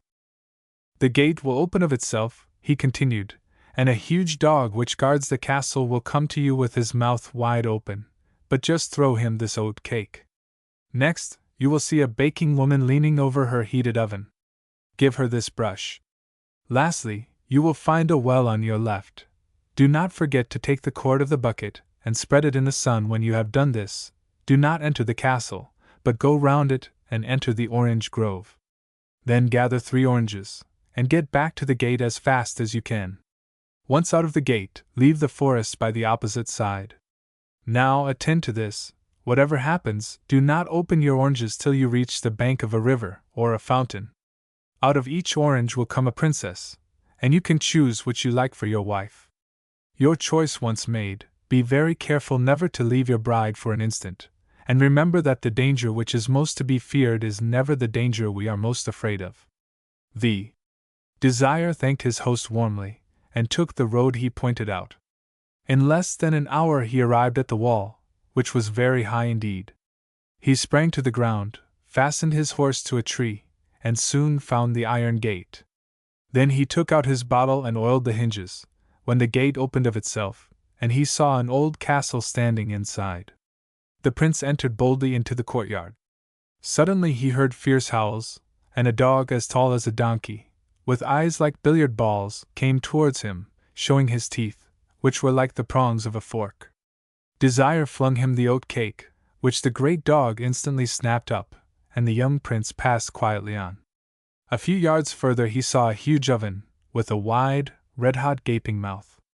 A woman as tall as a giant was leaning over the oven. Desire gave her the brush, which she took in silence. Then he went on to the well, drew up the cord, which was half rotten, and stretched it out in the sun. Lastly he went round the castle, and plunged into the orange grove. There he gathered the 3 most beautiful oranges he could find, and turned to go back to the gate.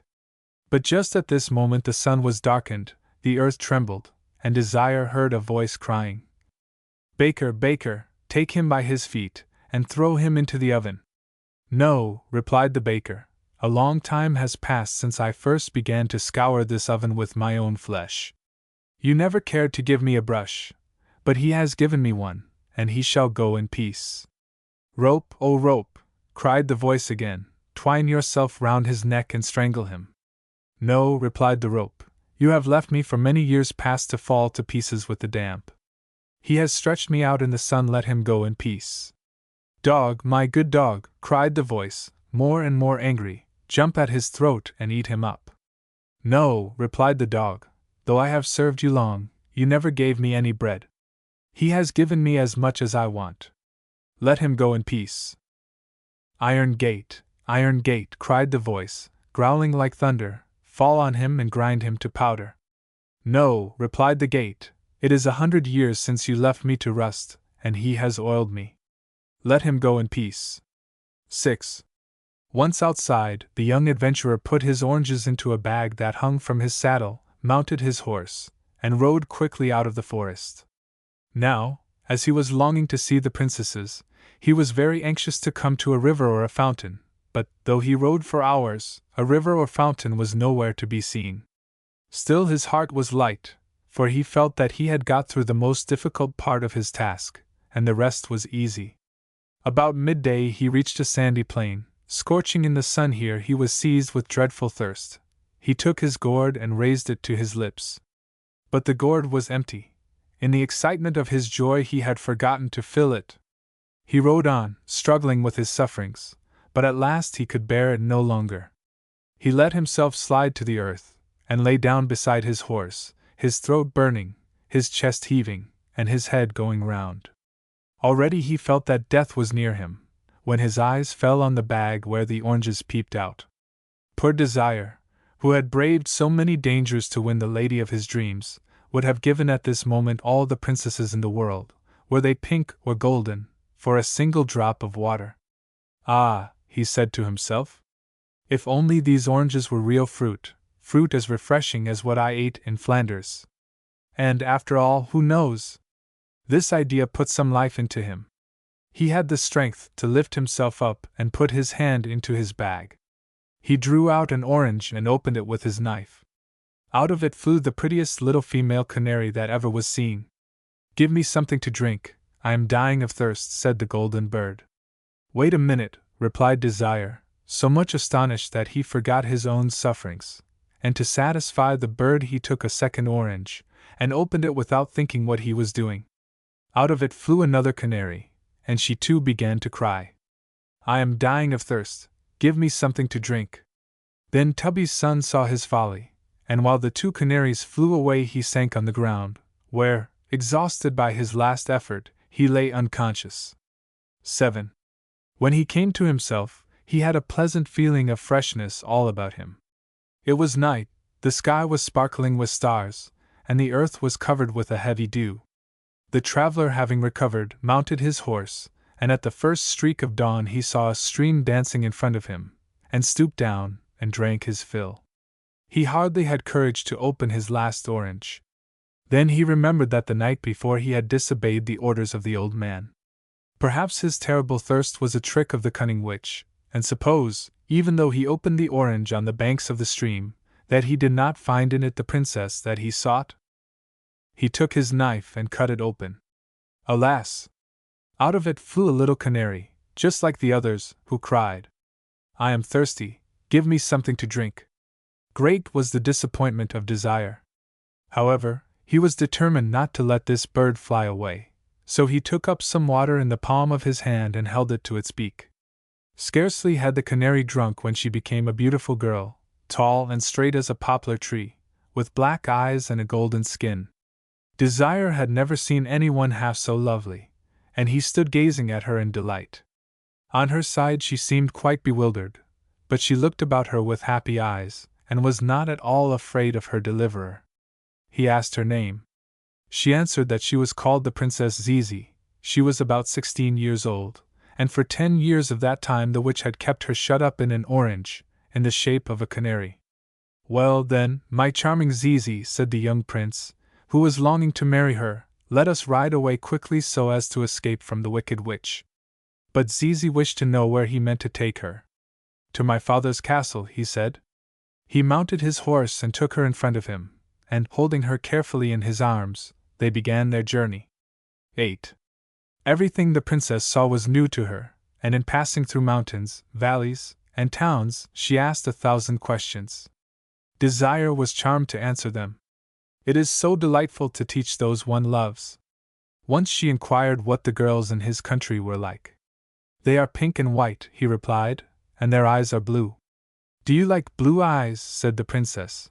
But Desire thought it was a good opportunity to find out what was in her heart, so he did not answer.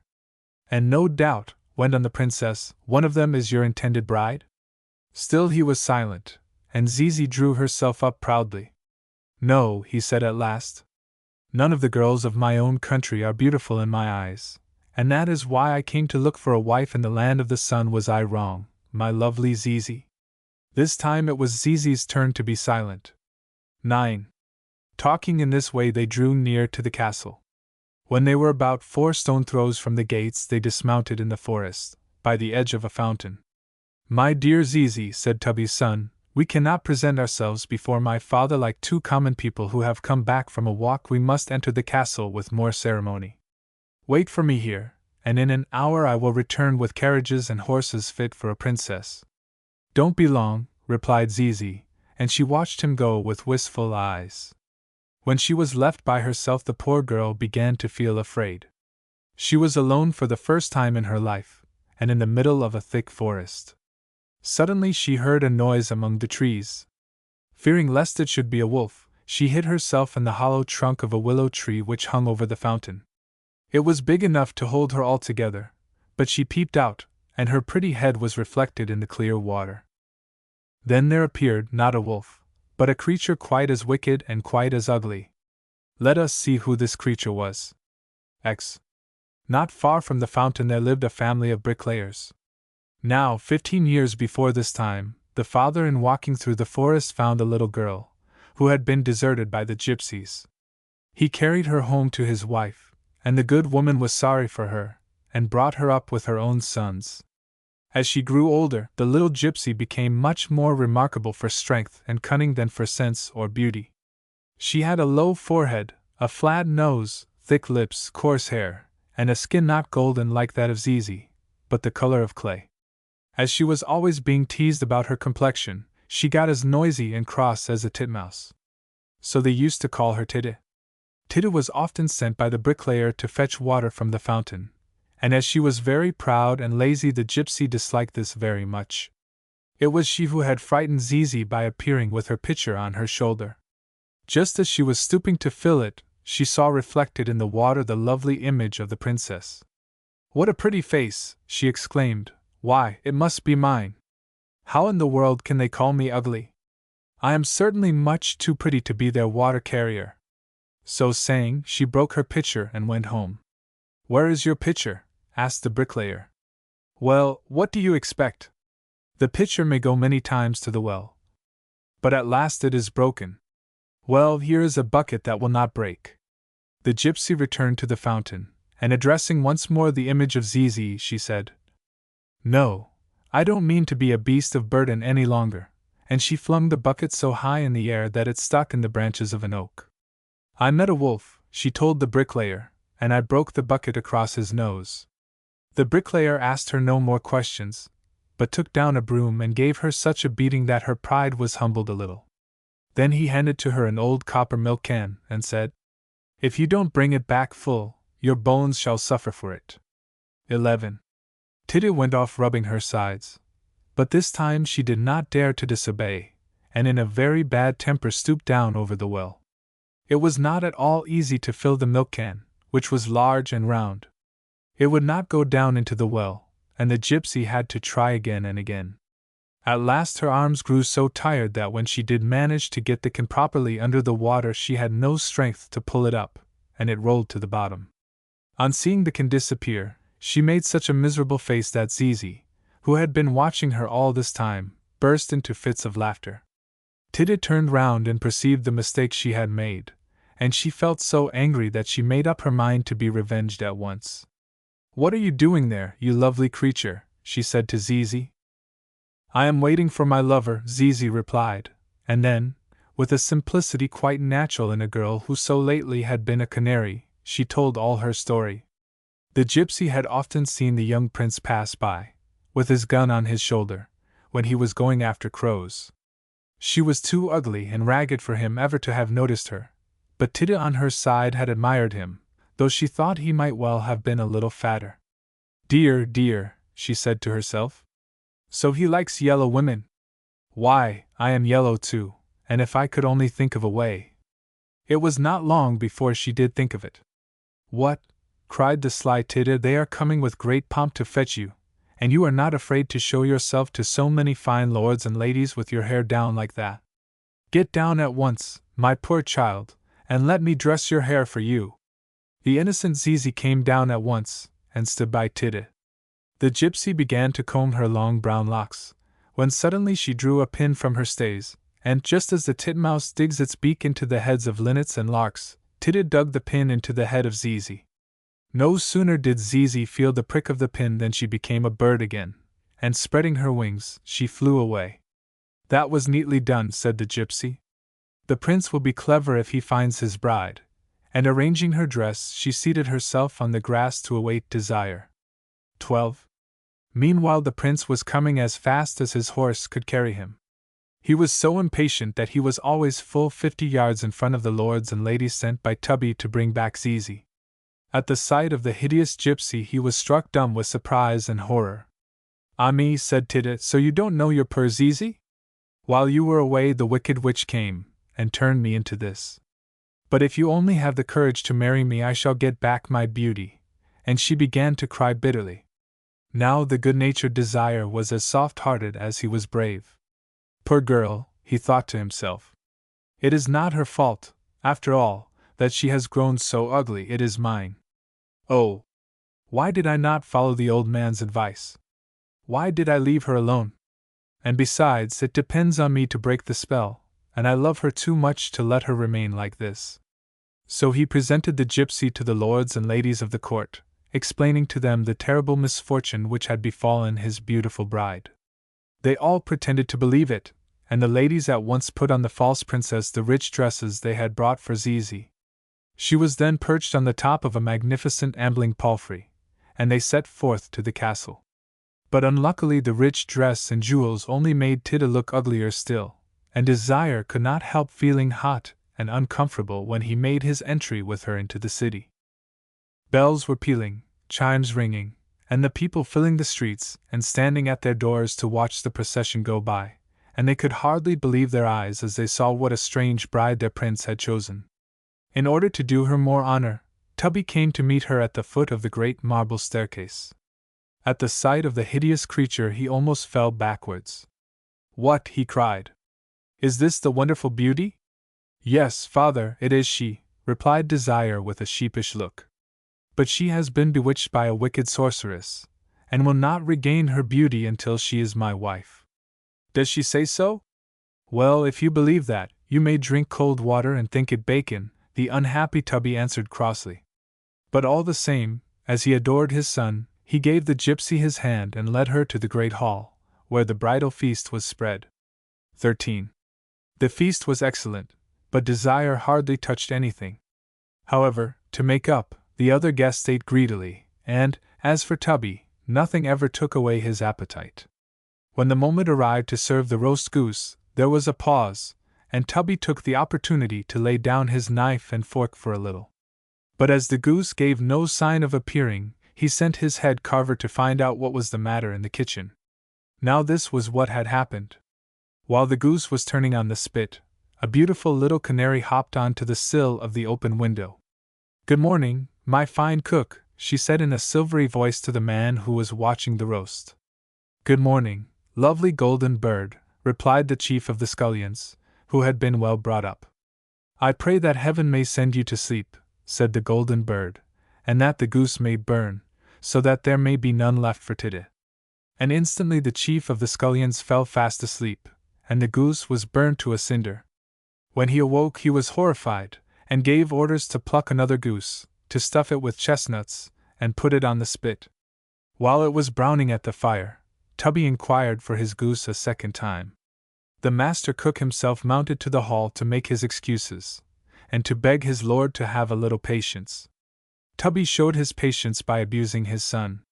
As if it wasn't enough, he grumbled between his teeth that the boy should pick up a hag without a penny, but the goose must go and burn now. It isn't a wife he has brought me, it is Famine herself. 14. While the master cook was upstairs, the golden bird came again to perch on the windowsill, and called in his clear voice to the head scullion, who was watching the spit. "Good morning, my fine scullion." "Good morning, lovely golden bird," replied the scullion, whom the master cook had forgotten in his excitement to warn. "I pray heaven," went on the canary, "that it will send you to sleep, and that the goose may burn, so that there may be none left for Tita." And the scullion fell fast asleep, and when the master cook came back he found the goose as black as the chimney. In a fury he woke the scullion, who in order to save himself from blame told the whole story. "That accursed bird," said the cook, "it will end by getting me sent away. Come, some of you, and hide yourselves, and if it comes again, catch it and wring its neck." He spitted a third goose, lit a huge fire, and seated himself by it. The bird appeared a third time, and said, "Good morning, my fine cook." "Good morning, lovely golden bird," replied the cook, as if nothing had happened, and at the moment that the canary was beginning, "I pray heaven that it may send," a scullion who was hidden outside rushed out and shut the shutters. The bird flew into the kitchen. Then all the cooks and scullions sprang after it, knocking at it with their aprons. At length one of them caught it just at the very moment that Tubby entered the kitchen, waving his scepter. He had come to see for himself why the goose had never made its appearance. The scullion stopped at once, just as he was about to wring the canary's neck. 15. "Will someone be kind enough to tell me the meaning of all this?" cried the Lord of Avanes. "Your Excellency, it is the bird," replied the scullion, and he placed it in his hand. "Nonsense! What a lovely bird," said Tubby, and in stroking its head he touched a pin that was sticking between its feathers. He pulled it out, and lo! The canary at once became a beautiful girl with a golden skin who jumped lightly to the ground. "Gracious! What a pretty girl," said Tubby. "Father! It is she! It is Zizi!" exclaimed Desire, who entered at this moment. And he took her in his arms, crying, "My darling Zizi, how happy I am to see you once more!" "Well, and the other one?" asked Tubby. The other one was stealing quietly to the door. "Stop her!" called Tubby. "We will judge her cause at once." And he seated himself solemnly on the oven, and condemned Tita to be burned alive. After which the lords and cooks formed themselves in lines, and Tubby betrothed Desire to Zizi. 16. The marriage took place a few days later. All the boys in the countryside were there, armed with wooden swords, and decorated with epaulets made of gilt paper. Zizi obtained Tita's pardon, and she was sent back to the brick-fields, followed and hooted at by all the boys. And this is why today the country boys always throw stones at a titmouse.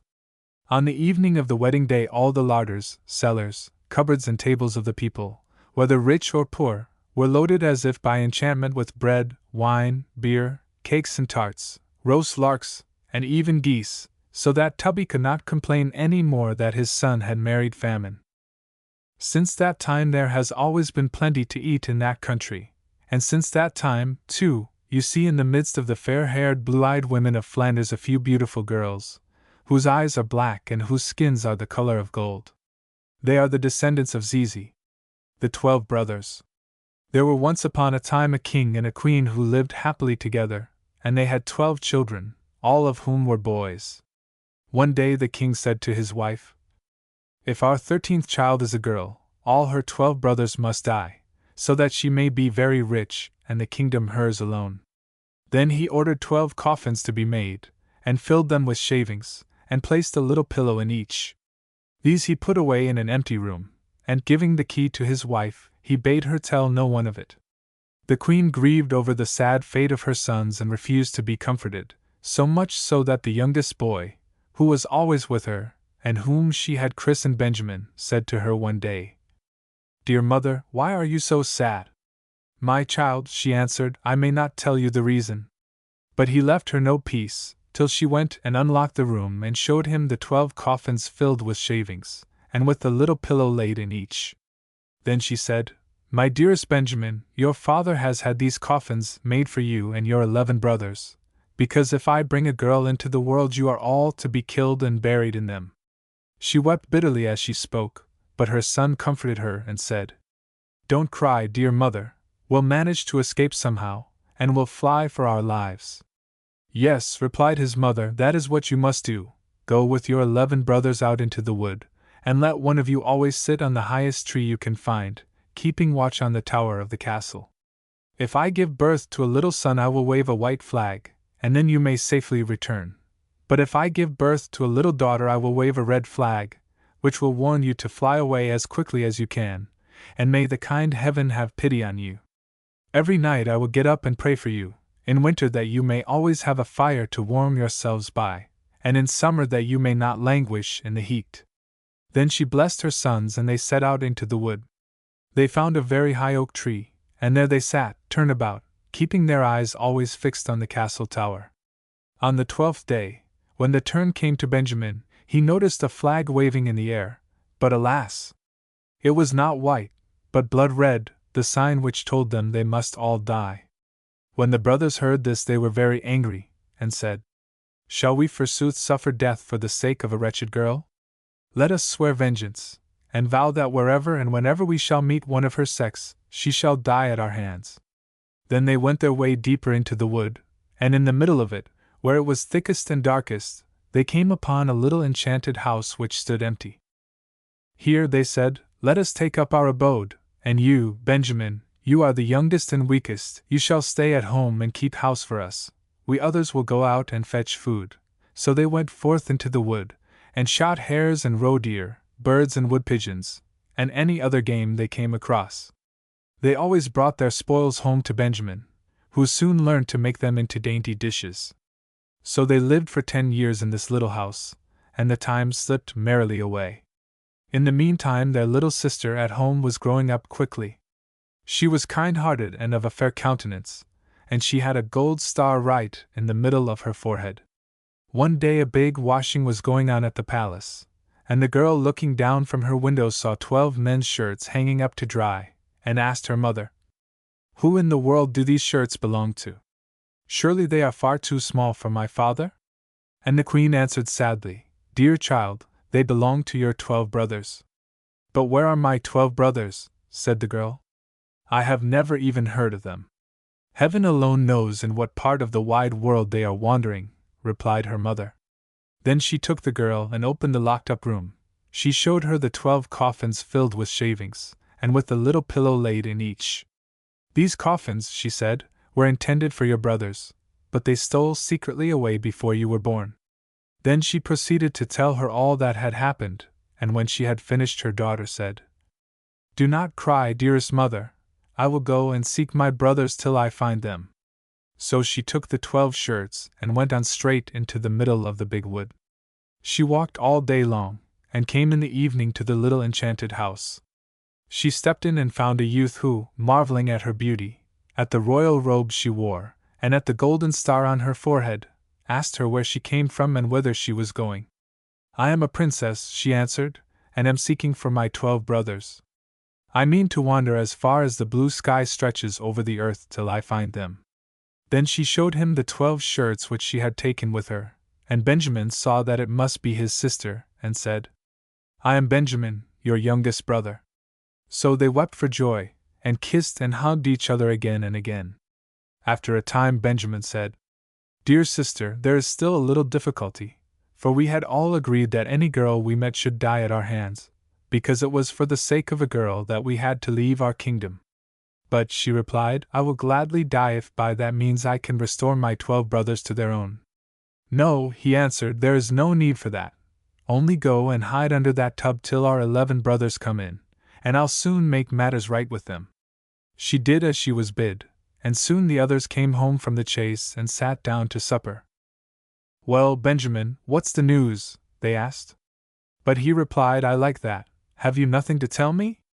"No," they answered. Then he said, "Well, now, you've been out in the wood all the day and I've stayed quietly at home, and all the same I know more than you do." "Then tell us," they cried. But he answered, "Only on condition that you promise faithfully that the first girl we meet shall not be killed." "She shall be spared," they promised, "only tell us the news."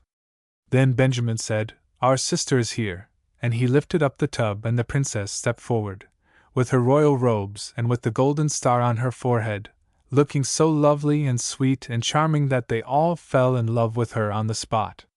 They arranged that she should stay at home with Benjamin and help him in the housework, while the rest of the brothers went out into the wood and shot hares and roe deer, birds and wood pigeons. And Benjamin and his sister cooked their meals for them. She gathered herbs to cook the vegetables in, fetched the wood, and watched the pots on the fire, and always when her 11 brothers returned she had their supper ready for them. Besides this, she kept the house in order, tidied all the rooms, and made herself so generally useful that her brothers were delighted, and they all lived happily together. One day the two at home prepared a fine feast, and when they were all assembled they sat down and ate and drank and made merry. Now there was a little garden round the enchanted house, in which grew 12 tall lilies. The girl, wishing to please her brothers, plucked the 12 flowers, meaning to present one to each of them as they sat at supper. But hardly had she plucked the flowers when her brothers were turned into 12 ravens, who flew croaking over the wood, and the house and garden vanished also. So the poor girl found herself left all alone in the wood, and as she looked round her she noticed an old woman standing close beside her, who said, "My child, what have you done? Why didn't you leave the flowers alone? They were your 12 brothers. Now they are changed forever into ravens." The girl asked, sobbing, "Is there no means of setting them free?" "No," said the old woman, "there is only one way in the whole world, and that is so difficult that you won't free them by it, for you would have to be dumb and not laugh for 7 years, and if you spoke a single word, though but an hour were wanting to the time, your silence would all have been in vain, and that one word would slay your brothers." Then the girl said to herself, "If that is all, I am quite sure I can free my brothers." So she searched for a high tree, and when she had found one she climbed up it and spun all day long, never laughing or speaking one word. Now it happened one day that a king who was hunting in the wood had a large greyhound, who ran sniffing to the tree on which the girl sat, and jumped round it, yelping and barking furiously. The king's attention was attracted, and when he looked up and beheld the beautiful princess with the golden star on her forehead, he was so enchanted by her beauty that he asked her on the spot to be his wife. She gave no answer, but nodded slightly with her head. Then he climbed up the tree himself, lifted her down, put her on his horse and bore her home to his palace. The marriage was celebrated with much pomp and ceremony, but the bride neither spoke nor laughed. When they had lived a few years happily together, the king's mother, who was a wicked old woman, began to slander the young queen, and said to the king, "She is only a low-born beggar maid that you have married. Who knows what mischief she is up to? If she is deaf and can't speak, she might at least laugh. Depend upon it, those who don't laugh have a bad conscience." At first the king paid no heed to her words, but the old woman harped so long on the subject, and accused the young queen of so many bad things, that at last he let himself be talked over, and condemned his beautiful wife to death. So a great fire was lit in the courtyard of the palace, where she was to be burnt, and the king watched the proceedings from an upper window, crying bitterly the while, for he still loved his wife dearly. But just as she had been bound to the stake, and the flames were licking her garments with their red tongues, the very last moment of the 7 years had come. Then a sudden rushing sound was heard in the air, and 12 ravens were seen flying overhead. They swooped downwards, and as soon as they touched the ground they turned into her 12 brothers, and she knew that she had freed them. They quenched the flames and put out the fire, and, unbinding their dear sister from the stake, they kissed and hugged her again and again. And now that she was able to open her mouth and speak, she told the king why she had been dumb, and not able to laugh. The king rejoiced greatly when he heard she was innocent, and they all lived happily ever afterwards. Rapunzel. Once upon a time there lived a man and his wife who were very unhappy because they had no children. These good people had a little window at the back of their house, which looked into the most lovely garden, full of all manner of beautiful flowers and vegetables. But the garden was surrounded by a high wall, and no one dared to enter it, for it belonged to a witch of great power, who was feared by the whole world. One day the woman stood at the window overlooking the garden, and saw there a bed full of the finest rampion. The leaves looked so fresh and green that she longed to eat them. The desire grew day by day, and just because she knew she couldn't possibly get any, she pined away and became quite pale and wretched. Then her husband grew alarmed and said, "What ails you, dear wife?" "Oh," she answered, "if I don't get some rampion to eat out of the garden behind the house, I know I shall die." The man, who loved her dearly, thought to himself, "Come, rather than let your wife die you shall fetch her some rampion, no matter the cost." So at dusk he climbed over the wall into the witch's garden, and hastily gathering a handful of rampion leaves he returned with them to his wife. She made them into a salad, which tasted so good that her longing for the forbidden food was greater than ever. If she were to know any peace of mind, there was nothing for it but that her husband should climb over the garden wall again, and fetch her some more. So at dusk over he got, but when he reached the other side he drew back in terror, for there, standing before him, was the old witch. "How dare you," she said, with a wrathful glance, "climb into my garden and steal my rampion like a common thief? You shall suffer for your foolhardiness." "Oh," he implored, "pardon my presumption. Necessity alone drove me to the deed. My wife saw your rampion from her window, and conceived such a desire for it that she would certainly have died if her wish had not been gratified." Then the witch's anger was a little appeased, and she said, "If it's as you say, you may take as much rampion away with you as you like, but on one condition only, that you give me the child your wife will shortly bring into the world. All shall go well with it, and I will look after it like a mother." The man in his terror agreed to everything she asked, and as soon as the child was born the witch appeared, and having given it the name of Rapunzel, which is the same as rampion, she carried it off with her. Rapunzel was the most beautiful child under the sun. When she was 12 years old the witch shut her up in a tower, in the middle of a great wood, and the tower had neither stairs nor doors, only high up at the very top a small window. When the old witch wanted to get in she stood underneath and called out. For Rapunzel had wonderful long hair, and it was as fine as spun gold. Whenever she heard the witch's voice she unloosed her plaits, and let her hair fall down out of the window about 20 yards below, and the old witch climbed up by it. After they had lived like this for a few years, it happened one day that a prince was riding through the wood and passed by the tower. As he drew near it he heard someone singing so sweetly that he stood still spellbound, and listened. It was Rapunzel in her loneliness trying to while away the time by letting her sweet voice ring out into the wood. The prince longed to see the owner of the voice, but he sought in vain for a door in the tower. He rode home, but he was so haunted by the song he had heard that he returned every day to the wood and listened. One day, when he was standing thus behind a tree, he saw the old witch approach and heard her call out. Then Rapunzel let down her plaits, and the witch climbed up by them. "So that's the staircase, is it?" said the prince. "Then I too will climb it and try my luck." So on the following day, at dusk, he went to the foot of the tower and cried. And as soon as she had let it down the prince climbed up. At first Rapunzel was terribly frightened when a man came in, for she had never seen one before. But the prince spoke to her so kindly, and told her at once that his heart had been so touched by her singing, that he felt he should know no peace of mind till he had seen her. Very soon Rapunzel forgot her fear, and when he asked her to marry him she consented at once. For, she thought, he is young and handsome, and I'll certainly be happier with him than with the old witch. So she put her hand in his and said, "Yes, I will gladly go with you, only how am I to get down out of the tower? Every time you come to see me you must bring a skein of silk with you, and I will make a ladder of them, and when it is finished I will climb down by it, and you will take me away on your horse." They arranged that till the ladder was ready, he was to come to her every evening, because the old woman was with her during the day. The old witch, of course, knew nothing of what was going on, till one day Rapunzel, not thinking of what she was about, turned to the witch and said, "How is it, good mother, that you are so much harder to pull up than the young prince? He is always with me in a moment."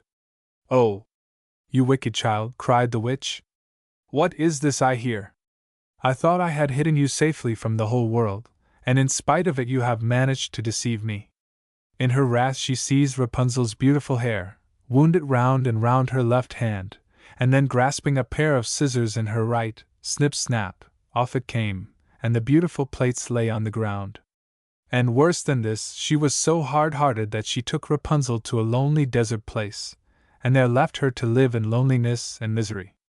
But on the evening of the day in which she had driven poor Rapunzel away, the witch fastened the plaits onto a hook in the window, and when the prince came and called out, she let them down, and the prince climbed up as usual, but instead of his beloved Rapunzel he found the old witch, who fixed her evil, glittering eyes on him, and cried mockingly, "Ah! You thought to find your lady love, but the pretty bird has flown and its song is dumb. The cat caught it, and will scratch out your eyes too. Rapunzel is lost to you forever, you will never see her more." The prince was beside himself with grief, and in his despair he jumped right down from the tower, and though he escaped with his life, the thorns among which he fell pierced his eyes out. Then he wandered, blind and miserable, through the wood, eating nothing but roots and berries, and weeping and lamenting the loss of his lovely bride. So he wandered about for some years, as wretched and unhappy as he could well be, and at last he came to the desert place where Rapunzel was living. Of a sudden he heard a voice which seemed strangely familiar to him. He walked eagerly in the direction of the sound, and when he was quite close, Rapunzel recognized him and fell on his neck and wept. But 2 of her tears touched his eyes, and in a moment they became quite clear again, and he saw as well as he had ever done. Then he led her to his kingdom, where they were received and welcomed with great joy, and they lived happily ever after. The Nettle Spinner. Once upon a time there lived at Quesnoy, in Flanders, a great lord whose name was Burchard, but whom the country people called Burchard the Wolf. Now Burchard had such a wicked, cruel heart, that it was whispered how he used to harness his peasants to the plough, and force them by blows from his whip to till his land with naked feet. His wife, on the other hand, was always tender and pitiful to the poor and miserable. Every time that she heard of another misdeed of her husband's she secretly went to repair the evil, which caused her name to be blessed throughout the whole countryside. This countess was adored as much as the count was hated. 2. One day when he was out hunting the count passed through a forest, and at the door of a lonely cottage he saw a beautiful girl spinning hemp. "What is your name?" he asked her. "Reneld, my lord." "You must get tired of staying in such a lonely place?" "I am accustomed to it, my lord, and I never get tired of it." "That may be so, but come to the castle, and I will make you lady's maid to the countess." "I cannot do that, my lord. I have to look after my grandmother, who is very helpless. Come to the castle, I tell you. I shall expect you this evening," and he went on his way. But Reneld, who was betrothed to a young woodcutter called Gilbert, had no intention of obeying the count, and she had, besides, to take care of her grandmother. 3 days later the count again passed by. "Why didn't you come?" he asked the pretty spinner. "I told you, my lord, that I have to look after my grandmother." "Come tomorrow, and I will make you lady-in-waiting to the countess," and he went on his way. This offer produced no more effect than the other, and Reneld did not go to the castle. "If you will only come," said the count to her when next he rode by, "I will send away the countess, and will marry you." But 2 years before, when Reneld's mother was dying of a long illness, the countess had not forgotten them, but had given help when they sorely needed it. So even if the count had really wished to marry Reneld, she would always have refused. 3. Some weeks passed before Burchard appeared again. Reneld hoped she had got rid of him, when one day he stopped at the door, his duck gun under his arm and his game bag on his shoulder. This time Reneld was spinning not hemp, but flax. "What are you spinning?" he asked in a rough voice. "My wedding shift, my lord." "You are going to be married, then?" "Yes, my lord, by your leave." For at that time no peasant could marry without the leave of his master. "I will give you leave on one condition." Do you see those tall nettles that grow on the tombs in the churchyard? Go and gather them, and spin them into 2 fine shifts. One shall be your bridal shift, and the other shall be my shroud. For you shall be married the day that I am laid in my grave. And the Count turned away with a mocking laugh. Reneld trembled.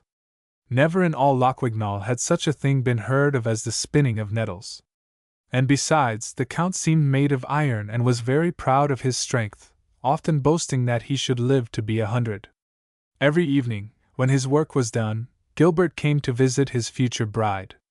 This evening he came as usual, and Reneld told him what Burchard had said.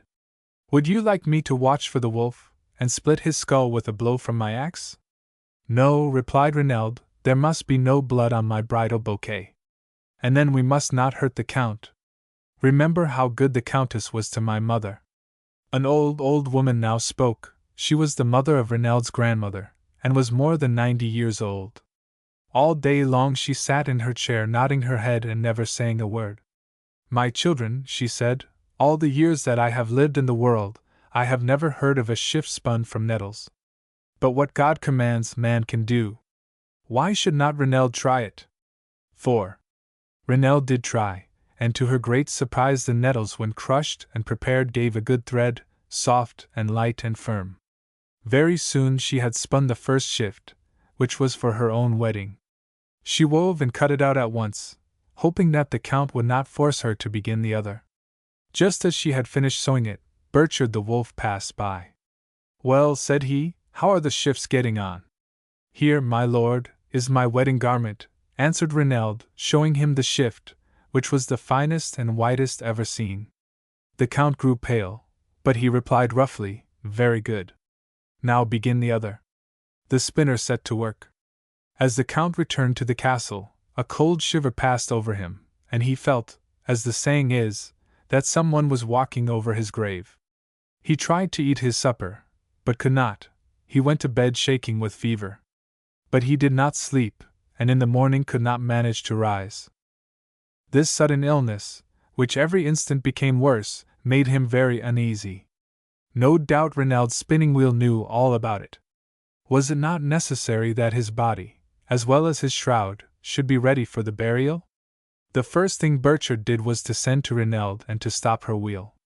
Reneld obeyed, and that evening Gilbert asked her, Has the Count given his consent to our marriage? No, said Reneld.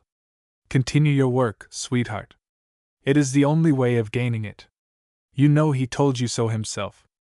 The following morning, as soon as she had put the house in order, the girl sat down to spin. 2 hours after there arrived some soldiers, and when they saw her spinning they seized her, tied her arms and legs, and carried her to the bank of the river, which was swollen by the late rains. When they reached the bank they flung her in, and watched her sink, after which they left her. But Reneld rose to the surface, and though she could not swim she struggled to land. Directly she got home she sat down and began to spin. Again came the 2 soldiers to the cottage and seized the girl, carried her to the river bank, tied a stone to her neck and flung her into the water. The moment their backs were turned the stone untied itself. Reneld waded the ford, returned to the hut, and sat down to spin. This time the Count resolved to go to Lochwignall himself, but, as he was very weak and unable to walk, he had himself borne in a litter. And still the spinner spun. When he saw her he fired a shot at her, as he would have fired at a wild beast. The bullet rebounded without harming the spinner, who still spun on. Burchard fell into such a violent rage that it nearly killed him. He broke the wheel into 1,000 pieces, and then fell fainting on the ground. He was carried back to the castle, unconscious. The next day the wheel was mended, and the spinner sat down to spin. Feeling that while she was spinning he was dying, the Count ordered that her hands should be tied, and that they should not lose sight of her for one instant. But the guards fell asleep, the bonds loosed themselves, and the spinner spun on. Burchard had every nettle rooted up for 3 leagues round. Scarcely had they been torn from the soil when they sowed themselves afresh, and grew as you were looking at them. They sprung up even in the well-trodden floor of the cottage, and as fast as they were uprooted the distaff gathered to itself a supply of nettles, crushed, prepared, and ready for spinning. And every day Burchard grew worse, and watched his end approaching. 6. Moved by pity for her husband, the Countess at last found out the cause of his illness, and entreated him to allow himself to be cured. But the Count in his pride refused more than ever to give his consent to the marriage. So the lady resolved to go without his knowledge to pray for mercy from the spinner, and in the name of Reneld's dead mother she besought her to spin no more.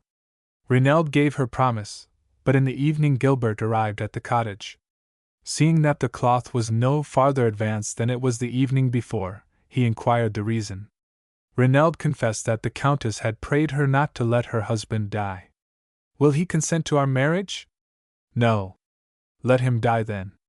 "But what will the Countess say?" "The Countess will understand that it is not your fault. The Count alone is guilty of his own death.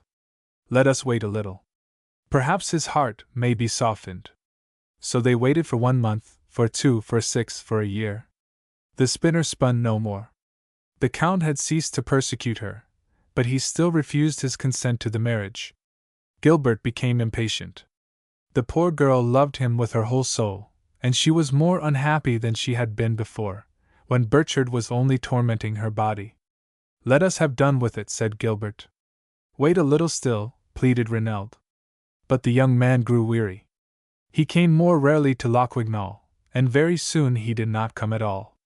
Reneld felt as if her heart would break, but she held firm.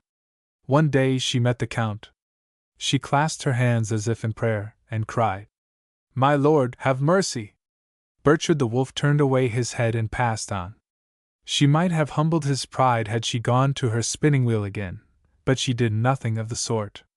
Not long after she learnt that Gilbert had left the country. He did not even come to say goodbye to her, but, all the same, she knew the day and hour of his departure, and hid herself on the road to see him once more. When she came in she put her silent wheel into a corner, and cried for 3 days and 3 nights. 7. So another year went by. Then the Count fell ill, and the Countess supposed that Reneld, weary of waiting, had begun her spinning anew, but when she came to the cottage to see, she found the wheel silent. However, the Count grew worse and worse till he was given up by the doctors. The passing bell was rung, and he lay expecting death to come for him. But death was not so near as the doctors thought, and still he lingered. He seemed in a desperate condition, but he got neither better nor worse. He could neither live nor die. He suffered horribly, and called loudly on death to put an end to his pains. In this extremity he remembered what he had told the little spinner long ago. If death was so slow in coming, it was because he was not ready to follow him, having no shroud for his burial. He sent to fetch Reneld, placed her by his bedside, and ordered her at once to go on spinning his shroud. Hardly had the spinner begun to work when the Count began to feel his pains grow less. Then at last his heart melted. He was sorry for all the evil he had done out of pride, and implored Reneld to forgive him. So Reneld forgave him, and went on spinning night and day. When the thread of the nettles was spun she wove it with her shuttle, and then cut the shroud and began to sew it. And as before, when she sewed the Count felt his pains grow less, and the life sinking within him, and when the needle made the last stitch he gave his last sigh. 8. At the same hour Gilbert returned to the country, and, as he had never ceased to love Reneld, he married her 8 days later. He had lost 2 years of happiness, but comforted himself with thinking that his wife was a clever spinner, and, what was much more rare, a brave and good woman. Farmer Weatherbeard. There was once upon a time a man and a woman who had an only son, and he was called Jack. The woman thought that it was his duty to go out to service, and told her husband that he was to take him somewhere. "You must get him such a good place that he will become master of all masters," she said, and then she put some food and a roll of tobacco into a bag for them. Well, they went to a great many masters, but all said that they could make the lad as good as they were themselves, but better than that they could not make him. When the man came home to the old woman with this answer, she said, "I shall be equally well pleased whatever you do with him. But this I do say, that you are to have him made a master over all masters." Then she once more put some food and a roll of tobacco into the bag, and the man and his son had to set out again. When they had walked some distance they got upon the ice, and there they met a man in a carriage who was driving a black horse. "Where are you going?" he said. "I have to go and get my son apprenticed to someone who will be able to teach him a trade, for my old woman comes of such well-to-do folk that she insists on his being taught to be master of all masters," said the man. "We are not ill met then," said the man who was driving, "for I am the kind of man who can do that, and I am just looking out for such an apprentice." "Get up behind with you," he said to the boy, and off the horse went with them straight up into the air.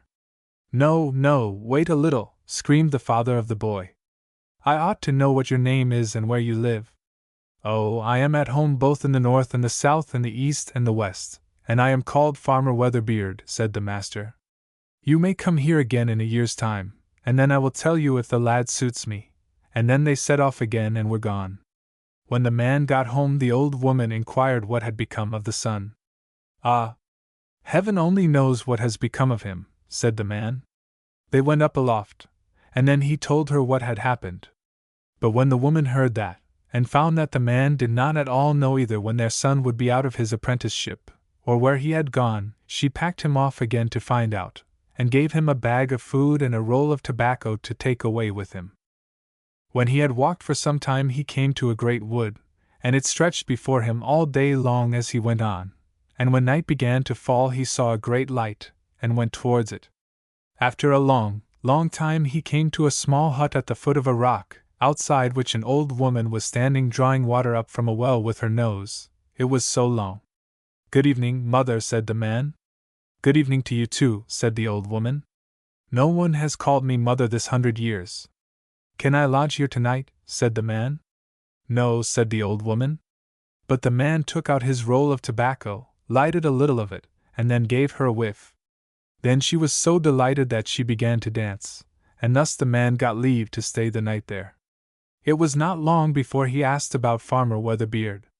She said that she knew nothing about him, but that she ruled over all the four-footed beasts, and some of them might know him.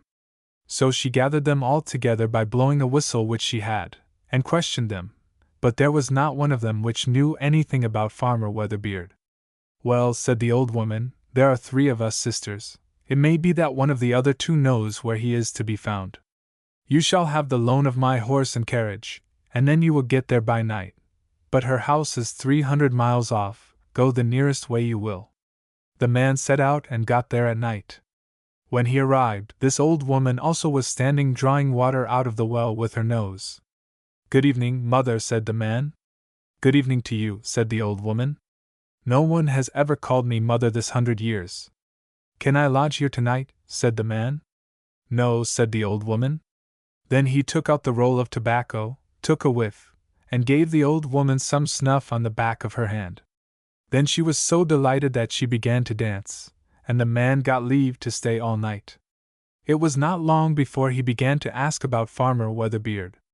She knew nothing about him, but she ruled over all the fishes, she said, and perhaps some of them might know something.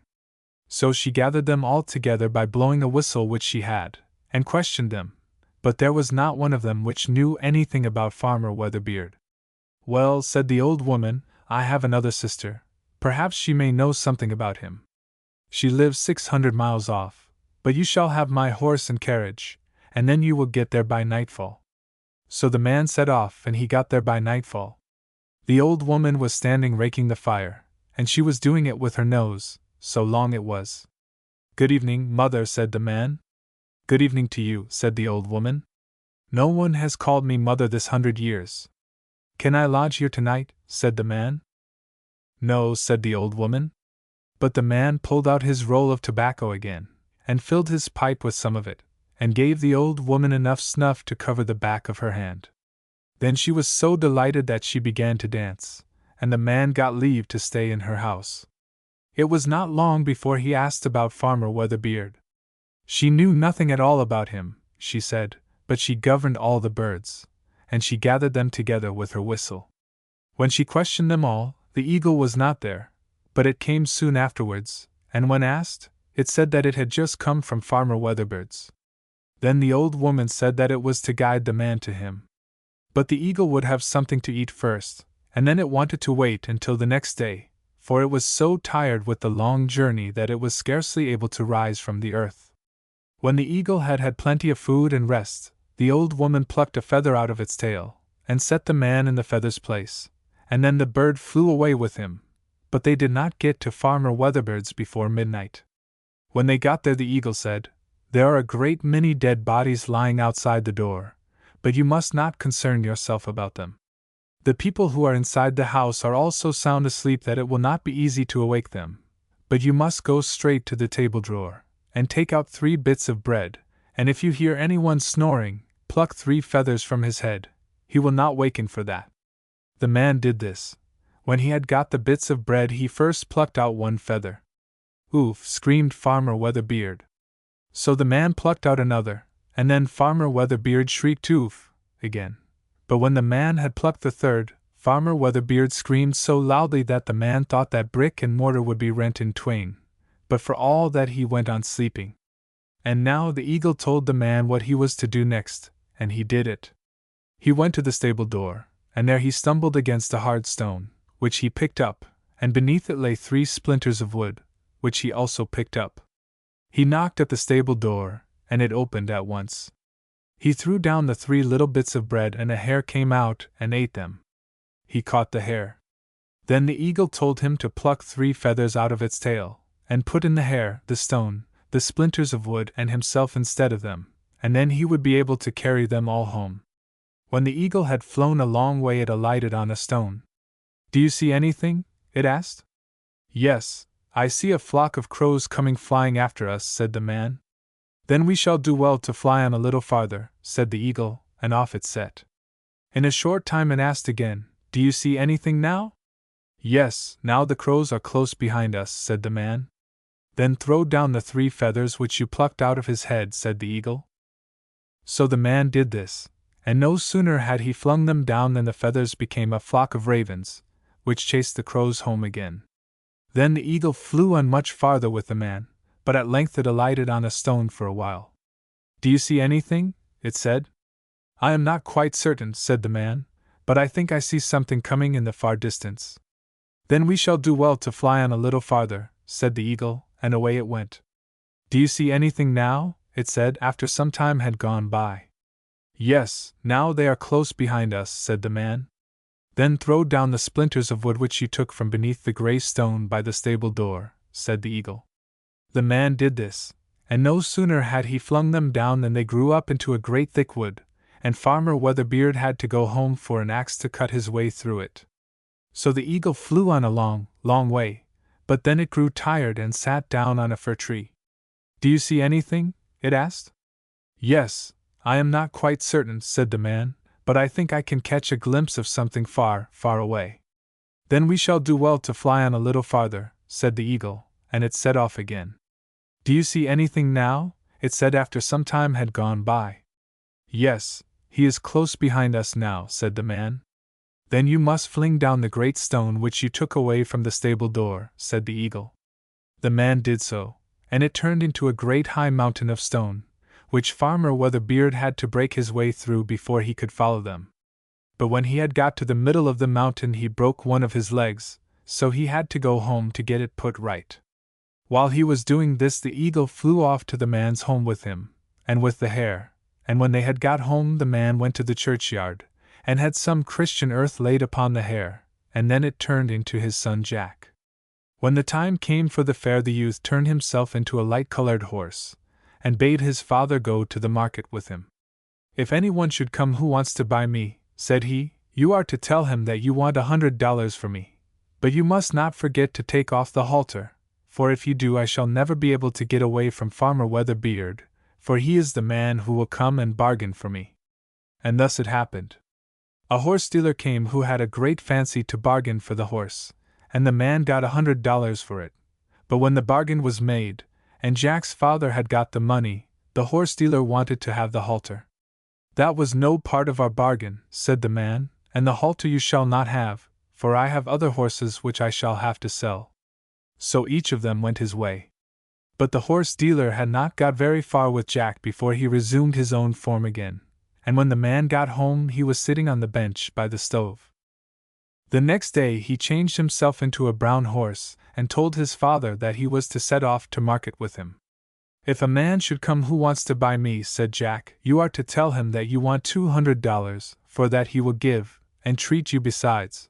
But whatsoever you drink, and whatsoever you do, don't forget to take the halter off me, or you will never see me more. And thus it happened. The man got his $200 for the horse, and was treated as well, and when they parted from each other it was just as much as he could do to remember to take off the halter. But the buyer had not got far on his way before the youth took his own form again, and when the man reached home Jack was already sitting on the bench by the stove. On the third day all happened in the same way. The youth changed himself into a great black horse, and told his father that if a man came and offered him $300, and treated him well and handsomely into the bargain, he was to sell him, but whatsoever he did, or how much soever he drank, he must not forget to take off the halter, or else he himself would never get away from Farmer Weatherbeard as long as he lived. No, said the man, I will not forget. When he got to the market, he received the $300, but Farmer Weatherbeard treated him so handsomely that he quite forgot to take off the halter, so Farmer Weatherbeard went away with the horse. When he had got some distance he had to go into an inn to get some more brandy, so he set a barrel full of red-hot nails under his horse's nose, and a trough filled with oats beneath its tail, and then he tied the halter fast to a hook and went away into the inn. So the horse stood there stamping, and kicking, and snorting, and rearing, and out came a girl who thought it a sin and a shame to treat a horse so ill. Ah, poor creature, what a master you must have to treat you thus, she said, and pushed the halter off the hook so that the horse might turn round and eat the oats. I am here, shrieked Farmer Weatherbeard, rushing out of doors. But the horse had already shaken off the halter and flung himself into a goose pond, where he changed himself into a little fish. Farmer Weatherbeard went after him, and changed himself into a great pike. So Jack turned himself into a dove, and Farmer Weatherbeard turned himself into a hawk, and flew after the dove and struck it. But a princess was standing at a window in the king's palace watching the struggle. If thou didst but know as much as I know, thou wouldst fly into me through the window, said the princess to the dove. So the dove came flying in through the window, and changed itself into Jack again, and told her all as it had happened. Change thyself into a gold ring, and set thyself on my finger, said the princess. No, that will not do, said Jack, for then Farmer Weatherbeard will make the king fall sick, and there will be no one who can make him well again before Farmer Weatherbeard comes and cures him, and for that he will demand the gold ring. I will say that it was my mother's, and that I will not part with it, said the princess. So Jack changed himself into a gold ring, and set himself on the princess's finger, and Farmer Weatherbeard could not get at him there. But then all that the youth had foretold came to pass. The king became ill, and there was no doctor who could cure him till Farmer Weatherbeard arrived, and he demanded the ring which was on the princess's finger as a reward. So the king sent a messenger to the princess for the ring. She, however, refused to part with it, because she had inherited it from her mother. When the king was informed of this he fell into a rage, and said that he would have the ring, let her have inherited it from whom she might. Well, it's of no use to be angry about it, said the princess, for I can't get it off. If you want the ring you will have to take the finger too. I will try, and then the ring will very soon come off, said Farmer Weatherbeard. No, thank you, I will try myself, said the princess, and she went away to the fireplace and put some ashes on the ring. So the ring came off and was lost among the ashes. Farmer Weatherbeard changed himself into a hare, which scratched and scraped about in the fireplace after the ring until the ashes were up to its ears. But Jack changed himself into a fox, and bit the hare's head off, and if Farmer Weatherbeard was possessed by the evil one all was now over with him. Mother Holly. Once upon a time there was a widow who had 2 daughters. One of them was pretty and clever, and the other ugly and lazy. But as the ugly one was her own daughter, she liked her far the best of the 2, and the pretty one had to do all the work of the house, and was in fact the regular maid of all work. Every day she had to sit by a well on the high road, and spin till her fingers were so sore that they often bled. One day some drops of blood fell on her spindle, so she dipped it into the well meaning to wash it, but as luck would have it, it dropped from her hand and fell right in. She ran weeping to her stepmother, and told her what had happened, but she scolded her harshly, and was so merciless in her anger that she said, "Well, since you've dropped the spindle down, you must just go after it yourself, and don't let me see your face again until you bring it with you." Then the poor girl returned to the well, and not knowing what she was about, in the despair and misery of her heart she sprang into the well and sank to the bottom. For a time she lost all consciousness, and when she came to herself again she was lying in a lovely meadow, with the sun shining brightly overhead, and 1,000 flowers blooming at her feet. She rose up and wandered through this enchanted place, till she came to a baker's oven full of bread, and the bread called out to her as she passed, "Oh, take me out, or I shall be burned to a cinder. I am quite done enough." So she stepped up quickly to the oven and took out all the loaves one after the other. Then she went on a little farther and came to a tree laden with beautiful rosy-cheeked apples, and as she passed by it called out, "Oh, shake me, my apples are all quite ripe." She did as she was asked, and shook the tree till the apples fell like rain and none were left hanging. When she had gathered them all up into a heap she went on her way again, and came at length to a little house, at the door of which sat an old woman. The old dame had such large teeth that the girl felt frightened and wanted to run away, but the old woman called after her, "What are you afraid of, dear child? Stay with me and be my little maid, and if you do your work well I will reward you handsomely. But you must be very careful how you make my bed, you must shake it well till the feathers fly, then people in the world below say it snows, for I am Mother Holly." She spoke so kindly that the girl took heart and agreed readily to enter her service. She did her best to please the old woman, and shook her bed with such a will that the feathers flew about like snowflakes. So she led a very easy life, was never scolded, and lived on the fat of the land. But after she had been some time with Mother Holly she grew sad and depressed, and at first she hardly knew herself what was the matter. At last she discovered that she was homesick, so she went to Mother Holly and said, "I know I am 1,000 times better off here than I ever was in my life before, but notwithstanding, I have a great longing to go home, in spite of all your kindness to me. I can remain with you no longer, but must return to my own people." "Your desire to go home pleases me," said Mother Holly, "and because you have served me so faithfully, I will show you the way back into the world myself."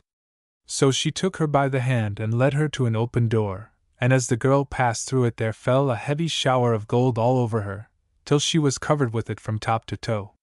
"That's a reward for being such a good little maid," said Mother Holly, and she gave her the spindle too that had fallen into the well. Then she shut the door, and the girl found herself back in the world again, not far from her own house, and when she came to the courtyard the old hen, who sat on the top of the wall, called out. Then she went in to her stepmother, and as she had returned covered with gold she was welcomed home.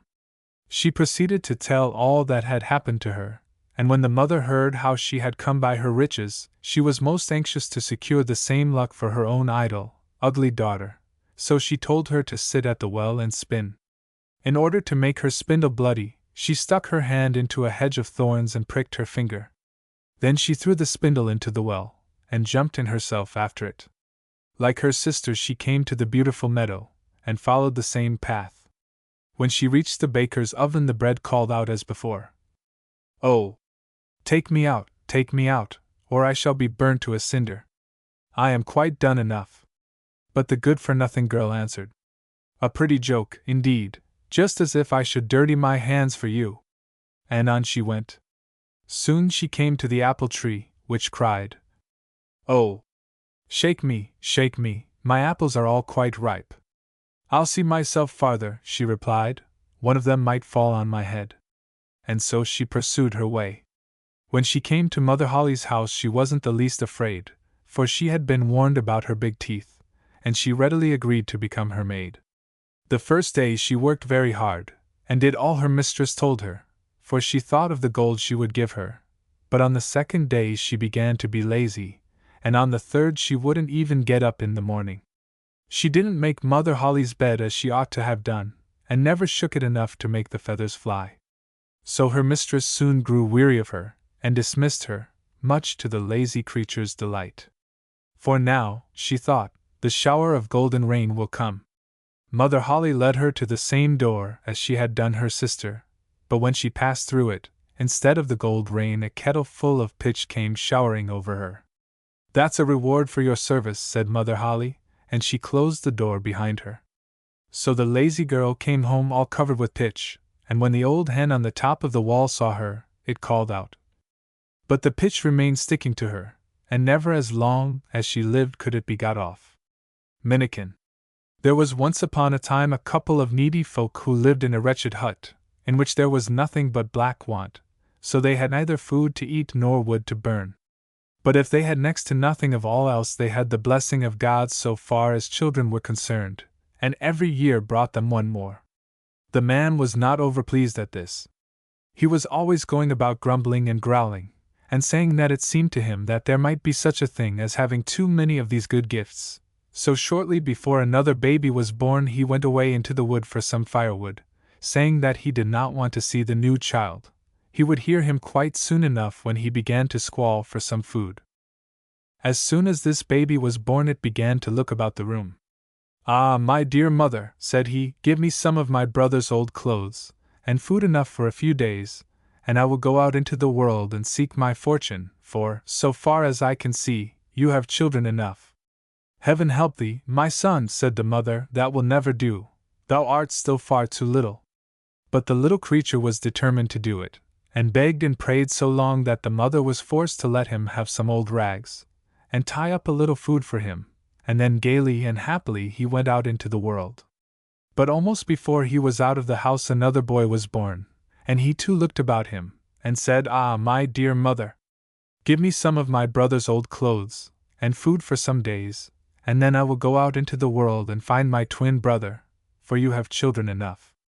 "Heaven help thee, little creature!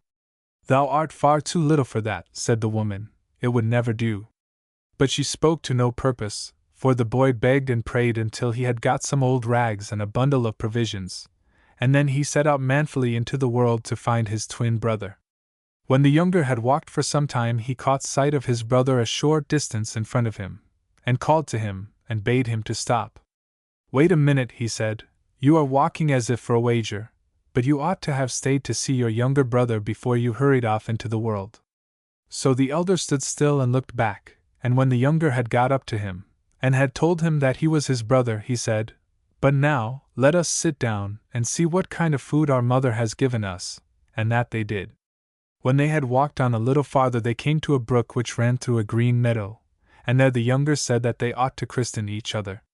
"As we had to make such haste, and had no time to do it at home, we may as well do it here," said he. "What will you be called?" asked the elder. "I will be called Minnikin," answered the second. "And you, what will you be called?" "I will be called King Pippin," answered the elder. They christened each other, and then went onwards. When they had walked for some time, they came to a crossway, and there they agreed to part, and each take his own road. This they did, but no sooner had they walked a short distance than they met again. So they parted once more, and each took his own road, but in a very short time the same thing happened again. They met each other before they were at all aware, and so it happened the third time also. Then they arranged with each other that each should choose his own quarter, and one should go east, and the other west. "But if ever you fall into any need or trouble," said the elder, "call me thrice, and I will come and help you. Only you must not call me until you are in the utmost need." "In that case we shall not see each other for some time," said Minnikin. So they bade farewell to each other, and Minnikin went east and King Pippin went west. When Minnikin had walked a long way alone, he met an old crook-backed hag, who had only one eye. Minnikin stole it. "Oh! Oh!" cried the old hag, "what has become of my eye?" "What will you give me to get your eye back?" said Minnikin. "I will give thee a sword which is such a sword that it can conquer a whole army, let it be ever so great," replied the woman. "Let me have it, then," said Minnikin. The old hag gave him the sword, so she got her eye back. Then Minnikin went onwards, and when he had wandered on for some time he again met an old crook-backed hag, who had only one eye. Minnikin stole it before she was aware. "Oh! Oh! What has become of my eye?" cried the old hag. "What will you give me to get your eye back?" said Minnikin. I will give thee a ship which can sail over fresh water and salt water, over high hills and deep dales, answered the old woman. Let me have it then, said Minnikin. So the old woman gave him a little bit of a ship which was no bigger than he could put in his pocket, and then she got her eye back, and she went her way and Minnikin his. When he had walked on for a long time, he met for the third time an old crook-backed hag, who had only one eye. This eye also Minnikin stole, and when the woman screamed and lamented, and asked what had become of her eye, Minnikin said, What will you give me to get your eye back? I will give thee the art to brew 100 lasts of malt in one brewing. So, for teaching that art, the old hag got her eye back, and they both went away by different roads. But when Minnikin had walked a short distance, it seemed to him that it might be worth while to see what his ship could do, so he took it out of his pocket, and first he put one foot into it, and then the other, and no sooner had he put one foot into the ship than it became much larger, and when he set the other foot into it, it grew as large as ships that sail on the sea. Then Minnikin said, Now go over fresh water and salt water, over high hills and deep dales, and do not stop until thou comest to the king's palace. And in an instant the ship went away as swiftly as any bird in the air till it got just below the king's palace, and there it stood still. From the windows of the king's palace many persons had seen Minnikin come sailing thither, and had stood to watch him, and they were all so astounded that they ran down to see what manner of man this could be who came sailing in a ship through the air. But while they were running down from the king's palace, Minnikin had got out of the ship and had put it in his pocket again. For the moment he got out of it, it once more became as small as it had been when he got it from the old woman, and those who came from the king's palace could see nothing but a ragged little boy who was standing down by the seashore. The king asked where he had come from, but the boy said he did not know, nor yet could he tell them how he had got there, but he begged very earnestly and prettily for a place in the king's palace. If there was nothing else for him to do, he said he would fetch wood and water for the kitchen maid, and that he obtained leave to do. When Minnikin went up to the king's palace he saw that everything there was hung with black both outside and inside, from the bottom to the top. So he asked the kitchen maid what that meant. Oh, I will tell you that, answered the kitchen maid. The king's daughter was long ago promised away to 3 trolls, and next Thursday evening one of them is to come to fetch her. Ritter Red has said that he will be able to set her free, but who knows whether he will be able to do it. So you may easily imagine what grief and distress we are in here. So when Thursday evening came, Ritter Red accompanied the princess to the seashore, for there she was to meet the troll, and Ritter Red was to stay with her and protect her. He, however, was very unlikely to do the troll much injury, for no sooner had the princess seated herself by the seashore than Ritter Red climbed up into a great tree which was standing there, and hid himself as well as he could among the branches. The princess wept, and begged him most earnestly not to go and leave her, but Ritter Red did not concern himself about that.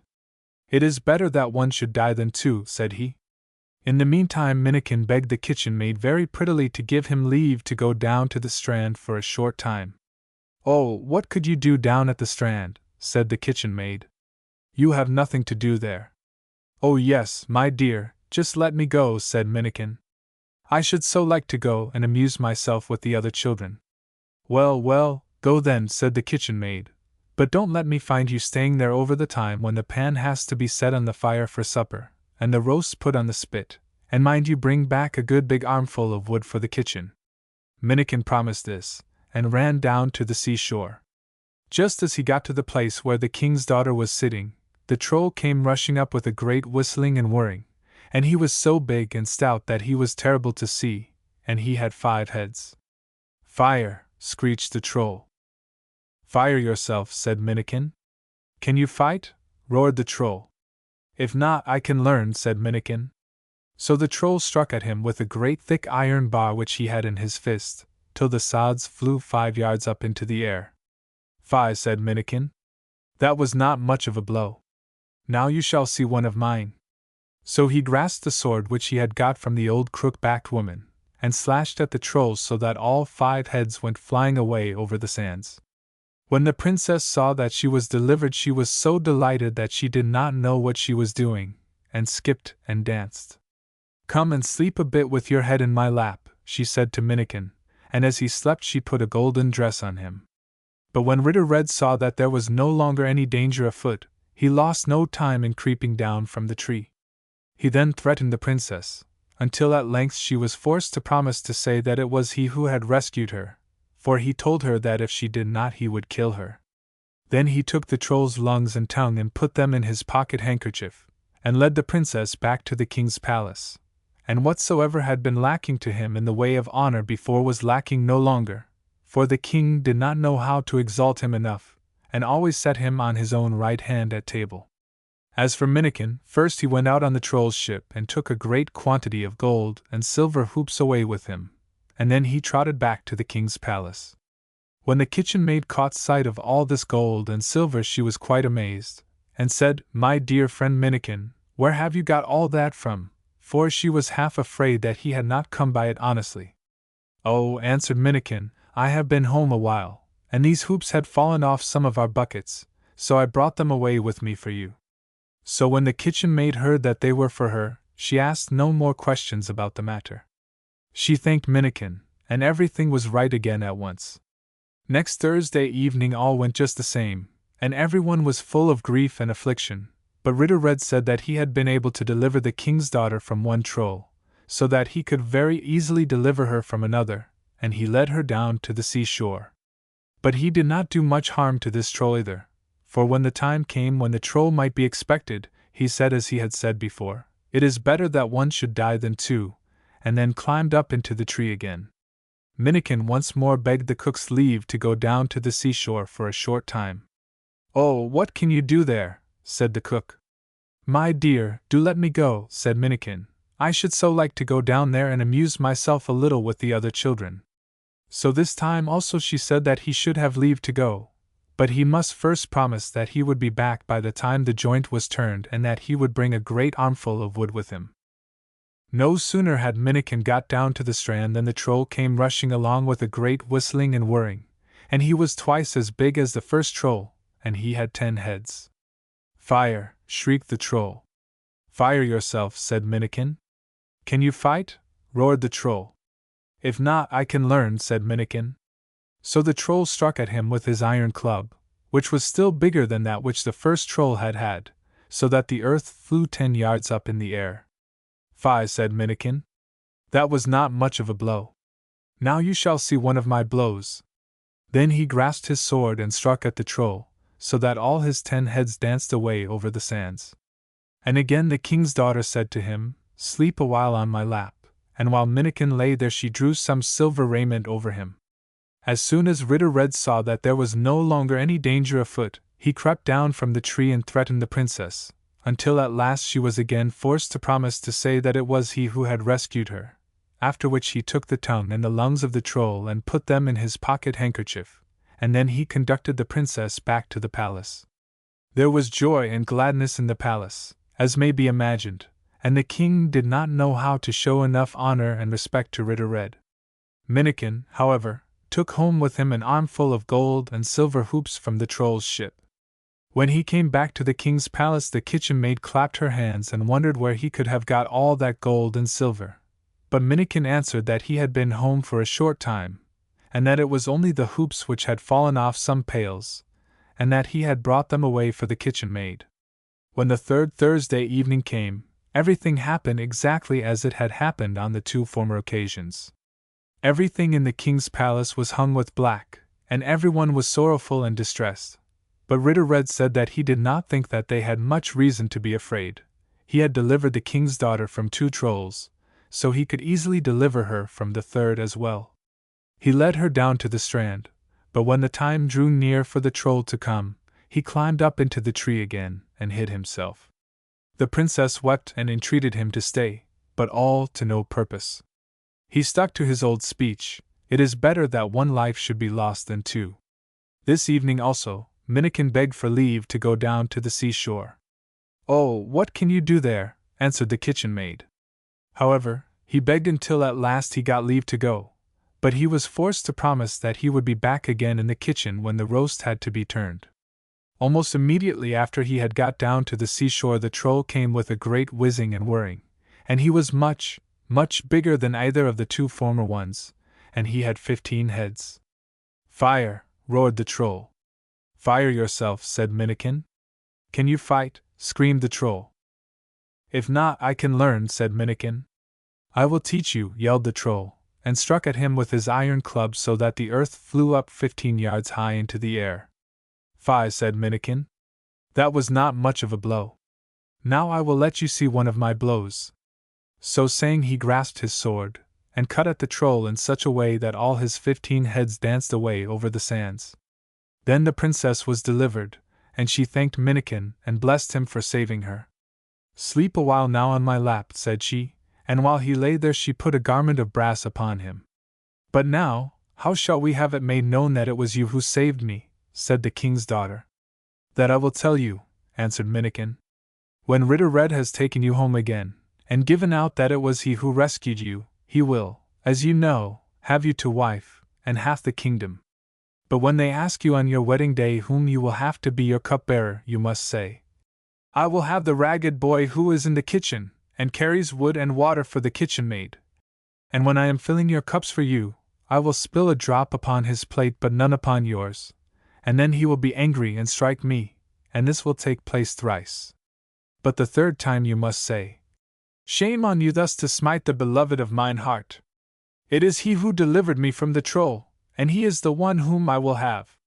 Then Minnikin ran back to the king's palace as he had done before, but first he went on board the troll's ship and took a great quantity of gold and silver and other precious things, and out of these he once more gave to the kitchen maid a whole armful of gold and silver hoops. No sooner did Ritter Red see that all danger was over than he crept down from the tree, and threatened the king's daughter till he made her promise to say that he had rescued her. Then he conducted her back to the king's palace, and if honor enough had not been done him before, it was certainly done now, for the king had no other thought than how to make much of the man who had saved his daughter from the 3 trolls, and it was settled then that Ritter Red should marry her, and receive half the kingdom. On the wedding day, however, the princess begged that she might have the little boy who was in the kitchen, and carried wood and water for the kitchen maid, to fill the wine cups at the wedding feast. "Oh, what can you want with that dirty, ragged boy in here?" said Ritter Red, but the princess said that she insisted on having him as cupbearer and would have no one else, and at last she got leave, and then everything was done as had been agreed on between the princess and Minnikin. He spilt a drop on Ritter Red's plate but none upon hers, and each time that he did it Ritter Red fell into a rage and struck him. At the first blow all the ragged garments which he had worn in the kitchen fell from off Minnikin, at the second blow the brass garments fell off, and at the third the silver raiment, and there he stood in the golden raiment, which was so bright and splendid that light flashed from it. Then the king's daughter said, "Shame on you thus to smite the beloved of my heart. It is he who delivered me from the troll, and he is the one whom I will have." Ritter Red swore that he was the man who had saved her, but the king said, "He who delivered my daughter must have some token in proof of it." So Ritter Red ran off at once for his handkerchief with the lungs and tongue, and Minnikin went and brought all the gold and silver and precious things which he had taken out of the troll's ships, and they each of them laid these tokens before the king. "He who has such precious things in gold and silver and diamonds," said the king, "must be the one who killed the troll, for such things are not to be had anywhere else." So Ritter Red was thrown into the snake pit, and Minnikin was to have the princess, and half the kingdom. One day the king went out walking with Minnikin, and Minnikin asked him if he had never had any other children. "Yes," said the king, "I had another daughter, but the troll carried her away because there was no one who could deliver her. You are going to have one daughter of mine, but if you can set free the other, who has been taken by the troll, you shall willingly have her too, and the other half of the kingdom as well." "I may as well make the attempt," said Minnikin, "but I must have an iron rope which is 500 ells long, and then I must have 500 men with me, and provisions for 5 weeks, for I have a long voyage before me." So the king said he should have these things, but the king was afraid that he had no ship large enough to carry them all. "But I have a ship of my own," said Minnikin, and he took the one which the old woman had given him out of his pocket. The king laughed at him and thought that it was only one of his jokes, but Minnikin begged him just to give him what he had asked for, and then he should see something. Then all that Minnikin had asked for was brought, and first he ordered them to lay the cable in the ship, but there was no one who was able to lift it, and there was only room for 1 or 2 men at a time in the little bit of a ship. Then Minnikin himself took hold of the cable, and laid 1 or 2 links of it into the ship, and as he threw the links into it the ship grew bigger and bigger, and at last it was so large that the cable, and the 500 men, and provisions, and Minnikin himself, had room enough. Now go over fresh water and salt water, over hill and dale, and do not stop until thou comest to where the king's daughter is, said Minnikin to the ship, and off it went in a moment over land and water till the wind whistled and moaned all round about it. When they had sailed thus a long, long way, the ship stopped short in the middle of the sea. Ah, now we have got there, said Minnikin, but how we are to get back again is a very different thing. Then he took the cable and tied one end of it round his body. Now I must go to the bottom, he said, but when I give a good jerk to the cable and want to come up again, you must all pull like one man, or there will be an end of all life both for you and for me. So saying he sprang into the water, and yellow bubbles rose up all around him. He sank lower and lower, and at last he came to the bottom. There he saw a large hill with a door in it, and in he went. When he had got inside he found the other princess sitting sewing, but when she saw Minnikin she clapped her hands. Ah, heaven be praised, she cried, I have not seen a Christian man since I came here. I have come for you, said Minnikin. Alas! You will not be able to get me, said the king's daughter. It is no use even to think of that. If the troll catches sight of you he will take your life. You had better tell me about him, said Minnikin. Where is he gone? It would be amusing to see him.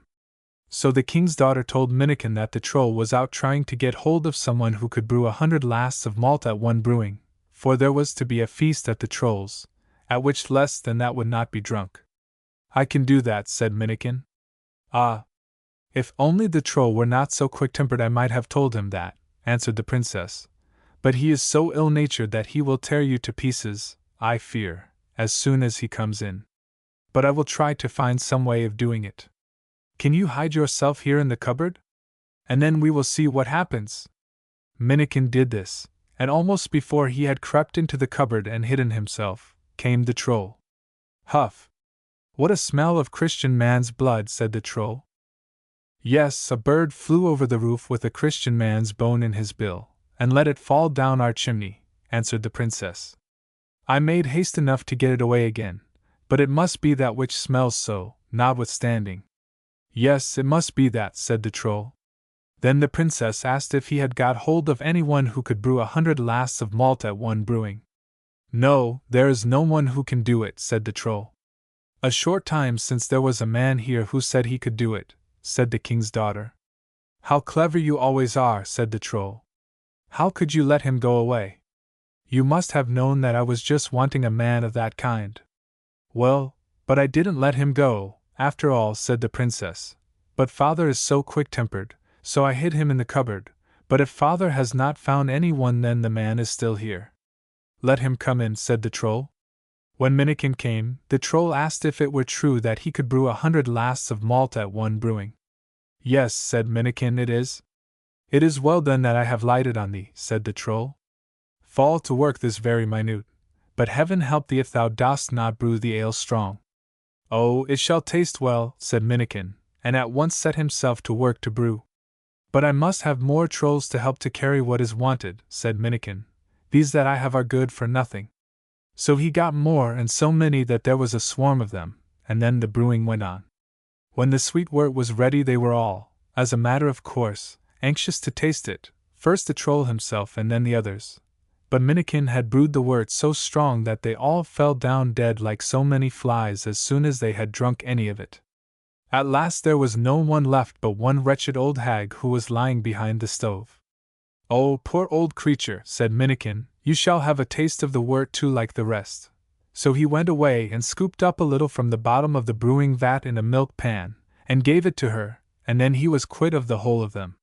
While Minnikin was now standing there looking about him, he cast his eye on a large chest. This he took and filled it with gold and silver, and then he tied the cable round himself and the princess and the chest, and tugged at the rope with all his might, whereupon his men drew them up safe and sound. As soon as Minnikin had got safely on his ship again, he said, "Now go over salt water and fresh water, over hill and dale, and do not stop until thou comest unto the king's palace." And in a moment the ship went off so fast that the yellow foam rose up all round about it.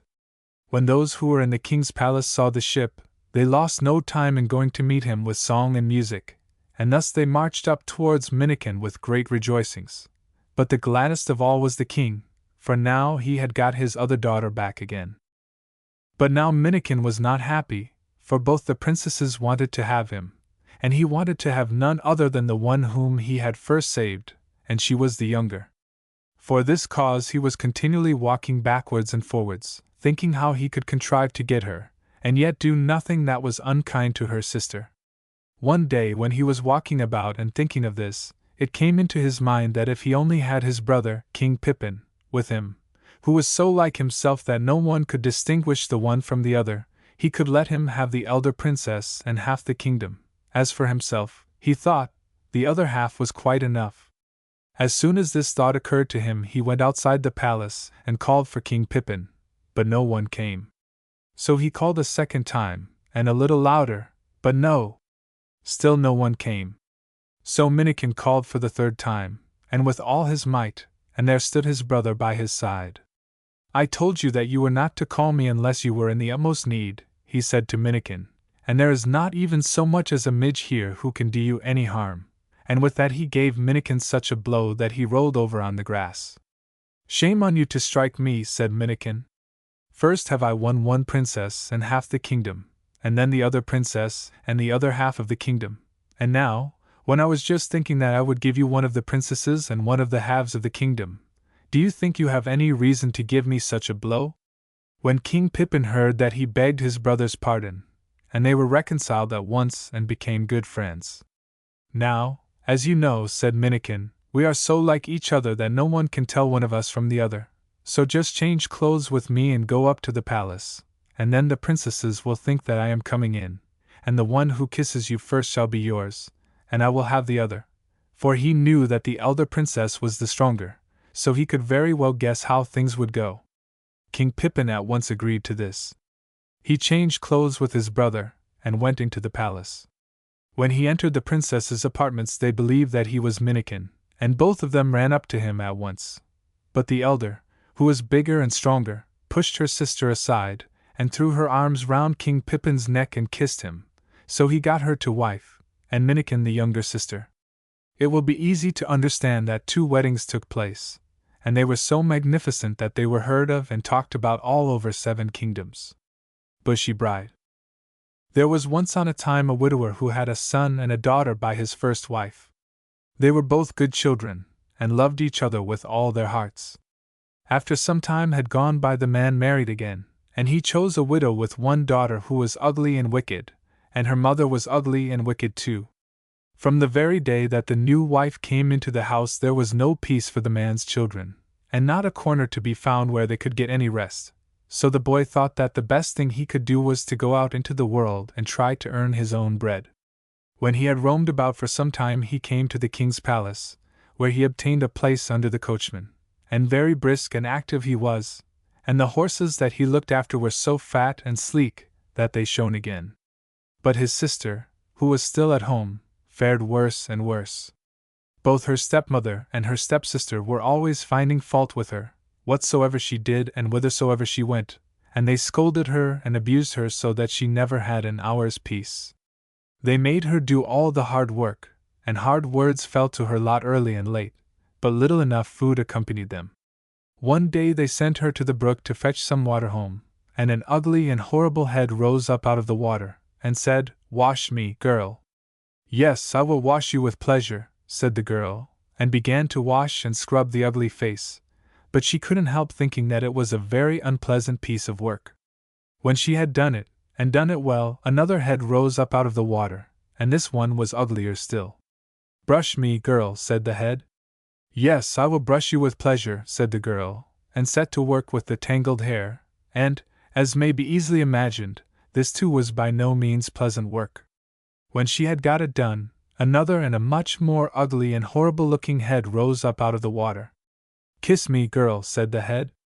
Yes, I will kiss you, said the man's daughter, and she did it, but she thought it was the worst bit of work that she had ever had to do in her life.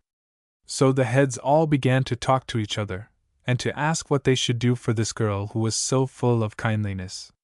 She shall be the prettiest girl that ever was, and fair and bright as the day, said the first head. Gold shall drop from her hair whenever she brushes it, said the second. Gold shall drop from her mouth whenever she speaks, said the third head.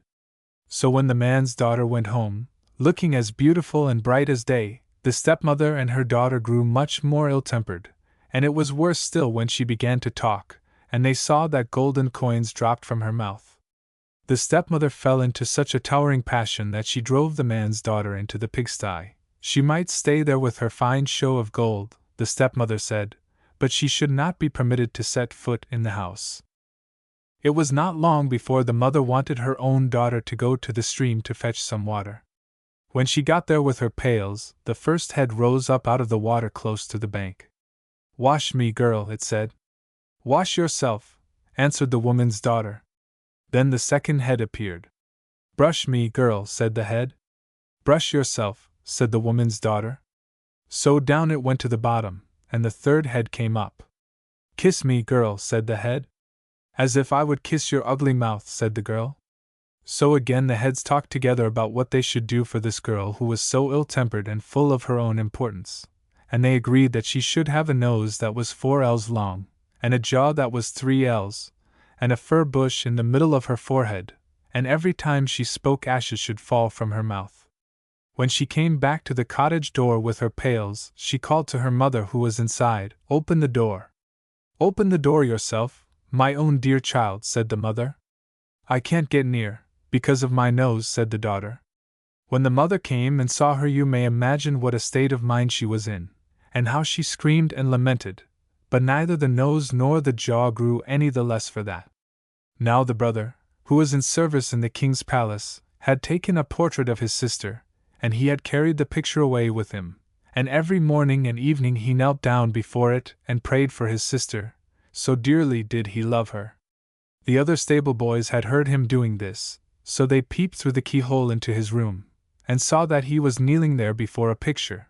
So they told everyone that every morning and evening the youth knelt down and prayed to an idol which he had, and at last they went to the king himself, and begged that he too would peep through the keyhole, and see for himself what the youth did. At first the king would not believe this, but after a long, long time, they prevailed with him, and he crept on tiptoe to the door, peeped through, and saw the youth on his knees, with his hands clasped together before a picture which was hanging on the wall. "Open the door," cried the king, but the youth did not hear. So the king called to him again, but the youth was praying so fervently that he did not hear him this time either. "Open the door, I say," cried the king again. "It is I. I want to come in." So the youth sprang to the door and unlocked it, but in his haste he forgot to hide the picture. When the king entered and saw it, he stood still as if he were in fetters, and could not stir from the spot, for the picture seemed to him so beautiful. "There is nowhere on earth so beautiful a woman as this," said the king. But the youth told him that she was his sister, and that he had painted her, and that if she was not prettier than the picture she was at all events not uglier. "Well, if she is as beautiful as that, I will have her for my queen," said the king, and he commanded the youth to go home and fetch her without a moment's delay, and to lose no time in coming back. The youth promised to make all the haste he could, and set forth from the king's palace. When the brother arrived at home to fetch his sister, her stepmother and stepsister would go too. So they all set out together, and the man's daughter took with her a casket in which she kept her gold, and a dog which was called Little Snow. These 2 things were all that she had inherited from her mother. When they had traveled for some time they had to cross the sea, and the brother sat down at the helm, and the mother and the 2 half-sisters went to the forepart of the vessel, and they sailed a long, long way.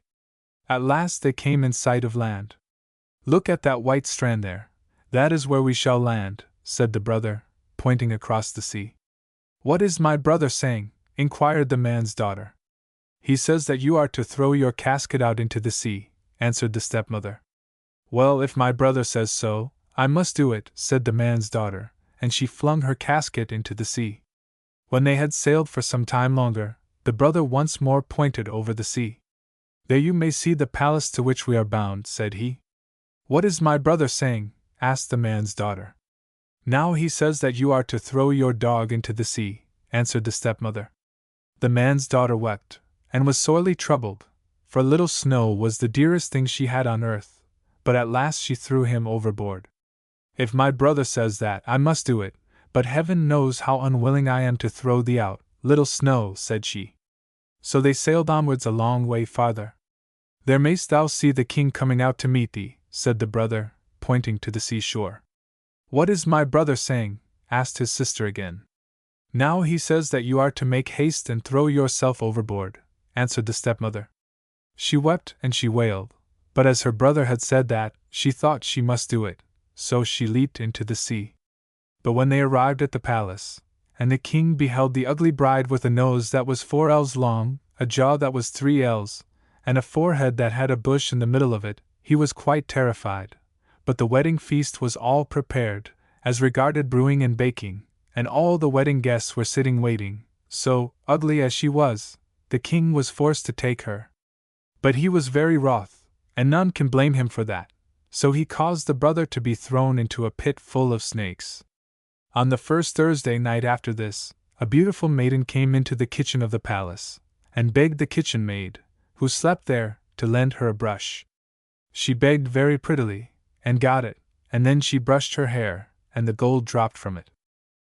A little dog was with her, and she said to it, "Go out, little Snow, and see if it will soon be day." This she said thrice, and the third time that she sent out the dog to see, it was very near dawn. Then she was forced to depart, but as she went she said, "I shall come twice more, and then never again," said she. In the morning the kitchen maid related what she had seen and heard, and the king said that next Thursday night he himself would watch in the kitchen and see if this were true, and when it had begun to grow dark he went out into the kitchen to the girl. But though he rubbed his eyes and did everything he could to keep himself awake, it was all in vain, for the bushy bride crooned and sang till his eyes were fast closed, and when the beautiful young maiden came he was sound asleep and snoring. This time also, as before, she borrowed a brush and brushed her hair with it, and the gold dropped down as she did it, and again she sent the dog out 3 times, and when day dawned she departed. But as she was going she said as she had said before, "I shall come once more, and then never again." On the third Thursday night the king once more insisted on keeping watch.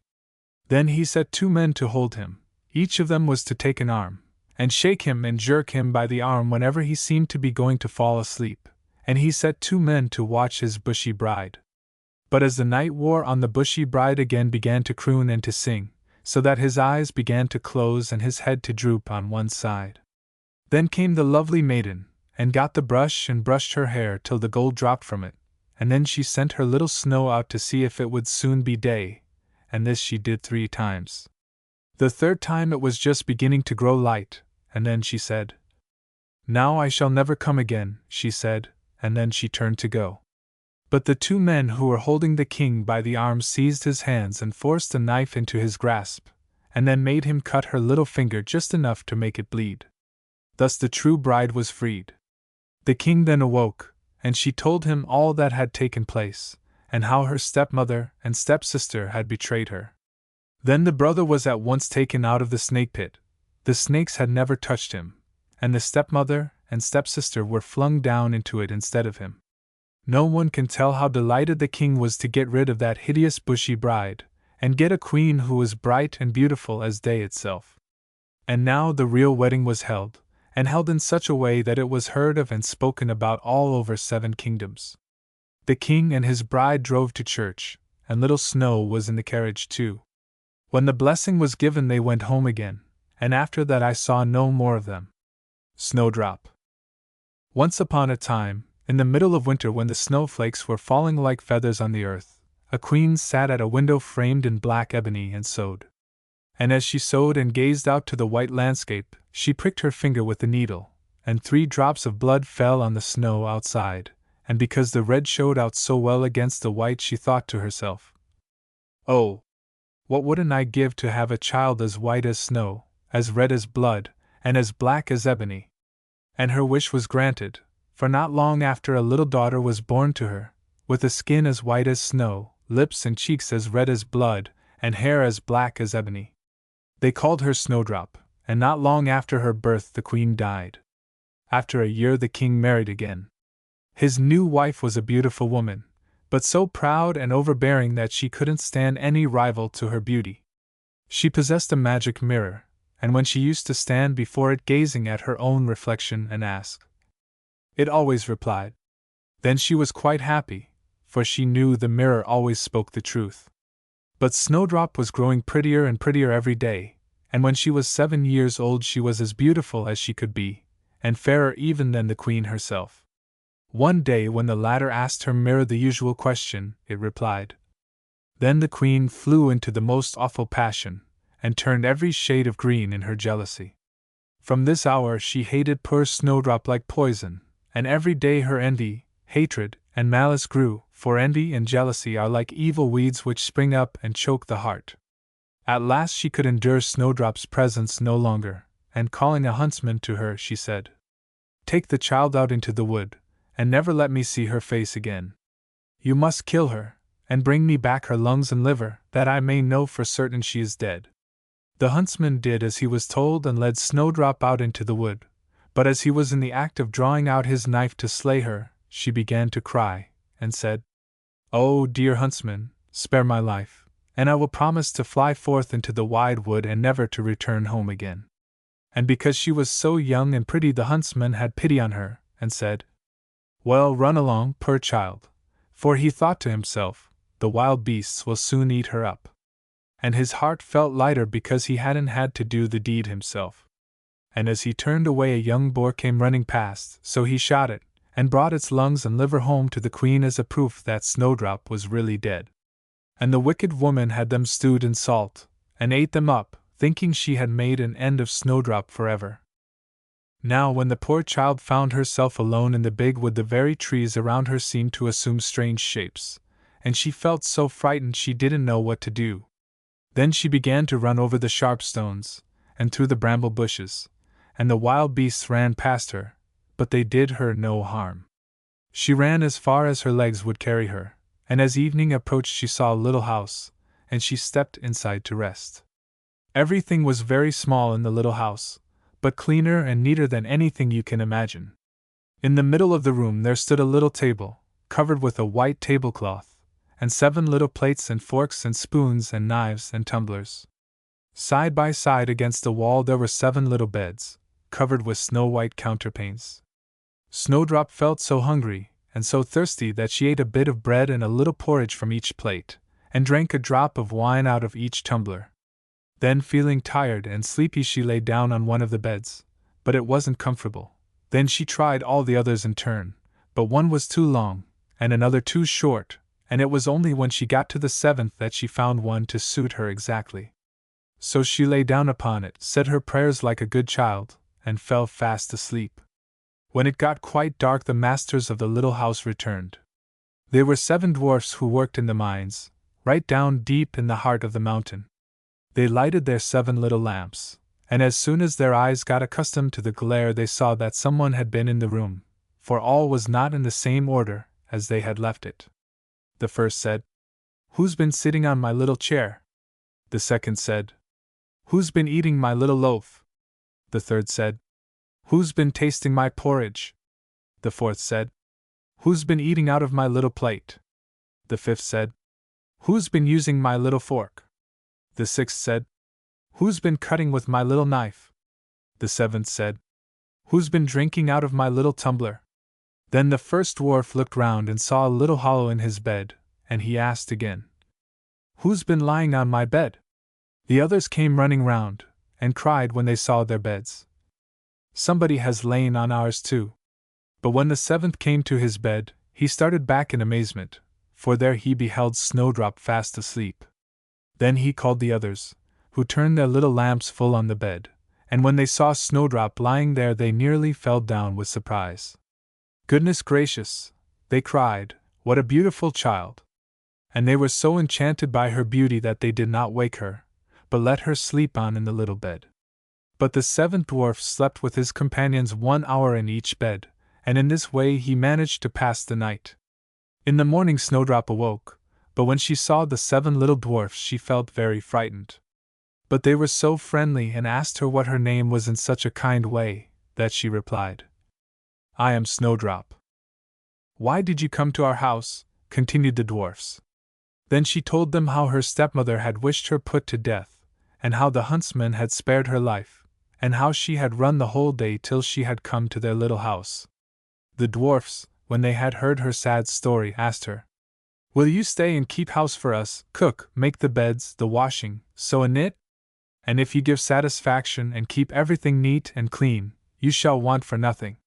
"Yes," answered Snowdrop, "I will gladly do all you ask." And so she took up her abode with them.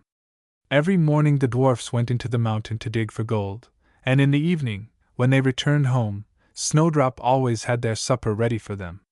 But during the day the girl was left quite alone, so the good dwarfs warned her, saying, "Beware of your stepmother. She will soon find out you are here, and whatever you do don't let anyone into the house." Now the queen, after she thought she had eaten Snowdrop's lungs and liver, never dreamed but that she was once more the most beautiful woman in the world. So stepping before her mirror one day she said, and the mirror replied. When the queen heard these words she was nearly struck dumb with horror, for the mirror always spoke the truth, and she knew now that the huntsman must have deceived her, and that Snowdrop was still alive. She pondered day and night how she might destroy her, for as long as she felt she had a rival in the land her jealous heart left her no rest. At last she hit upon a plan. She stained her face and dressed herself up as an old peddler wife, so that she was quite unrecognizable. In this guise she went over the 7 hills till she came to the house of the 7 dwarfs. There she knocked at the door, calling out at the same time, "Fine wares to sell, fine wares to sell." Snowdrop peeped out of the window, and called out, "Good day, mother, what have you to sell?" "Good wares, fine wares," she answered, "laces of every shade and description," and she held one up that was made of some gay-colored silk. "Surely I can let the honest woman in," thought Snowdrop. So she unbarred the door and bought the pretty lace. "Good gracious! Child," said the old woman, "what a figure you've got! Come! I'll lace you up properly for once." Snowdrop, suspecting no evil, stood before her and let her lace her bodice up, but the old woman laced her so quickly and so tightly that it took Snowdrop's breath away, and she fell down dead. "Now you are no longer the fairest," said the wicked old woman, and then she hastened away. In the evening the 7 dwarfs came home, and you may think what a fright they got when they saw their dear Snowdrop lying on the floor, as still and motionless as a dead person. They lifted her up tenderly, and when they saw how tightly laced she was they cut the lace in two, and she began to breathe a little and gradually came back to life. When the dwarfs heard what had happened they said, "Depend upon it, the old peddler wife was none other than the old queen.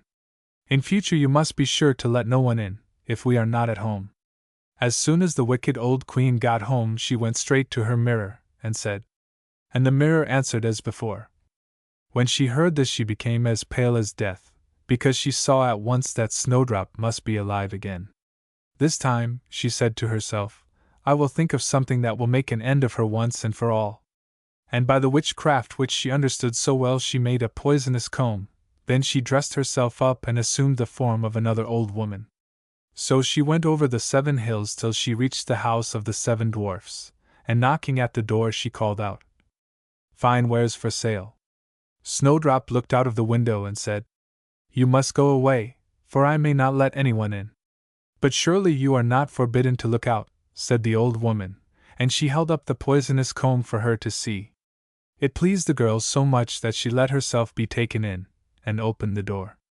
When they had settled their bargain the old woman said, "Now I'll comb your hair properly for you, for once in the way." Poor Snowdrop thought no evil, but hardly had the comb touched her hair than the poison worked, and she fell down unconscious. "Now, my fine lady, you're really done for this time," said the wicked woman, and she made her way home as fast as she could. Fortunately it was now near evening, and the 7 dwarfs returned home. When they saw Snowdrop lying dead on the ground, they at once suspected that her wicked stepmother had been at work again, So they searched till they found the poisonous comb, and the moment they pulled it out of her head, Snowdrop came to herself again, and told them what had happened. Then they warned her once more to be on her guard, and to open the door to no one. As soon as the Queen got home, she went straight to her mirror and asked, and it replied as before. When she heard these words, she literally trembled and shook with rage. "Snowdrop shall die," she cried, "yes, though it cost me my own life." Then she went to a little secret chamber, which no one knew of but herself, and there she made a poisonous apple.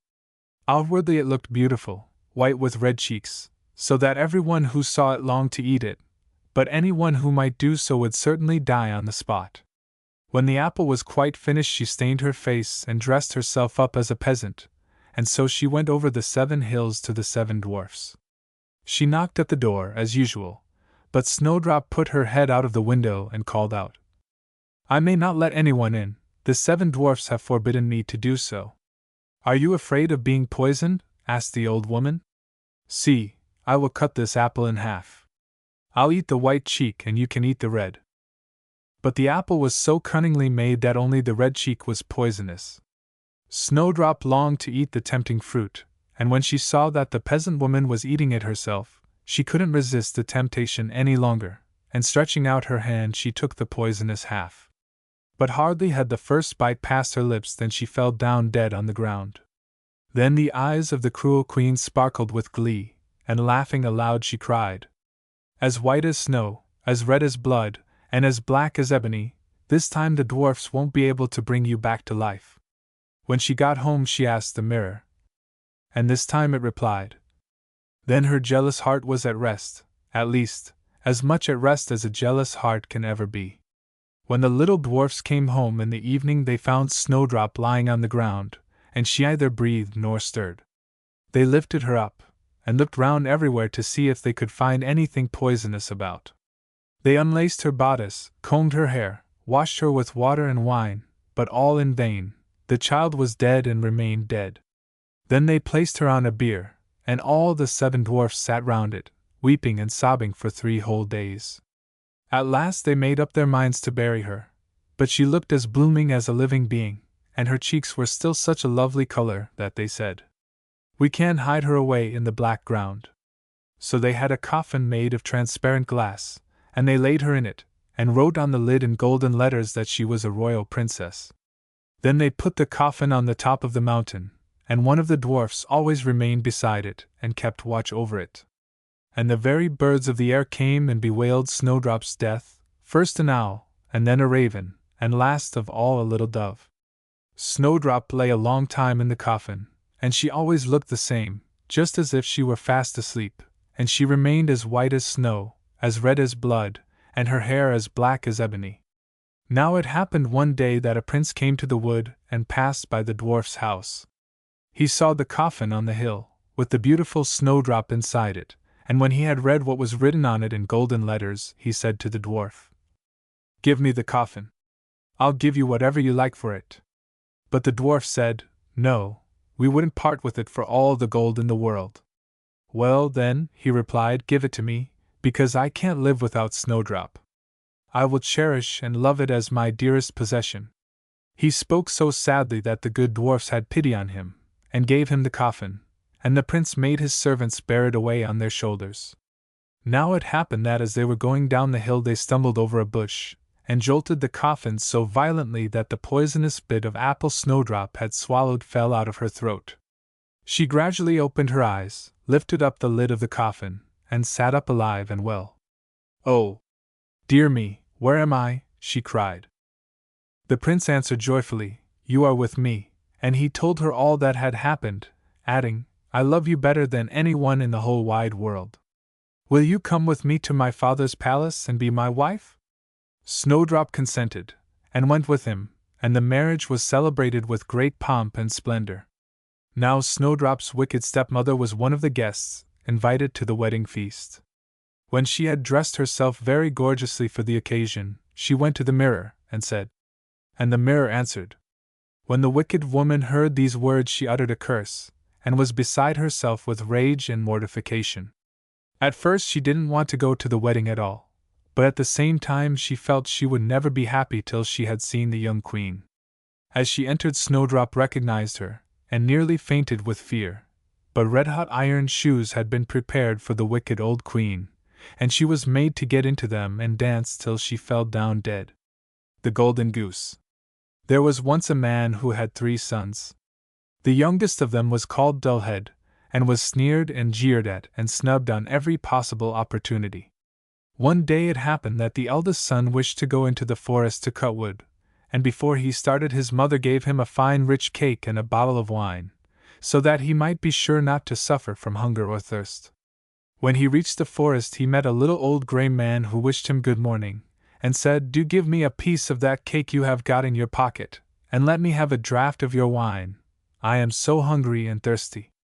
But this clever son replied, "If I give you my cake and wine I shall have none left for myself. You just go your own way." And he left the little man standing there and went further on into the forest. There he began to cut down a tree, but before long he made a false stroke with his axe, and cut his own arm so badly that he was obliged to go home and have it bound up. Then the second son went to the forest, and his mother gave him a good cake and a bottle of wine as she had to his elder brother.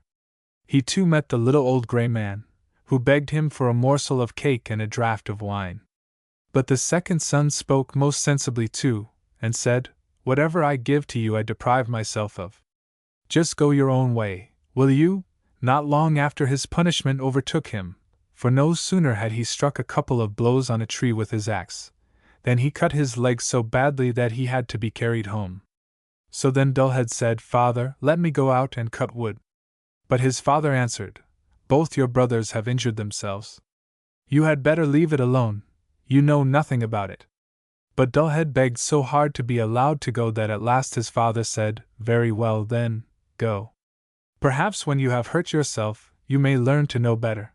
His mother only gave him a very plain cake made with water and baked in the cinders, and a bottle of sour beer.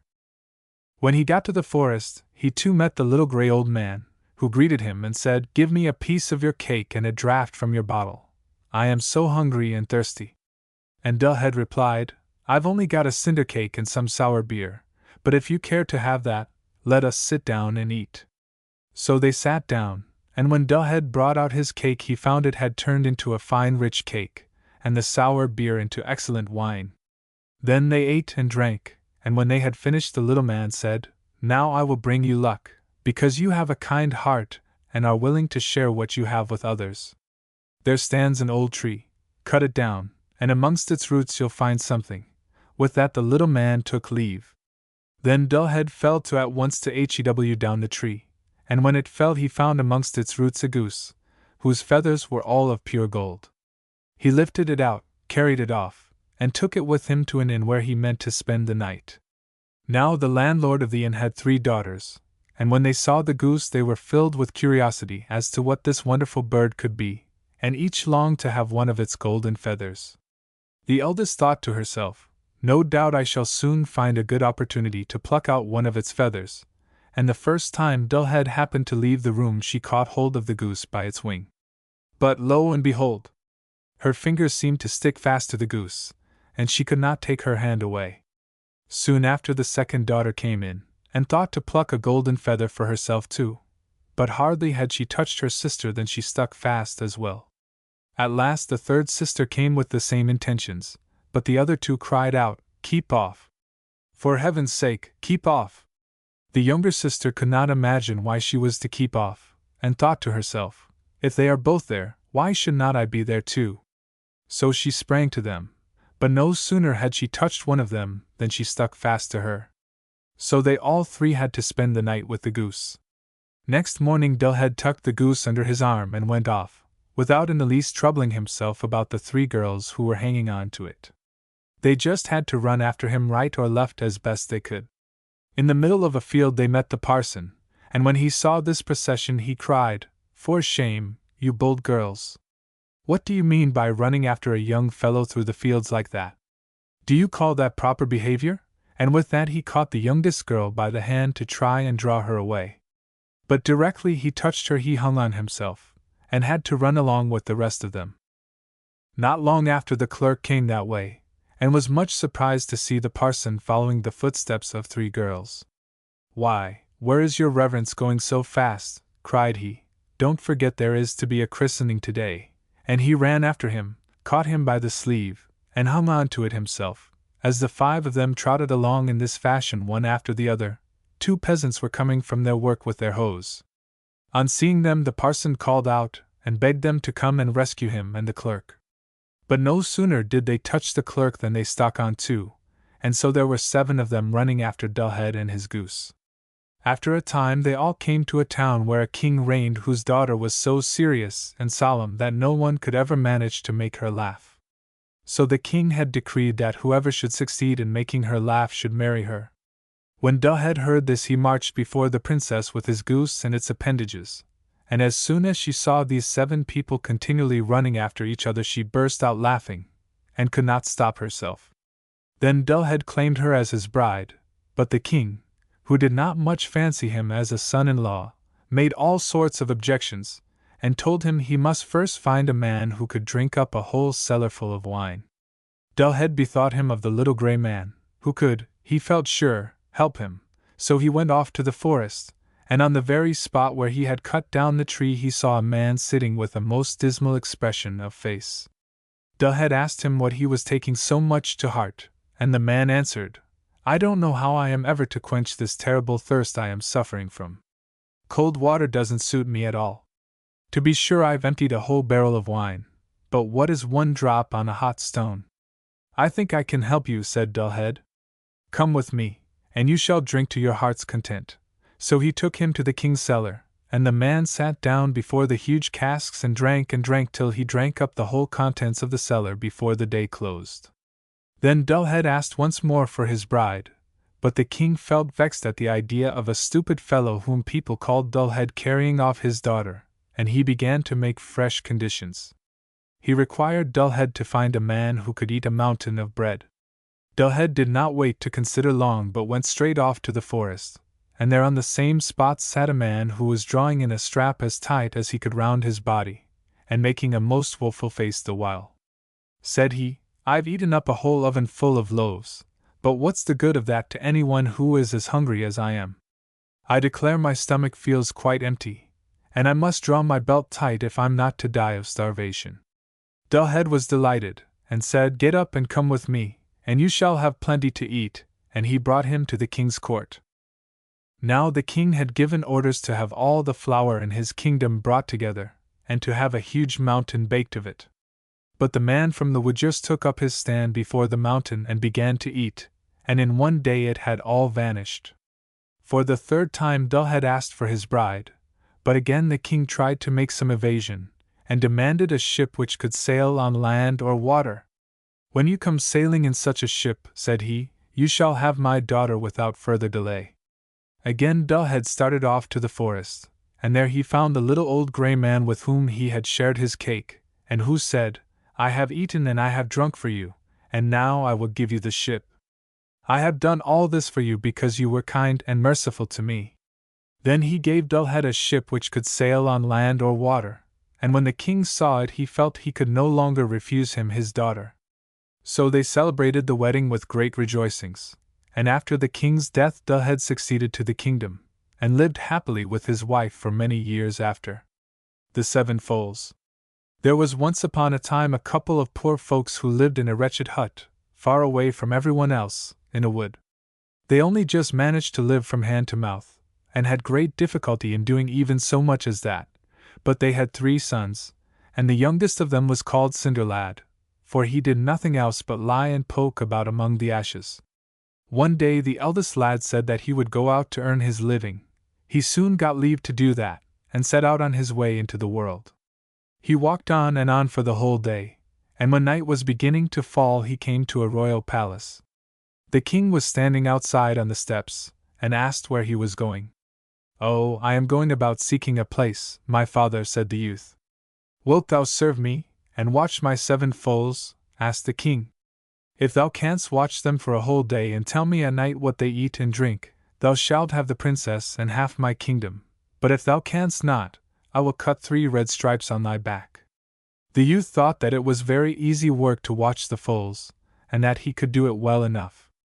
Next morning, when day was beginning to dawn, the king's master of the horse led out the 7 foals, and they ran away, and the youth after them just as it chanced, over hill and dale, through woods and bogs.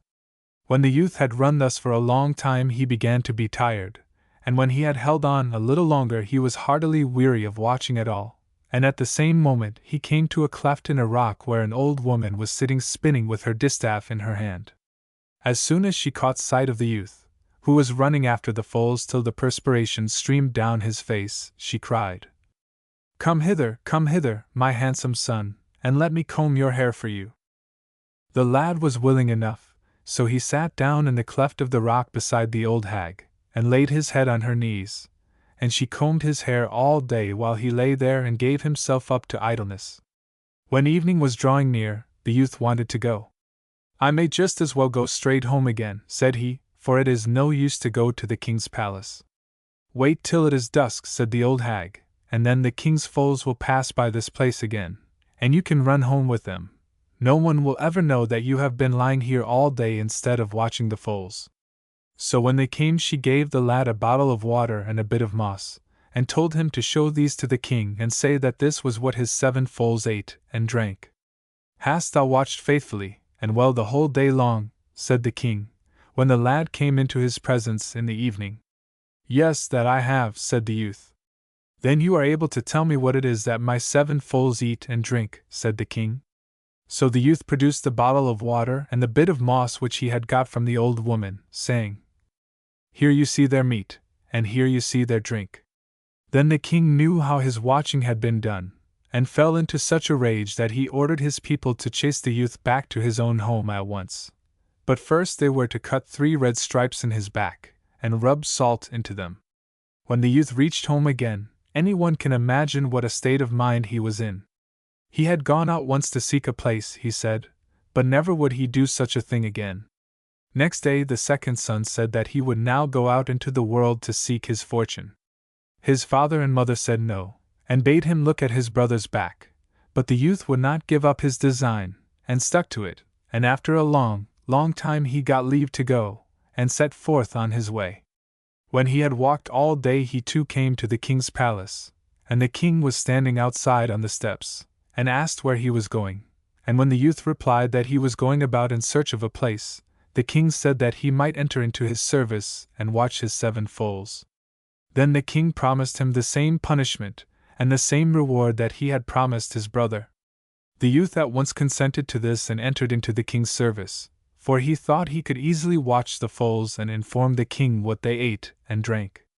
In the grey light of dawn the master of the horse led out the 7 foals, and off they went again over hill and dale, and off went the lad after them. But all went with him as it had gone with his brother. When he had run after the foals for a long time and was hot and tired, he passed by a cleft in the rock where an old woman was sitting spinning with a distaff, and she called to him, come hither, my handsome son, and let me comb your hair." The youth liked the thought of this, let the foals run where they chose, and seated himself in the cleft of the rock by the side of the old hag. So there he sat with his head on her lap, taking his ease the livelong day. The foals came back in the evening, and then he too got a bit of moss and a bottle of water from the old hag, which things he was to show to the king. But when the king asked the youth, "Canst thou tell me what my 7 foals eat and drink?" and the youth showed him the bit of moss and the bottle of water, and said, "Yes, here may you behold their meat, and here their drink," the king once more became wroth, and commanded that 3 red stripes should be cut on the lad's back, that salt should be strewn upon them, and that he should then be instantly chased back to his own home. So when the youth got home again he too related all that had happened to him, and he too said that he had gone out in search of a place once, but that never would he do it again. On the 3rd day Cinderlad wanted to set out. He had a fancy to try to watch the 7 foals himself, he said. The 2 others laughed at him, and mocked him. "What? When all went so ill with us, do you suppose that you are going to succeed? You look like succeeding, you who have never done anything else but lie and poke about among the ashes," said they. "Yes, I will go too," said Cinderlad, "for I have taken it into my head." The 2 brothers laughed at him, and his father and mother begged him not to go, but all to no purpose, and Cinderlad set out on his way. So when he had walked the whole day, he too came to the king's palace as darkness began to fall. There stood the king outside on the steps, and he asked whither he was bound. "I am walking about in search of a place," said Cinderlad. "From whence do you come, then?" inquired the king, for by this time he wanted to know a little more about the men before he took any of them into his service. So Cinderlad told him whence he came, and that he was brother to the two who had watched the 7 foals for the king, and then he inquired if he might be allowed to try to watch them on the following day. "Oh, shame on them," said the king, for it enraged him even to think of them. "If thou art brother to those two, thou too art not good for much. I have had enough of such fellows." "Well, but as I have come here, you might just give me leave to make the attempt," said Cinderlad. "Oh, very well, if thou art absolutely determined to have thy back flayed, thou mayst have thine own way if thou wilt," said the king. "I would much rather have the princess," said Cinderlad. Next morning, in the grey light of dawn, the master of the horse led out the 7 foals again, and off they set over hill and dale, through woods and bogs, and off went Cinderlad after them. When he had run thus for a long time, he too came to the cleft in the rock. There the old hag was once more sitting spinning from her distaff, and she cried to Cinderlad, come hither, my handsome son, and let me comb your hair for you." "Come to me, then, come to me," said Cinderlad, as he passed by jumping and running, and keeping tight hold of one of the foals' tails. When he had got safely past the cleft in the rock, the youngest foal said, "Get on my back, for we have still a long way to go." So the lad did this. And thus they journeyed onwards a long, long way. "Dost thou see anything now?" said the foal. "No," said Cinderlad. So they journeyed onwards a good bit farther. "Dost thou see anything now?" asked the foal. "Oh, no," said the lad. When they had gone thus for a long, long way, the foal again asked, "Dost thou see anything now?" "Yes, now I see something that is white," said Cinderlad. "It looks like the trunk of a great thick birch tree." "Yes, that is where we are to go in," said the foal. When they got to the trunk, the eldest foal broke it down on one side, and then they saw a door where the trunk had been standing, and inside this there was a small room, and in the room there was scarcely anything but a small fireplace and a couple of benches, but behind the door hung a great rusty sword and a small pitcher. "Canst thou wield that sword?" asked the foal. Cinderlad tried, but could not do it, so he had to take a draught from the pitcher, and then one more, and after that still another, and then he was able to wield the sword with perfect ease. "Good," said the foal, "and now thou must take the sword away with thee, and with it shalt thou cut off the heads of all 7 of us on thy wedding day, and then we shall become princes again as we were before. For we are brothers of the princess whom thou art to have when thou canst tell the king what we eat and drink, but there is a mighty troll who has cast a spell over us. When thou hast cut off our heads, thou must take the greatest care to lay each head at the tail of the body to which it belonged before, and then the spell which the troll has cast upon us will lose all its power." Cinderlad promised to do this, and then they went on farther. When they had travelled a long, long way, the foal said, "Dost thou see anything?" "No," said Cinderlad. So they went on a great distance farther. "And now," inquired the foal, "sayest thou nothing now?" "Alas! No," said Cinderlad. So they travelled onwards again, for many and many a mile, over hill and dale. "Now then," said the foal, "dost thou not see anything now?" "Yes," said Cinderlad, "now I see something like a bluish streak far, far away." "That is a river," said the foal, "and we have to cross it." There was a long, handsome bridge over the river, and when they had got to the other side of it they again travelled on a long, long way, and then once more the foal inquired if Cinderlad saw anything. Yes, this time he saw something that looked black, far, far away, and was rather like a church tower. "Yes," said the foal, "we shall go into that." When the foals got into the churchyard they turned into men and looked like the sons of a king, and their clothes were so magnificent that they shone with splendor, and they went into the church and received bread and wine from the priest, who was standing before the altar, and Cinderlad went in too. But when the priest had laid his hands on the princes and read the blessing, they went out of the church again, and Cinderlad went out too, but he took with him a flask of wine and some consecrated bread. No sooner had the 7 princes come out into the churchyard than they became foals again, and Cinderlad got upon the back of the youngest, and they returned by the way they had come, only they went much, much faster. First they went over the bridge, and then past the trunk of the birch tree, and then past the old hag who sat in the cleft of the rock spinning, and they went by so fast that Cinderlad could not hear what the old hag screeched after him, but just heard enough to understand that she was terribly enraged. It was all but dark when they got back to the king at nightfall, and he himself was standing in the courtyard waiting for them. "Hast thou watched well and faithfully the whole day?" said the king to Cinderlad. "I have done my best," replied Cinderlad. "Then thou canst tell me what my 7 foals eat and drink?" asked the king. So Cinderlad pulled out the consecrated bread and the flask of wine, and showed them to the king. "Here may you behold their meat, and hear their drink," said he. "Yes, diligently and faithfully hast thou watched," said the king, "and thou shalt have the princess and half the kingdom." So all was made ready for the wedding, and the king said that it was to be so stately and magnificent that everyone should hear of it, and everyone inquire about it. But when they sat down to the marriage feast, the bridegroom arose and went down to the stable, for he said that he had forgotten something which he must go and look to. When he got there, he did what the foals had bidden him, and cut off the heads of all the 7. First the eldest, and then the second, and so on according to their age, and he was extremely careful to lay each head at the tail of the foal to which it had belonged, and when that was done, all the foals became princes again.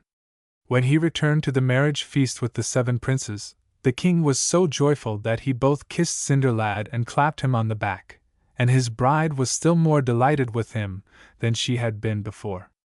"Half my kingdom is thine already," said the king, "and the other half shall be thine after my death, for my sons can get countries and kingdoms for themselves now that they have become princes again." Therefore, as all may well believe, there was joy and merriment at that wedding.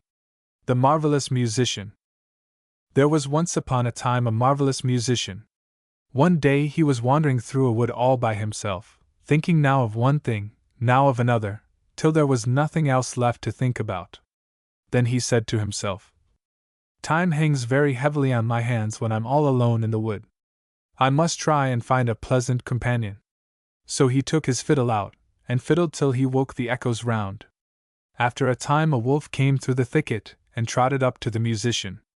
"Oh, it's a wolf, is it?" said he. "I've not the smallest wish for his society." But the wolf approached him and said, "Oh, my dear musician, how beautifully you play!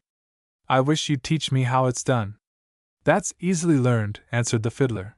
"You must only do exactly as I tell you." "Of course I will," replied the wolf. "I can promise that you will find me a most apt pupil." So they joined company and went on their way together, and after a time they came to an old oak tree, which was hollow and had a crack in the middle of the trunk. "Now," said the musician, "if you want to learn to fiddle, here's your chance. Lay your front paws in this crack." The wolf did as he was told, and the musician quickly seized a stone, and wedged both his 4 paws so firmly into the crack that he was held there, a fast prisoner. "Wait there till I return," said the fiddler, and he went on his way. After a time he said to himself again, "Time hangs very heavily on my hands when I'm all alone in the wood. I must try and find a companion." So he drew out his fiddle, and fiddled away lustily. Presently a fox slunk through the trees. "Aha! What have we here?" said the musician. "A fox? Well, I haven't the smallest desire for his company." The fox came straight up to him, and said, "My dear friend, how beautifully you play the fiddle. I would like to learn how you do it." "Nothing easier," said the musician, "if you'll promise to do exactly as I tell you." "Certainly," answered the fox, "you have only to say the word." "Well, then, follow me," replied the fiddler. When they had gone a bit of the way, they came to a path with high trees on each side. Here the musician halted, bent a stout hazel bough down to the ground from one side of the path, and put his foot on the end of it to keep it down. Then he bent a branch down from the other side and said, "Give me your left front paw, my little fox, if you really wish to learn how it's done." The fox did as he was told, and the musician tied his front paw to the end of one of the branches. "Now, my friend," he said, "give me your right paw." This he bound to the other branch, and having carefully seen that his knots were all secure, he stepped off the ends of the branches, and they sprang back, leaving the poor fox suspended in midair. "Just you wait where you are till I return," said the musician, and he went on his way again. Once more he said to himself, "Time hangs heavily on my hands when I'm all alone in the wood. I must try and find another companion." So he took out his fiddle and played as merrily as before. This time a little hare came running up at the sound. "Oh, here comes a hare," said the musician. "I've not the smallest desire for his company." "How beautifully you play, dear Mr. Fiddler," said the little hare. "I wish I could learn how you do it." "It's easily learnt," answered the musician. "Just do exactly as I tell you." "That I will," said the hare. "You will find me a most attentive pupil." They went on a bit together, till they came to a thin part of the wood, where they found an aspen tree growing. The musician bound a long cord round the little hare's neck, the other end of which he fastened to the tree.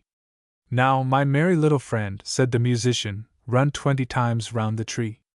The little hare obeyed, and when it had run 20 times round the tree, the cord had twisted itself 20 times round the trunk, so that the poor little beast was held a fast prisoner, and it might bite and tear as much as it liked, it couldn't free itself, and the cord only cut its tender neck. "Wait there till I return," said the musician, and went on his way. In the meantime the wolf had pulled and bitten and scratched at the stone, till at last he succeeded in getting his paws out. Full of anger, he hurried after the musician, determined when he met him to tear him to pieces. When the fox saw him running by, he called out as loud as he could, "Brother Wolf, come to my rescue, the musician has deceived me too." The wolf pulled the branches down, bit the cord in two, and set the fox free. So they went on their way together, both vowing vengeance on the musician. They found the poor imprisoned little hare, and having set him free also, they all set out to look for their enemy. During this time the musician had once more played his fiddle, and had been more fortunate in the result. The sounds pierced to the ears of a poor woodman, who instantly left his work, and with his hatchet under his arm came to listen to the music. "At last I've got a proper sort of companion," said the musician, "for it was a human being I wanted all along, and not a wild animal." And he began playing so enchantingly that the poor man stood there as if bewitched, and his heart leapt for joy as he listened. And as he stood thus, the wolf and fox and little hare came up, and the woodman saw at once that they meant mischief. He lifted his glittering axe and placed himself in front of the musician, as much as to say, "If you touch a hair of his head, beware, for you will have to answer for it to me." Then the beasts were frightened, and they all three ran back into the wood, and the musician played the woodman one of his best tunes, by way of thanks, and then continued his way. The story of Sigurd. This is a very old story. The Danes who used to fight with the English in King Alfred's time knew this story. They have carved on the rocks pictures of some of the things that happen in the tale, and those carvings may still be seen.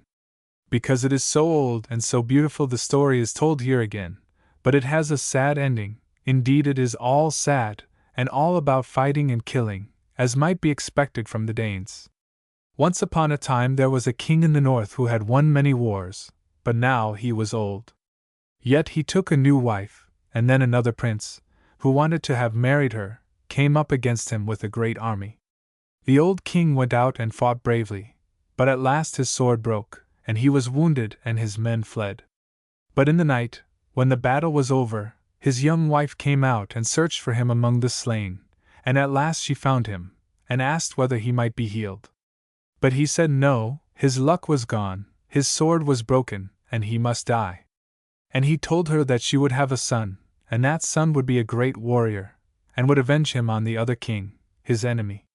And he bade her keep the broken pieces of the sword, to make a new sword for his son, and that blade should be called Gram.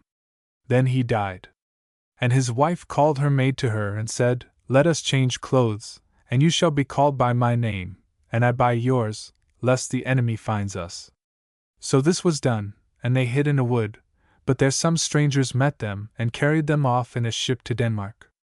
And when they were brought before the king, he thought the maid looked like a queen, and the queen like a maid. So he asked the queen, "How do you know in the dark of night whether the hours are wearing to the morning?" and she said, I know because, when I was younger, I used to have to rise and light the fires, and still I waken at the same time. A strange queen to light the fires, thought the king. Then he asked the queen, who was dressed like a maid, How do you know in the dark of night whether the hours are wearing near the dawn? My father gave me a gold ring, said she, and always, ere the dawning, it grows cold on my finger. A rich house where the maids wore gold, said the king. Truly you are no maid, but a king's daughter.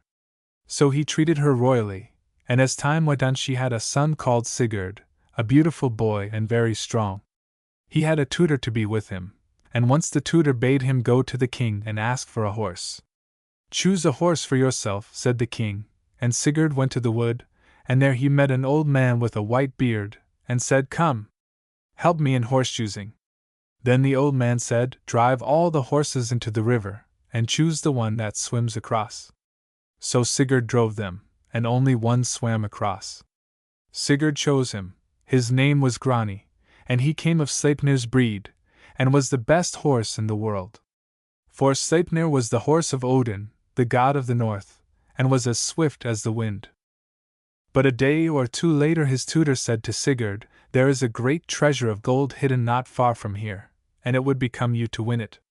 But Sigurd answered, I have heard stories of that treasure, and I know that the dragon Fafnir guards it, and he is so huge and wicked that no man dares to go near him. He is no bigger than other dragons, said the tutor, and if you were as brave as your father you would not fear him. I am no coward, says Sigurd. Why do you want me to fight with this dragon? Then his tutor, whose name was Regan, told him that all this great hoard of red gold had once belonged to his own father. And his father had 3 sons. The first was Fafnir, the dragon. The next was Otter, who could put on the shape of an otter when he liked, and the next was himself, Regan, and he was a great smith and maker of swords. Now there was at that time a dwarf called Andvari, who lived in a pool beneath a waterfall, and there he had hidden a great hoard of gold. And one day Otter had been fishing there, and had killed a salmon and eaten it, and was sleeping, like an otter, on a stone.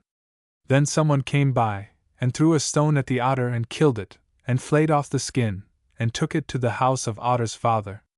Then he knew his son was dead, and to punish the person who had killed him he said he must have the otter's skin filled with gold, and covered all over with red gold, or it should go worse with him.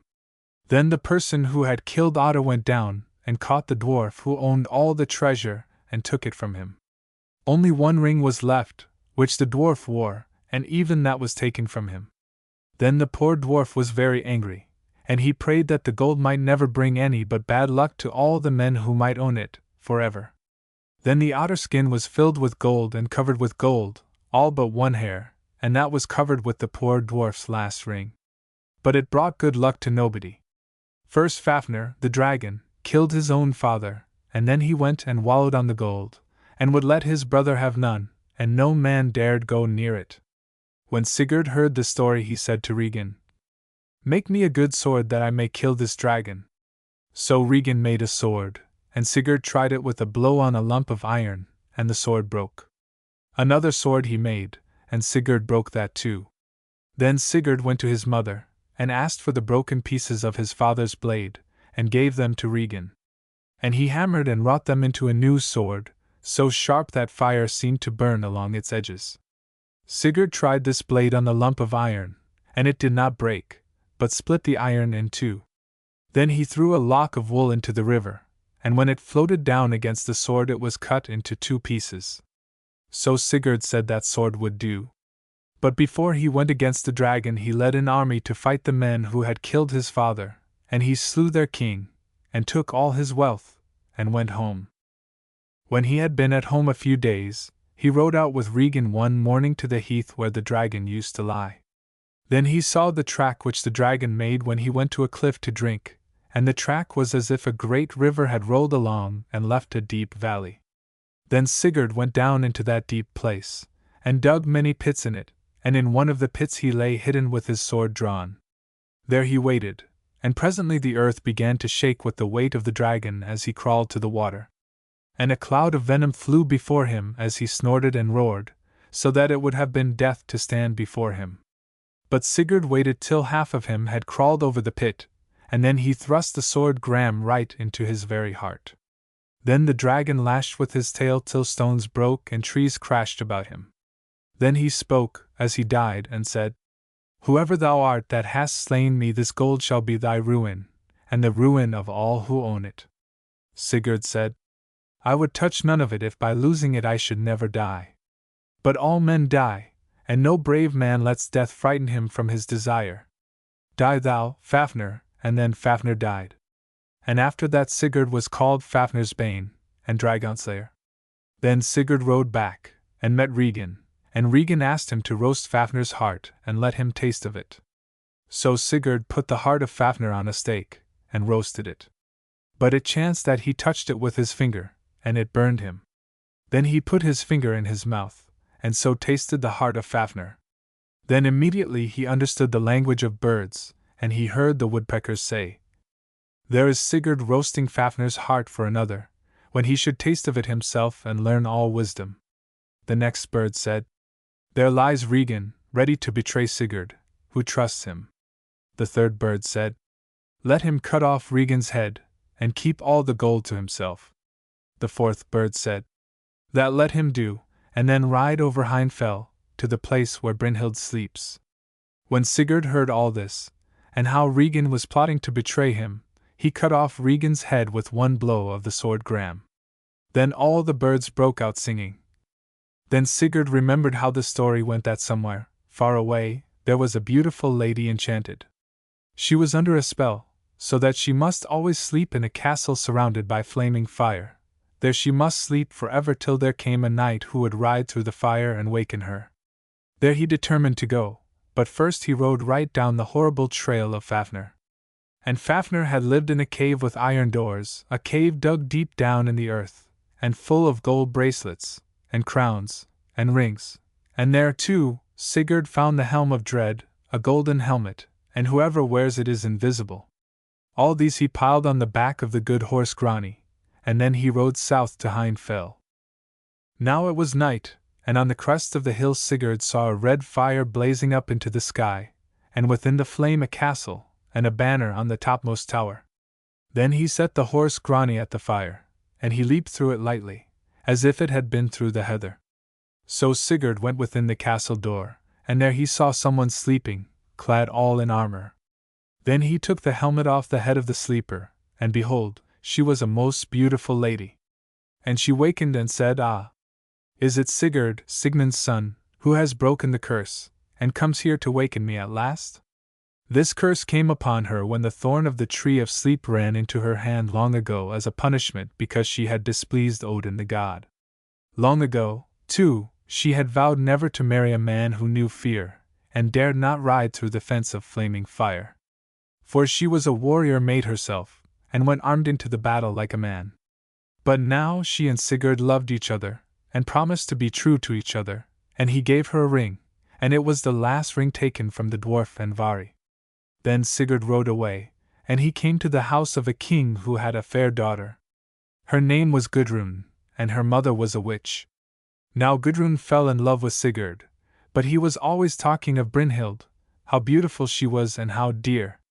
So one day Gudrun's witch mother put poppy and forgetful drugs in a magical cup, and bade Sigurd drink to her health, and he drank, and instantly he forgot poor Brynhild and he loved Gudrun, and they were married with great rejoicings. Now the witch, the mother of Gudrun, wanted her son Gunnar to marry Brynhild, and she bade him ride out with Sigurd and go and woo her. So forth they rode to her father's house, for Brynhild had quite gone out of Sigurd's mind by reason of the witch's wine, but she remembered him and loved him still.